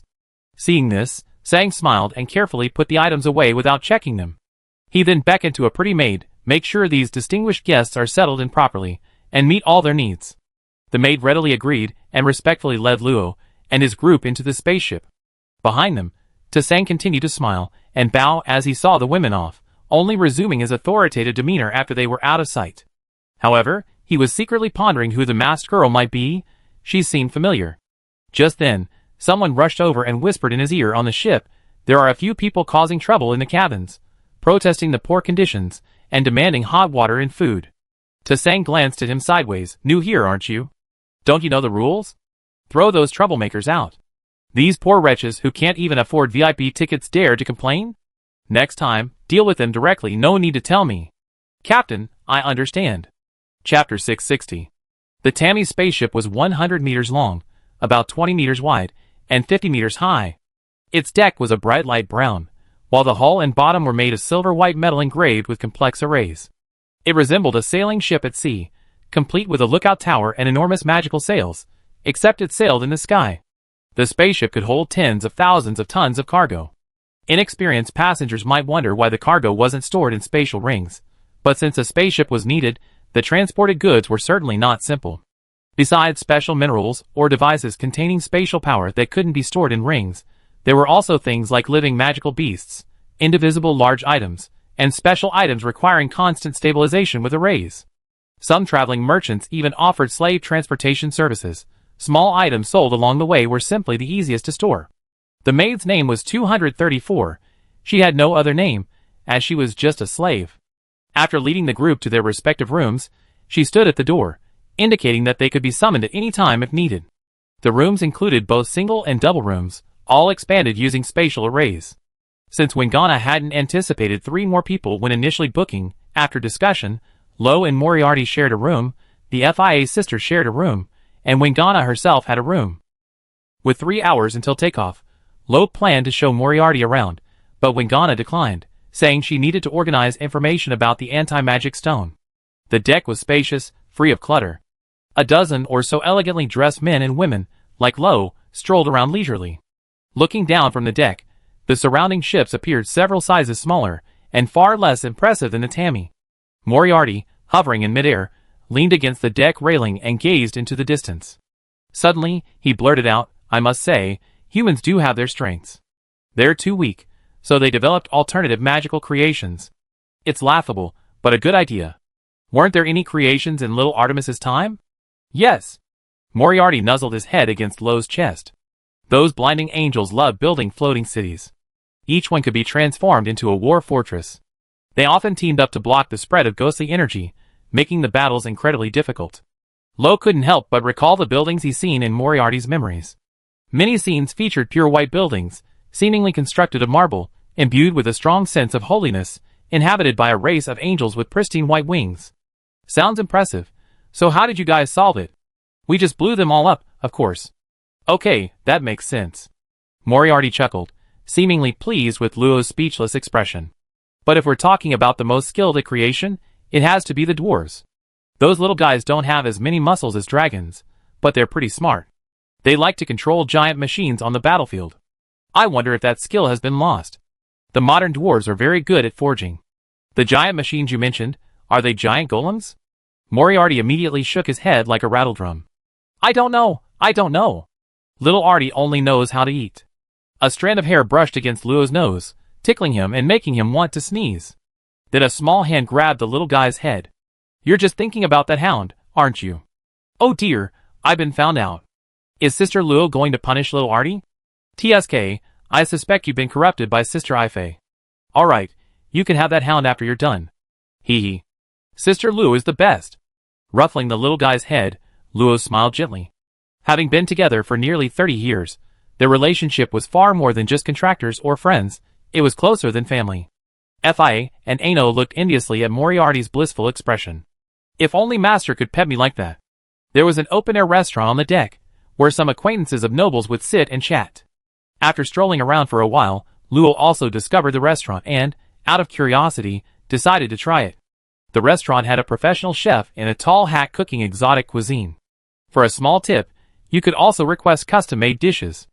Luo took some honey-glazed roasted meat made from the flesh of an unknown magical beast, and found a seat on the outside. Fia Ano, you should try some too. Do you eat meat? Luo really didn't know if elves were vegetarians. Master, my sister, and I don't eat meat. Then eat the fruit, sit down and eat with us. Fia and Ano were a little reserved, but they couldn't disobey their master's orders. After a moment's hesitation, they sat down and accepted the fresh fruit from Luo with immense gratitude. This fruit came from a fairy plant cultivated in Zania, which was very beneficial to elves' cultivation, but it only bore fruit once every 3 years, and each time only a dozen or so fruits. Although their master wasn't stingy in giving them food, they only received one a year. This was an extra gift from their master. The honey-glazed roasted meat was slightly charred on the surface, drizzled with translucent pale golden honey, steaming hot and emitting a pleasant sweet aroma. With just a light press of the silver knife, amber-colored oil immediately flowed out, releasing a complex blend of flavors that made one's mouth water and unable to resist the urge to eat it. She cut off a small piece of roasted meat. The cut surface was a beautiful tender red, full of color. Luo lifted her chin mask and elegantly placed the meat into her small mouth. The tender, succulent meat was succulent, the smoky flavor of the roasting enhancing its natural sweetness. The slightly undissolved salt on the surface gave the meat a vibrant, bouncy texture, while the subtly sweet honey sauce perfectly balanced the richness of the fat. Following the savory and salty flavors, it added a touch of sweetness. With each chew, the magic of the treatment amplified the meat's deliciousness to an extreme, making one want to swallow their tongue. Luo's eyes lit up instantly. Delicious. Her instinctive exclamation attracted the attention of the nobles, who were conversing. Most of them, seeing that it was 2 girls, smiled knowingly, assuming they were young noblewomen on their first trip abroad. The chef, not far away, visibly smiled. For a chef, receiving praise from a customer was the highest honor. Luo happily finished her small piece of roasted meat, and was about to eat a second when she noticed the plate was empty. Moriarty was puffing out his cheeks, savoring the taste. Thanks, Luo. It's delicious. You could at least leave some for me. Reluctantly, Luo went to get some more roasted meat. Just as he was about to pick up a plate, the chubby barriered chef, with a tall hat, brought over another plate of roasted meat garnished with a few green bits. Little girl, try this. You won't be disappointed. Is there anything special about this roast meat? The barriered man grinned, revealing 4 sharp canines. Roasted fragments of purple leaf demon vine leaves. Purple leaf demon vine is a low-level plant-based magical beast, right? Its leaves have a toxin that paralyzes senses. The barriered man looked surprised. Little girl, you know a lot. Very well, mature purple leaf demon vine leaves aren't edible, but I intentionally used the tender buds, adding royal jelly from purple leaf bees to neutralize the toxins, leaving only a hint of the original flavor to stimulate the taste buds. You can even do that. Ha ha, to be a good chef, you need to know every part of a magical beast, and the functions of different beasts. To be honest, little girl, I used to be the logistics officer for a famous adventurers group. There's no magical beast I can't cook. The barriered man gave a thumbs up, his white canines gleaming, perhaps a chef's pride? Luo nodded her thanks, and was about to leave with the roast meat. Suddenly, you lowly slaves dare to sit at the same table with us? Who gave you lowly creatures the right to sit here? You ruined my wonderful journey. With slaves like this, your master must be a petty nobleman who doesn't know manners. What bad luck. How dare you be disrespectful to your master? You're asking for death. Unforgivable. A surge of magical energy came, and the delicate little face under the mask of Luo suddenly darkened. Chapter 661. Buzz. Dark green and golden magic shone and coalesced on the arrow, its sharp tip spitting out waves of air, its imposing aura overwhelming. The arrow pointed at a tall figure clad in a sleeveless shirt and black shorts, his bronze muscles bulging, his face adorned with a bronze mask carved with strange dragon patterns. Though emanating no aura, he stood there like a towering pagoda. The surrounding diners wore expressions of displeasure. Those who could move about on the deck were all people of status, extremely concerned with their image and etiquette. Someone's rude behavior had greatly spoiled their good mood. What happened? A cold voice carried a chilling undertone. Lo, carrying a plate, slowly approached. Fia, suppressing her anger, respectfully reported, Master, that person slandered your reputation, he deserves to die. Oh! Someone dislikes me. Lo casually set down the plate, and walked slowly to the two sisters, hands behind her back. Ano, put away your arrows. This is the Tammy, we mustn't act rudely. Yes, Master. Lo's gaze swept over the tall, bronze-masked man, lingering briefly before settling on the elegantly dressed young man beside him, leaning on a luxurious cane. His white, ruffled collar, meticulously tailored dark blue fitted top, perfectly proportioned high-waisted trousers, and gleaming, expensive boots all exuded attention to detail and opulence. The gold-embroidered gem buttons on the front of his neat coat were priceless magical artifacts. Perhaps Luo Wuxing's gaze was too scrutinizing, for the young man lightly tapped his cane, and with intense displeasure and disgust, he rebuked, Are you the master of those two lowly slaves? Someone who can train such unruly slaves is truly despicable. They don't even know basic manners. It seems the VIP seats on the Tammy aren't all that great after all, a waste of my ticket. The undisguised words ignited Fia and Ano's anger, their powerful auras pressing down on each other. Are you courting death?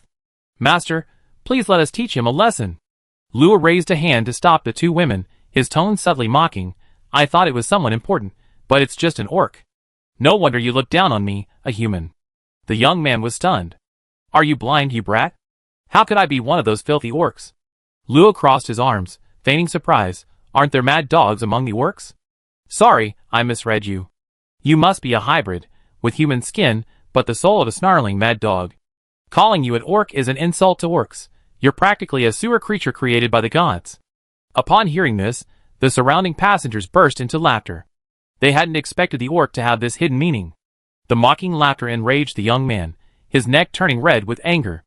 To call a human a beastman was a profound insult, let alone to call him a hybrid beastman. It was a complete denial of his entire bloodline. How could he not be furious? How dare you call me a filthy beastman? You vile brat, I swear I sell you to slave traders. Too long, seize her. Yes, master. The bronze-masked man's deep voice boomed. Though 3 meters tall, he moved with the lightness of the wind, instantly closing the distance between them to grab Luo. As expected, 2 long arrows struck back, forcefully deflecting the large hand. Under deliberate control, the magic dissipated, and the powerful gust of wind had no effect on Luo, who was standing almost touching him. Instead, 2 long staggered back 2 steps, his footsteps echoing loudly on the deck.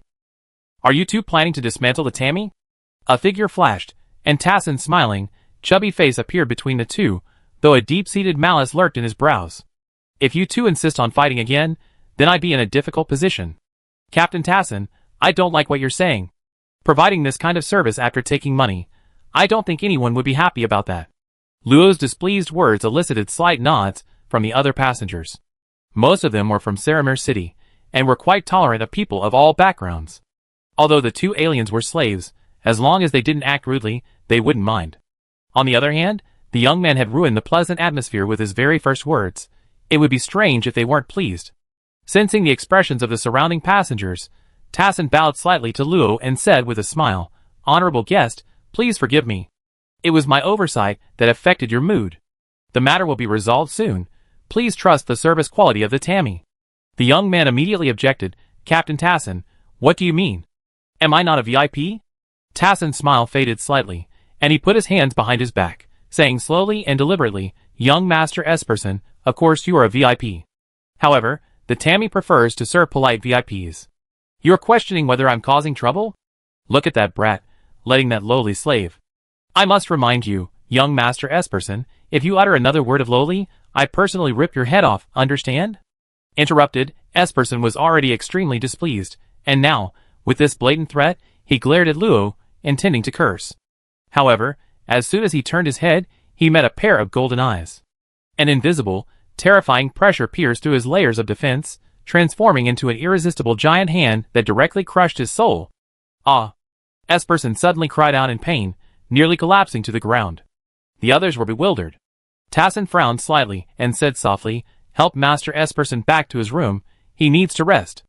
A maid immediately stepped forward to help Esperson up, but he pushed her away, glaring at Luo, and tapped his cane lightly. "Captain Tassin, I will tell you everything you did today. Dragon Slayer, let's go back, humph." With that, he turned and left the open-air dining room without looking back. The other passengers had lost their appetite and left after greeting Tassin. Then, Tassin approached Luo with a merchant's obsequious smile. "Honorable lady, I am very sorry to have affected your travel experience. To express my apologies, all meals on this journey will be free. Captain Tassin's sincerity is commendable, and I don't want to make things difficult for him, but his unreasonable behavior, if it disturbs other passengers, will also damage the reputation of the Tammy. Rest assured, the reputation of the Yolanda caravan guarantees that this will not happen a second time." Tassin's expression turned serious, and Luo knew that saying anything more would put her in a bad position. "Then I trouble Captain Tassin. Thank you for your support of the Tammy. I would like to offer a word of advice. Esperson has a powerful background. It's best not to antagonize him unnecessarily." "Thank you for the reminder, Captain Tassin. I will keep that in mind." Tassin left with a smile, while Fia and Ano felt somewhat ashamed. "Master, it's all our fault for causing you trouble." Luo glanced at them, and sat back down.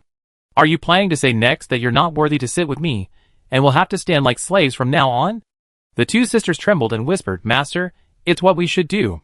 Doesn't that mean I bow down to that fool? Is that what you, as guards, expect from me?" The two women quickly shook their heads. "Master, we absolutely didn't mean that." "Then there's no need to worry. Remember who you're loyal to." "Yes. Thank you for your kindness, Master." Luo waved his hand. "Sit down. Captain Tassin said it was free, didn't he?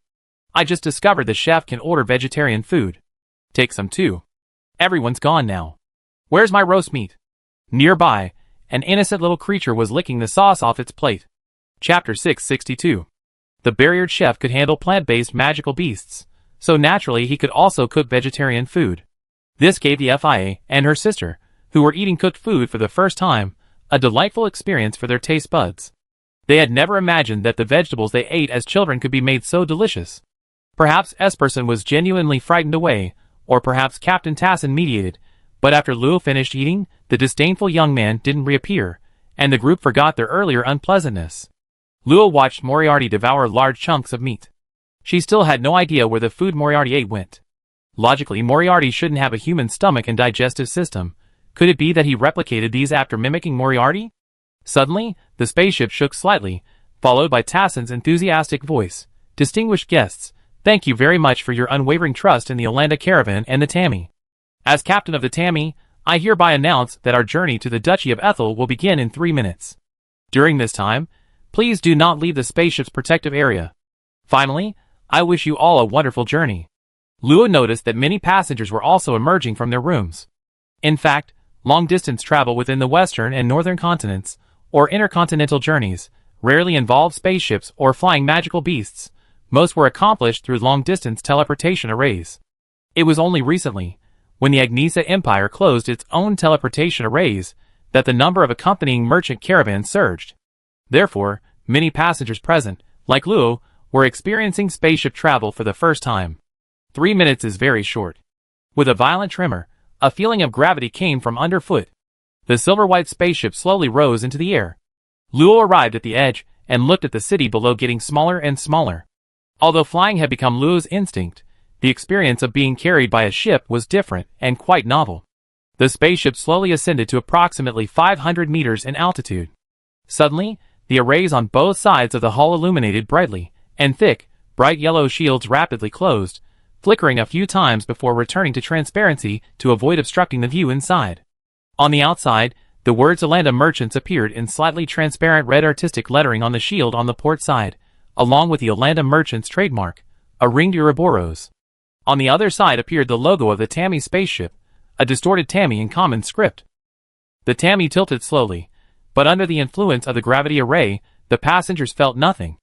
Then, hundreds of bright, interlocking rings of light appeared at the stern, accompanied by the subtle sound of magic flowing through the runes. The massive Tammy vanished instantly, leaving only a cloud of sonic boom. In Luo's vision, the scenery outside changed rapidly, quickly passing through the clouds. The sky changed from pale blue to azure, then to a deeper azure, the white clouds gradually thinning until they disappeared.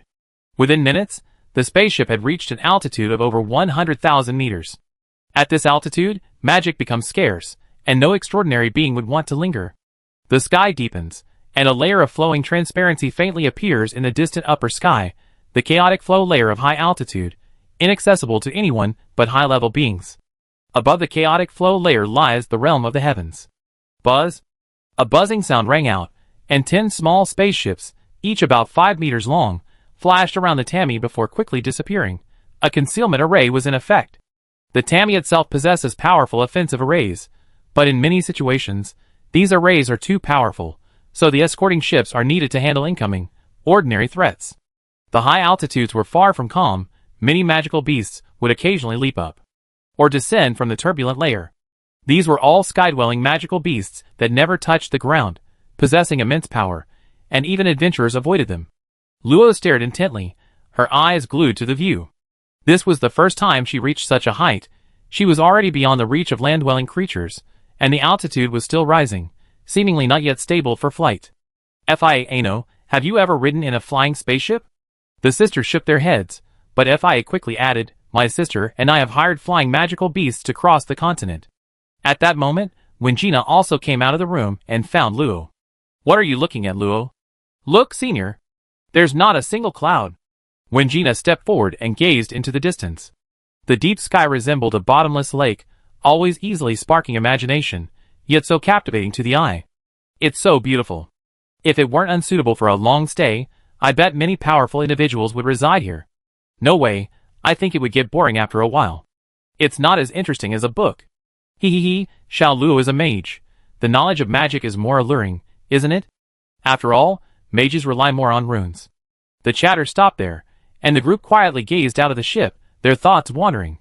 In the pristine white snow, an endless pale golden canopy enveloped the heavens and earth, with hundreds of thousands of ice crystal giants guarding its inner side. A playful one-horned snow hare hopped along, searching for ice worms to feast on. Unknowingly, it approached the canopy. Suddenly, it noticed a tiny ridge in the snow ahead. Its large blue eyes lit up, and a beam of blue light shot from its horn, freezing the ice worm beneath the snow. Then, it happily leaped over the canopy, intending to take it home. The faceless, expressionless ice giant slowly withdrew its icy spear, as thick as a human thigh, leaving only a crater and a pool of blood on the ground.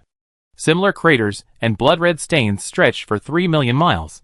A white-haired girl, cold as ice, silently watched all this, only retreating when the wind and snow intensified. The Tammy climbed to an altitude of about 10,000 miles before beginning a straight flight. Most of the day had passed. Night fell, and a massive moon rose, seemingly brighter than on the ground. Luo stared blankly at the moon.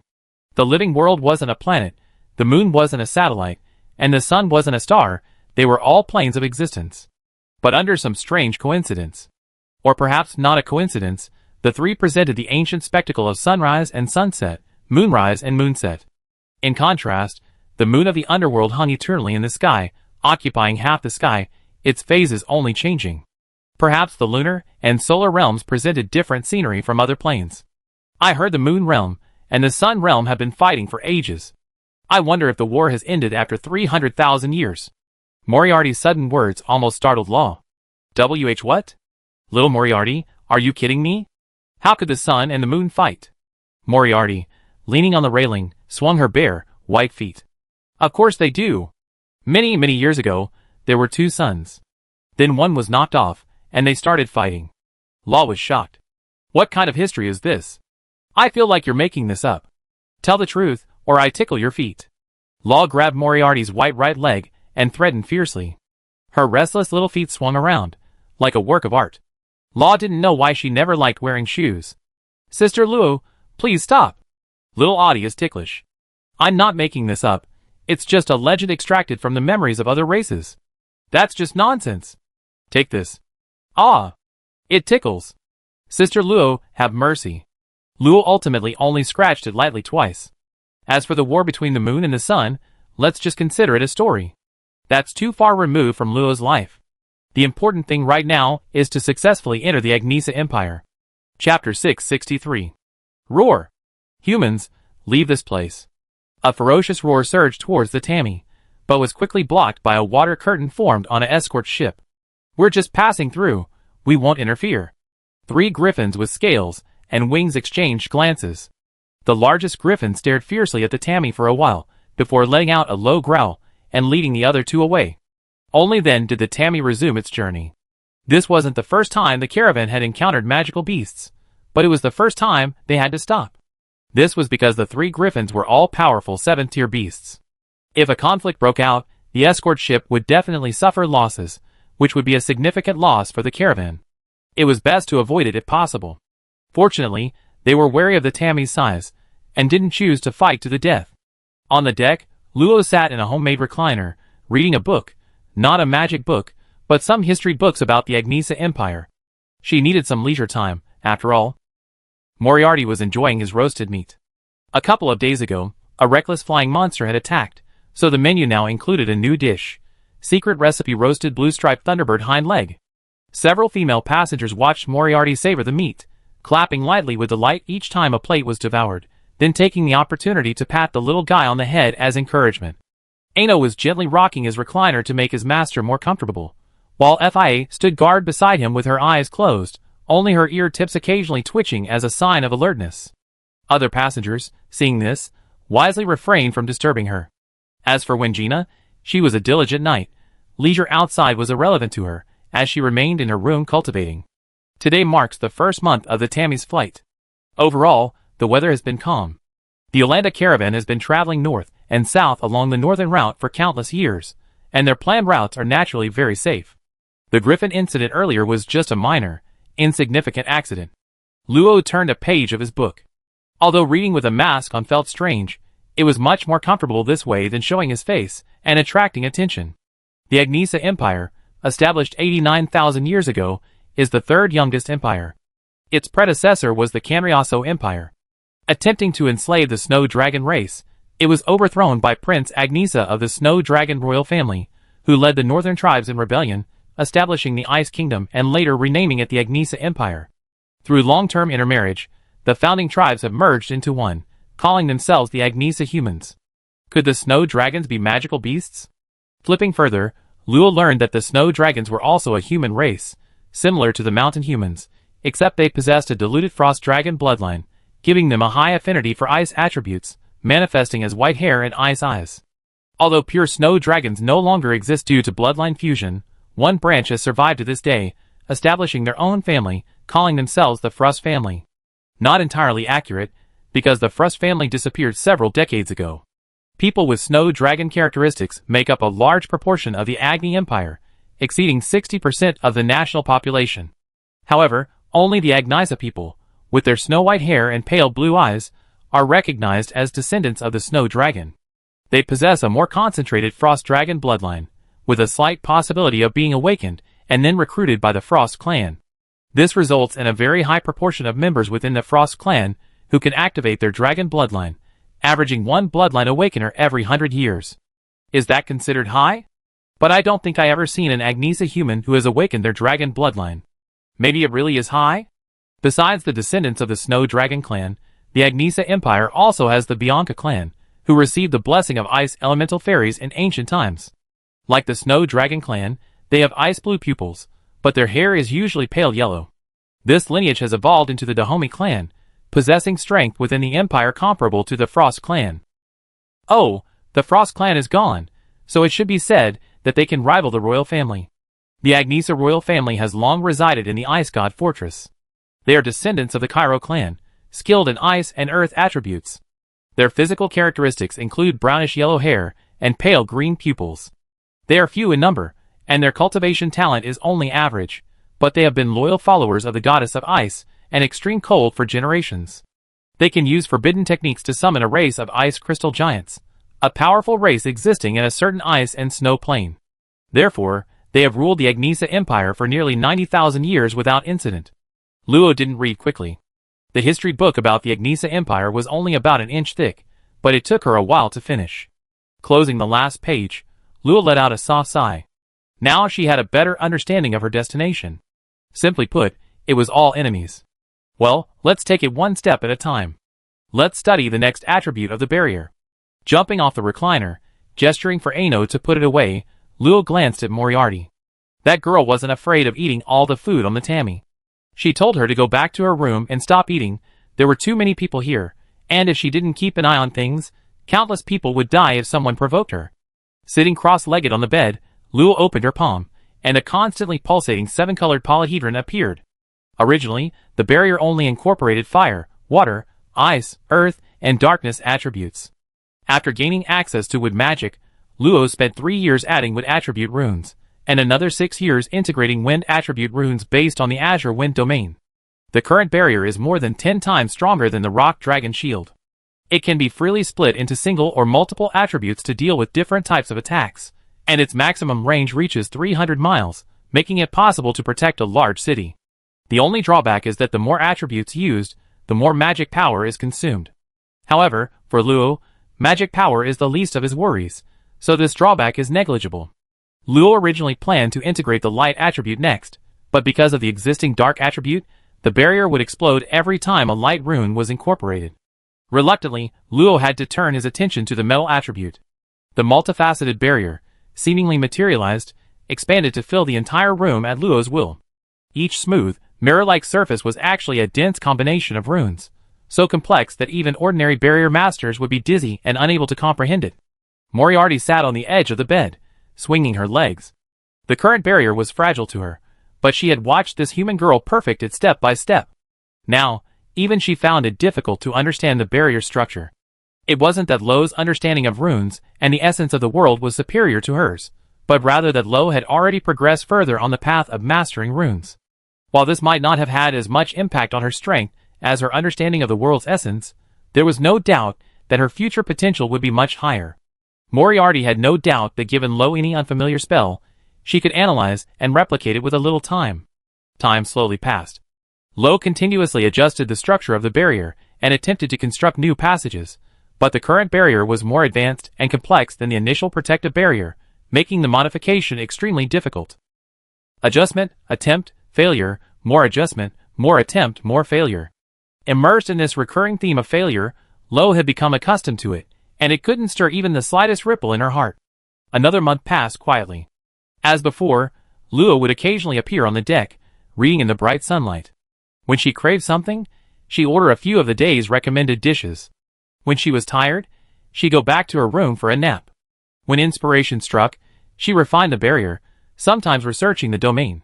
When she got bored, she returned to the ruined space to play with Xania, and perhaps try some rare mutated fruits. As she appeared more frequently, the other passengers became familiar with this girl, who always wore a faceless mask, especially the little glutton who often accompanied her. Several times, the barriered man chef complained to Luo that the little guy ate too much, and the Tammy might not be able to make it to the next supply country. Fortunately, the barriered man's worries didn't materialize, because after 2 months, the Tammy was finally about to reach its first supply country, the Kingdom of Ravi. Chapter 664. Upon hearing the notification from the sound transmission array inside the room, Luo deactivated the half-finished magic array in his hand. Little Artie, let's go take a look too. Let's call senior sister along. Okay. Fia and Ano also cultivated when Luo wasn't out. Their keen hearing allowed them to instantly sense when Luo was leaving, ensuring they wouldn't neglect their master.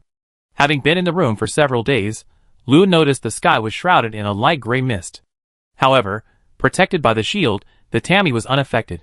A few minutes later, a blur appeared before his eyes, and countless pillars of fire suddenly shot into the sky in the distance. The scorching lava shone with a striking red light, striking straight up from the ground 30,000 miles below under the influence of some mysterious force, until reaching a certain limit before exploding into a rain of fire, slowly extinguishing into an endless gray mist. The lava pillars were a full 5,000 miles from the Tammy, yet they still appeared as thick as a thigh. One could imagine how thick they were. The overwhelming red light, and distorted space made it clear how terrifying the temperature must be. This is a column of fire erupting from the Robby volcanic cluster, a spectacular sight born from the overwhelming fire magic deep within the earth, breaking free from the constraints of earth magic.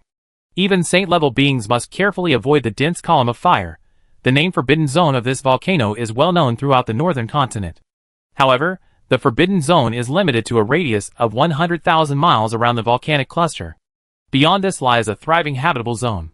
The abundant fire magic has nurtured many unique plants and magical beasts, as well as rare underground minerals. The rich magic is also highly suitable for fire attribute transcendence to cultivate, leading to the establishment of hundreds of small factions and 3 powerful duchies around the volcanic cluster. Unlike empires and kingdoms, duchies emphasize the coexistence of multiple races and factions. While chaotic, they are also peaceful. Within a duchy, as long as you don't violate treaties, your safety is generally guaranteed. The strength of duchies varies greatly, depending on the forces and organizations that support them. Some powerful duchies have hidden saint-level protectors, and can even defy the threat of empires. The duchy that the Tammy is currently docking in is called the Robby Volcano Kingdom, the most powerful of the 3 duchies. It's about 400 miles from the volcanic Forbidden Zone, has a long history, and is said to have some connection to the terrifying entities within. However, all of this is irrelevant to Luo. She just wants to explore and broaden her horizons. Books can't compare to real-world experience. If she's lucky, she might even find some hidden treasures. Little Luo, you seem very excited. When Gerna's teasing voice rang out, Luo subconsciously touched his face before realizing that he hadn't taken off his mask. How could his senior have known? Ahem, I was just curious.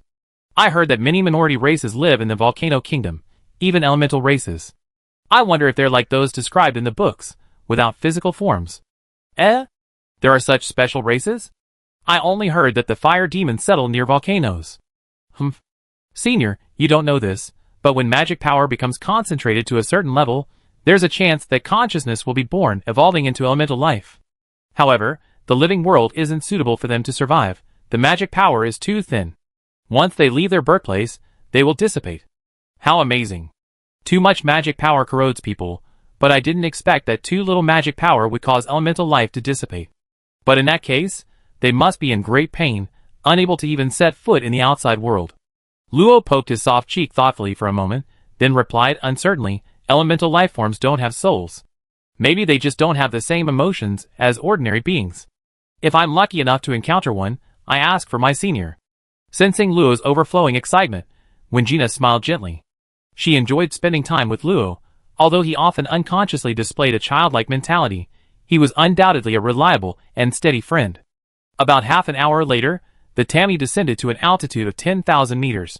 At this altitude, Luo could clearly see the volcanic cluster. In the distorted light and shadow, the volcanoes of varying heights trembled slightly like silhouettes on a screen, endless flames erupting, giving the mountains a deep red hue, making them look like red-hot triangular iron blocks. The spewing columns of fire were thicker than 10 Tammy ships, surrounded by several layers of fiery red clouds. Some indistinct small black dots rested on the clouds, seemingly devouring the flames. Lush red vegetation, accompanied by raging flames, swayed in the lava, resembling a fiery forest from a fantasy world, creating a powerful and awe-inspiring sight. As the Tammy rapidly descended, the volcano quickly filled Luo's field of vision. Although 400 miles away, its massive form was impossible to fully comprehend. All he could see was fiery red, and the scorching heat permeated the shields, making the ship feel like the height of summer. A natural spatial array, this is incredible. Noticing Wingna's questioning look, Luo ruffled Moriarty's hair and explained, Senior might not know, but the magic power of the Robby volcanic eruption is so strong that it severely distorts the surrounding space. What we see of the volcano is actually less than 1/100th of its true size. If we were further away, even the pillars of fire would be hidden. Wingna nodded knowingly. No wonder the pillars of fire appeared so suddenly. Yeah, look, the ships docked at the city. Is that the Volcano Kingdom? It's so long. The Robby Volcano Kingdom is unlike any other country. Its high walls form a long, narrow, cigar-shaped wall, perched atop a fiery red plateau over 3,000 meters above sea level, with hundreds of satellite cities scattered around it. As a famous tourist principality, many spaceships and flying magical beasts have already docked nearby. Tourists come in droves, humans, elves, orcs, goblins, a mix of races, dark red-skinned fire demons, towering red giants, winged people with wings on their backs, dwarves, who look like giant-headed dolls, and even the occasional burly, short dwarf. Huh, we can still see dwarves. I thought they were all recalled. Perhaps they have more important matters to attend to, which is why they stayed. The ship has stopped. Luo, let's go. The Tammy's hull flickered, the shield slowly dissipated, and an intense heat instantly enveloped everyone. Tiny specks of volcanic ash, containing considerable fire magic power, similar to fragments of a first-tier magic crystal, fell. These mortals would find it difficult to withstand. Only some noble offspring, accompanied by powerful attendants, were protected from the effects. Luo and his group were naturally unaffected. After taking a picture of the volcanic cluster with a recording stone, they flew towards the volcanic kingdom. The Ravi volcanic kingdom had thick walls over 300 meters high, covering an area of over 300,000 square kilometers, shrouded in a pale red barrier that prevented the falling volcanic ash.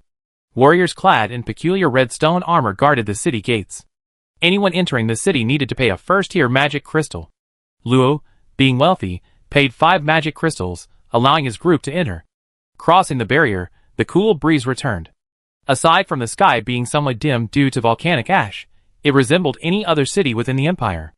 In the volcanic kingdom, each city was essentially a separate country, divided into 3 regions based on their distance from the volcanic cluster.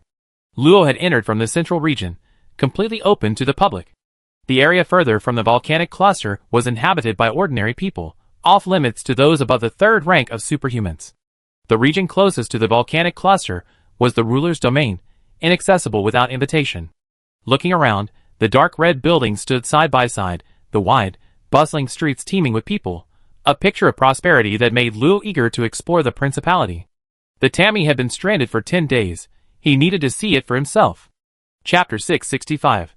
In a world of scorching heat and crimson hues, materialized fire magic condensed into a vast lake, radiating rolling waves of heat. The most extreme and violent aspects of the fire magic were hidden within. The slightest provocation would cause the entire lake to explode. However, at this moment, a strange figure in black robes hovered beside the lava lake, a purple protective shield shielding him from being incinerated. With a whoosh, a towering column of fire erupted from the lake, and a massive head slowly emerged from the flames, resembling a deer with 2 antlers as luxuriant as giant trees. 2 pairs of eyes, flowing with lava, were neatly positioned on either side of the head, staring directly at the black-robed figure on the lakeshore. The head's voice was deep and scorching. The volcano does not welcome ominous guests. Retreat before the flames roar. The black-robed figure removed its hood, revealing a stunningly beautiful face. Long, jet-black hair flowed freely, and its ruby-like eyes were lifeless, yet its voice was clear and melodious. Lord of the volcano, trust in the wisdom of the divine Lord. This transaction will not disappoint you. The Lord of the volcano emerged from the pillar of fire, revealing a massive, mountain-like body. Ominous visitor, do you know what I need? Of course, all things, tangible and intangible, possess a thirst for knowledge. Even you, I yearn for the opportunity to take that step. The Lord of the volcano stared at her, a suffocating pressure enveloping the lava lake, forcing even its surface to still. After a long pause, it slowly spoke. What is it? The black-robed girl smiled slightly, seemingly having anticipated this outcome. Kill 1 person.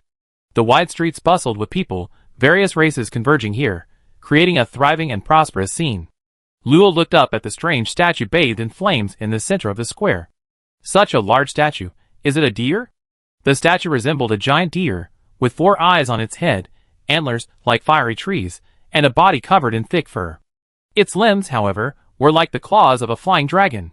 Standing majestically on hard rock, it gazed into the distance, looking quite dashing. Little Luo, look. There are shops selling small statues over there. Luo turned his head, and indeed found small deer statues for sale at some mobile stalls. Let's buy one as a souvenir. It seems to be the mascot of the Volcano Kingdom. Xania, perched atop his head, excitedly repeated mascot. Mascot. The Volcano Kingdom had many races, so releasing Xania wouldn't attract much attention. The name fairy was widespread, but the images of fairies varied greatly. Strangers would only mistake Xania for some kind of pet. When Na glanced at the little goblin. To be honest, she was a little surprised when she first saw him, but thinking of the night elf and little Artie beside Luo, it seemed easier to accept. Luo, holding Moriarty's little hand, slipped to a small stall. The stall owner was a red-skinned goblin, with the same cunning, long, pointed nose as the green-skinned goblins. "Sir, is there anything you like?" Luo pointed to an exquisitely crafted metal sculpture. "What's that?" The red-skinned goblin picked up the statue and chuckled. "Sir, is this your first time in the Volcano Kingdom? You must show some respect to this one. He is the master of the volcanic forbidden land, the Blazing Lord. Don't speak ill of him in the Volcano Kingdom, or those fire demons will jump out." This life-size Blazing Lord statue is exquisitely crafted, and a dwarf craftsman was specially commissioned to engrave a heating array. Buy one for your home. It's both decoration and a heater, 2 uses in one, very economical. Luo picked up the statue and fiddled with it, somewhat speechless. "It's just a cheap fire magic crystal inside, and you still have the nerve to sell it? Hey sir, that's not quite right. I lived in the Volcano Kingdom for over 100 years, managing my own shops and chamber of commerce. Setting up a stall is just a way to reminisce about the hardships of starting a business. How could I possibly sell inferior goods? Don't be fooled by the low quality of the magic crystal inside. There's a trick to it. A higher grade magic crystal means higher costs, and you wouldn't spend a fortune on a souvenir, would you?" This goblin's words made perfect sense. The red-skinned goblin picked up a red crystal hair tie from the stall. "Look at this hair tie made from precious red marrow crystal from the volcano's depths. In my years of experience, it would be a perfect match for you, sir, or your sister. But you only have one hair tie." The red-skinned goblin slapped his forehead and picked up another. She pulled out several exquisitely styled hair bands. "Oh dear, look at my head. I was so stunned by the beauty of these guests that I didn't bring them out sooner. Here are also yellow marrow crystal and blue marrow crystal hair bands, rare items that you can't buy in other shops. Due to my mistake, if you buy them, you only get a 20% discount." Luo turned to look at her long hair. The coat of Hecate was now inside her ring, so there seemed to be no need to wear it loose anymore. "Alright then, give me 1 red one and 1. No, 2 blue and 1 green one. Senior you." Wingina smiled gently and said, "I buy them. How can I let my junior pay?" "Sir, how about another yellow one? How many magic crystals?" The goblin instantly pulled out an old mechanical abacus. After a few clicks, he smiled broadly at Wingina and said, "A generous gift of 3 1/3 of a 3rd-tier fire magic crystal. If it's another kind of magic crystal, 3 3rd-tier ones will suffice." Before Fia could react, Wingina had already placed 3 magic crystals on the table and handed Luo a few hair ties. "I also want to see what Luo looks like with her hair up. You've gone to so much trouble, senior. Don't make me sound so poor." Wingina tied her long, golden hair into a high ponytail, making her look more innocent. "This way it won't interfere with the battle." Luo you." Luo tossed her simply tied hair, puzzled. "What's wrong?" "Nothing." Wingina looked at the simple red marrow crystal hair ties near the ends of Luo's hair, unsure whether Luo didn't know how to tie hair or simply liked the style. However, after seeing Luo skillfully tie Moriarty's hair into pigtails, she knew it was the latter. Fia and Ano also received one. After expressing their gratitude, Fia carefully put the hairband away, while Ano excitedly tied her hair into a low ponytail. "Sister, isn't it pretty?" "Of course it's pretty." Fia kept the souvenir. She had gradually shifted from being a guard to an attendant, handling many chores. To save time, Luo handed her a ring containing a large amount of magic crystals. He had been a step too slow, and Wingana had paid for it first. The group walked further and further away, their voices fading. "Little Luo, are red marrow crystals really that precious?" "No, they're cheap." "So I was ripped off?" "Not really, at least the craftsmanship is very good." To cater to the constant stream of tourists, the streets were lined with numerous shops and large merchant guilds. It would take 3 months to see everything. After a day of exploring, the miscellaneous items in the ring had grown from a few scattered pieces to a small mountain. There were all sorts of beautiful exotic clothes, pretty and exquisite gemstones, as well as useless but strange little gadgets made of minerals. They also discovered some shops selling fire plants, mostly run by elves. Seeing the obvious surprise on the faces of the Fia sisters, they realized that while illusions could conceal the characteristics of elves, the aura emanating from the Tree of Life was not so easy to hide. Among the shopkeepers were some with rude attitudes, but Luo didn't mind. She simply wouldn't buy anything. She had no need for those rare magic gems. They were nice enough to decorate the ruins. "Maybe I could build a small house in there?" Luo muttered to herself, having just come out of the bathroom. The ruins were currently mostly empty woodland, except for the Tree of Life, the fairy flower sea, the orchard, and the existing troll buildings. Building a few houses might add some life to the space. She happened to have a lot of black soul rocks. Although she wasn't very familiar with formations, she had a foundation in barrier magic and other spells, so learning wouldn't be difficult. To make sightseeing easier, the group found an inn. Luo took the opportunity to take a nice hot bath. She had to admit, the feeling of controlling magic versus bathing naturally was completely different. Right, we need to add a bathroom too. Xania really enjoys taking baths. Xania had recently returned to the ruins to cultivate her fire plants. Fire magic erupted, drying her body from the water. As her bathrobe fell away, white magical threads wove into a pretty little dress that adorned Luo. Senior seems to have gone out. Little Artie, are you going out too? No. Okay, then go for a stroll. Are you in your room? Luo was surprised. This girl had actually become well-behaved? Moriarty smiled and nodded, changing her black gothic dress into a large, loose nightgown. She lay on her side on the bed, her white thighs stretched out. Sister Luo, come back soon. Little Artie is waiting for you to sleep together. Bang! Shrugging, Moriarty didn't care about the closed door. She sat up leisurely, her slightly narrowed eyes gazing at the distant volcanic cluster, where a restless atmosphere was brewing. Little Artie is just a good girl. Hopefully, nothing rude will show up, hee. She was quite expectant. Chapter 666. Really, she's always saying ambiguous things. Looks like I've been too lenient with her lately. I need to find an opportunity to teach her a lesson. Stroking his chin, Luo called over Fia and Ano. The streets of the volcanic kingdom were brightly lit at night, the distant volcanic clusters and pillars of fire reflecting a crimson glow, like flaming swords thrust into the earth, scattering a rain of fire, a truly beautiful sight. Superhumans usually don't care about day or night. There were even more tourists than during the day. It's open. It's open. It's red jade. With this quality, it could be forged into a cobalt-grade weapon. Ha ha ha. We're rich. We're rich. Wait, look, why is the middle of the red jade hollow? Oh dear, what a pity, it was eaten by the volcanic worms. How is this possible? My red jade? Young man, take it easy, it's not bad as a regular piece of jade. Get out of the way. This is impossible. The crowd parted, and a young man ran out, covering his face. The crowd gasped for a moment, then quickly became excited again. Luo stopped, curiously watching the crowd's occasional exclamations. Fia, being very perceptive, went over to ask what was going on. It turned out the crowd was watching stone opening, a very popular activity in the volcanic kingdom. The volcanic cluster erupts large amounts of lava every moment, often ejecting minerals from underground. Although most of it falls into the forbidden area and melts again, some falls outside and is taken back by scavengers. The minerals brought back all contain rich magical power, and are top-quality materials for forging equipment. Generally speaking, these minerals are sold by category or after processing. However, a few minerals are encased in special rocks, making it impossible to determine their contents. These are called black rocks, and their contents are called mineral deposits. Astute merchants capitalized on this, claiming that buying black stones offered a chance to extract valuable magic gems or rare metals, and some had even found high-level magical beast eggs. After hearing Fia's report, Luo became intrigued. Let's try our luck, she exclaimed. The crowd surrounded the stone opening area. Black stones were purchased elsewhere. Along a bustling street, piles of stones of various sizes and colors lined both sides.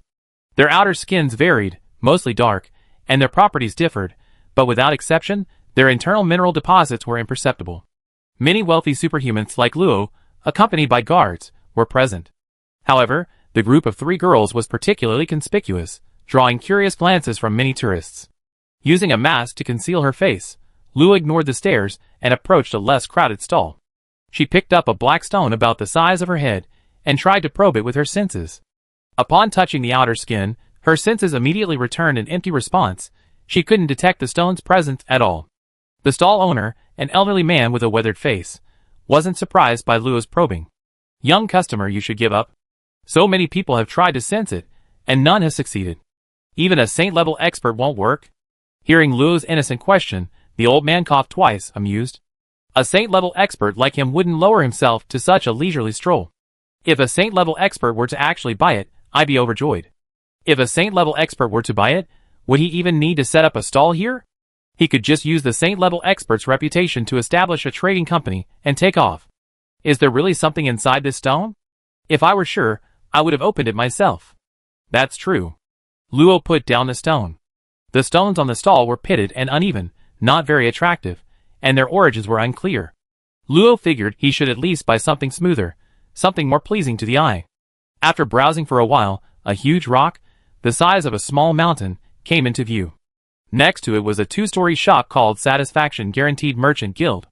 Entering the shop, each floor was over 10 meters high, with hundreds of stones neatly stacked and categorized. Some were the size of a fist, others as tall as 3 luos. Many people were selecting stones. Looking around, Luo's attention was quickly drawn to a beautiful stone. "Fia, what do you think of this piece? Very, very white? Right? I think so too. There might be mithril inside." Luo's comment drew a soft sneer from a young man beside him.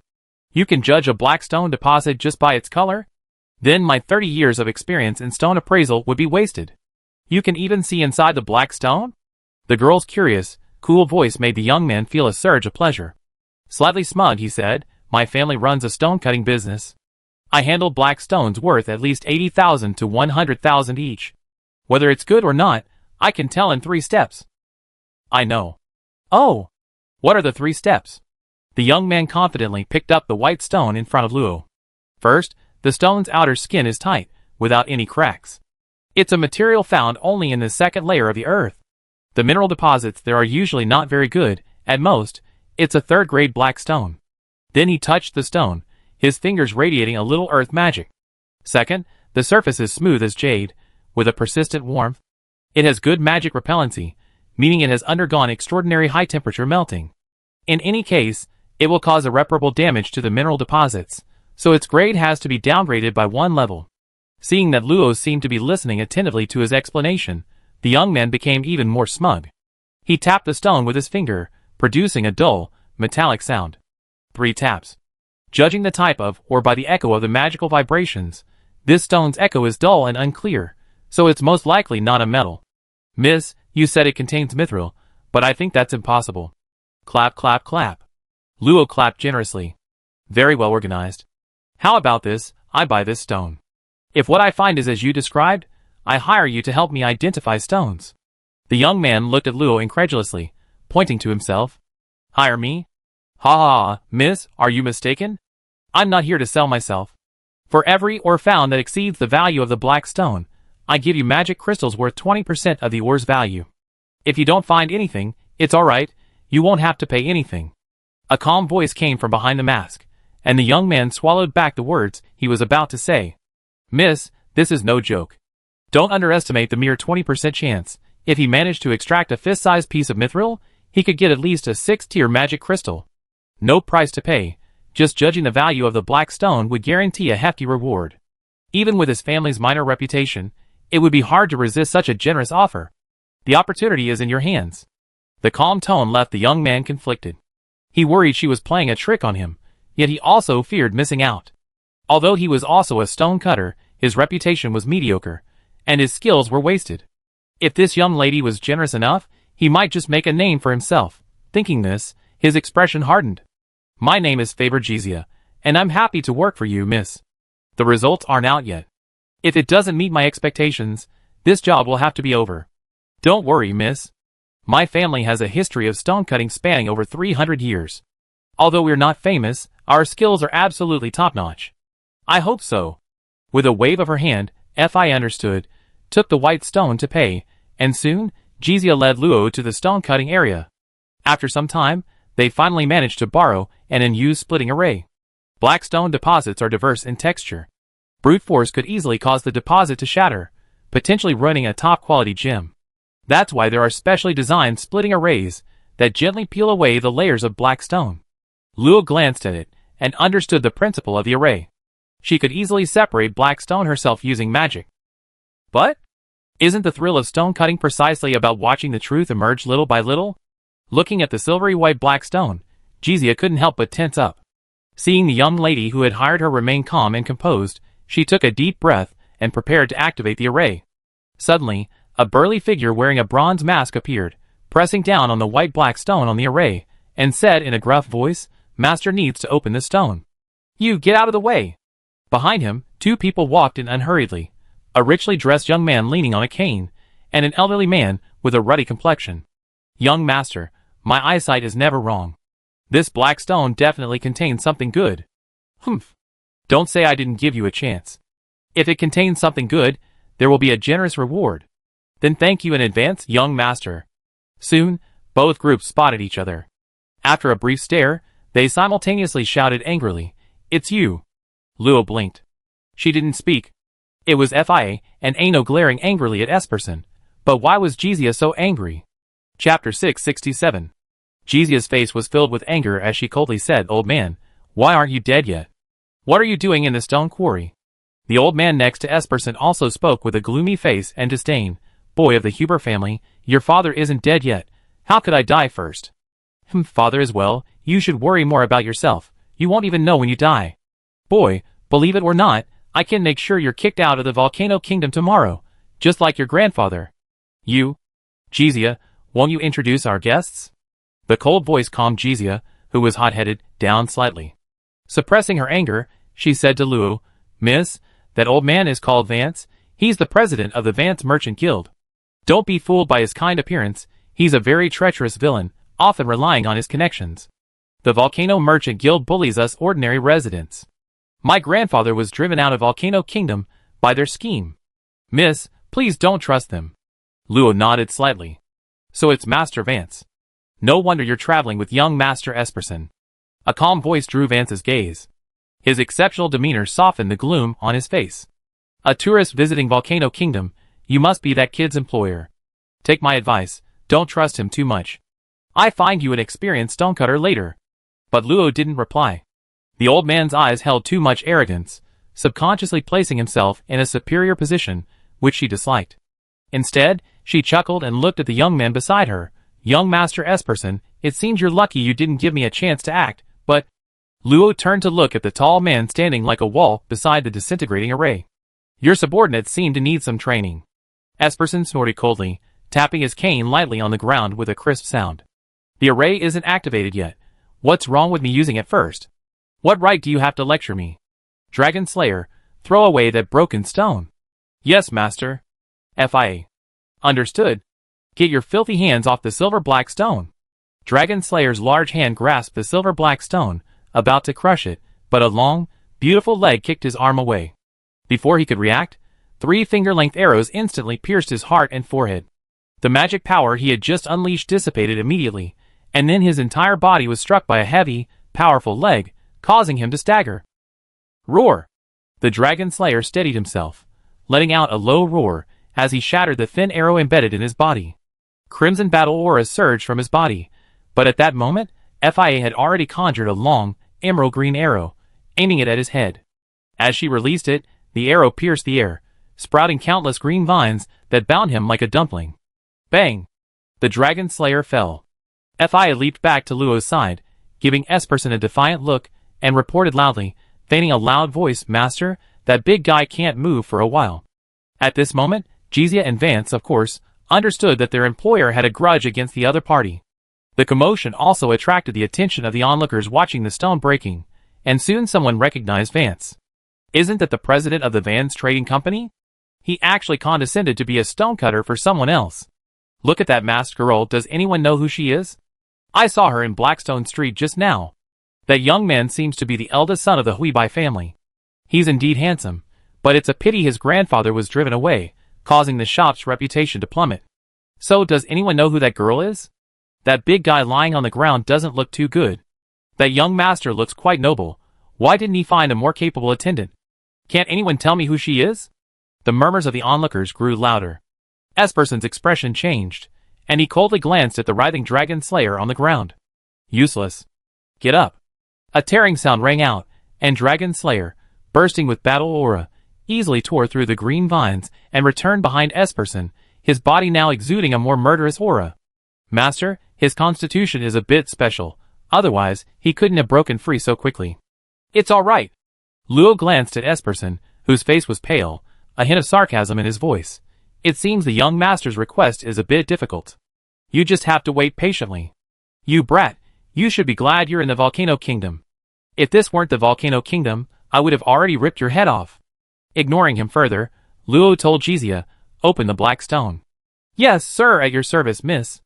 Although it had nothing to do with her, seeing her enemy Vance's employer make a fool of himself made Jizia feel quite pleased, and she immediately began activating the formation. The onlookers' interest was immediately piqued, and they all offered their opinions. "Just kidding, in my opinion, this stone is very beautiful. It must contain something good." "Shut your unreliable mouth. The quality of this black stone is quite average." "Strange. Can the eldest son of the Faber family also be mistaken?" Vance, with his shrewd insight, had already discerned that the mineral deposits inside the black stone weren't very good. He immediately sneered inwardly and transmitted his voice to Esperson. "Young master, that black stone is of very poor quality. I guarantee it's no more than 3rd grade. Vance's words immediately sparked Esperson's interest. This brat had embarrassed him time and again. Finally, she'd given him an opportunity. The disintegration array continued to operate, breaking down the head-sized silver-white black stone, revealing a slightly yellow interior. Layers of stone dust fell away, and the yellow hue gradually became more pronounced. As everyone watched with bated breath, only a small, earthy yellow core remained. Crack! The core split open, revealing the mineral deposit inside. "It's open! What is it?" At this moment, Esperson stepped forward, a mocking smile on his face. "I thought you were incredibly confident, believing it to be the flame essence worth tens of millions of magic crystals. Turns out it's a flame stone even the poor wouldn't want. Next time you see me, you better put away your narrow-mindedness." "What do you know?" Jizia couldn't help but retort, only to be stunned by Tu Long's angry glare, turning pale. "You're staring so wide-eyed because you don't want it?" The cold voice carried an impatient tone, yet Tu Long felt a chill run down his spine upon hearing it, instinctively closing his eyes tightly. The flame stone flew into Luo's hand. Indeed, as others had said, its magic power was weak, and it was riddled with cracks.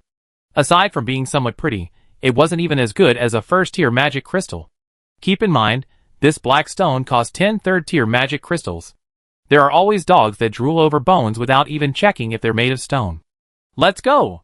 "What's so interesting about dogs?" "I'm here to play with stone breaking." Esperson knew perfectly well she was indirectly insulting him.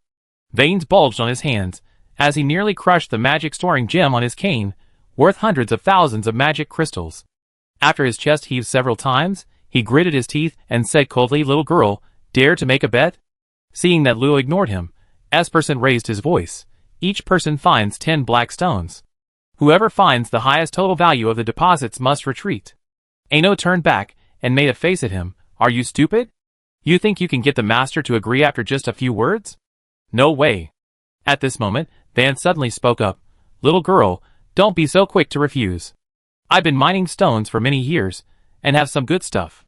As long as you gamble with the young master, win or lose, you can choose a deposit." Luo stopped walking, turned his head, and narrowed his eyes. "Anything?"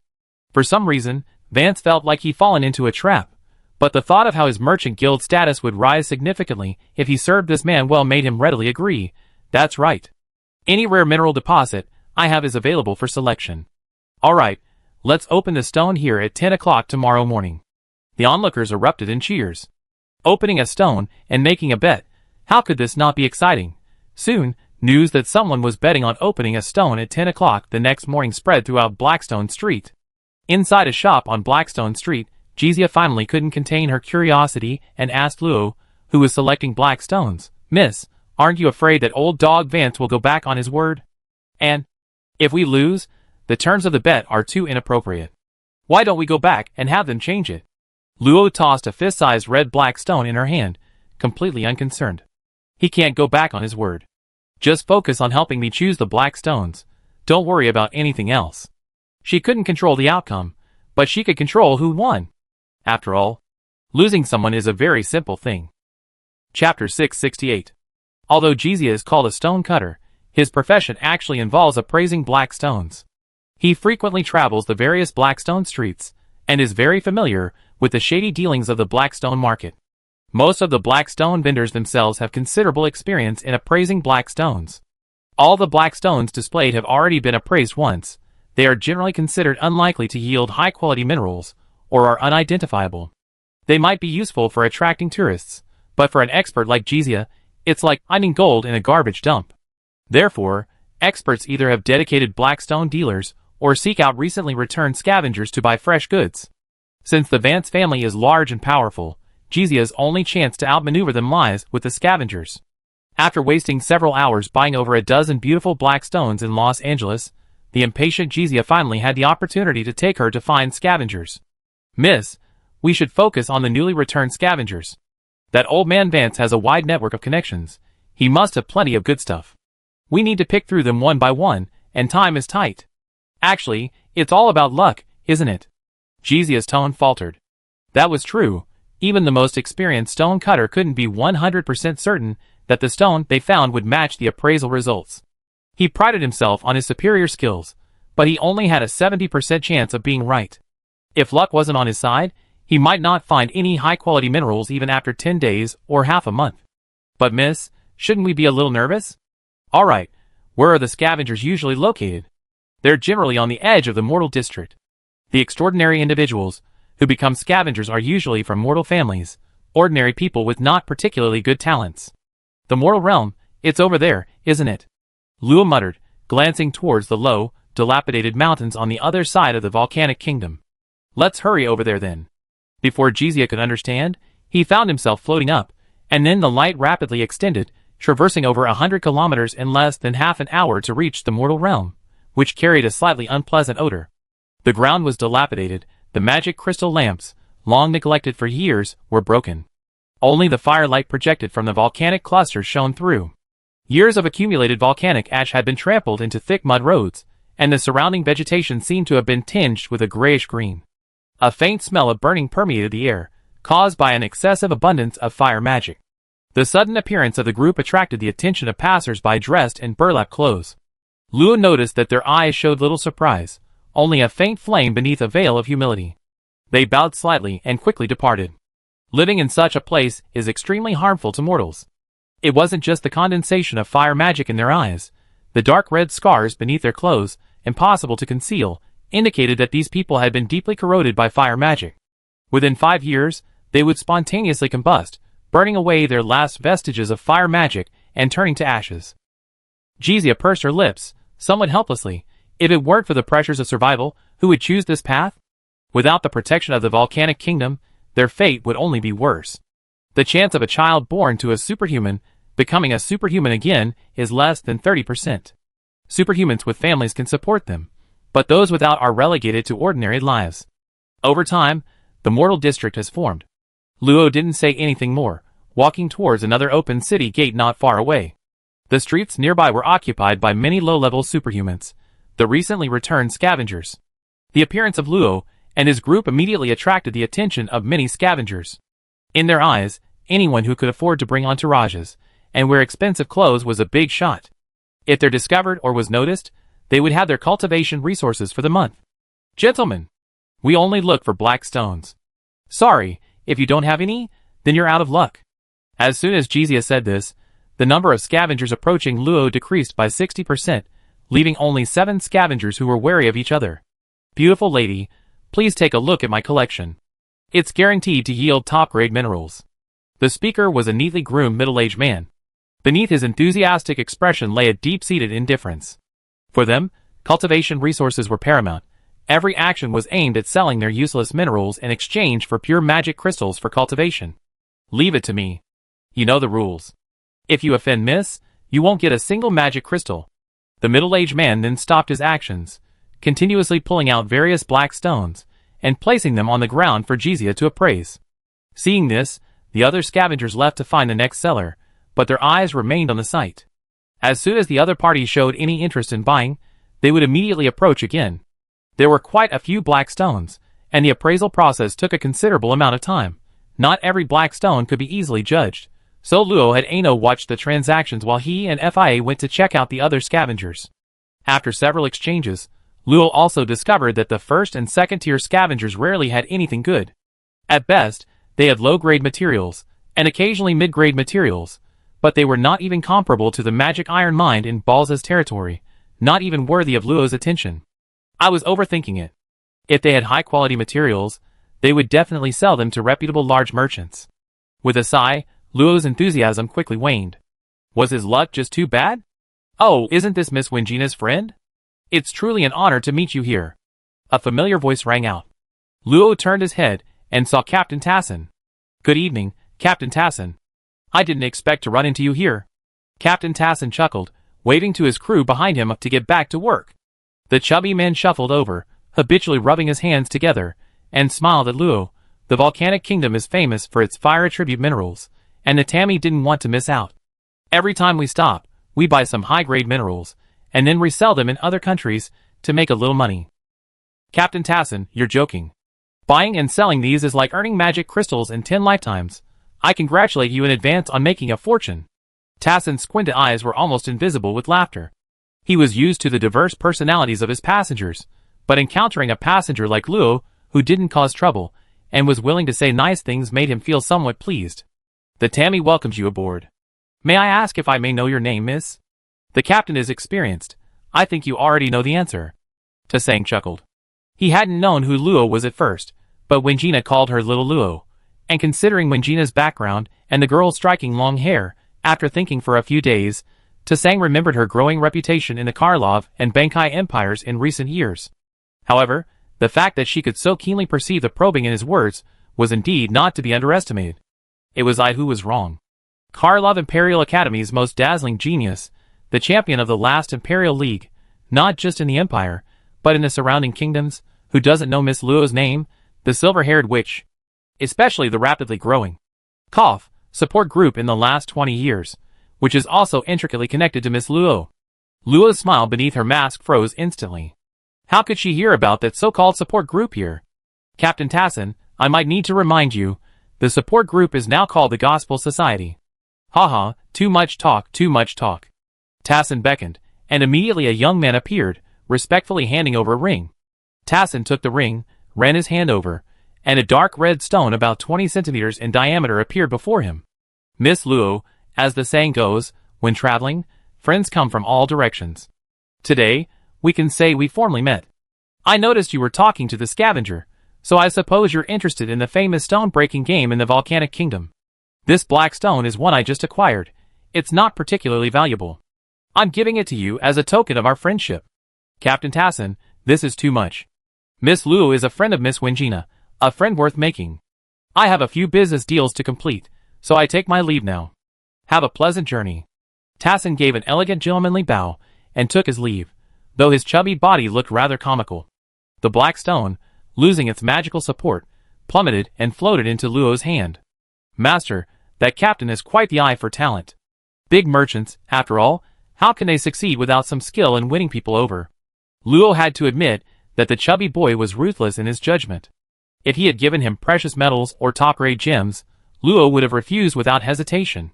But since he only gave him a black stone of unknown value, his acceptance level immediately increased. It's quite heavy. I wonder what the mineral inside is. Luo tossed the dark red stone, subconsciously covering it with his senses, but didn't experience that feeling of being unable to probe it. Huh? In his perception, beneath the thin outer layer of the black stone was a dense mixture of magical energy. Stable earth magic perfectly locked down the volatile fire magic, forming a shell that his senses couldn't penetrate. Interesting. Is this the second type of black stone that Jizia mentioned? It really can completely seal away senses with a small amount of magic. Luo's eyes narrowed slightly, a thought suddenly forming in his mind. What if? Chapter 669. After years of refinement, Luo's clothing, woven from high-level shaping techniques and enchanted, could withstand attacks and probes from ordinary level 5 and below. It could automatically lock onto hostile targets within a 500-meter radius of her and significantly reduce her presence, causing others to subconsciously ignore her. However, this seemingly perfect enchantment had a major flaw. Once Luo was with conspicuous people, the presence-reducing effect would weaken considerably, revealing her own aura and attracting attention. While she could temporarily erect a barrier, doing so every time was too cumbersome. Luo had acquired a shape-shifting beast hide in the holy lower domain through a trade, intending to use its unique structure to modify her clothing. However, she never expected that while the specially woven clothing could prevent the effect from failing, the problem was that it was completely transparent. Embarrassed and annoyed, Luo immediately dismissed the idea. Seeing the unique dual magical structure on the black stone, Luo suddenly had an idea. If he wove it according to this magical structure, perhaps his clothes would have color. With a thought, the black stone in his hand lit up with tiny red dots, then slowly dimmed, turning a dark yellow. After extracting the fire magic from it, the outer shell structure was destroyed, and the black stone became an ordinary rock. In those few seconds, Luo had already analyzed the combination of the two magical forces. The dissipated fire magic flew back into the stone, turning it back into a black stone. With another thought, the fire magic was stripped away again, and the earth magic within the stone flew out, condensing in front of him to form a thin outer shell. The outer shell continuously transformed, eventually becoming a small, semi-transparent brown cloak. Raising an eyebrow, Luo channeled his magic, and the cloak lengthened into a mage's robe, then added more layers, becoming thicker, before the semi-transparent appearance disappeared. The mage's robe floated into Luo's hand. He gently rubbed it, somewhat dissatisfied. It's a bit stiff, and the magical aura is a bit too strong. A faintly glowing rune appeared, entering the robe and instantly softening it considerably. Then, more runes appeared, embedding themselves into the robe, quickly transforming the rough garment into something exquisite. In a short while, the rough, matte brown mage's robe in Luo's hand transformed into a soft, bright orange robe with deep red flame patterns. Nodding in satisfaction, Luo handed the robe to Fia. Try it on. After Fia put it on, Luo used his senses. Sure enough, the fabric was completely opaque. Except for the exposed areas, Fia was like an ordinary stone, utterly inconspicuous. Infuse magic power. Activate the runes. Yes, sir. As the robe's functions were activated, Fia's figure flickered in Luo's eyes, then suddenly vanished. Combined with the naturally inconspicuous fabric and the sensory blocking effect, she almost disappeared from the spot. Compared to stealth skills, its effect is not as good, but it has the advantage of not requiring mental effort to maintain, not emitting magical fluctuations, and can be used in combination to enhance the stealth effect even further, potentially making it undetectable even to enemies 2 levels higher. This young lady is indeed a genius. After perfecting it a bit more, can I start selling equipment?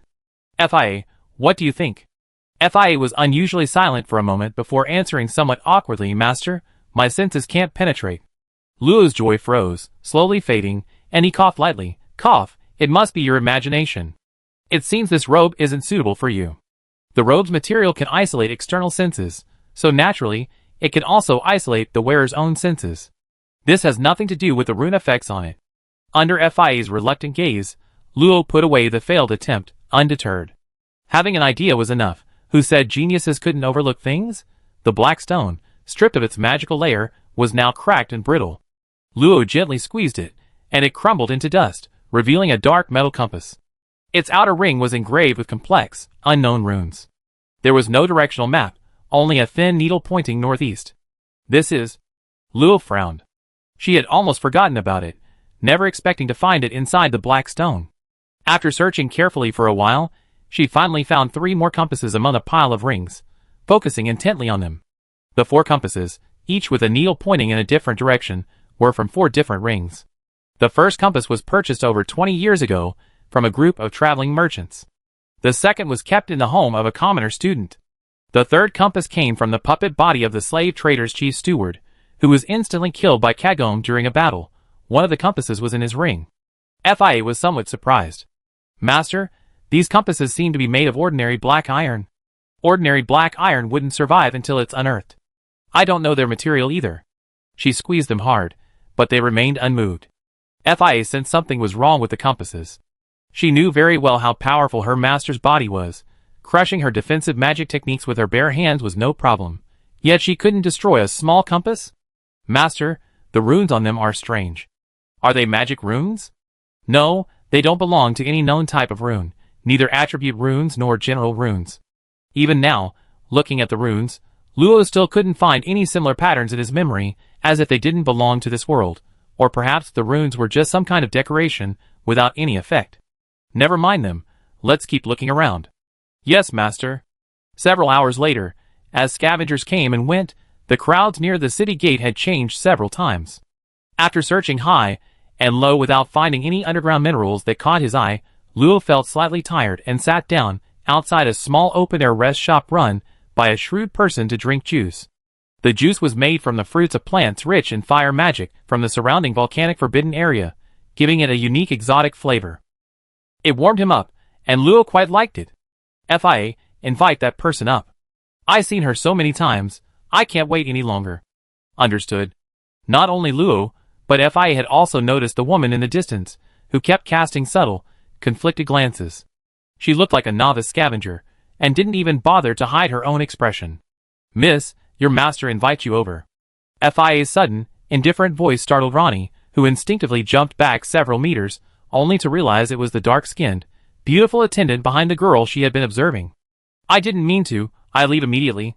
Your master said she wants to see if you have any merchandise that catches your eye." Fia's words eased Ronnie's slightly flustered expression. After hesitating for a moment, seemingly making up her mind, she spoke softly, "I do have some things I want to sell. Please, your master has been waiting for a long time." Fia gestured for her to come over, her deep purple eyes coldly sweeping over the several restless scavengers nearby, warning them they had better not have any ulterior motives. When Ronnie reached the opposite side of Luo, she could more clearly sense the elegant and noble aura emanating from the little girl with beautiful long silver hair. The simple mask she wore did not diminish her purity and perfection. Instead, it made her seem like a mysterious angel from another world, carrying a certain unreal, ethereal quality. Taking a deep breath, she realized that she had been hesitant to approach these two precisely because their demeanor differed from the other merchants. She couldn't back down now. "Honorable lady, hello, my name is Ronnie. These are some things I found on the outskirts of the volcanic field. Do you see anything that catches your eye?" The little girl seemed quite nervous, pulling out everything from her ring in a rush, piling the small table full.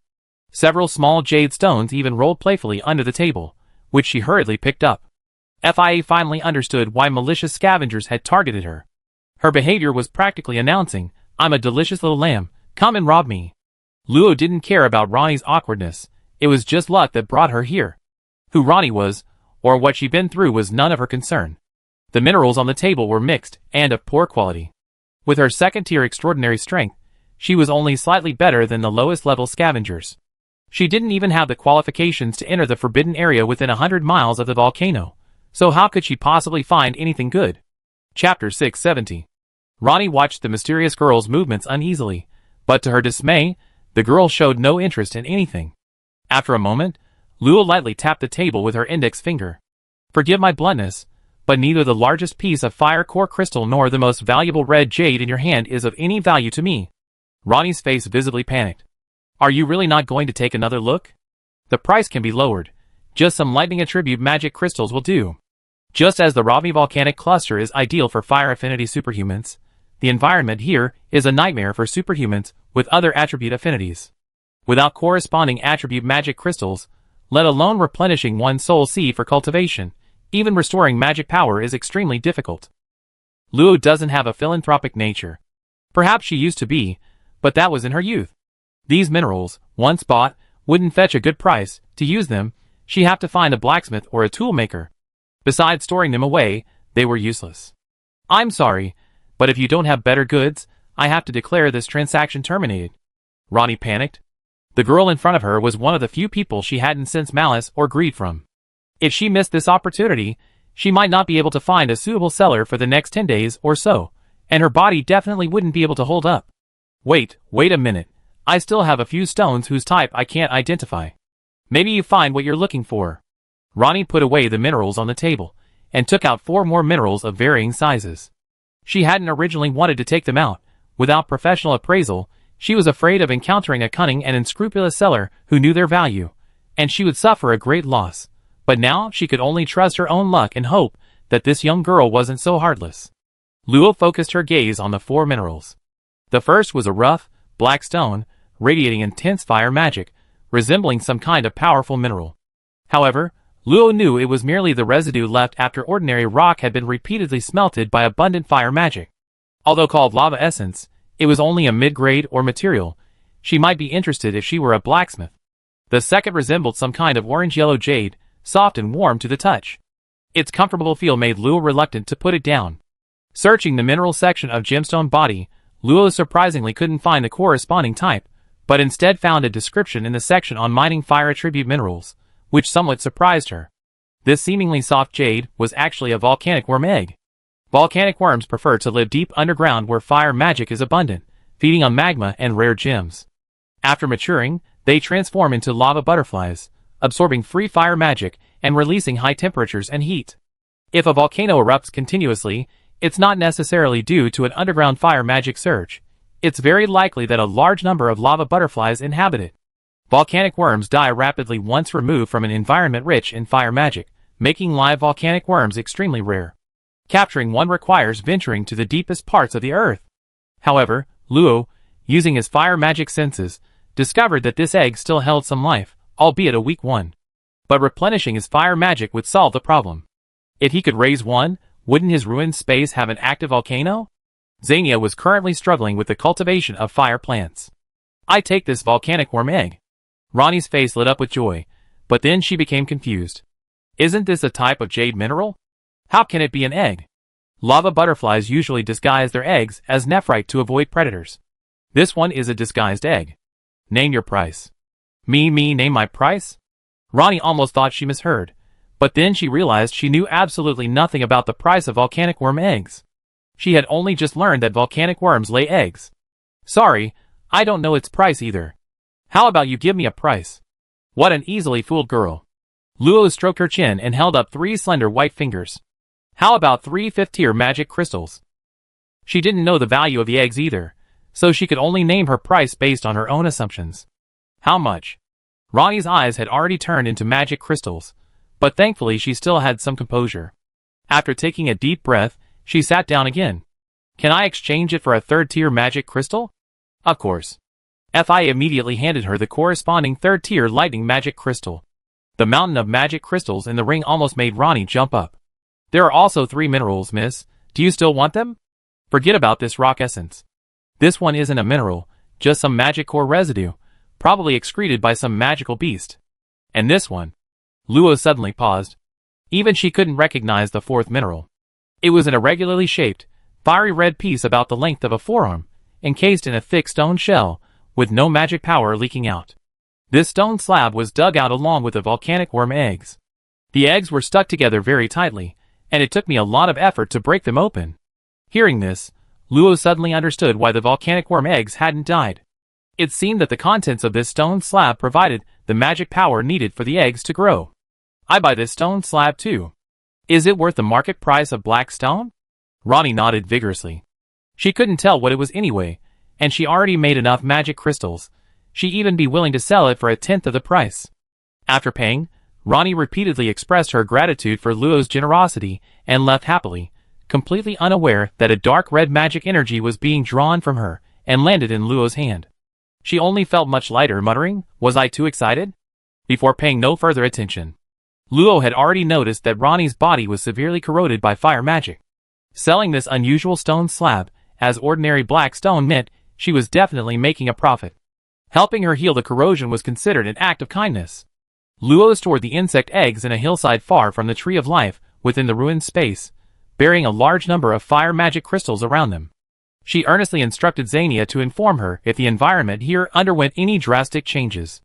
The stone slab was about 2 palms wide and 10 centimeters thick. Its surface was rough and granular. A light touch with a finger caused a small crack to appear in the sturdy shell, from which a fierce, raging fire suddenly erupted. However, it was quickly forced back down. Crack, crack, crack. The stone shell shattered into small pieces, revealing a smooth, irregularly shaped crystal slab inside. A terrifying power was hidden within, constantly spewing wisps of crimson flame, seemingly wanting to unleash its fury, but Luo suppressed it with all his might. Humph, be quiet. A powerful surge of soul energy flashed past. The flame within the irregular red crystal slab trembled violently, then slowly subsided, condensing into beautiful flame patterns. Upon closer inspection, each pattern was composed of countless crimson fire attribute runes. It was called crystal, but its texture was merely similar. Touching it, one could feel a faint vitality. Luo understood this was the lingering life force within. Combined with the crystal's curved shape and the sharp, broken edges, Luo inexplicably thought of the process of molting. Master's luck is truly profound. Even a random scavenger has such a beautiful mineral. Fia, do you think this crystal is valuable? Fia answered without hesitation, a rare treasure. Having learned from Fi, she had come into contact with the rare treasures possessed by high-level superhumans. In her memory, the faint aura that Luo's crystal had just emitted was comparable only to Moriarty's. That's good.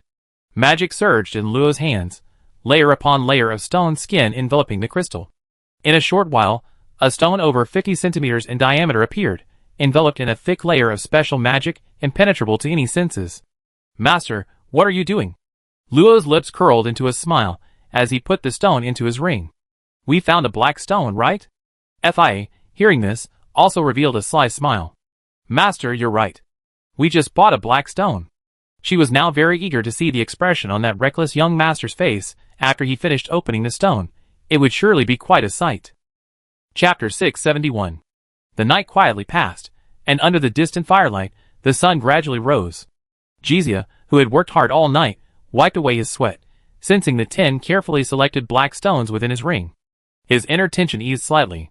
At the same time, he finally had a vague understanding of his employer's extravagance. He had never encountered an employer who bought something without even asking the price. Ano, how are things going? A pleasant, cool voice rang out. Ano, who had been yawning, immediately perked up and flashed to the leisurely Luo to report, Master, we selected 10 black stones, costing a total of 13 7th-tier magic crystals. Luo nodded. The number of magic crystals was a little more than she had expected, but it wasn't a big problem. It proved that Jizia was indeed making the selections. Miss, I accomplished my mission. At least 5 of these 10 black stones contain high-grade minerals. While I won't double the profit, breaking even is definitely not a problem. Break even? Jizia's tone immediately softened. Miss, well, black stones containing high-grade minerals usually have a more extraordinary appearance, attracting a lot of competition, which drives up the price.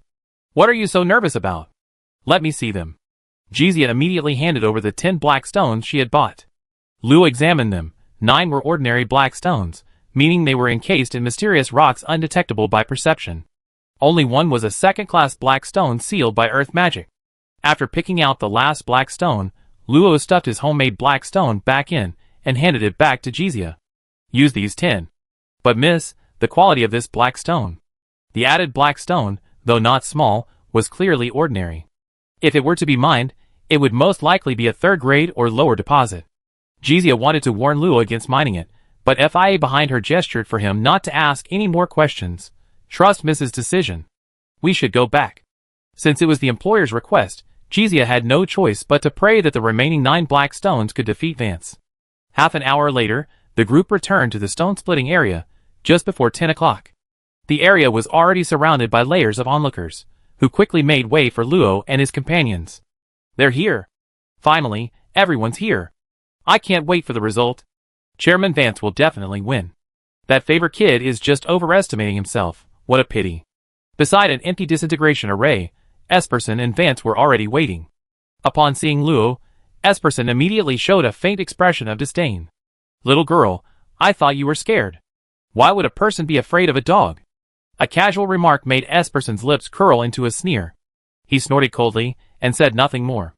Vance, sensing the situation, stepped forward, raising his chin arrogantly at Jizia. Boy, I really can't understand what you have that makes you dare to challenge me. Wouldn't it be better to just admit defeat and leave the Volcano Kingdom? Old man, you're the one who should leave. Enough nonsense, are you going to open it or not? Jizia knew he couldn't out-argue Vance, so he decisively changed the subject to opening the stone. Seeing that he wasn't responding, Vance didn't bother with further banter. Young man, you're so hot-tempered. It wouldn't be good if you exploded. Same rules as before, take turns opening the stone. A head-sized, blackish-red stone appeared on the disintegration array. Its surface resembled neatly arranged scales, quite beautiful. As soon as the black stone appeared, those with discerning eyes immediately exclaimed, "This is a scale-transforming black stone? It must contain top-grade minerals." Indeed, experience counts. One move, and it's a rare and precious black stone. Jizia's expression changed slightly. Her anxiety, already heightened by Luo's replacement of one of her black stones, intensified. She whispered to Luo, "Miss, scaled black stones are a type of black stone with a regular, scale-like outer layer. They often form after cooling due to the influence of mineral deposits, and there's a 99% chance they contain high-grade minerals." Vance was very satisfied with everyone's performance and laughed. "I arrived first, so opening one first shouldn't be a problem, right?" He immediately activated the splitting array. As the beautiful scale-like outer shell was gradually peeled away, the aura of the mineral deposits within the black stone began to leak out. Tiny flames appeared, igniting the black stone into a fireball. Sensing the pure aura emanating from it, the onlookers forgot what they were eating, their eyes wide with astonishment. This aura is definitely ruby, isn't it? No doubt about it. It's the ruby used to name ruby-grade equipment. Luo was slightly surprised. Black iron, bronze, silver, gold, blue cobalt, ruby, jade, and colored diamonds. The highest level of equipment that ordinary superhumans could access was ruby grade. Beyond that, only high-level superhumans had a chance to touch it. Ruby was the famous material for forging ruby-grade equipment, its magic power level reaching the 8th tier magic crystal level. It also had excellent compatibility with all magic attributes except ice and water magic. A fist-sized piece was enough to attract the covetous eyes of high-level superhumans.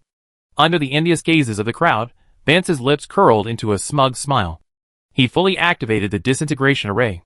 The black stone gradually disappeared, and the aura of the ruby grew stronger until finally, a pillar of fire more than 3 meters high suddenly rose from the array. After the flame subsided, a thumb-sized, crimson jade stone lay quietly on the array. Such a large ruby is worth at least 20 or 37th-tier magic crystals. I envy his luck, brother. How about we give him a good beating tonight? Do you think the Red Rock Army of the Volcano Kingdom is a pushover? Vance couldn't suppress his smugness any longer. He put away the ruby, his smiling face resembling a chrysanthemum. Hee, my luck isn't bad, kid. I hope you have my good fortune too. Even though he was unwilling, Jizia had to admit that the other party had more resources. A few pieces he picked at random were probably better than what he could find after a whole night of careful selection. Fold man, this is only the first piece. Don't be too smug. Jizia took a deep breath and placed a roughly hexagonal prism-shaped black stone on the array. This shape, it's a feldspar deposit, isn't it? What a waste of such a complete hexagonal prism. While some types of feldspar are quite nice, they're still far inferior to ruby. Seeing this, Vance confidently put his hands behind his back. Even if you manage to extract a hexagonal emerald core, you only barely cross the threshold into the realm of high-grade minerals. Hearing this, Esperson's displeasure lessened considerably, and his gaze towards Luo became more playful. As expected, after the black stone was completely opened, a thick, translucent, emerald green hexagonal crystal was revealed. I'm so sorry, miss, I disappointed you. Luo didn't seem to care, casually guiding the long, columnar crystal towards her. A hexagonal emerald is also nice. My family just happens to need a vase. Her nonchalant words nearly made everyone's eyes pop out. Was this even human? That was a top-grade emerald. Even if it wasn't as precious as the core, it was still the pinnacle of mid-grade minerals. A small piece could support the consumption of high-level skills, and it was only fit to be used as a vase. Aside from FIA and Ano, Esperson was the only one who agreed. Little girl, your taste is not bad. It seems that apart from being ill-mannered, you have quite a bit of knowledge. She glanced. He glanced at her, and Luo sneered. You dare to criticize me? Insolence. Do you know who the young master is? Tu Long roared. This little brat had provoked the young master time and time again. If it weren't for the two archers, he would have already started a fight. Sorry, I don't know, and I don't want to know. It's your turn. Aren't you going to open it? I tear you to pieces. Tu Long, be quiet. Vance, continue. Vance arrogantly took out another extraordinary-looking black stone. Don't worry, young master, when it comes to appraising black stones, I will never lose to anyone. I show you what a true master stoner is. Chapter 672. Soon, Vance's second black stone cracked open, revealing a crimson metal with golden spots, called golden flame copper. While not as stunning as the first, it was still a high-quality copper-type magic ore. Kid, you should just give up. Judging after only the second piece? A bit too arrogant. Seeing the second deposit, Jizia felt more relaxed. This meant Vance had deliberately placed the best black stone first to undermine his confidence, while his own best find hadn't even been revealed yet. Buzz. The array activated. Jizia's second deposit was a gemstone containing powerful earth magic, a common carrier for large barriers. Its value was slightly higher than the golden flame copper Vance had revealed, and the onlookers cheered. They wanted a close contest, not a one-sided one. Seeing Jizia's faint hope of victory, even though most didn't know him, they cheered for him. Esperson and Vance's composure lessened slightly, but they remained confident. It's just luck. The stone cutting continued. Ano set up a recliner for Luo, and FIA handed her chilled juice. Luo lay back, sipping her drink, watching the black stone slowly peel away to reveal its mysterious mineral deposits. She was utterly relaxed. Esperson's smug expression made her eyes twitch slightly. Shouldn't she be nervous? This was a contest where reputation was at stake, And she didn't seem to care? What did her reputation mean to her? Or did she have absolute confidence in winning? Arrogant little brat. Esperson forced himself to remain calm. If he showed anger now, wouldn't he be overwhelmed? That was absolutely unacceptable. According to value, mineral deposits can be subdivided into 9 grades, but to laymen, they are usually only roughly divided into 4 categories: top grade, superior, inferior, and scrap. Ruby is top grade, while hexagonal emerald, golden flame copper, and earth source pearls are superior. As the black stones were successively peeled away, the mineral deposits inside were exposed one by one. Soon, both sides had reached the 9th black stone. Vance had already unearthed 1 top grade, 4 superior, and 4 inferior deposits, while Jizia had 7 superior and 2 inferior deposits. However, perhaps Vance was overconfident, or perhaps Jizia was simply lucky, but 2 of the deposits unearthed by Lowe's side were exceptionally large, resulting in Esperson's side having a slightly higher total value of mineral deposits than Lowe's side. Master, what if we fall behind? Are we going to lose? Lua lay back in her chair, swaying slightly. A corner of her mask was lifted, revealing a delicate chin and pink lips. After taking a sip of her cold drink, she slowly said to Ano, "Isn't there another piece? It's huge, isn't it?" "Huge. It's Master's piece. It definitely yield a top-grade mineral deposit." Ano's flattery drew good-natured laughter from the surrounding crowd, who assumed she was ignorant. Esperson, however, wouldn't miss the opportunity, sneering, "What an arrogant slave with limited knowledge. I traveled to the Volcano Kingdom many times, and have never seen a top-grade mineral deposit. You amateurs and a half-baked stonecutter think you can find one? You think you're the chosen ones?" Ano immediately retorted fiercely, "Say another word and I knock your teeth out." "Humph." This young master disdains speaking to slaves. Just then, deep red flame suddenly erupted from the shattering array. Vance's old face, which had been sullen from repeatedly finding 3rd-grade mineral deposits, suddenly lit up with wild joy. "Ha ha ha. You all just wait to lose. I will become the #1 stoner in the Volcanic Kingdom. Ha ha ha." Amidst Vance's undisguised laughter and the bewildered glances of the crowd, the shattering array suddenly burst forth with a flame the thickness of a thumb, and then the entire array shattered with a deafening roar. What happened? The array shattered? I never heard of that before. What is that? Ah! My senses? A 2-sized, fiery red crystal floated above the shattered array, its deep red flames blazing fiercely, radiating astonishing heat.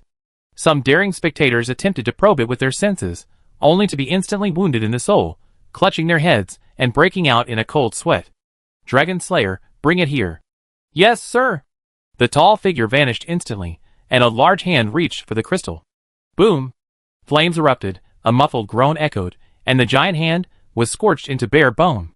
But Tu Long, enduring the excruciating pain, gripped the crystal tightly. Instantly, the terrifying flames vanished, and the palpable fear in everyone's heart subsided. Tu Long returned behind Esperson, offering the fiery red crystal with a skeletal hand. "Young master, please take a look." The crystal, its aura concealed, was easily picked up. Through the sunlight, faint flame patterns could be seen within. Vance, initially overjoyed, suddenly realized what was happening. He was about to reprimand him, but then remembered he couldn't afford to offend this young master. Suppressing his displeasure, he forced a smile and introduced, "Young master, this thing is extraordinary." "Stop talking nonsense, speak." "Young master, this is a divine fire crystal. Legend has it that only those blessed by the blazing flame lord can obtain it by some mysterious force." Ano scoffed, "What divine fire crystal? I think it's just a hoax, just a magic crystal." However, this time the surrounding crowd didn't agree with her. Instead, they were filled with shock. Could it really be that divine fire crystal? But isn't this the legendary mine of the Volcano Kingdom? Voices of doubt and shock rose and fell, and even Jizia looked on in disbelief, making Ano pout in dissatisfaction. Sure enough, they were from the Volcano Kingdom. They all favored their own people. "It really is a divine fire crystal." A powerful voice rang out from the crowd. After the crowd parted, a sharp-eyed old man appeared before them, unfazed by the numerous questioning and doubting gazes. "I once held an important position in the Volcano Merchant Guild, and know inside information you don't. As everyone knows, the reason the Volcano Kingdom wasn't buried by volcanic ash is thanks to the barrier above us.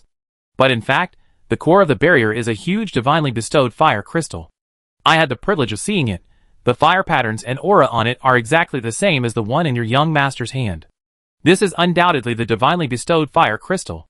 As soon as he finished speaking, the crowd erupted in an uproar. Their gazes towards the fire crystal in Esperson's hand gradually became fervent, and their gazes towards Vance also became enthusiastic. As for Luo and the others, they were naturally ignored. This was a legendary mineral deposit of the Volcano Kingdom.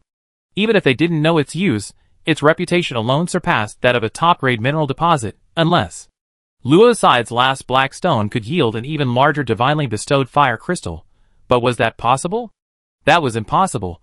Centered in the spotlight, Esperson wore an expression of enjoyment, a slight smile curving his thin lips. See that? This is me, the chosen one favored by the blazing flame lord. You some nobody, think you can beat me? What a joke. Only Luo and Fia remained calm and composed. Jezia, what are you doing? Why isn't the last black stone opening? A calm voice brought Jezia back to her senses, a bitter taste in her mouth. Miss, let's just admit defeat. That old opened a divine fire crystal. We absolutely can't win. Is it you who decides, or me? This, of course, it's you, Mississippi. Jezia sighed helplessly, assuming it was Luo's last bit of unwillingness, but seeing the fragments of the array scattered on the ground, she scratched the back of her head. But miss, the array is broken, I have to apply for a new one. No need for trouble. A brand new stone platform rose from the ground, its surface rapidly inscribed with dense runes. The complete disintegration array appeared in less than 3 seconds, instantly stunning Jezia. That was an array capable of dissecting black stone with the most delicate power. Creating it would require at least 2 6-tier array masters working together for several days, yet the young lady had reconstructed it in the blink of an eye. Thinking of his two powerful attendants' nonchalant attitude towards magic crystals, Jezia became increasingly curious about the young lady who had hired him. But since the disintegration array was repaired, he had to suppress his lingering thoughts and place the massive black stone that Luo had replaced onto the array. At this moment, not only the onlookers, but also many passers-by who had just heard of the appearance of the divinely bestowed fire crystal crowded around Esperson and Vance, eager to witness this legendary deposit, completely oblivious to the array operating on the other side. The massive black stone, half a person's height, slowly disappeared. The outermost layer of magic melted away, and the simple stone could no longer suppress the power contained within. Boom! Jezia was violently thrown back, a dark red pillar of fire several meters thick shooting into the sky, crashing into the barrier and blooming into a fiery flower. The terrifying heat caused the fur and clothes of the dozen or so people closest to it to spontaneously combust, but they seemed oblivious, merely staring wide-eyed at the massive pillar of fire that was devouring and disintegrating the array. Its aura was identical to the divinely bestowed fire crystal that Vance had unleashed, but it was 1,000 times stronger. Chapter 673. Sitting cross-legged in the cramped cultivation room, absorbing lightning magic power, Ronnie suddenly felt strange noises flash through her mind. You completed your task very well. The God Lord will remember. Be grateful, praise him, and then forget everything. The blurry voice passed by quickly, as if something was missing. Shaking her head, Ronnie figured it was probably because she'd been too tired lately. And for some reason, the lightning magic crystals she obtained in this transaction were incredibly effective. The fire magic power within her had completely disappeared, allowing her to recuperate for a while longer. Huh? Where did these lightning magic crystals come from? Scratching her head, Ronnie's question remained unanswered. A towering pillar of fire shot straight up to the barrier, immediately attracting the attention of most of the residents of the Volcano Kingdom, who all speculated about what it was.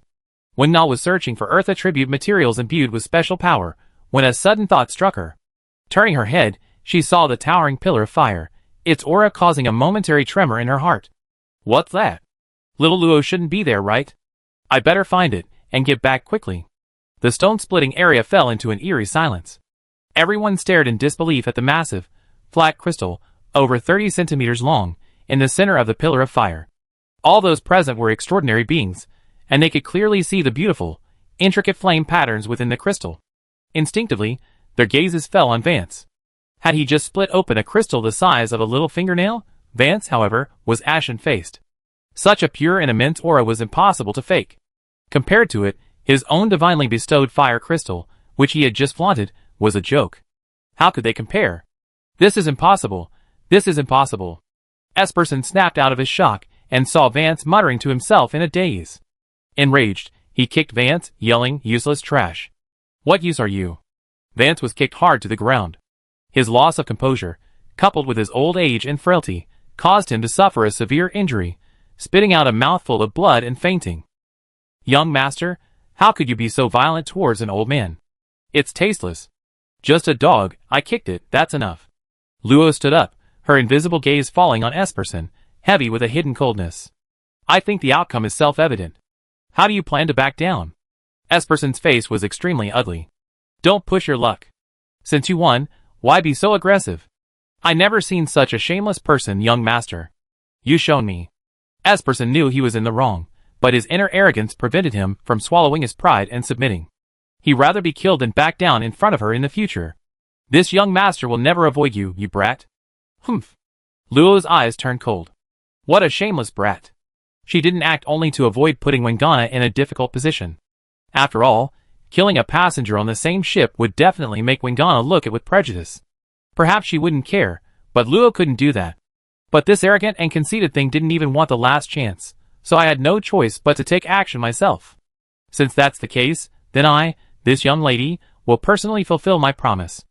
A giant fiery hand emerged from the pillar of fire behind me, carrying an extremely intimidating and terrifying aura, slowly reaching out to grab Esperson. A mere girl from a small town dares to lay a hand on me? Esperson was utterly unafraid, sneering as he lightly tapped the ground with his cane. A solid stone wall suddenly appeared, attempting to block the giant hand of fire. Seeing a fight about to break out, everyone hurriedly released shields to protect themselves and quickly moved away. Jizia, in a panic, was bound by Fia and unable to move. "Don't run around, you be fine." Boom! Before Esperson's eyes widened in shock, the giant hand of fire silently melted the earthen wall, grabbing him and the dragon-slaying beast beside him. The exploding flames and immense pressure destroyed the constantly forming defenses, and Esperson's exquisite gemstone ornaments shattered. "Release me." However, Luo had no time to spare for him. With a casual flick of the giant hand of fire, he tossed the two men several miles away, his brow furrowed as he stared intently outside the city. The deafening roar came from a distant volcanic cluster beyond the city walls. Amidst countless massive pillars of fire, a pair of enormous, tree-like antlers slowly emerged, followed by a majestic head resembling a deer. In the distorted flames, two pairs of eyes, glowing with lava, coldly and mercilessly gazed upon the volcanic kingdom. A colossal double triangle magic circle, thousands of meters wide, rose into the air. Without a sound, an incredibly terrifying pillar of fire suddenly shot towards the volcanic kingdom, shattering space wherever it passed, revealing the dark underworld beneath. Most people hadn't even reacted before the pillar of fire had traversed countless distances to reach the city walls. The vast barrier enveloping the entire volcanic kingdom was now so insignificant, utterly powerless to resist, but no one died beneath this pillar of fire. Because directly in front of the pillar of fire, a petite figure with hair as black as mist silently appeared. Her delicate white hand clenched into a fist, and with a tremendous roar, the terrifying pillar of fire instantly reversed direction. At the same time, Moriarty's giggling laughter reached Luo's ears. "Sister Luo, this time it's not little Artyarty's fault. It was that big guy who wanted to attack. There was nothing I could do but play along, hee." A delicate, pale, bare foot stepped into the void, instantly causing space to twist like an extremely distorted spring.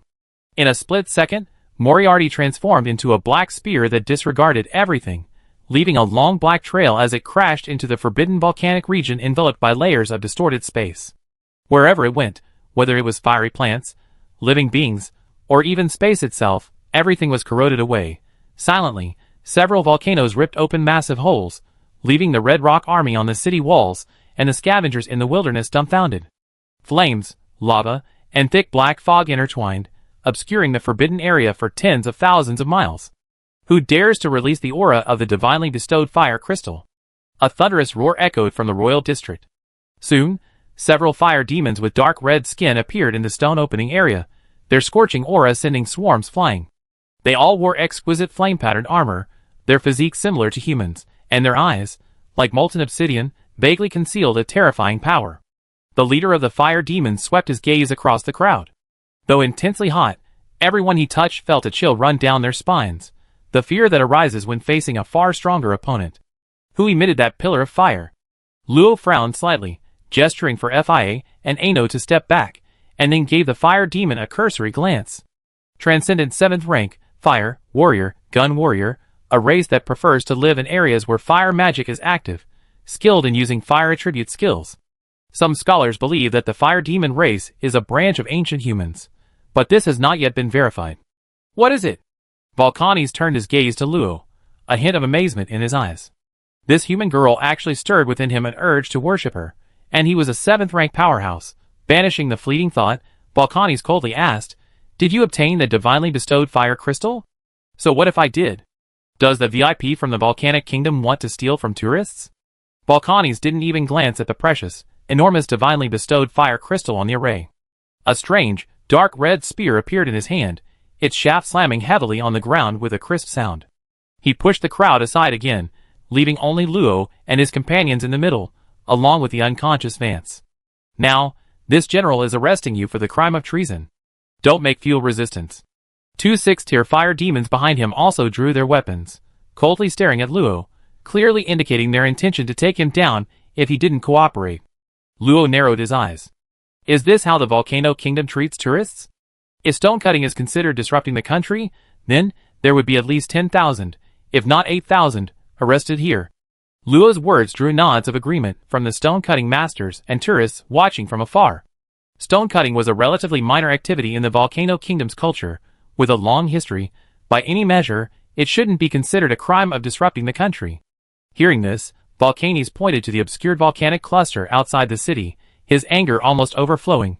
"Human, the divine fire crystal you extracted has alarmed the great blazing flame lord.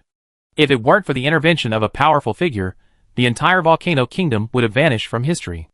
Everyone here, not just the Fire Demon clan, but also the Volcano Merchant Guild and the Divine clan, would have died under the blazing flame lord's wrath." His angry voice echoed around them. The tourists who had initially intended to speak up for Luo fell silent, their eyes filled with lingering fear and rage. Ano trembled with rage, cursing, "You're all shameless. It's clearly your barrier that's too weak, unable to even block that little bit of aura, and you blame the master?" "Bah!" Volcanes ignored her, merely watching the group coldly. Luo stopped Ano from continuing her tirade, her brows furrowed beneath her mask. She sensed something was amiss, but she was currently in a position where she couldn't defend herself, and even if she were right, it would be hard to convince anyone. "Fine, I go back with you. Those two and this stone splitter are unrelated to this matter, so I don't think it's necessary to take them back, right?" "Of course not." Volcanes almost blurted out, but for some reason, she abruptly changed her tone, saying sternly, "Of course not. And take this old guy on the ground back too. No one related to the divine fire crystal is allowed to leave." Chapter 674. The sudden appearance of the three gave Luo a strange sense of unease. It felt as if they were deliberately waiting, poised to arrive the moment the divine fire crystal appeared. That shouldn't be the case. Luo had only come up with the idea of crafting the black stone from the crystal in a flash of inspiration. Obtaining it was purely accidental. He had only been in the Volcano Kingdom for a day. How could the Fire Demon clan have calculated this in advance? Divination could indeed predict the future, but the information obtained was incomplete. For example, it might predict the appearance of the priceless divine fire crystal in the Volcano Kingdom, but when, where, and in what form it would appear were all unknown. Furthermore, even if the aura emitted by the divine fire crystal would provoke the blazing flame lord's wrath, there was a distance of 400 miles and a thick, distorted space between them. How could the lord not even bother to confirm before deciding to annihilate the entire Volcano Kingdom? But everything happened too suddenly, so Luo didn't choose to resist. After putting away the crystal, he allowed the magic-suppressing array handcuffs to bind him, and followed the three Fire Demon clan members back to the royal district. Jizia trembled with fear upon seeing their armor, while the unconscious Vance was roughly dragged back by the collar. Stumbling and shoving along the way, it was unclear whether this had worsened his injuries. The royal district was the residence of the three major ruling powers of the Volcanic Kingdom: the Fire Demon royal family, the powerful noble divine family, and the Volcanic Merchant Guild, which controlled half of the country's merchants. Crossing the boundary between the royal district and the tourist area, Volcanes ordered 2 lieutenants to take the other 4 away, while he himself escorted Luo to the courtroom alone. Why go through all this trouble? Facing Luo's question, Volcanes replied impatiently, "There's no why. You're the main culprit, so of course you need to be kept under close surveillance. No way. Don't even think about separating me from my master. You go first, I'll be back soon." But, suddenly, Fia and Ano simultaneously received Luo's message, swallowing the words they were about to say. "Master, please be careful. If you dare disrespect our master, We will not forgive you. A fire demon sneered. Just the two of you at the 5th rank? What a joke. Let's go! After FIA and the others disappeared from sight, the usually cold Volcanes suddenly spoke. I know you're confused, said the general. I can tell you, the divine fire crystal is a fragment of the blazing flame lord's outer shell, and it has a mysterious connection with him. Such a large piece of divine crystal would be seen as a provocation. If we don't arrest you, public opinion will be hard to suppress. Luo's heart skipped a beat, and the unease vanished considerably. Why are you explaining this to me? The volcanic kingdom won't wrong any tourist. Saying a few more words is just to put your mind at ease when you see the judge. Volcanes' answer was swift and truthful. Luo didn't immediately notice any contradiction, only a strange feeling of being seen through. But this could also be attributed to the other party's mastery of social skills. With some confusion, Luo was led deeper into the royal district by Volcanes, who held a spear to his side. The anti-magic handcuffs were just for show. Although this fire demon was a 7th rank being, Luo didn't take him seriously. Through his contract with the FIA sisters, he knew they were only temporarily imprisoned in an unattended cell.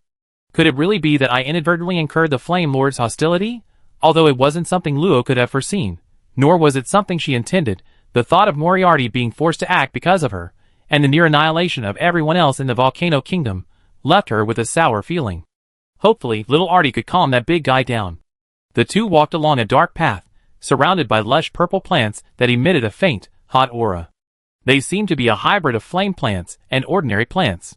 There was no sign of anyone else, not even a trace of footprints or marks. May I ask, is your Fire Demon Clan's Inquisition located in such a dark place? No, the Inquisition is under the jurisdiction of the Divine Family. I need to escort you to your cell first, and then request the Inquisitor to come. Volcanes replied indifferently, and said nothing more. No matter what Luo asked, he would only answer, I'm only responsible for escorting you. Any questions will be addressed when the Inquisitor arrives. Seeing that further discussion was futile, Luo simply shut up. At the end of the dark path stood a small, square room, its surface covered by an imperceptible substance remarkably similar to the black stone. Measuring only 3 meters in length, width, and height, it initially seemed to Luo Gang to be seeing things. Is this a prison cell? Go in. This general advises you not to run away. I know that obtaining the divine fire crystal wasn't your intention, and since the volcanic kingdom hasn't truly faced danger, the judge will at most impose a fine. But if you escape, the situation will become serious. For some reason, Volcanes said these words to Luo after closing the cell door, then hurriedly left. Now alone, Luo couldn't help but survey the cell. The cell walls were made of enchanted red copper, a forged metal capable of withstanding the brute force of high-level warriors, typically used as the base material for high-grade shields. This layer of enchanted red copper alone was enough to make even ordinary high-level extraordinary beings envious. Not to mention the advanced barriers inscribed on the enchanted red copper, and even the padded floor was engraved with complex arrays. Prisoners were already wearing magic-suppressing handcuffs. Unless one was an exceptionally powerful individual, breaking through this cell would be impossible. Isn't this a bit too elaborate? A sense of unease resurfaced in Luo's mind, a feeling dictated by her intuition. Out of habit, she tried to analyze the barriers on the walls. These barriers seem a bit new. The barriers inscribed on the red copper walls emitted a faint red glow, revealing fragments of runes, traces of runes leaking from the barrier's operation. Only an experienced barrier master could discern this information. Luo could tell, which was why he was puzzled. The runes constructing the barrier lacked the smooth feel of a fully formed, polished array. Instead, they carried the awkwardness of an initial activation. Although this quickly disappeared, Luo's keen observation still caught it. After a moment's thought, Luo crouched down and lifted the soft mat on the ground, revealing the complete array beneath. He was momentarily stunned. This is... A dazzling silver light suddenly flashed, and Luo's figure vanished from the cell. Wengnal looked out the window at the fleeting white figure in the distance. She thought she had just seen Luo enter the royal district. Sir, do you still want this magic accumulating gold? The shopkeeper's voice pulled Wengnal back to reality.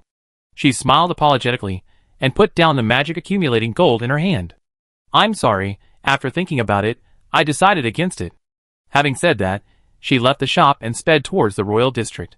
She trusted her eyes. It was impossible for her to be hallucinating. But Xiao Luo should be oblivious to the elite. How could she suddenly be in the royal district, and there seemed to be other people with her? Thinking of the strange pillar of fire she had just seen, she couldn't help but worry. Could Xiao Luo be in trouble? But as soon as she reached the gate of the royal district, the guards on both sides drew their guns and stopped her. They then took out a parchment scroll, carefully examined it, and respectfully asked, "Do you know a little girl with long white hair?" Wangina frowned. "You really took Xiao Luo away." The guard quickly said, "Please calm down, Your Excellency. Here is a letter for you." He quickly took out an envelope and presented it with both hands. Wangina, suspicious, took the envelope and questioned, "Who gave you this letter?" "It was General Volcanes of the Royal District, who instructed me to wait here. If you discover Miss has arrived, you must deliver this envelope to her." "Then why ask if I know Xiao Luo?" "The general said that only those who answer this question are the distinguished guests I must deliver the envelope to. I don't know anyone else." Understanding he was just a lowly messenger, Wangina opened the envelope with a puzzled expression. Inside, written in elegant handwriting, was a letter. "Greetings, friend I never met before. I am a friend of the silver-haired witch. If you see this letter, it means you discovered your friend has been invited to the royal district. Please don't worry. She is a distinguished guest of the divine family, and we will treat her well. Before we finish, we hope you will not disturb her." Such beautiful handwriting. I never imagined the general of the royal district was a girl. Wangina's words of praise were overheard by the guard delivering the letter. He was momentarily confused. General Volcanes' handwriting was so beautiful. However, he dared not ask aloud and pretended not to hear. Wangina carefully put the envelope away, glanced at the tall, thick wall, and turned to leave. Since it was Xiao Luo's friend who made the request, she decided not to bother them. Chapter 675. A flash of silver light, and Luo found herself in a desolate wilderness. Beneath her feet lay a ring of charred ash from a once useful array, the remnants of an energy-depleted formation. Looking around, she saw weathered stone pillars of varying heights, with the occasional small, low-level magical beast spying on her. The once prominent volcanic forbidden zone in the distance had vanished, meaning she was beyond its visible range. Buzz! 1,000 meters away, a dense ring of metallic spikes rose from the ground, unleashing powerful lightning that formed a massive barrier, trapping Luo within. 13 enormous, bloated bodies emerged from the ground, four-legged, pointed-tailed lava behemoths. Lava behemoths extraordinary Tier 5, fire, earth, socially reliant on high-temperature lava regions. Their bodies are composed of obsidian, which, under intense heat, enters a semi-molten state. They possess extremely strong fire magic power, are ferocious, and will attack relentlessly once they identify an enemy. Roar! The lava behemoths roared, unleashing a surge of heat. Then, scorching lava fireballs condensed in their mouths and hurtled towards Luo's location. Crack! Luo snapped his magic-suppressing handcuffs, his gaze beneath the mass turning icy. 13 lava fireballs, each several meters high, arrived in an instant, but... Stop!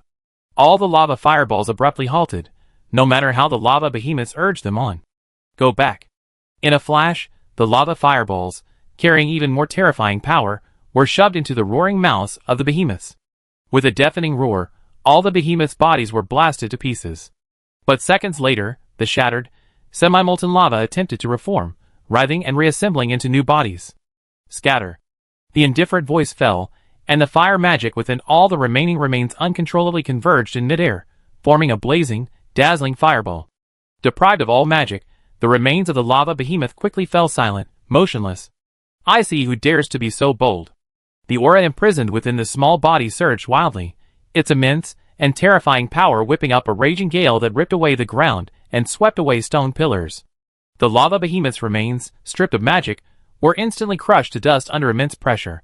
Luo's body slowly rose into the air, his simply tied silver hair fluttering in the wind.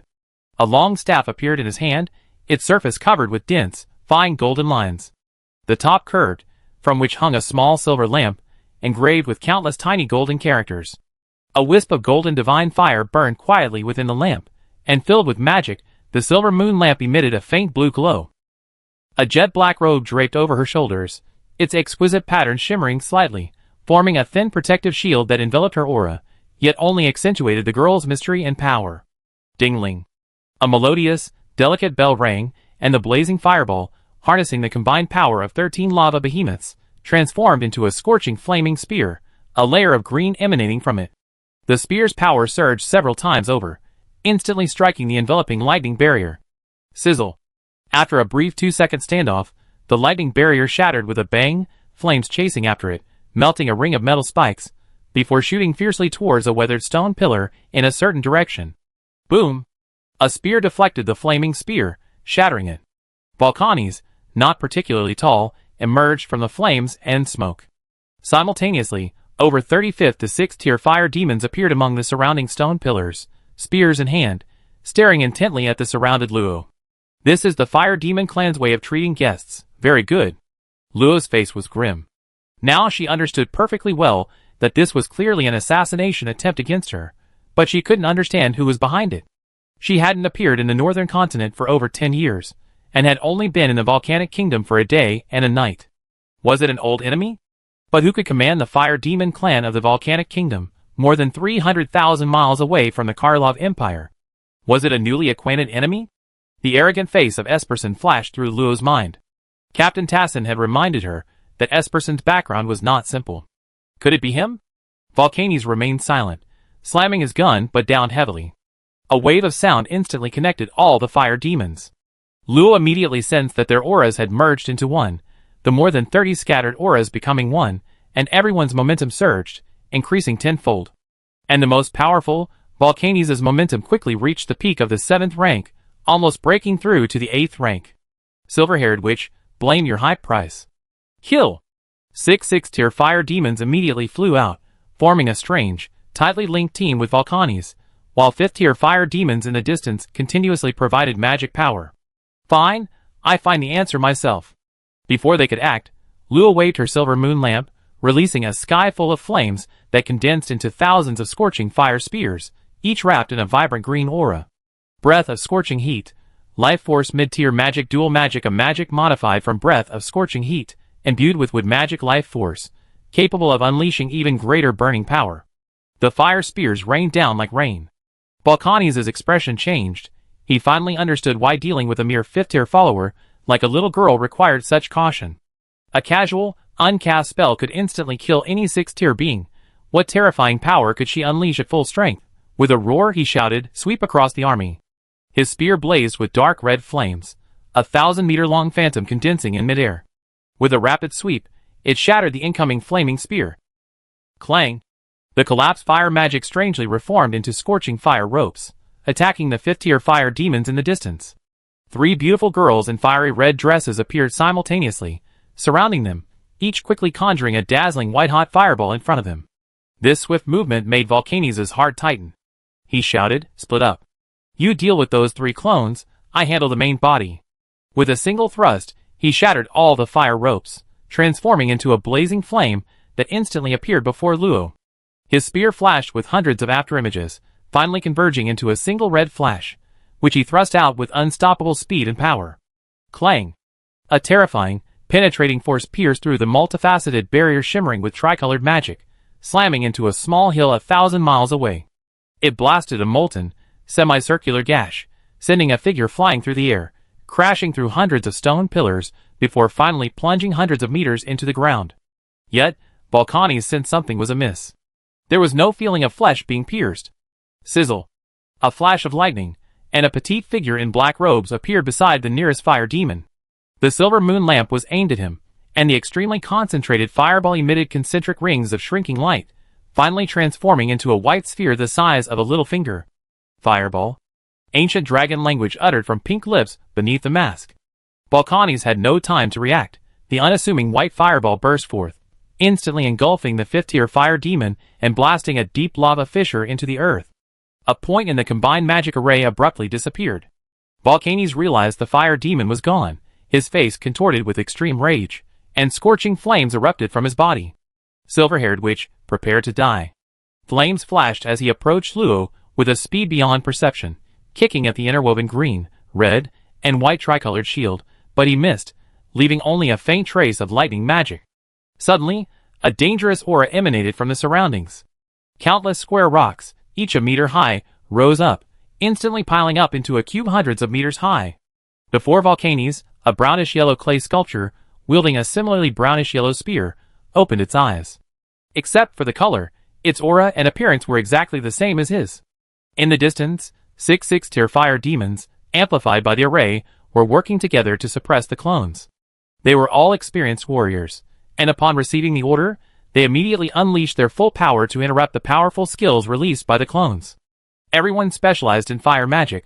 The clash of spells and spears created scorching heat that distorted the air.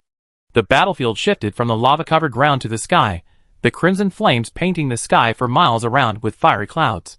Countless weaker magical beasts fled frantically, fearing that even a wisp of magic would incinerate them. Under the combined suppression of the six, the three clones gradually weakened. However, they showed no signs of relief. How much time had passed? 3 or 5 minutes, and they had already lost a fifth-tier warrior. Even their most powerful general Volcanes had been inexplicably imprisoned by a skill. They had only managed to suppress her with twice the enemy's strength, and that was only with clones. Who could suppress her true form now? The battle had barely begun when the Fire Demon Clan's experts had already deeply grasped the silver-haired witch's power. Even though they had never heard of her name before, there was no doubt that the pressure on them had increased dramatically. Chapter 676. Crack! Boom! Mountains erupted, countless pillars of fire shooting into the sky. A majestic palace, flowing with dark red magma, sat in the void, radiating a sun-like, overwhelming pressure. Beneath it lay an endless crimson lake. Countless flames coalesced into giants, roaring solemn hymns, infusing their masters with the power of faith. On the other side, blooming black lotuses burned with raging black flames.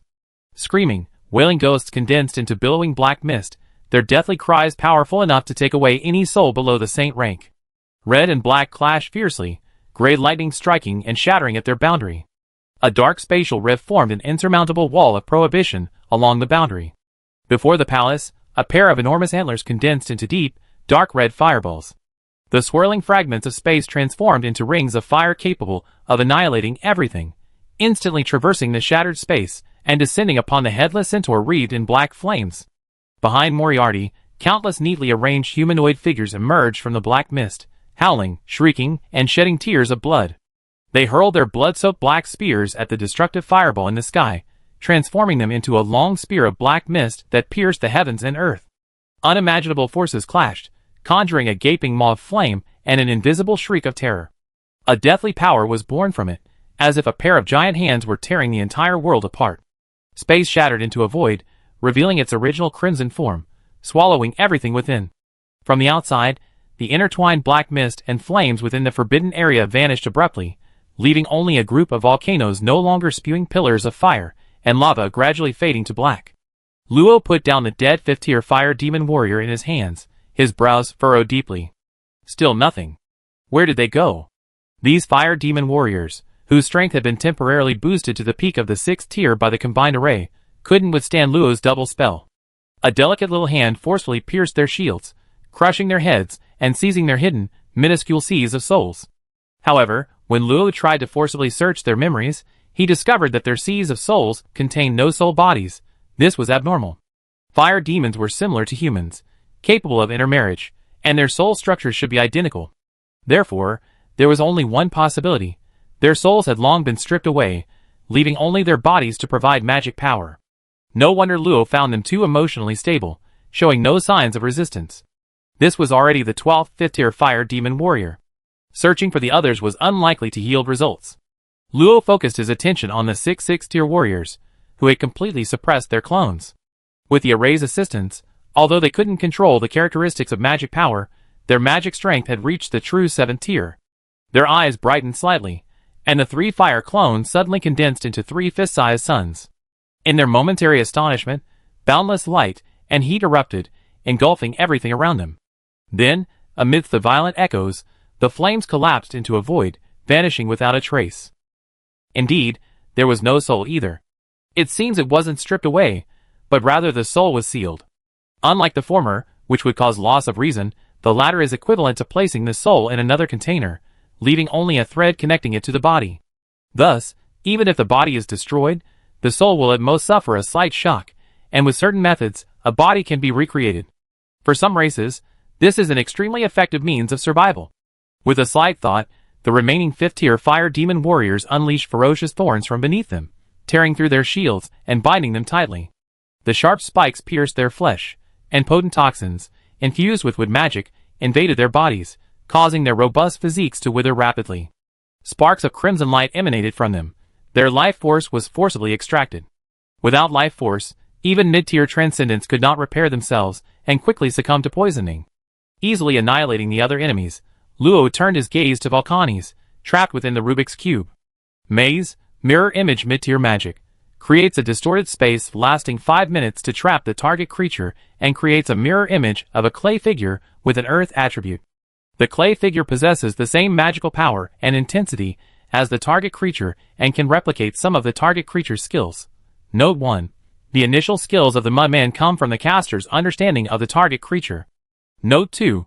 Successfully replicating the target creature's skills depends on the caster's depth of understanding of the runes and the caster's magic power. Note 3. The magic power consumed by the Mudman when casting skills comes from the caster. If the caster's magic power is insufficient, the spell will be forcibly dispelled. Note 4. The labyrinth space absorbs the aftershocks of battle. The upper limit depends on the caster's magic power strength. Search it can see through the skills of all extraordinary beings below the saint rank, unless Luo doesn't recognize them. Furthermore, Luo has a deep understanding of all runes, a vast magic capacity, and mastery of all elemental magic, so the limitations of labyrinth magic are almost non-existent for her. However, while labyrinth magic is powerful, it cannot be maintained for long due to the upper limit of her own intermediate level magic, and she is now almost at her limit. However, Luo didn't care. The labyrinth magic was merely a prelude. The real killing blow was yet to come with the invitation of the eternal forest. As the Rubik's Cube trembled, all the earth and stone slowly turned to sand and fell, revealing the hideous face of Volcanes within. Labyrinth magic couldn't replicate the characteristics of high-level transcendent magic. 2 minutes earlier, Volcanes had forcibly destroyed the mud figure, yet, trapped in the illusion, he continued to fight desperately, sinking deeper and deeper into the inescapable abyss. Dense vines climbed his unresponsive body, tightly binding him, leaving only his head exposed. Luo flew to his side and pointed slightly. A stream of blue water entered his ear, sealing the magical spirit. Then, she gently snapped her fingers. Smack. Die. Ha ha ha. Explode. Burn you to death. Huh? Where's that bastard? It's you? What happened? Volcanes, waking from the illusion, was filled with shock and rage, but his magic had been sealed by Lo, and he could no longer break free from the vine's restraints. He quickly looked around, horrified to find that all the fire demons had vanished, leaving only a faint, chaotic aura in the air. Lo removed his mask, revealing a perfectly exquisite face, his slightly translucent golden red eyes seemingly radiating a strange allure. Tell me, who ordered you? Don't be so smug. I'm from the volcanic kingdom. Volcanes' eyes gradually glazed over, and the anger on his face slowly faded. It was the Flame Lord's order. The Flame Lord? I never met him before. Why would he attack? The answer was completely unexpected. Surely he couldn't be hunted down just because he took a piece of his shed horn? He hadn't even peeled it off, or even picked it up. If anyone was going to kill someone, he should kill that scavenger named Ronnie first. I don't know, the fire demons are only responsible for obeying the Blazing Lord's orders. Frowning, Luo was momentarily at a loss. Today's events were too inexplicable, and more importantly, she didn't want to needlessly provoke a powerful enemy. Moriarty was originally a knight, a melee fighter, but now only a skeleton. Her strength had decreased by 60%. Even with the support of the Eternal Contract granting her some divine power, she was not as strong as she had been in her prime. Using too much power in the living world would inevitably attract the attention of other powerful figures, and that would be the biggest problem. Thinking of this, Luo's heart skipped a beat. Damn it! The Blazing Lord attacked on purpose. The Volcanic Kingdom was a vassal state of the Blazing Lord. He had no reason to destroy it. From Volcanes' words, she knew that the fire demons were fully aware that the Blazing Lord would attack, but they hadn't left. In other words, the Blazing Lord's attack was merely intended to lure someone into making a move. The only one qualified to command his attention was Moriarty, who was right beside him. His goal was to lure Moriarty away, giving the fire demons an excuse to ambush him. As his thoughts raced, Luo suddenly felt a cloud of conspiracy looming over him. Speak. How did you pinpoint our location?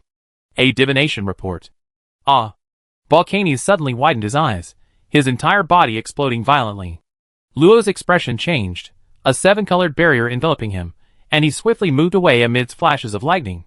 The next moment, a massive sphere of fire expanded instantly. The terrifying aura of a 7th-tier powerhouse's self-destruction rapidly swept across a radius of 3,000 miles. Extremely violent flames flashed with azure lightning, engulfing everything around them. This terrifying power, which even 8th tier transcendents had to take seriously, lasted for several minutes before slowly weakening. As the raging flames collapsed and vanished, the thousands of miles of wilderness had transformed into a vast molten basin. Leaden clouds filled the sky, and thick bolts of lightning rained down, followed by torrential rain that gradually cooled the earth below, causing a dense white mist to rise and envelop the basin.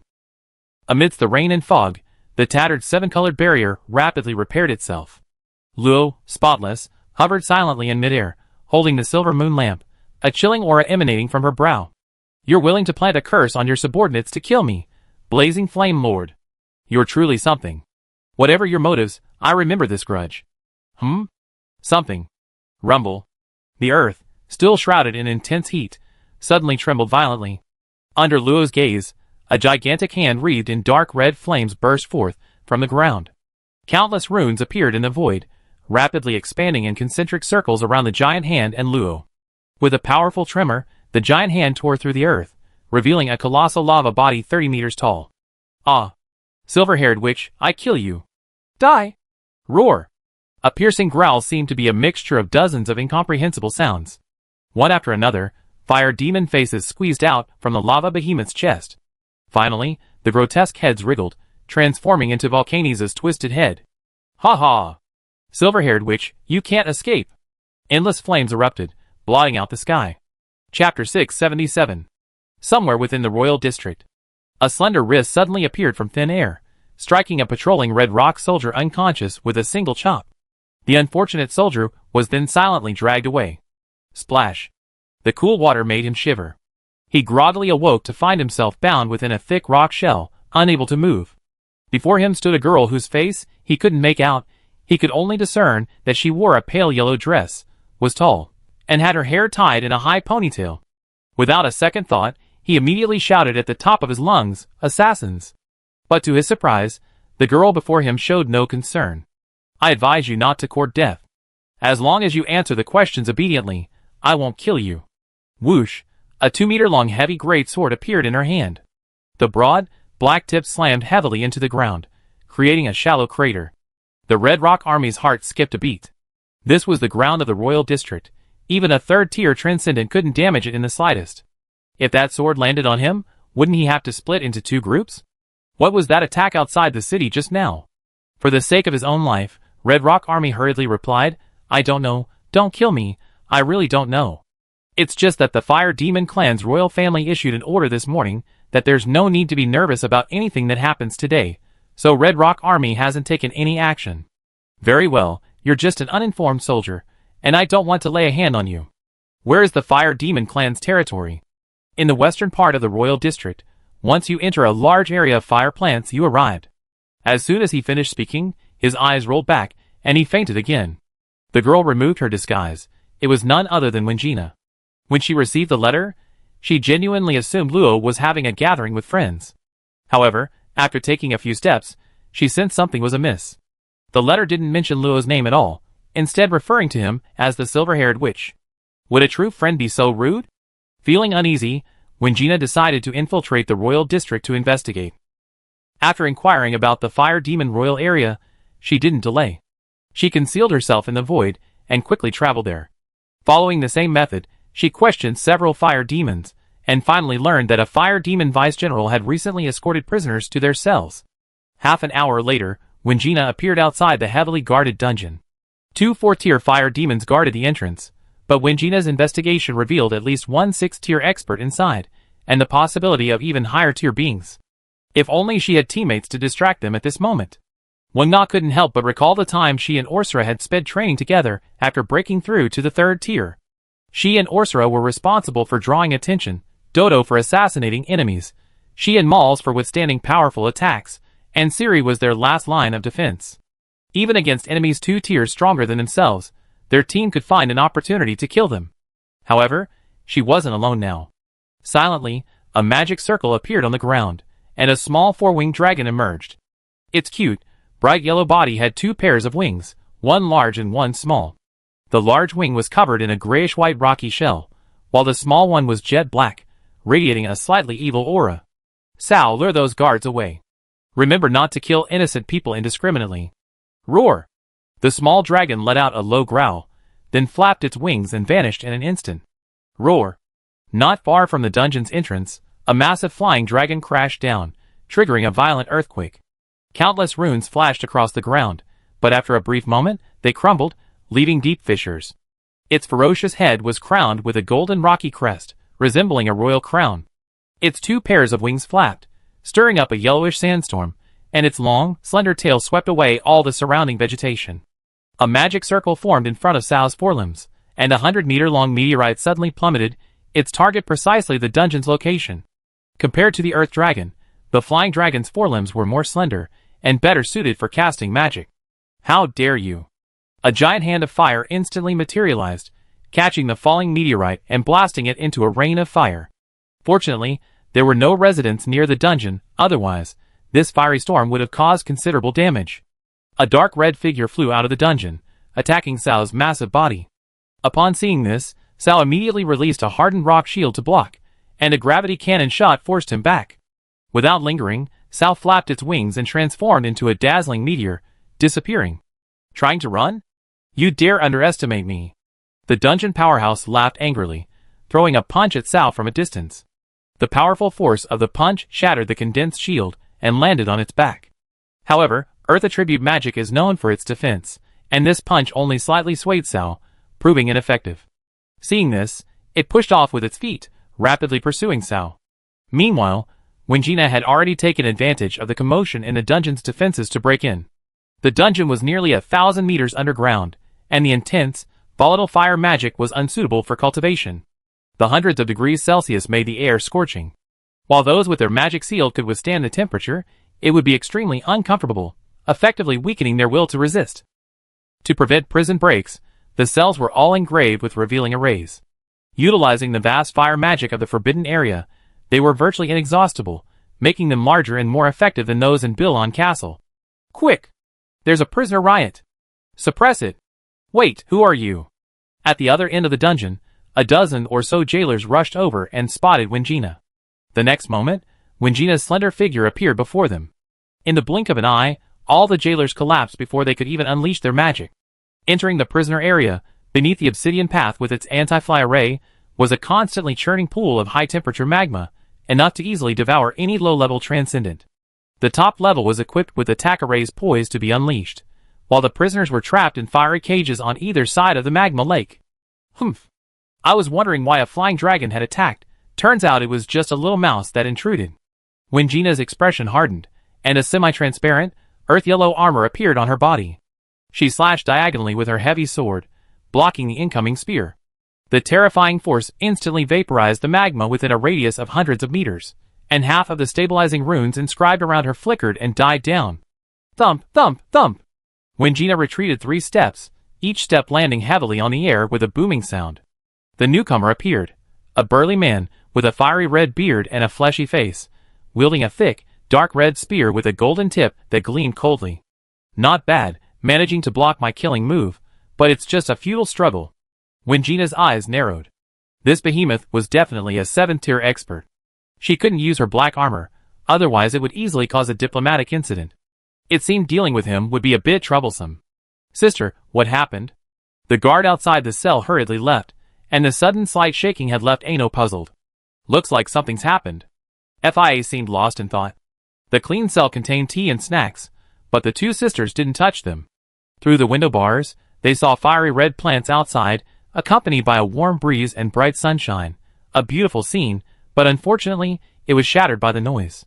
Leave immediately. The master's command suddenly echoed in her mind, followed by a slight noise in the soul link, which became blurry. Oh no! Master has been attacked. The blurring of the soul link only had 2 possibilities.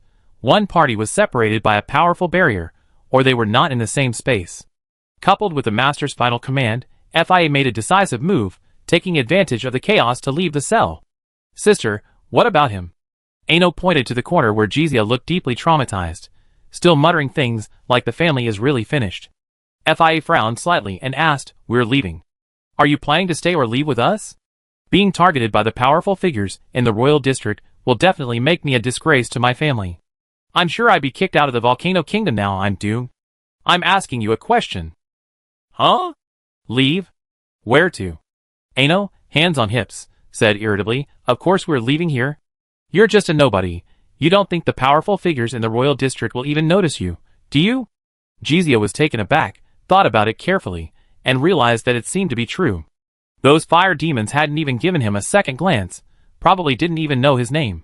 After all, in the central district, all you had to do was pay your taxes on time, while the royal district had many more things to consider. Why would they have time to bother with a nobody like him? Thinking this, Jizia's panicked heart calmed down instantly. She raised her handcuffs, but we can't get out either. Under the magic-suppressing handcuffs, even warriors only have their vital energy left to use. But unless a warrior specifically cultivates battle aura, they simply cannot break free with vital energy alone. Not to mention that Fia and Ano are both archers. Without magical support, their physical constitution is inferior to that of normal warriors. You dare underestimate me and my sister? These are just magic-suppressing handcuffs, no problem. Ano sneered, a bow coiled with green vines appearing in her hand. With a flick of her wrist, sharp blades appeared at both ends, easily severing Fia's handcuffs. Fia, having regained her magic, clenched her fist, a flash of green light, and Ano's handcuffs snapped in two. This left Jizia speechless. This works? Ano shook her head, clicking her tongue. This material is no good, it split in one go. Fia flicked her forehead. Shut up. Once things settle down outside, getting out will be much harder. Then she tore off Jizia's handcuffs as well, quickly breaking open the cell door and leaving. Chapter 678. Within the forbidden volcano area, a burly figure tore through space and appeared. A 2.5-meter tall black bear man, his expression grave as he gazed at the extinguished volcano. Old man, you arrived before me, didn't you notice? Not far from the bear man were a beautiful young woman in a green robe and a sturdy, short old man. Upon hearing this, the old dwarf shook his head and replied in a deep voice, we arrived too late. Who could possibly force that blazing flame fellow back to the fiery plane? The young girl, clearly disgusted with the bear man, ignored him, reaching out to grab a wisp of black mist. Look, it's the aura of darkness, but it doesn't seem like the tyranny of a demon, it's more like death, the antithesis of life. The old dwarf chuckled, you humans are certainly more sensitive to other attributes. The bear man scoffed, old man, you don't need to flatter me. Humans, besides being sensitive to attributes they're not compatible with, are nowhere near as good as orcs. Bylag, our sect doesn't kill, but occasionally tasting bear paws is quite nice. That depends on whether you have the strength. The eyes of the man and the bear clashed, causing electricity to rise in the void, the atmosphere suddenly turning chilling. Only the old dwarf, helplessly, untied the wine flask at his waist and took a sip. From the moment Bylag's aura appeared, he knew these two would inevitably fight. The dwarves simply disliked war. However, they overlooked the era when they fought tooth and nail with the goblins across the sea. Luo stood atop the colossal water giant, 300 meters tall, his face beneath a hood now calm. Knowing the mastermind behind it all, nothing else mattered. The water giant, like a mountain, stood atop the surging ocean. Compared to it, the 100-meter-long ice and water swords were merely ordinary long swords, wielded by the water giant's hands. A torrential rain fell from the vast ocean, the damp, chilly air permeating the massive barrier that obscured the sky. On the opposite side, the 30-meter-tall lava behemoth, like a bewildered chick, stared dumbfounded at the water giant 10 times its size. The torrential rain and the endless ocean caused its intense heat to gradually dissipate, and its half-melted obsidian body showed signs of solidifying. At this moment, it could only roar and question, is this damned magical power reasonable? A mage whose aura hasn't even surpassed the mid-level has magical power greater than the combined magical power of a 7th-level mage, 6 6th-level mages, and over 30 5th-level warriors. This can't be explained by talent alone. However, even though the 30-odd souls within its soul were cursing each other, it didn't affect the battle. Strength isn't reflected in size, magical power and skills are the most crucial factors. The lava behemoth roared, its flames erupting once more, its entire body transforming into an active volcano, spewing forth gigantic lava fireballs that slammed into the water giant. Undeterred, the water giant, under Luo's mental command, unleashed a flurry of sword strikes, instantly cleaving through all the lava fireballs. The clash of cold and heat created a violent impact, shattering and erasing the rain from the battlefield. Boom! The water giant strode through the waves, its heavy body swaying. After years of training, its tide summoning magic had evolved beyond its mermaid bloodline, becoming a supplementary spell that enhanced all water magic. Water Strike was no longer limited to a single, decisive blow. As long as the waves existed, it could continue its attack, each strike possessing the power of a high-level spell. Ice Slash, wielded in the water giant's left hand, cleaved the volcano in two with a horizontal slash, instantly freezing the scorching lava. The Water Strike greatsword pierced down, but was bitten in two by the massive maw of a lava behemoth bursting with magical power. A blazing pillar of fire blasted into the water giant's body, blasting it into a mist. Splash! A surging wave knocked the regenerated lava behemoth back hundreds of meters. A water-colored arm emerged from the water, and a massive water sword pierced the lava behemoth's chest, instantly extinguishing a large area of flames. Then, the reformed water giant, wielding an ice sword, brought it down heavily, freezing half of the lava behemoth's body into a block of ice. The magic exploded, turning its upper body into shards of ice. Roar! A massive pillar of fire shot into the sky, scattering the waves and forming an unquenchable fiery wasteland. With a roar, the lava behemoth was reborn from the flames, its body swelling several times larger, sprouting a second, slightly smaller head. Two explosive pillars of fire erupted, once again shattering the water giant and splitting the ocean in two. Hee. Silver-haired witch, how can you possibly defeat us all by yourself? Giving up will at least allow you to die peacefully. Luo showed no anger at the shattering of his magic, saying expressionlessly, "You resonate with your own souls. Aren't you afraid of losing yourselves?" Lost myself? You mean them? Ha ha. As long as I, Volcanes, retain myself, what's wrong with them becoming my nourishment? Volcanes' head in the center of the lava behemoth roared with savage laughter, its massive body rising upright, its forelegs transforming into two sharp blades, swiftly slashing towards Luo. Crack! The blade missed Luo, instead being instantly blasted apart. Countless fiery red stars flashed in the sky before falling, transforming into countless meteors that bombarded the lava behemoth. Volcanes roared, constantly trying to regenerate new flesh to repair himself, but each time it was blasted to pieces. The magic he was condensing was interrupted before it could be released, the feedback to his soul causing his mind to crumble further.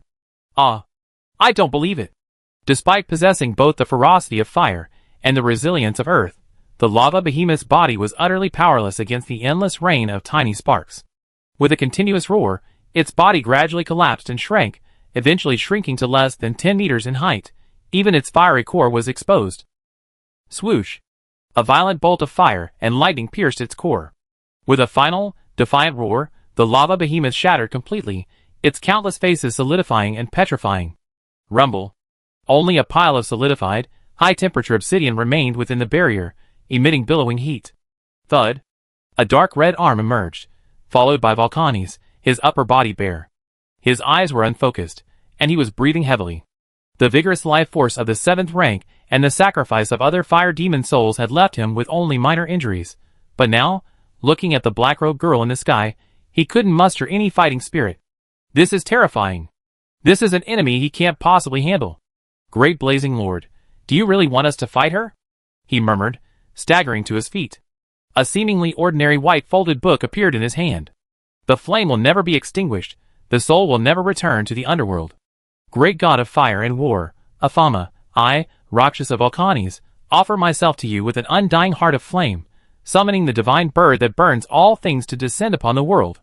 Volcanes ignited his hands with raging flames, which quickly burned his entire body to stone.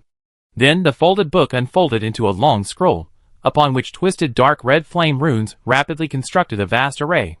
The sky ripped open into an endless abyss of flame, and a magnificent bird burning with blazing golden flames flew across the rift and descended upon the living world. Boundless divine power descended, and terrifying pressure caused the surrounding area to sink several miles. Luo was pressed down into the air by immense pressure, the gravity array beneath his feet constantly crumbling. His bones creaked, and the 7-colored barrier emitted continuous mournful cries, seemingly on the verge of cracking. Buzz! The Frost Domain and Azure Wind Domain were released, instantly stabilizing the barrier. A thick book appeared beside Luo, emitting a mysterious glow that dissipated much of the pressure. A magnificent firebird rapidly materialized, transforming into a phantom-like, graceful young woman with long, fiery hair and a long, trailing dress that billowed like an inextinguishable flame, her burning color catching Luo's eye. Who summoned me? The light, melodious voice was pleasing to the ear. Even as an enemy, Luo had to admit it was captivating, a stark contrast to the fiery fury. He is dead. He summoned you with everything he had. Luo didn't want to interrupt the summoning, but firstly, the summoning was too swift. The book in her hand resembled a summoning scroll, completing the summoning in less than a second. Secondly, such divine summoning rituals were protected by powerful forces, making external intervention difficult. The firebird-formed girl glanced down at the ashes, but instead of attacking as Luo expected, she flicked her finger, causing the stone volcanoes to explode, releasing a dark envelope. I came as summoned, yet I sense a feigned unease. Luo's brows furrowed further, her magic condensing within her. She wasn't sure if this summoned being, imbued with self-awareness, was plotting something. A divine projection summoned through self-sacrifice, under the influence of faith, could be dozens or even hundreds of times stronger than a normally summoned projection. If the faith was unwavering, it might even attract a sliver of the god's attention. If he determined that this attack wouldn't kill her, it wasn't impossible that he might manipulate her into lowering her guard. The firebird girl seemed to read Luo's mind, tossing the envelope to her. Mortal, you possess an aura I cherish, I will not harm you. Luo remained silent. The fire god, Afama, the god of fire and war, was not a powerful deity, but only relative to the goddess of magic Hecate. Even a mere projection of her was not to be underestimated. She caught the incoming envelope with her magic. The seal and dark magic on it were exquisitely crafted, giving Luo a vague sense of familiarity. Casually breaking the seal, Luo took out the envelope and read it, but the first sentence made her face darken again. Is the game fun? Chapter 679. The jet-black heavy sword fell, cleaving the scorching lava lake in two. At the end of the sword's edge, the burly fire demon warrior's body was split in two, beyond repair. Wingana took a deep breath. Most of her runic armor had crumbled, yet it hadn't shattered. The 7th-tier fire demon probably couldn't imagine that even with all his might, he couldn't break through this human girl's defenses. Without killing him, Wingana, carrying her heavy sword, swiftly leaped over the fire demon warrior's severed body, flying towards the deeper cells of the dungeon. The dungeon had many levels. The upper levels held 3rd-tier prisoners, and the prisoners grew stronger the deeper you went. This provided Wingana with a reference point. After defeating 5 layers of guards, and cutting off the passage to temporarily block the pursuing enemies, she arrived at the cells holding 5th-tier prisoners. This dungeon wasn't large. Outside the exit was a strange sea of red fire. Without specific orders, anyone would be pulled down by the array and burned to ashes. All the prisoners were bound in crystal clear, magic steel cells, their limbs, hearts, and foreheads pierced by specially made, high-temperature needles. Not to mention the magic-suppressing handcuffs, there was no possibility of escape. What puzzled Wingina was that she didn't find Fia and Ano in this dungeon. Could other levels also hold 5th-tier prisoners? Considering that there were more than one dungeon holding 3rd and 4th-tier prisoners, Wingina decided to continue exploring the lower levels. Archers weren't particularly skilled at stealth, but their excellent senses made up for it. So even though many Red Rock Army soldiers passed by on the perimeter, Fia and Ano managed to evade them. However, none of the 3 present had ever been to the royal district before. Unable to use their senses or take to the air to observe, they could only guess and proceed in one direction. Unbeknownst to them, the 3 had bypassed all the Red Rock Army and arrived at the territory of the Divine Family, well, the deepest part of the royal district. You bastard, did you do this on purpose? Ano clenched her fist, the size of a sandbag, and snarled at Jizia. Aren't you a resident of the Volcano Kingdom? How could you lead us astray? Jizia, her collar grabbed, trembled, and a bead of sweat trickled down her face. Ladies, don't hit me. I am a resident of the Volcano Kingdom, but I never been to the royal district before. I don't even know what it's like inside. A Red Rock Army soldier on patrol suddenly sensed an unfamiliar aura emanating from a distant house. He instinctively scanned the area but found nothing. Puzzled, he flew behind the house, confirmed that no one was there, and then sheepishly scratched his head before returning to his post.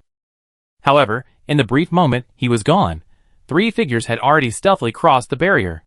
Thanks to their connection with the Tree of Life and Ifei's tutelage, they had long since mastered the advanced concealment technique of hiding themselves within plants, making it easy for them to evade conventional sensory barriers.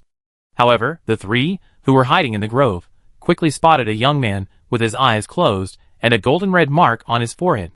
He stood in an open space, his hands raised high, as if welcoming something. The pale sunlight converged on him, the intense heat distorting the air, and he absorbed the abundant fire magic. It's a member of the Divine Clan.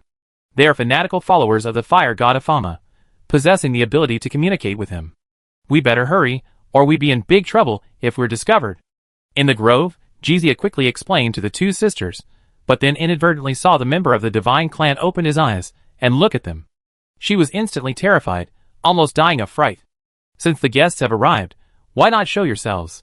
The woods were silent. The young man stopped his cultivation, drew a red long sword from thin air, and slashed it across the distance. Clang! The fiery sword energy and the intertwined arrows vanished, along with the grove of trees.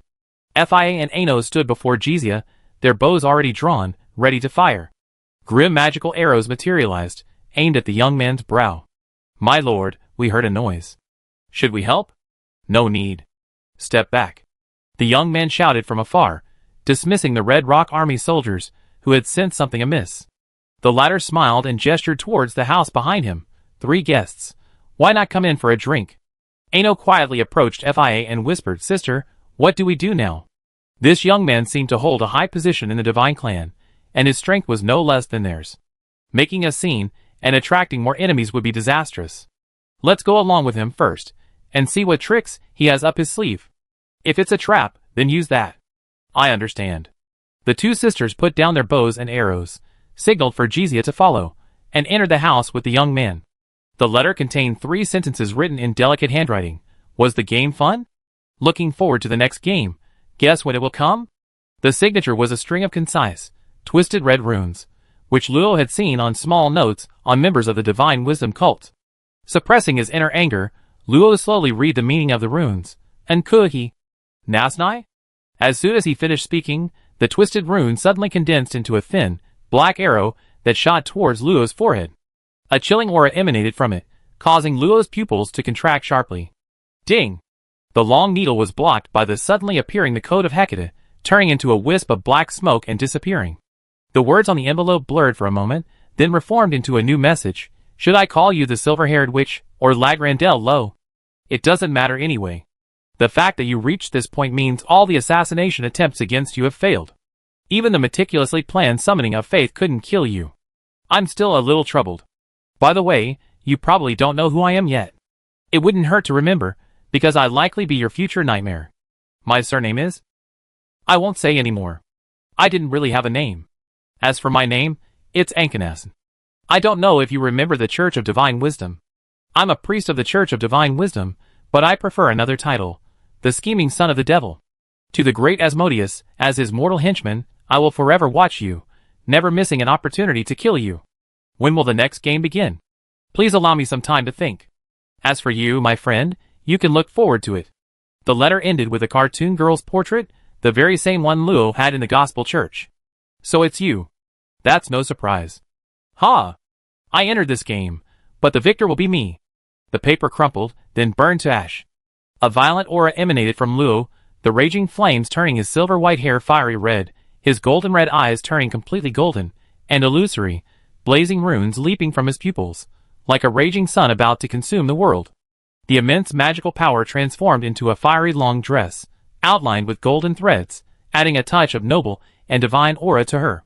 Even without the assistance of the transformation array, Luo's aura surged dramatically, rapidly breaking through the 5th rank and reaching the peak of the 6th rank.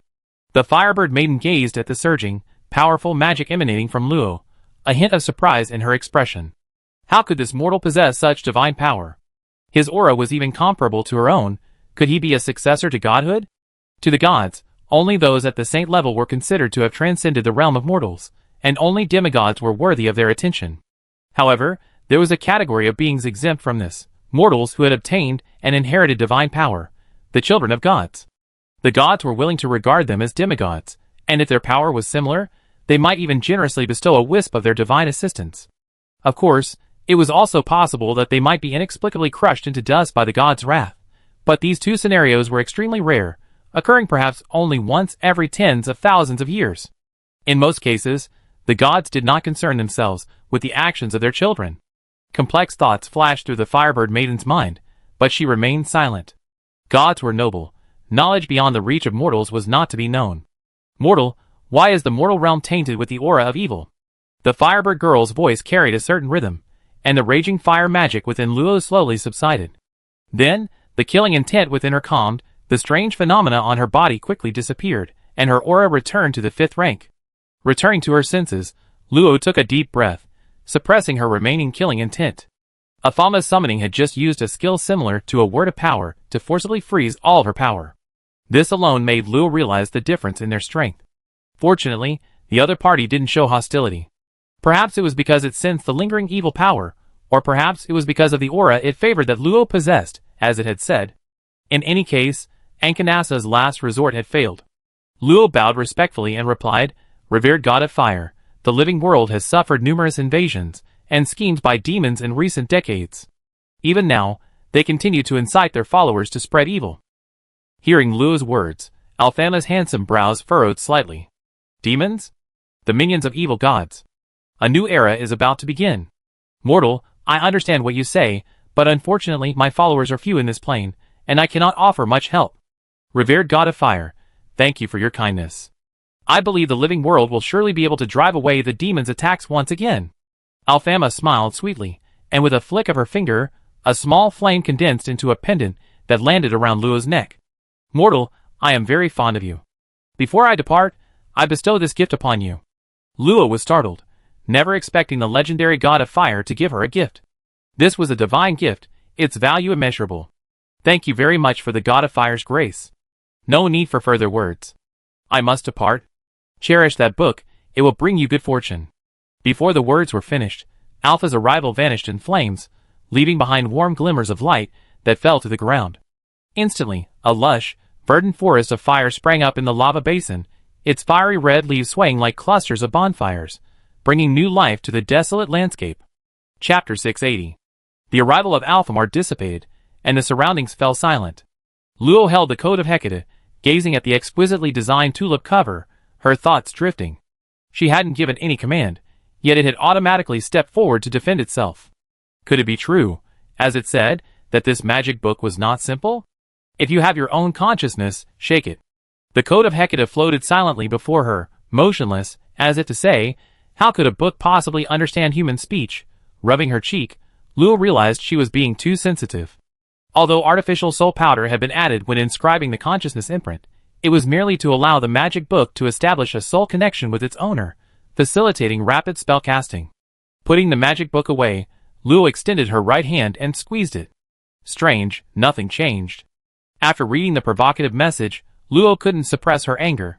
She felt as if a shackle had been broken, but upon regaining her senses, nothing had materialized, making her wonder if she was hallucinating from her anger. Ah, if only someone could tell me the answer. Unfortunately, the only witness, Athama, was already gone. Holding up the flame pendant he had left behind, Luo could sense a powerful force within it, different from magic. Upon closer inspection, the flame inside was actually a wisp of golden thread constantly moving. He wanted to try touching it with his own divine power, but remembering how the artifact left by the crescent moon god had been swallowed, Luo decided it was best not to touch it yet. Asmodeus, the demon lord of wisdom and deceit, how did he know I was here? Wait a minute. Luo suddenly realized that since there were traces of the divine wisdom cult in the lower realm, it wasn't surprising that the Holy Land of Mages had their spies. Asmodeus's followers are undoubtedly among the most troublesome cults. Unlike ordinary demon cultists, they don't use dark magic or evil forces. Aside from their twisted thinking, they appear no different from normal beings. You could even mistake them for somewhat strange, normal people. Only the tokens they carry, inscribed with distorted runes, can barely identify them. But clearly, external evidence is extremely limited. So, let alone the inspectors of the Mage's Holy Land, even she herself couldn't distinguish Asmodeus's followers. The thought of encountering similar assassination attempts on the way to the Agnesa Empire gave Luo a terrible headache. If only she had spent more time eradicating the cult of divine wisdom back then. Who would have thought that the Flesh Lord and Shadow Lord, whom she had offended the most, wouldn't retaliate, but instead, the Deceit Lord, whose only book she had stolen, would strike first. The most perplexing thing is that Luo can't even determine if there are any Asmodeus followers on the Tammy. Perhaps Wingna has already been brainwashed. I'm so angry. I find you and kill you 100 times over. After shouting for a while, Luo patted her cheeks to calm herself down. The fact that the other party dared to reveal her purpose and background meant they had strong confidence. If she gave up first, she would have already lost the battle. Worried about the other situation, Luo flew to the edge of the massive barrier. Golden light clung to her small hand, and with a gentle swipe, the barrier, which could withstand even a clash of 7th-tier combat power, shattered. Her connection with FIA and Ano suddenly became clear. Luo quickly sent a message, but the reply she received was, being entertained by a strange young man? Inside a small house on the edge of the Tongshan family's territory. FIA, Ano, and Jizia sat opposite a handsome, aloof young man. A pot of scalding tea sat on the table, its faint aroma of fire magic indicating it was no ordinary tea. This is black tea made from fire-burning grass. The elves must love tea, right? Try some. FIA remained motionless, her sharp eyes never leaving the young man. This young man was no ordinary person. His aura hovered between the 5th and 6th rank, uncertain and unpredictable. He didn't seem like someone who would appear on the edge of the territory. She couldn't discern his purpose, and decided it was best not to act rashly. Jizia glanced at the tea, then at the young man, then at FIA and Ano, unsure what to do. She sat there awkwardly, afraid to move. The young man had already donned a coat, concealing his perfect upper body. He picked up his teacup, took a sip, and raised an eyebrow. Don't like strong tea? You can say what your purpose is. There's no need to test us. Purpose? Isn't it because you broke into my residence? Ano pouted. Isn't it because people from your royal district inexplicably brought us here? Sister. A light rebuke to Ano, FIA said apologetically. It was indeed wrong of us to trespass, but it wasn't intentional. We leave now. Jizia nodded quickly beside her. Yes, we were just lost. It would be best if we could leave the royal district. The young man chuckled, his cold demeanor softening considerably. You're the ones who disturbed the fire demon royal family, aren't you? Don't look at me like that. Don't worry, I'm not interested in you. So you're interested in something else, aren't you? You're not wrong to say that. The young man was unfazed by FIA's sarcasm. I heard that the elven race possesses a sacred tree called the Tree of Life. I guarantee your departure from the royal region. In exchange, you must leave behind 3 branches of the Tree of Life, imbued with vitality. FIA frowned. What did he want the Tree of Life for? The Tree of Life is the mother tree of the elven race, holding a noble status. My sister and I are merely outcasts banished from the elven race. How could we possibly have the opportunity to come into contact with it? I do know a thing or two about the night elves. Without the nourishment of the Tree of Life, you won't survive more than 10 years. The young man's gaze was as gentle as the rising sun, warming hearts, yet his smiling eyes held an undeniable authority, certain that his words were true. You're being a bit too. Suddenly, the noise in her mind vanished, replaced by Luo Qing's cold voice. How are you all? FIA's face lit up slightly, and she quickly reported, a strange young man is inviting us for tea. But he's threatening us to hand over the branches of the Tree of Life. Wait for me to come. Protect yourselves. With her master's signal, FIA felt reassured and no longer anxious. She picked up her teacup and slowly sipped. My tea is far inferior to master's. I consider your suggestion. Now it was the young man's turn to frown. Why had he suddenly calmed down? Had something gone wrong? Not long ago, the volcanic kingdom was attacked by a mysterious pillar of fire, and the forbidden volcano suddenly lost its vitality. Many tourists sensed the danger and left early, significantly reducing the hustle and bustle of the volcanic kingdom. However, many confident tourists and risk-taking merchant caravans remained. Inside a trendy tea shop, a young woman shrouded in a black robe sat comfortably, sipping milk tea. Her pretty face attracted the attention of several aristocratic youths relaxing in the volcanic kingdom. However, the black robe seemed out of place, so no one approached her. Snap! The red ring on the girl's ring finger suddenly cracked. She paused slightly, then casually put down her teacup. Her slender, pale fingers picked up a pretty pastry and took a small bite, revealing the pattern on the back of her hand that resembled a dark brain. Suspicion is the greatest weapon against humanity, my friend. When will you realize that? I hope you understand before you're killed. That would give me a sense of accomplishment. She enjoyed challenging tasks. Chapter 681. On the 9th level of the dungeon, there was no harsh environment, only an exquisite 3-story house built on lava, adorned with flowing lava waterfalls, and covered with delicate golden flame flowers that seemed to love fire. In the small courtyard outside the house, there was only an elderly fire demon with white hair and a white beard, his aura weak, seemingly seriously injured. Strangely, despite being in a dungeon, the old fire demon had no restraints and showed no intention of leaving. When Na stepped into the courtyard, sword in hand, her clothes still stained with blood.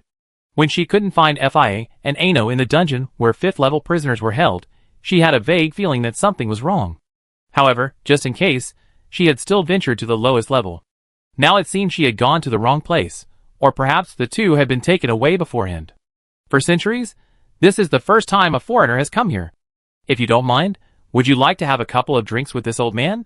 The old man seemed unconcerned about Wingina's identity, smiling kindly. With a wave of his hand, a stone table carved from golden volcanic rock appeared, upon which lay 2 wine cups and a wine jug exuding a rich aroma.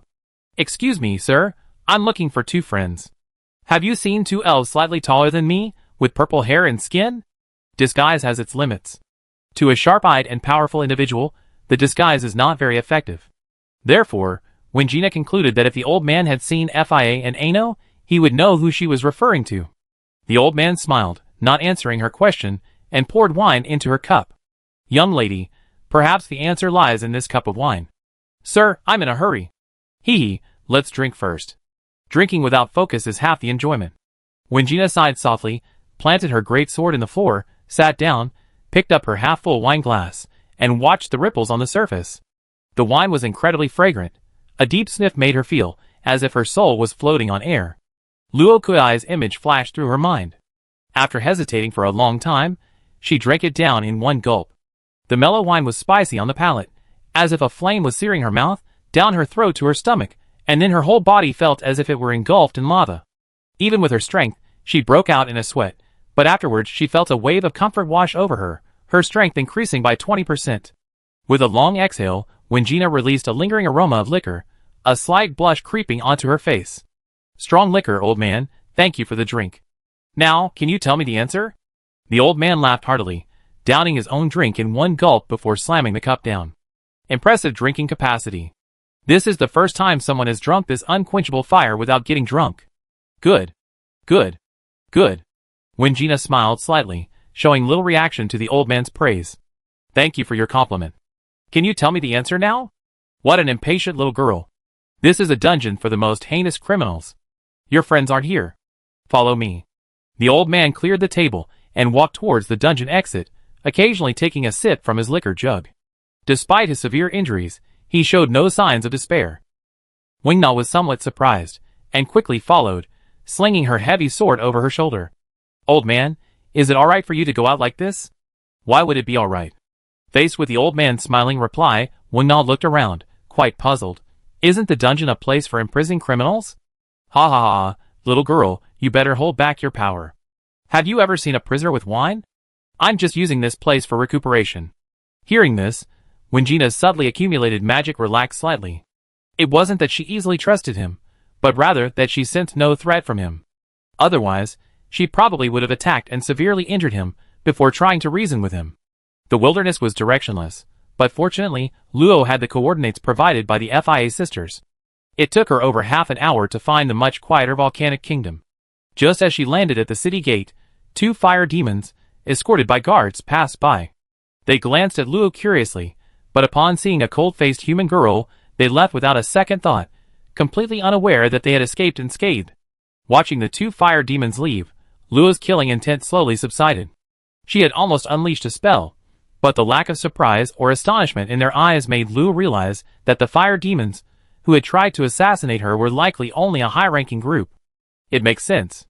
Whether it's the intelligence obtained from Asmodeus or the information gathered in the lower holy domain, it wouldn't be difficult for Ankanasa to understand his strength.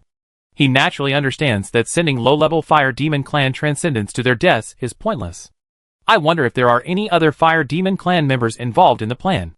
A murderous glint flashed in his eyes, but Luo nonchalantly re-entered the volcano kingdom, following his senses to the royal district isolated by the high inner walls.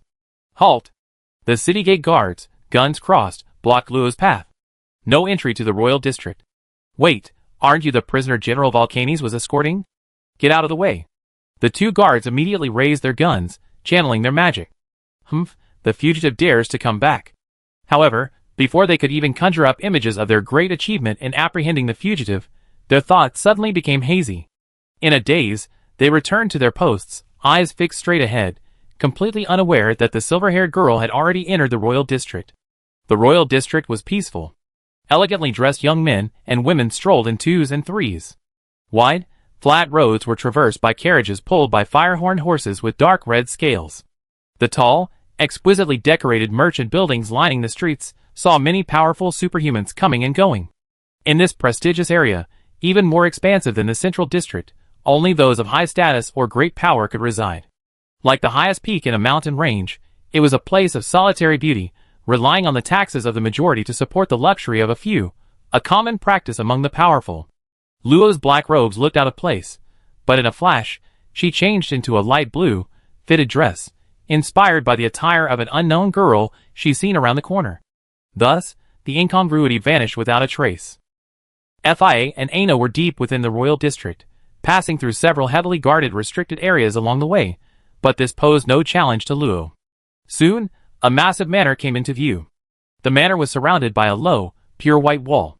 Within, mountains and water complemented each other, birds sang, and flowers bloomed. In the distance, there were clusters of stilted buildings and a castle, its style unique even within the volcano kingdom. Ignoring the surveillance barrier surrounding the manor, Luo casually stepped into a 3-story house in a corner of the manor, as if returning home. The door was gently pushed open, and Luo immediately saw a handsome young man drinking tea in the living room. However, to be honest, the surprise on his face slowly increased. "Didn't you want to exchange for the Tree of Life? Why do you seem a little surprised?" The words carried a hint of teasing, but the icy tone was like a chilling current from the northern snowfields, causing the temperature in the living room to plummet, condensing into large patches of frost, and puffs of white mist to rise with each breath. The young man's brow furrowed with anger as he coldly said, "Who are you, daring to trespass on the territory of the Tongshan family?" In contrast, Fia and Ano cried out joyfully, "Master." Chapter 682. Luo gracefully sat down, slightly lifting her skirt. Fia and Ano stood behind her, one calm and the other smug, while poor Jizia, bewildered, was dragged to the back to play the innocent bystander. On the other side, the handsome young man's confidence vanished, replaced by anger. The newcomer was far too arrogant, swaggering into his territory without any respect. What angered him even more was that he hadn't noticed her beforehand. Had he been too lax these past few years? Luo crossed her arms and leaned back in her chair. Her slender, petite frame looked extremely intimidating. Her beautiful eyes narrowed, her pink lips parted slightly, and a cold, clear voice rang out, "I heard you wanted to steal my followers' Tree of Life. They can't decide, but I can. So tell me, what right do you have to say such things?" With that final shout, Luo's eyes turned pure gold, and an immeasurable, vast pressure suddenly descended upon the young man. The young man's expression changed. In his perception, the silver-haired girl, barely 5 feet tall, seemed to transform into a majestic, ethereal phantom of the starry sky. A vast expanse of tendering magic power, more expansive than the ocean, hovered behind her, and a strange, ethereal melody resonated, ignoring his will and seeping into his soul. Then he heard a murmuring him praising that great being, unseen, inviolable, and unsummonable. In her left hand, she held up countless worlds. Golden ribbons coalesced into golden wings that stretched across boundless space. She gazed upon countless plains, the rivers of fate, the convergence of billions of lives, were but a drop in her eye. Infinite mysteries resonated within her, containing all the secrets of the world, extremely alluring yet extremely deadly, like the world's first rose. Those drawn to it, and seeking to pluck it failed to notice the thorns, leaving only a bloodied end. Ah!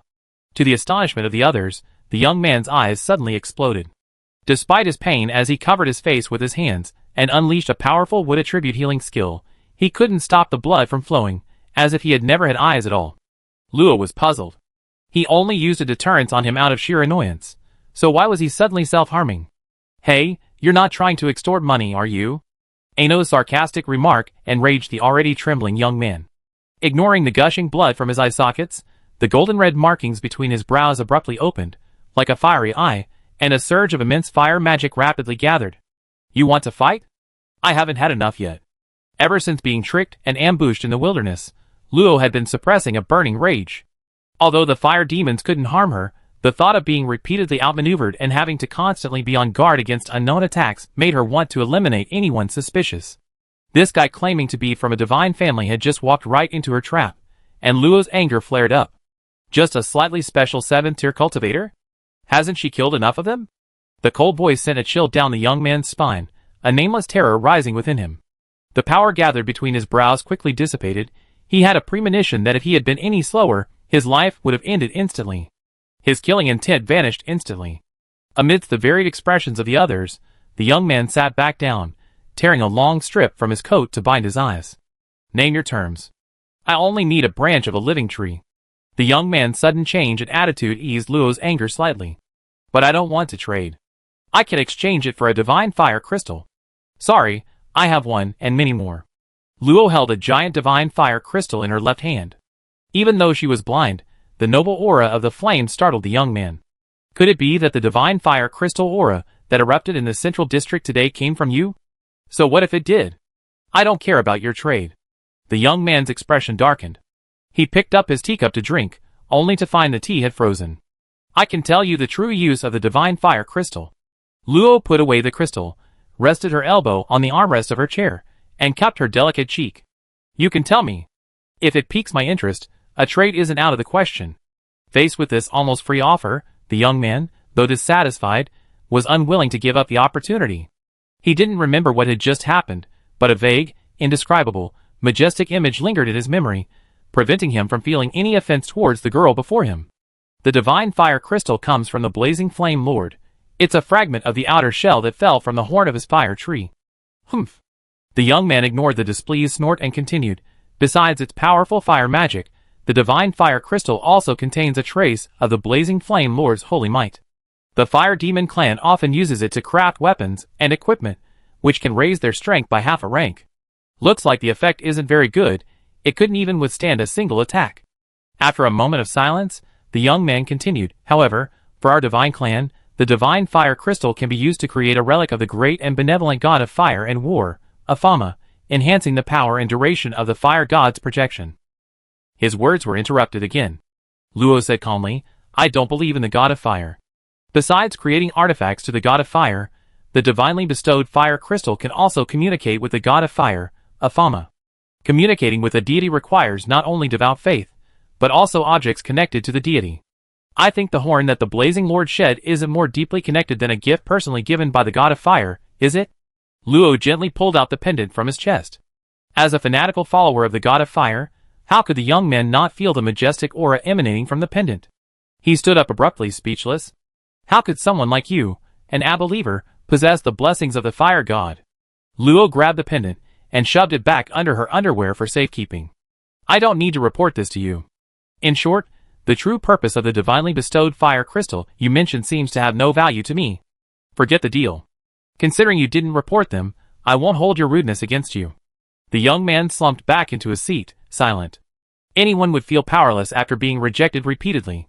He really didn't know how to move a strange person, who hated the blazing lord and possessed the fire god's blessings despite not believing in him. Suddenly, he remembered that when she first came in, her long hair was tied with a red ribbon. Although it would be strange to say that to a mature superhuman, the young man thought he could give it a try. I see you like to tie your hair up, but how can such inferior materials as red marrow crystal be worthy of a powerhouse like yourself? How about forging a hairband from divinely bestowed fire crystal? That would truly suit your temperament. As he spoke, the young man himself felt it was absurd. Female superhumans usually didn't hesitate to cherish their beauty, but compared to the precious tree of life, that beauty was insignificant. How could she agree to such a hasty condition? Sure enough, Luo's voice, tinged with 3 parts surprise, 4 parts speechlessness, and 3 parts confusion, soon rang out from ahead. If you need treatment for a mental illness, I can reluctantly help you. Find a psychologist. She was about to get up and leave when the young man's mind raced. He had never thought so quickly before, to the point that beads of sweat appeared on his forehead. Just as his brain was about to overload, a flash of inspiration struck him, and he suddenly shouted to Luo, who was walking towards the door. Wait! Our Tongshan family has a partnership with the Fire Demon royal family, sharing the forging technology of the God-given fire crystal. You happen to have the fire god's blessing. As long as you craft the God-given fire crystal into a fire god's token, you can summon the fire god's phantom without the power of faith. Luo stopped, stroking her smooth chin. If that was the case, she was intrigued. Chapter 683. The strange old man from the Fire Demon clan introduced himself as Lustichir, an ordinary guard of the Fire Demon royal family. Years ago, while searching for the valuable divine fire crystal in a forbidden volcanic area, he was attacked by swarms of lava worms.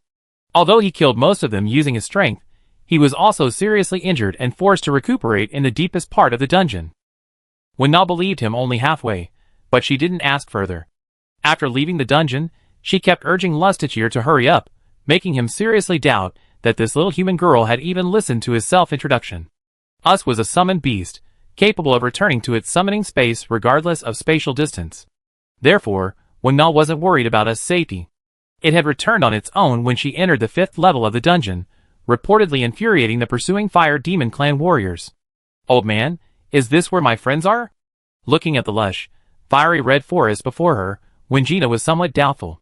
Would such a beautiful scenic spot be used to imprison people? Lustichel was confident.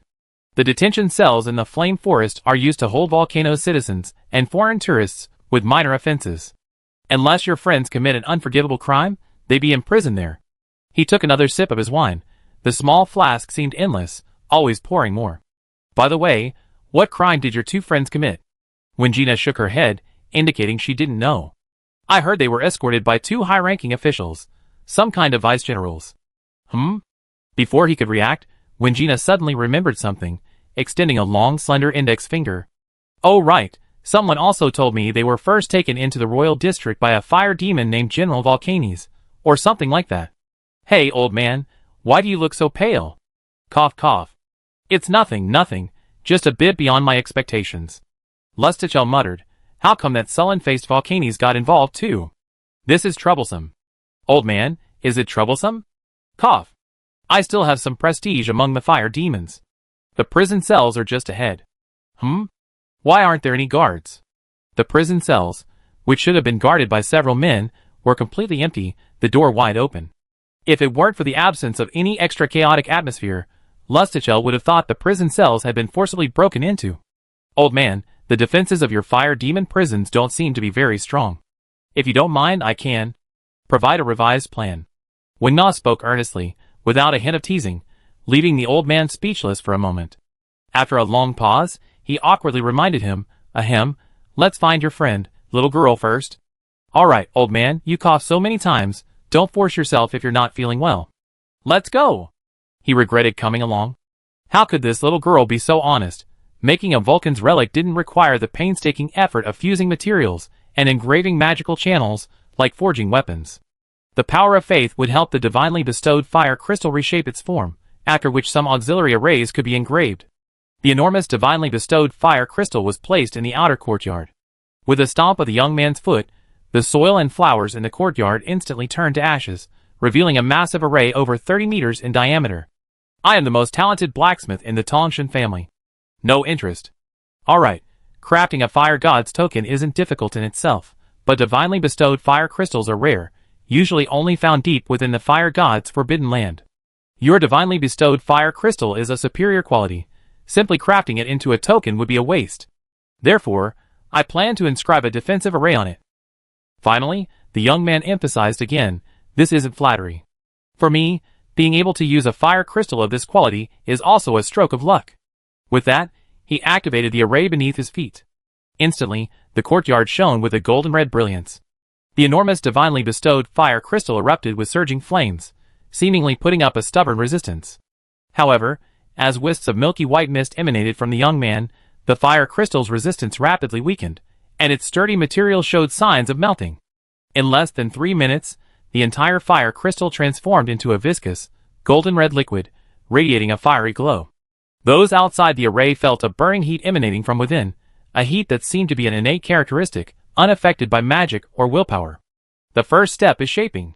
What kind of ornament do you want to make? It's already common practice to make forged ornaments into ornaments. If it's made into clothing or weapons, then it becomes equipment. Luo watched the constantly changing liquid for a moment, then finally spoke, "A hairband, please." The young man remained silent. What happened to not wanting a hairband? However, he didn't say much, controlling the divinely bestowed fire crystal liquid to condense into a hairband.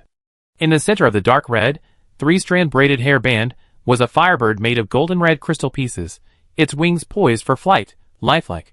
Inside were faint, flame-like patterns, resembling feathers on the firebird's body, adding to its vividness. Once the shape was finalized, the young man closed his eyes. Runes rapidly condensed and embedded themselves into the hairband. Refining such high-quality divinely bestowed fire crystal was indeed very beneficial for accumulating experience. However, What he didn't say was that the reason he was willing to go to such lengths to help someone who had blinded him, besides the transaction, was because in that hazy memory, he seemed to have touched upon some profound knowledge, and he couldn't wait to verify it. This fire crystal was the perfect experimental subject. The refining process would take some time, and Luo had nothing to do for the time being. She gazed worriedly at the black volcano billowing smoke outside the city. "Do you know what happened?" The others shook their heads. Fi explained, "Master, we were still in the prison. When we escaped, we found the volcano had already extinguished. I hope she's all right. By the way, how did you end up here?" Upon hearing this, the three immediately buried their heads in the sand like ostriches. Getting lost in the royal district was too embarrassing to admit. Luo, bewildered, didn't care. She was just asking out of curiosity. The eternal contract was stable, with no abnormal feedback, so Luo was somewhat concerned about Moriarty, but not too worried. Then she focused some of her attention on carefully examining her body.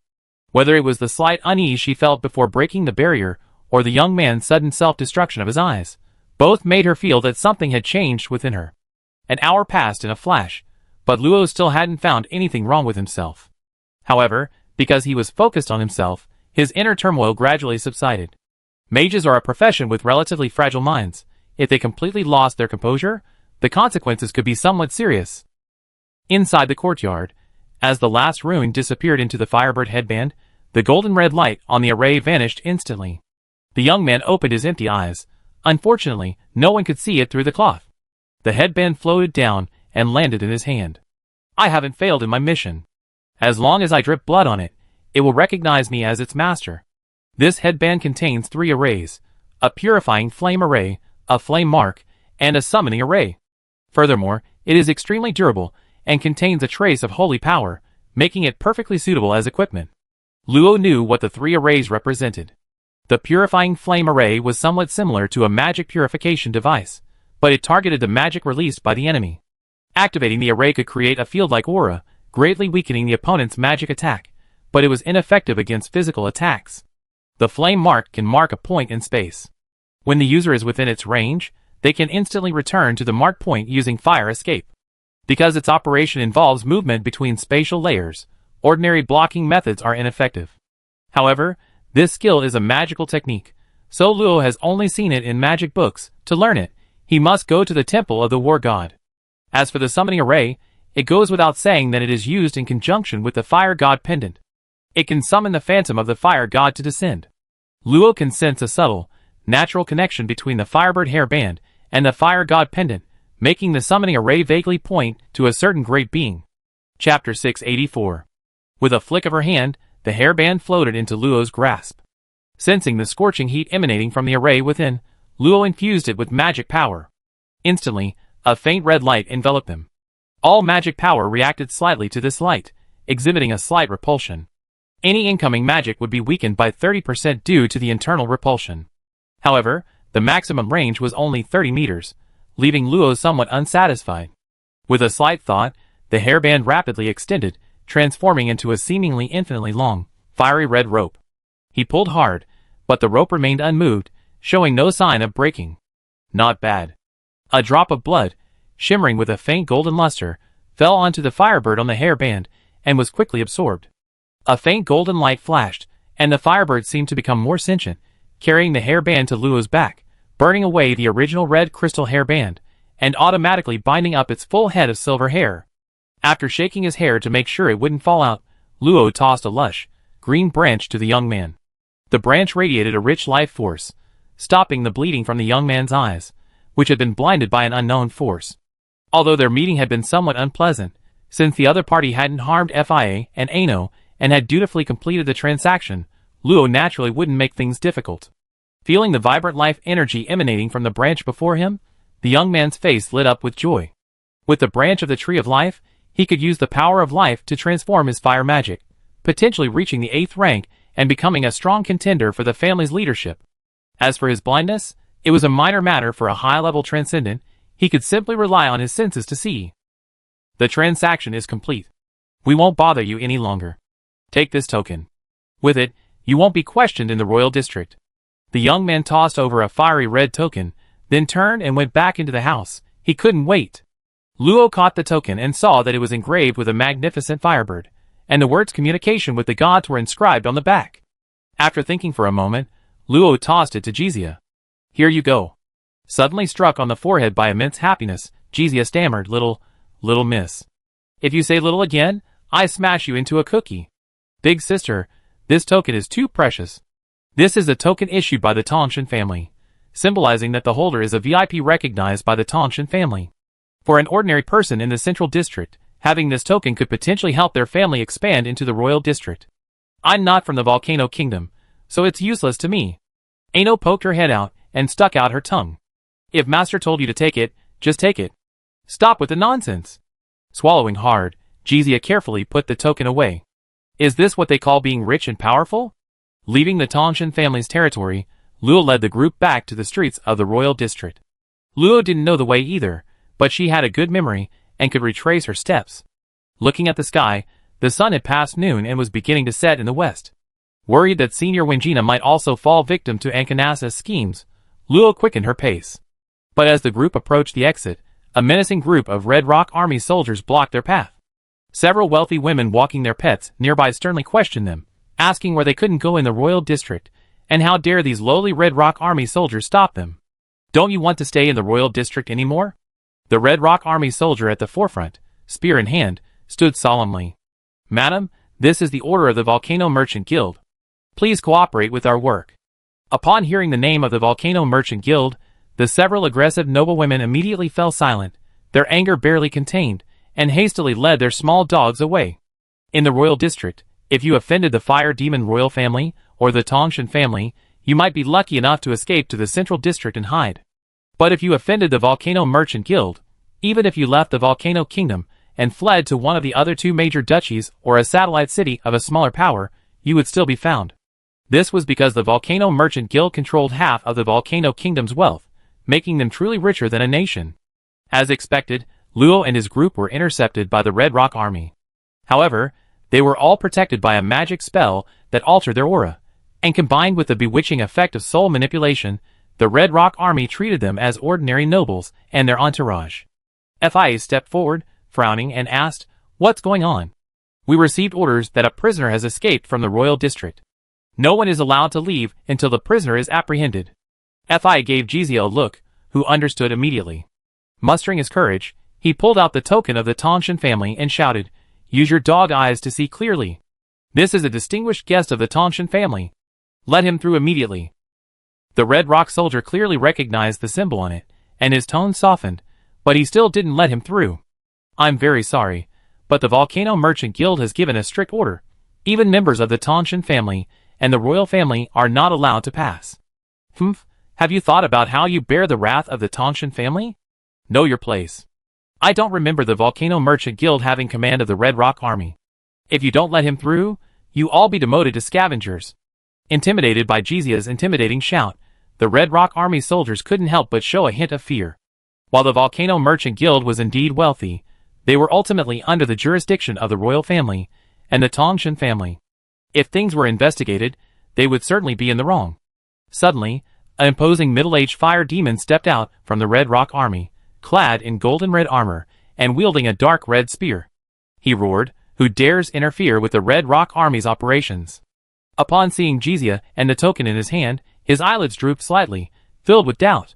"I have visited the Tongshan family many times. How come I have never seen you before?" With a sigh, Luo knew he had met his match. Sure enough, after his initial confusion, he suddenly widened his eyes and roared, "Seize these imposters!" Whoosh! Before he could finish speaking, FIA and Ano, having received Luo's order, activated their magic. A lush green meadow spread beneath their feet, and in the next instant, countless blades of grass transformed into arrows, instantly riddling several Red Rock soldiers with bullets. The Fire Demon General, his face contorted with rage, swept his spear in a circle, forming a spear shield to block the remaining arrows. Using magic, the disguise magic on FIA and the others lost its effect, instantly revealing their true identities. The Fire Demon General sneered, "So it really is you?" Ano shouted angrily, "What do you care who we are?"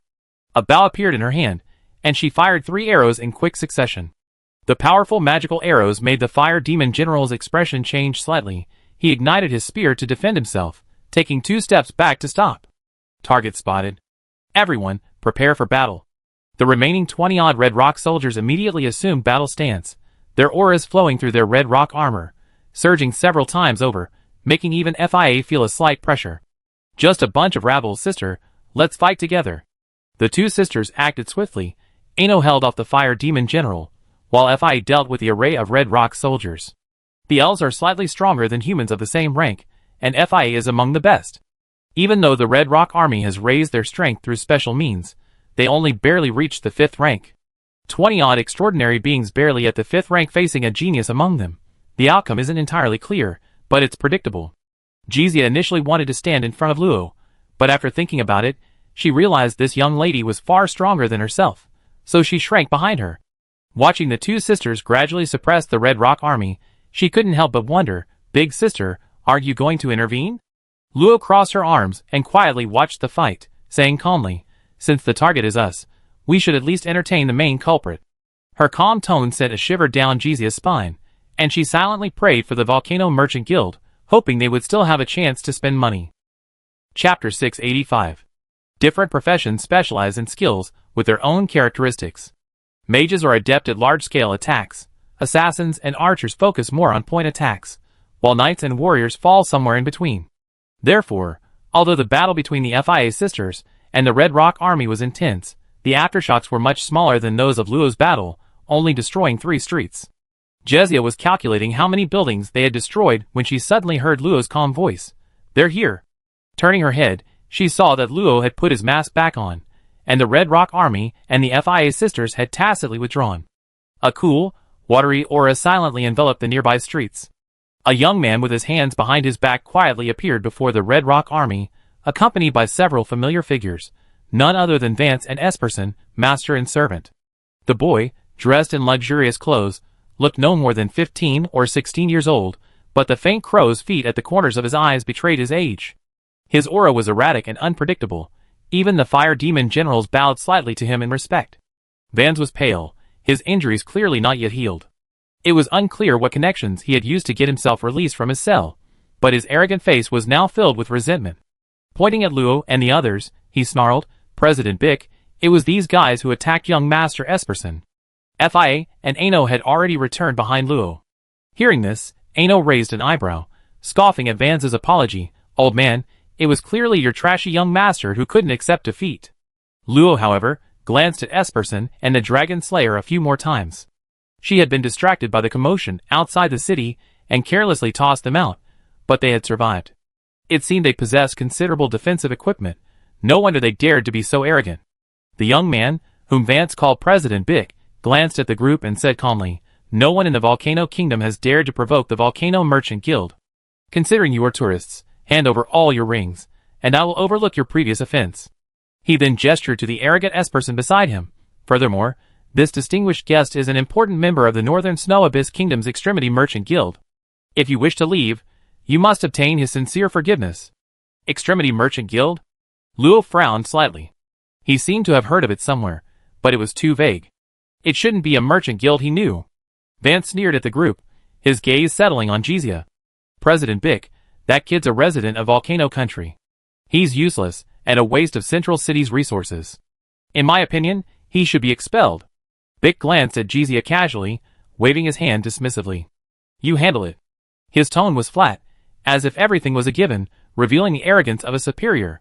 His disdainful expression made FIA's face darken, and Ano cursed. "Why? Who do you think you are? How dare you? Speaking to your master like that, I don't think the Volcano Merchant Guild has any reason to exist." On what grounds?"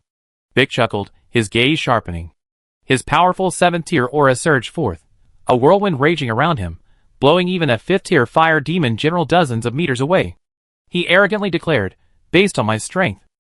But what puzzled Bick was that the dresses of the people opposite him showed no sign of being stirred, seemingly unaffected, even displaying a hint of mockery and ridicule.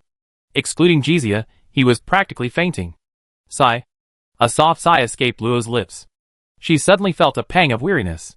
It seemed the so-called tourist principality wasn't as wonderful as she imagined.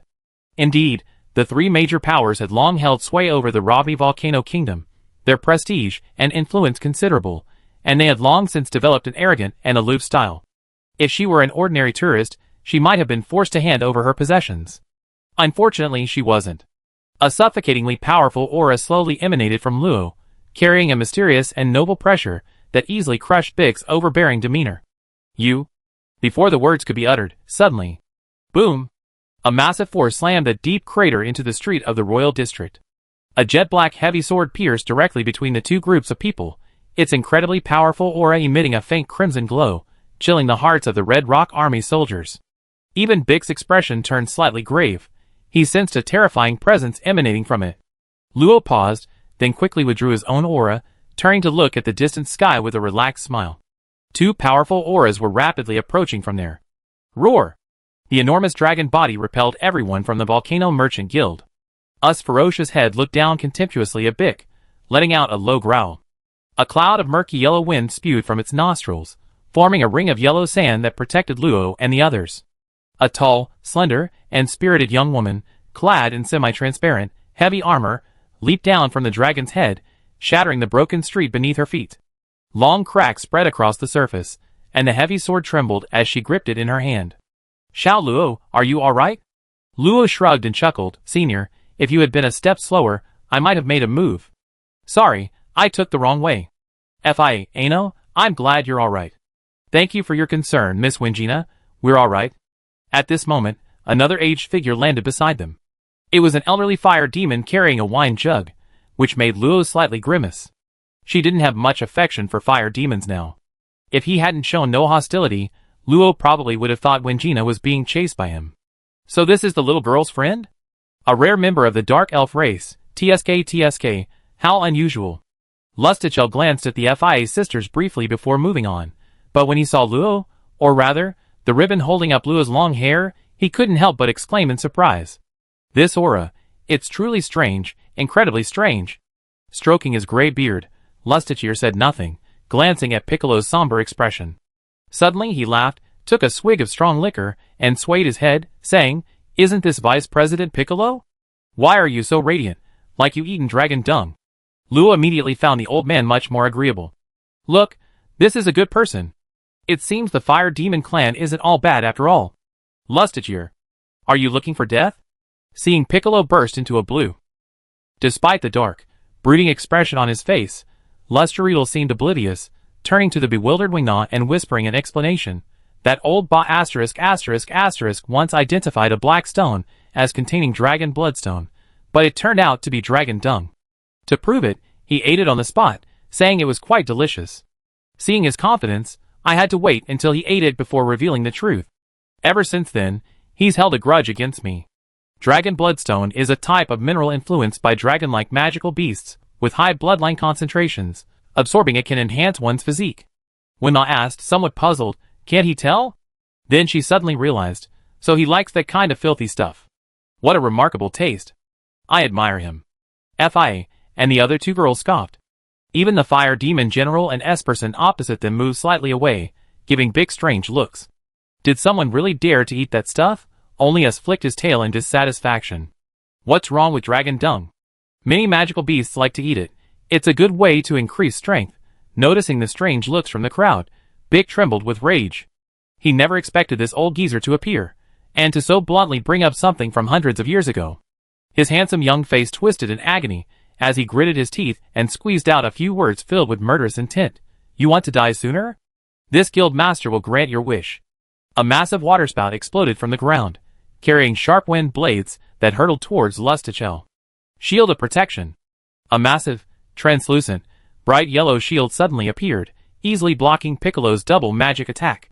Wingna's expression was icy. Her imposing aura was like an insurmountable mountain range. Even though she was only at the 6th rank, she was still a notch stronger than Piccolo. Don't even think about it. Chapter 686. His first attack failed, and Bix's rage cooled slightly. He stared intently at Lustichel, who was drinking behind the giant shield, and coldly said, Lustichel, as the previous war king of the Fire Demon clan, you're helping foreign prisoners get away with this. Are you perhaps plotting to betray the Volcano Kingdom? Ridiculous. Vice President Bix, everyone knows what you're up to. The Extremist Merchant Guild is one of the largest merchant guilds in the north. You, this lapdog, are trying to collude with its upper echelons just to replace Pang Bolong as president. Then he put down his wine jug, his expression cold and stern, and shouted, Red Rock Army, Who gave you the audacity to obey the Volcano Merchant Guild's orders? The Red Rock Army soldiers exchanged glances. Only the Fire Demon General suddenly looked terrified. He had just been wondering who the previous war king of the royal family was, but now he finally remembered the old man's identity. Isn't that the ruthless man who, 370 years ago, single-handedly slayed 387 7th-tier fire crystal scarabs deep into the forbidden volcano with a divinely bestowed musket? Back then, the fire magic in the forbidden volcano was active, and many powerful magical beasts formed a beast tide to attack. This ruthless man, at the height of the beast tide's power, single-handedly killed the culprit who caused the disaster, ending the subsequent beast tide. It is said that in that battle, his entire magical energy pathways collapsed, and he disappeared without a trace. I never expected him to appear here. Thump! The Fire Demon General, drenched in sweat, knelt on one knee. It was my fault, please forgive me, sir. Lustichel glanced indifferently at the Fire Demon General, who was covered in sweat, and dared not raise his head. His entire aura became sharp and aggressive. In Wingina's eyes, he instantly transformed from a severely wounded old drunkard into a powerful and arrogant warrior. Resign as commander, demoted to squad leader, all Red Rock Army soldiers involved suspended from pay for 3 years, sent to the mines for a year, and get out. The Fire Demon Commander trembled, but inwardly breathed a sigh of relief. These punishments, though severe, were lighter than being expelled from the army. He immediately removed his armor. Your subordinate accepts the punishment. Then he shouted to the Red Rock Army soldiers, fall back. The Red Rock Army soldiers didn't recognize Lustichel, but dared not say a word to the Fire Demon Commander, hastily leaving with several corpses on the ground. This left Bick completely alone, filling him with anger and embarrassment. Before he could speak, Esperson preemptively said, Vice President Bick, I only considered cooperation because I saw your courage and strength. But now it seems you're not suitable as a partner of the Extinction Merchant Guild. What a pity, Dragon Slayer, let's go. Bick immediately pleaded, Young Master Esperson, I think this cooperation can be discussed further. Esperson ignored him, leaning on his cane and leaving without looking back. The tall Dragon Slayer silently followed him. Wait. Before Luo could finish speaking, the elegantly departing Esperson tore open a scroll with a swift motion.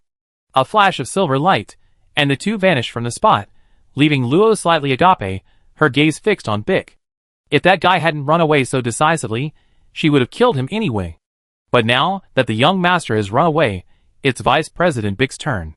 Luo still remembers that Vance owes her a chance to choose from the treasury.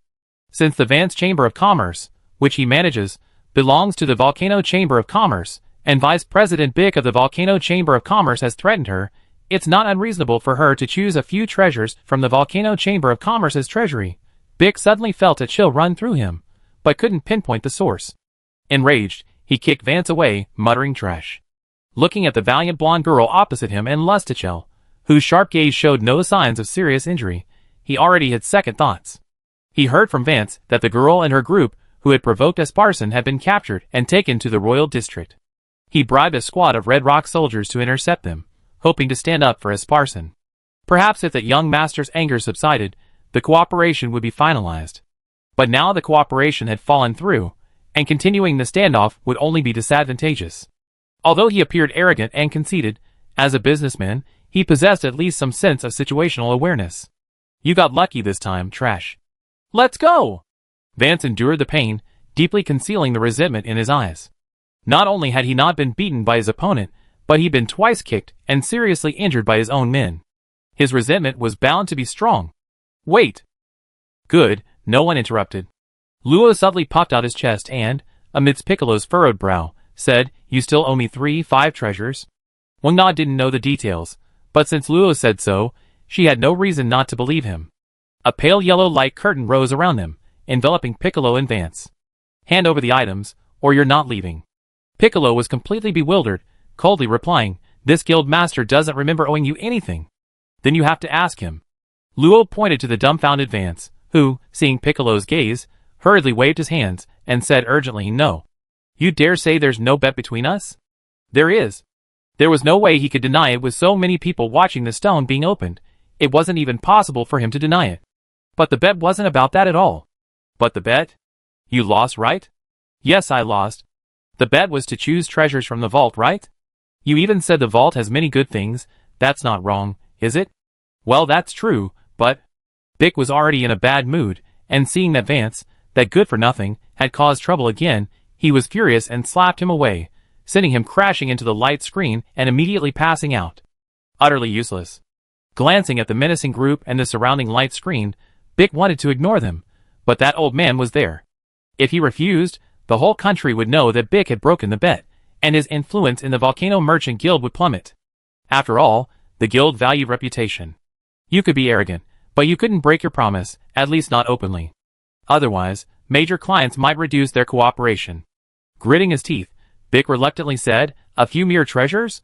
This guild master wouldn't stoop to renege on a debt." Hearing this, Jizia's jaw nearly dislocated.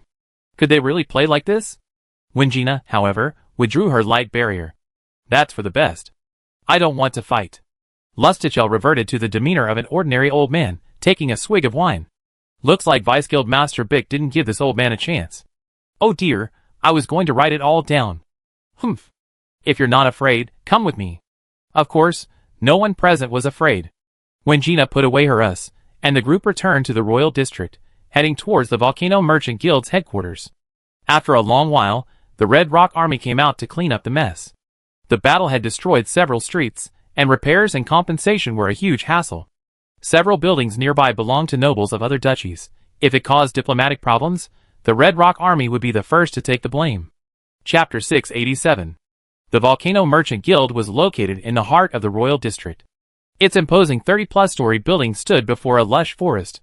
Several miles away lay a scorching lake where a dozen enormous lava turtles, large magical beasts specifically tasked with transporting special goods, rested contentedly in the boiling water. Bick, showing some courage, quickly led his group to a golden door on the top floor of the guild building. However, Bick didn't want Lustichel to go in. The old man was quite knowledgeable, and would surely be happy to select valuable items. After undergoing rigorous identity verification through more than a dozen layers of checks, Luo and Bick entered the treasure vault together. The vault was vast, with numerous exquisite volcanic rock pedestals displaying precious treasures protected by a barrier. Most were rare minerals, but there were also valuable goods traded from other regions.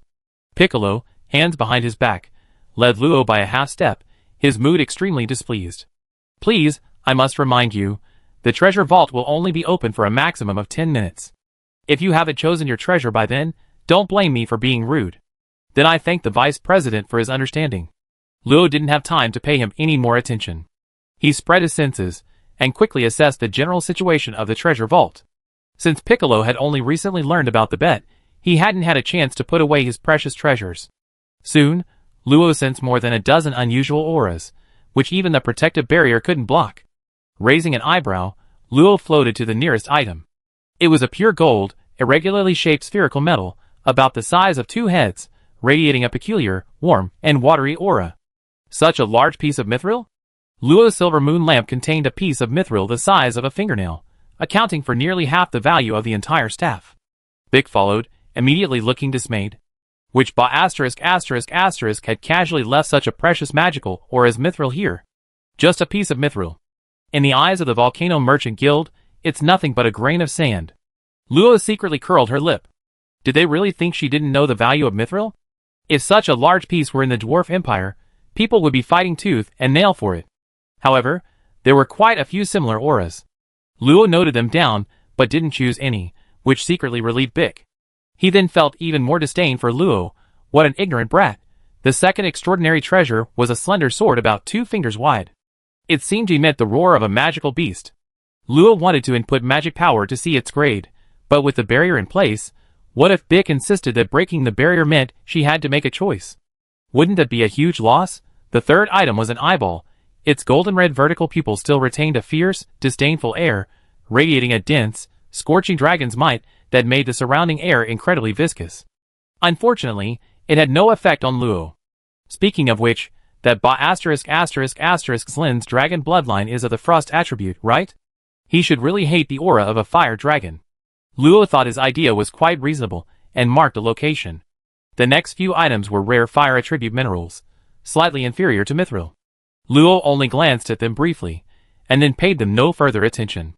Bick calmly followed not far from Luo, but a growing unease was rising within him. This girl's senses seemed even sharper than he had imagined, specifically selecting top-grade treasures with even the slightest leak of aura, ignoring ordinary collectibles. With a quick dart, Piccolo forced a smile and approached Luo, introducing a pale blue sprout within the barrier. This plant is a juvenile ghost flame flower. Once cultivated, it will release pollen that enhances soul power, perfectly suited for a mage's cultivation. Luo glanced at him suspiciously. This old man really wanted to help her choose something good? She rather believed he'd give her the entire vault. Vice President, there's no need for such flattery.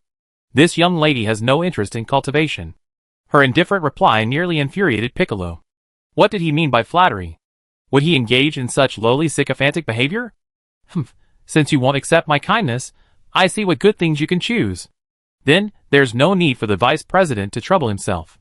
Piccolo fell silent. This girl was too wary. She wouldn't fall for it. He could only pray that the few sacred artifacts in the vault wouldn't be discovered. After examining several more treasures, Luo wasn't entirely satisfied, especially with a blood-red, rusty mirror that emanated a visible black aura, clearly a cursed item. Its power was debatable, but it would undoubtedly backfire on its user. There was a tattered magic book, however, with a remarkably strong aura. Unfortunately, Luo already possessed something better, so it was useless to her. As for giving it away, she didn't seem to know any fire attribute mages. Huh? This is...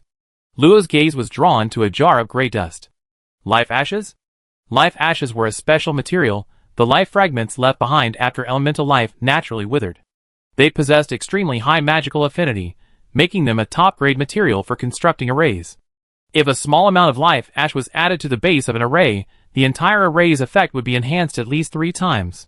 Bella had inadvertently revealed that her teacher, Antigo, had used a considerable amount of life embers in the construction of his mage tower. Frankly, Luo didn't need it, even though it was extremely precious. But she thought of the small house she had originally planned to build within the ruins. Since she had rare materials like Black Soul Rock and the Black Star Rock she had accidentally forgotten to return, why not just build her own mage tower? After all, a mage tower wasn't an ordinary house. It was essentially a collection of powerful arrays, integrating flight, attack, defense, and rest functions.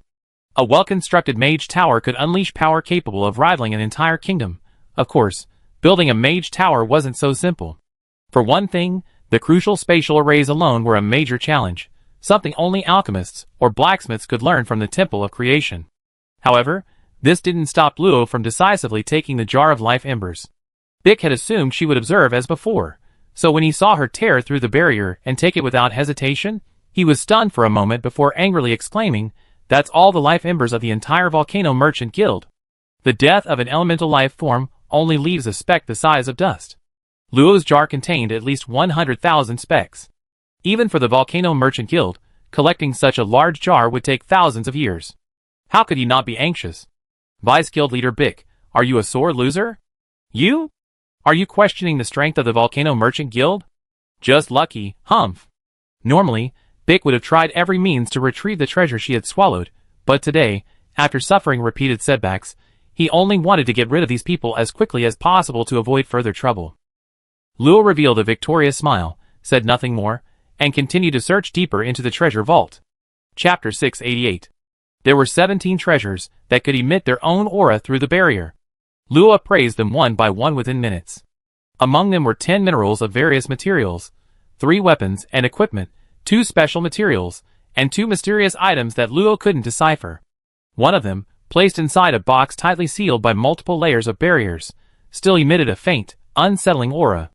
The other was a slightly beating heart, seemingly emitting very faint spatial fluctuations. Luo examined them closely, and discovered that each of the barriers containing them contained a badge of a giant dragon head, the nature of which he didn't know. Bick, seemingly unaware of the origins of the 2 treasures, showed no interest, looking around impatiently, clearly losing patience. Time passed slowly, and less than a minute remained of the 10 minutes Bick had mentioned. After a moment's thought, Luo decided to take the 2 items. Anything whose aura couldn't be blocked by barriers must be extraordinary. However, when Luo attempted to pierce the barrier and retrieve the heart using the same method, the emblem carved with a giant dragon emitted a layer of white light, blocking her small hand. Slightly surprised, Luo instantly deciphered the emblem's barrier, dismantling it and easily obtaining the heart. She also easily took the other mysterious box. Then, under Piccolo's gritted teeth gaze, she turned and took the mithril and dragon eye as well.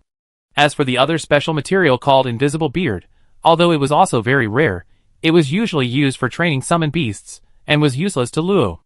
Vice President Piccolo, thank you for your generosity. If the opportunity arises, I am also open to other bets. Heh. Do you think Piccolo will give them another chance? With a wave of his arm, ripples spread through the treasure vault space, and the two were quickly sent out the door. The golden gates slammed shut immediately, as if afraid of losing another treasure. Master! The FIA sisters quickly surrounded them. When Gina, with her hands clasped in front of her, exuding the serene demeanor of a gentlewoman, also asked, Little Luo, he didn't do anything to you, did he? This guild master wouldn't stoop to such underhanded tactics. If he were to act cunningly within the royal district, where would his face be? Where would his authority be? Luo shook his head slightly at Wingina. It's alright. We've chosen the items. I think this vice guild master isn't in a good mood, let's leave. Piccolo's mood was more than just bad, he practically wanted to kill her. Don't bother seeing me out. Lustichel whistled, mocking, the famous vice guild master Piccolo is so stingy, even his courtesy to distinguished guests. Even he isn't willing to be generous. I think the Volcano Merchant Guild should invest more in cultivating its employees' interpersonal skills. Old man, I'm only reluctant to lay a hand on you because you're a hero. Don't force me to activate the Volcano Order. Ahem, little girl, let's go. Old man, you seem very afraid of the Volcano Order? How could I? Maybe I'm overthinking it. They didn't encounter any obstruction from the Volcano Merchant Guild or other forces along the way, and the group left the royal district smoothly. Lustichel also came out, saying he wanted to drink with Wingina. He hadn't had a good drink in a long time, and only Wingina's drinking capacity could give him that feeling of exhilaration. Lo's assessment of this was that of a strange, alcoholic old man. Along the way, they could see the extinct volcanoes in the distance, with a huge hole in the middle, the wound Moriarty had inflicted. What happened in the Forbidden Zone? Wingna shook her head, indicating she didn't know. Jizia glanced at Luo, but didn't say anything, even though he didn't know the details of the flames extinguishing in the Forbidden Zone. Regarding this matter, the old man probably needs to give me an explanation. Luo's calm voice drew everyone's attention. She hadn't mentioned the attack yet, so even the FIA sisters didn't understand what Luo meant. Lustichel frowned slightly, but then relaxed and laughed. I act with integrity, what is there to be ashamed of? I hope it's really as you say. The group returned to the inn. Luo released a barrier, instructing Jizia to guard the outside to prevent anyone from approaching. He didn't yet have the strength or the right to know, so he explained the events of the morning one by one, omitting Moriarty's involvement. After hearing Luo's account, everyone else wore expressions of disbelief. The Blazing Lord, the master of the volcanic Forbidden Land, suddenly attacked the volcanic kingdom? The Fire Demon royal family received orders to assassinate Luo? And demon cultists were involved in the assassination attempt? Wangna muttered to herself, no wonder I saw you being taken into the royal district. Anyway, little Luo, I'm just glad you're alright. Lustichel, however, vehemently denied it. The Blazing Lord controls the entire volcanic Forbidden Land. His status is so noble, he would never attack the volcanic kingdom, let alone a little girl like you. Luo disagreed. Old man, no matter how noble the Blazing Lord is in your clan, he's only a saint-level being. There are too many things that could interest him. Asmodeus possessed near-infinite knowledge, making it incredibly easy for him to persuade the Blazing Lord in exchange for it. After all, judging from the massive body emerging from the Pillar of Fire, the Blazing Lord's true form was either a magical beast or an elemental being, and his actions couldn't be understood using the common sense that intelligent races abhor demons. Little girl, I only refrained from attacking because you're her friend. Otherwise, even a death sentence for your blasphemous remarks about the Blazing Lord wouldn't quell the anger of the Volcano Kingdom's people. Luo rested her chin on her hand, her cool voice carrying a subtle calm. If that day truly comes, I can confidently say that the entire Volcano Kingdom, including the volcanic Forbidden Zone, will cease to exist. Your three proud powers, and the Blazing Lord will be powerless to stop it in the slightest. Her tone was flat and even, as if she were discussing something utterly mundane. However, Lustichel felt a chill run down his spine. He realized that the little girl wearing a mask before him. She wasn't joking, she was absolutely certain she had the ability to destroy the Forbidden Volcano, but to accept that the Flame Lord, whom he had worshipped for centuries, would suddenly attack the volcanic kingdom was less appealing than to believe that Luo was actually a cultist, who had provoked the Flame Lord, and was now suffering retribution. Old man, if you don't believe me, you can investigate the fire demon named Volcanes. Also, There should still be some lingering energy about 30,000 miles east-northeast of the volcanic kingdom. We likely stay for another 8 days. You can come to this at any time. After a long silence, Lustichel rose without a word. I will investigate, but if I find you have lied, I will absolutely expel you from the volcanic kingdom. Having said that, he walked towards the door. Luo also dispelled the barrier, but as Lustichel reached the door, she seemed to remember something, tossing a ring to Wengna. Her slightly hoarse voice faded away. Little girl, it seems I won't be able to drink today. Let this old man investigate before we have a drink. Soon, Jizia rushed into the room, her face full of surprise. Big sister, he's gone? Gone.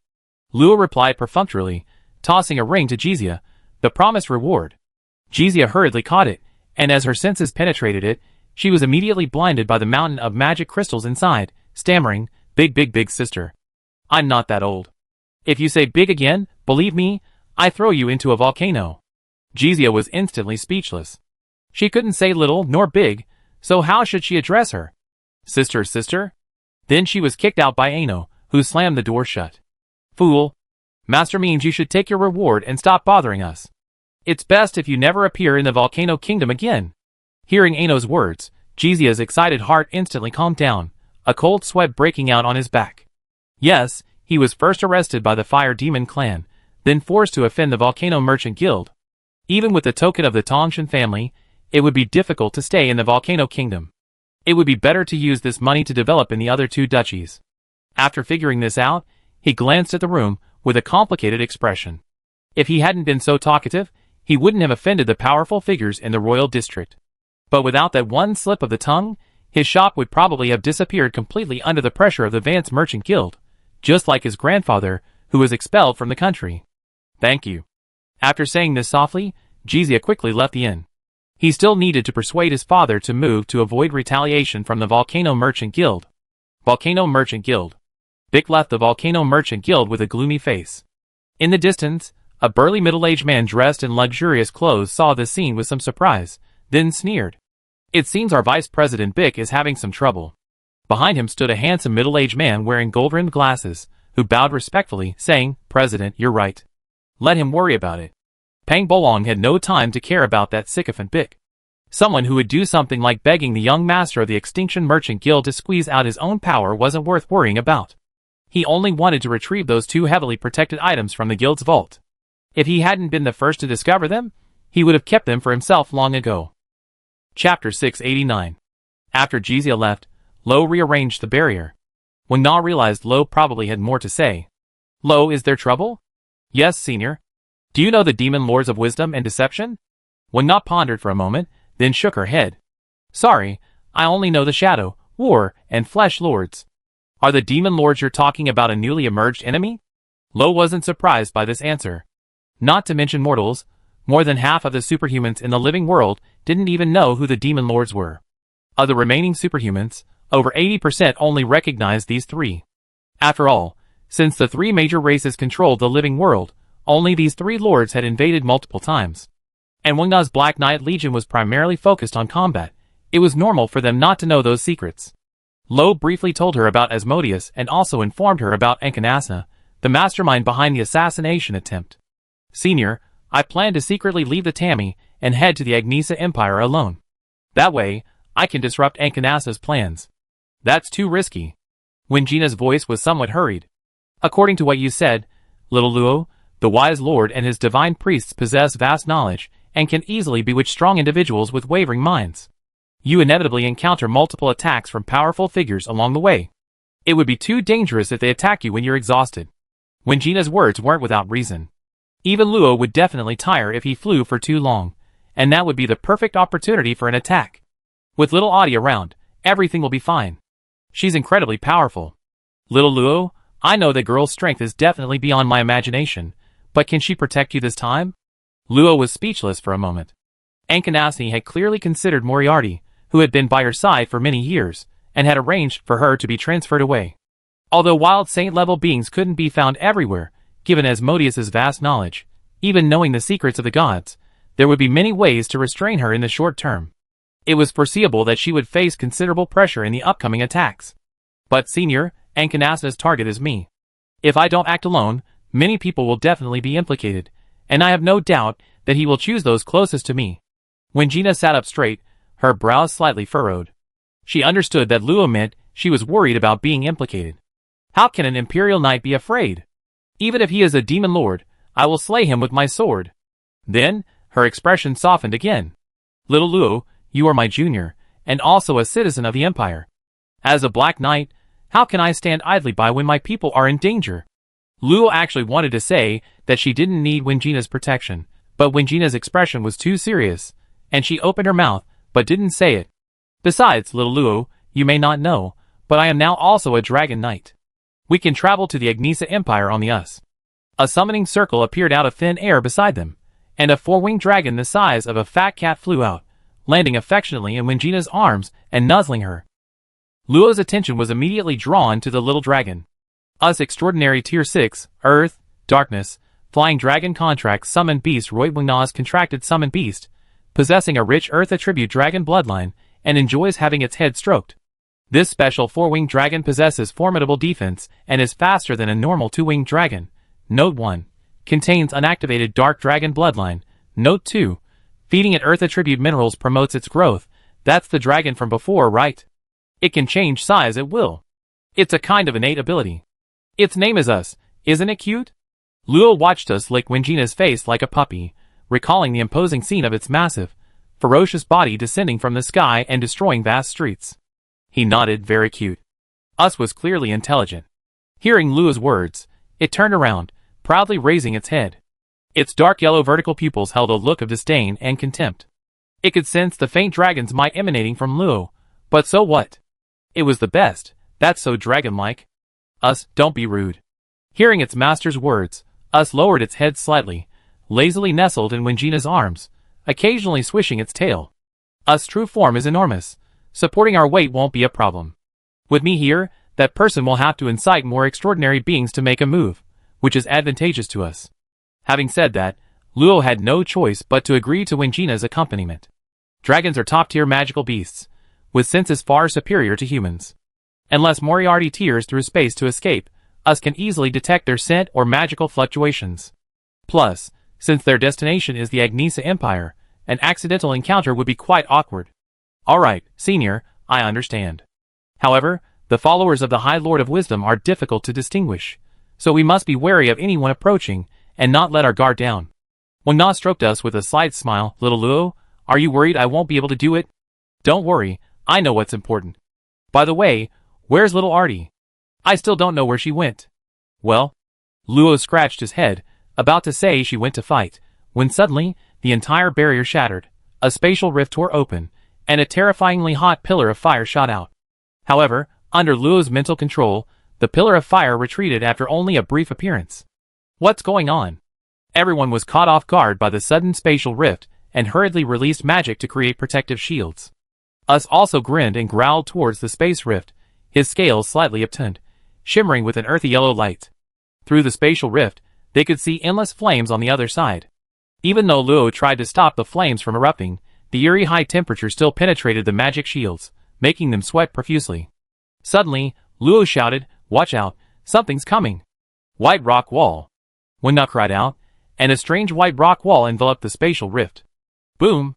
The white rock wall shattered as expected, and a lush, fiery giant tree abruptly appeared in the room.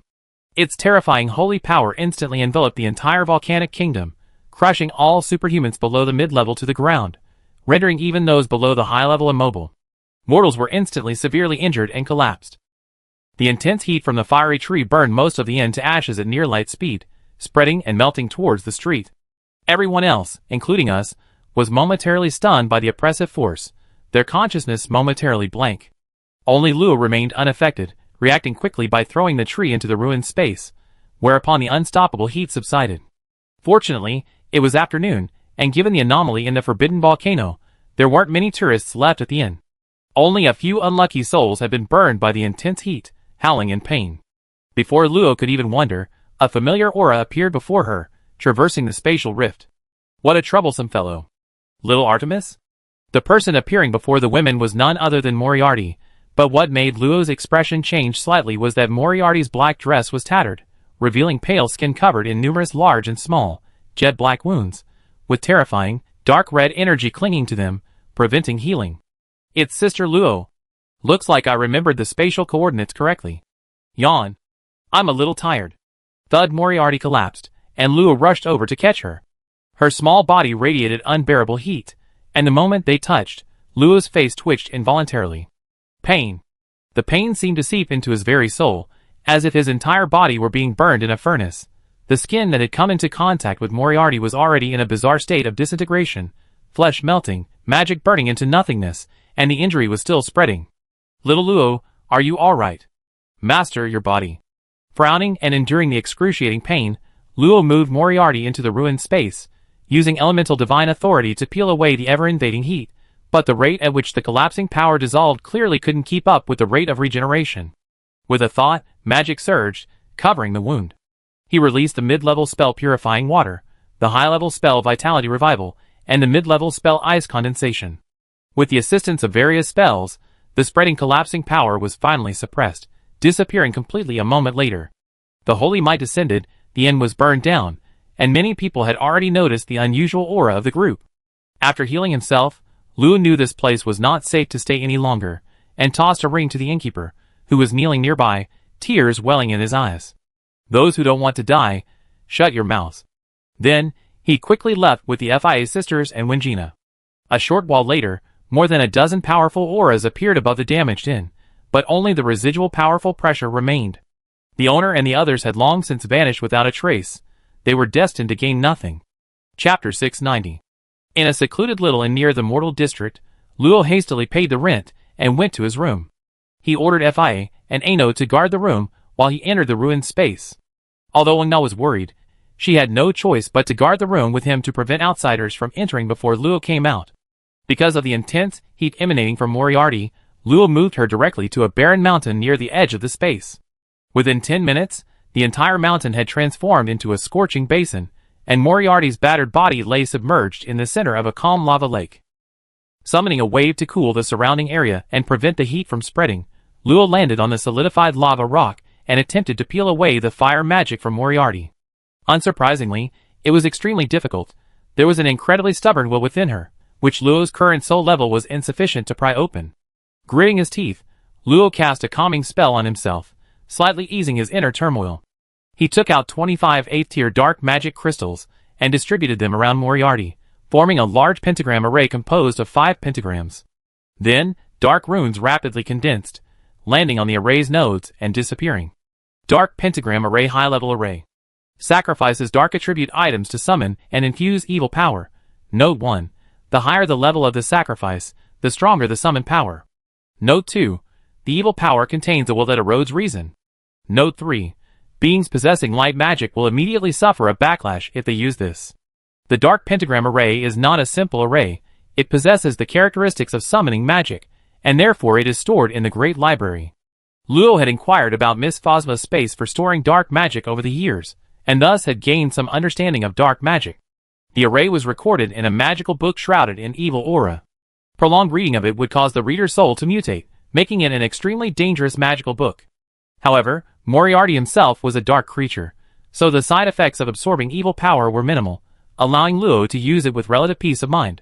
After half an hour, the entire array was covered by nearly 100,000 dark runes.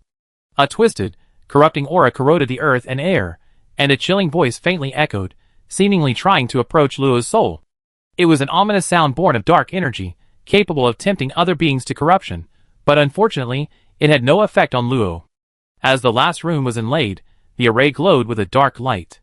The 25 8th-tier dark magic crystals instantly turned to dust, and a pair of eyes darker than ink suddenly opened, letting out a sinister laugh. A low, soul-stirring wave of energy directly entered Luo's mind. Sacrifice. Luo looked at the malevolent eyes above the array, knowing it was the passage connecting the dark 5-star array to an unknown entity. I need you to heal her. The eyes remained unmoved, simply repeating, a sacrifice. If you don't agree, I don't mind destroying it and summoning another. A silver moon lamp appeared in his hand, golden flame spreading, an indescribable terrifying divine power instantly extinguishing the eyes. When it reformed, it was tinged with apprehension. Yes, a soul sacrifice is required. A soul sacrifice? Luo frowned slightly. Where was he going to find a soul for it now? Suddenly, Luo remembered he still imprisoned a small dog. With a flick of his wrist, he took out the unfortunate underworld hound. Will it work? The dark eyes scanned it, its voice rising slightly. Yes. The little hound was fast asleep when it was suddenly shaken awake. It barked a few times in dissatisfaction, then, seeing the pair of eyes not far away, it became agitated. Spare the hound. I don't want to be a sacrifice. Luo coldly glanced at it, then tossed it to the dark eye without hesitation. Although it was a pity he couldn't study it, if it could wake Moriarty sooner, Luo wasn't stingy about sacrificing something. The dark eye transformed into a gaping maw and swallowed the hound whole, quickly twisting into a point and disappearing. Then, it abruptly expanded into a pitch-black circular channel, and a solid, terrifying power suddenly pierced into Moriarty. After doing all this, the array shattered and vanished. Whoosh! The dark red power clinging to Moriarty's wounds was expelled from his body, with the help of external force, falling into the lava and melting the rock again. A wave of heat swept over him, but Luo remained rooted to the spot, carefully watching Moriarty, afraid of missing a single anomaly. Fortunately, the magic crystals and the offerings from the hounds weren't wasted. Moriarty's status on his panel, eroded by the power of lava, flickered a few times and then disappeared. His wounds healed rapidly, his skin returned to its fair and smooth state, his slightly furrowed brows relaxed, and he even smacked his lips, uttering strange murmurs. Sister Luo, hee, delicious. Although he hadn't fully awakened, Luo breathed a sigh of relief. His hatred for the Blazing Lord and Asmodeus intensified. If it weren't for them, Moriarty wouldn't have been injured. Demons, humph. After observing for a while, ensuring Moriarty didn't exhibit any further negative status effects, Luo turned his attention to the fire tree that had been brought in. Using his control over the ruined space, Luo teleported to another mountaintop. The intense heat burned away the surrounding vegetation, creating a scorched, empty expanse. The enormous fire tree lay casually on the ground, radiating a powerful, soul-piercing holy might. Lo, it's hot! It's hot! Xania appeared above Lo's head. The oppressive aura and intense heat made her extremely uncomfortable. She grabbed Lo's hair, her wings drooping. Let's go to the Tree of Life to avoid the heat. It's a bit troublesome to deal with. After coaxing Xania to escape the heat, Lo ignored the oppressive aura and examined the fire tree. Its branches were extremely lush, numbering in the thousands at a glance. Strangely, however, the fire tree had no leaves, gleaming with a bright red crystalline luster, its entire surface perfectly smooth, very similar to a divinely bestowed fire crystal. His gaze shifted to the broken section of the fire tree.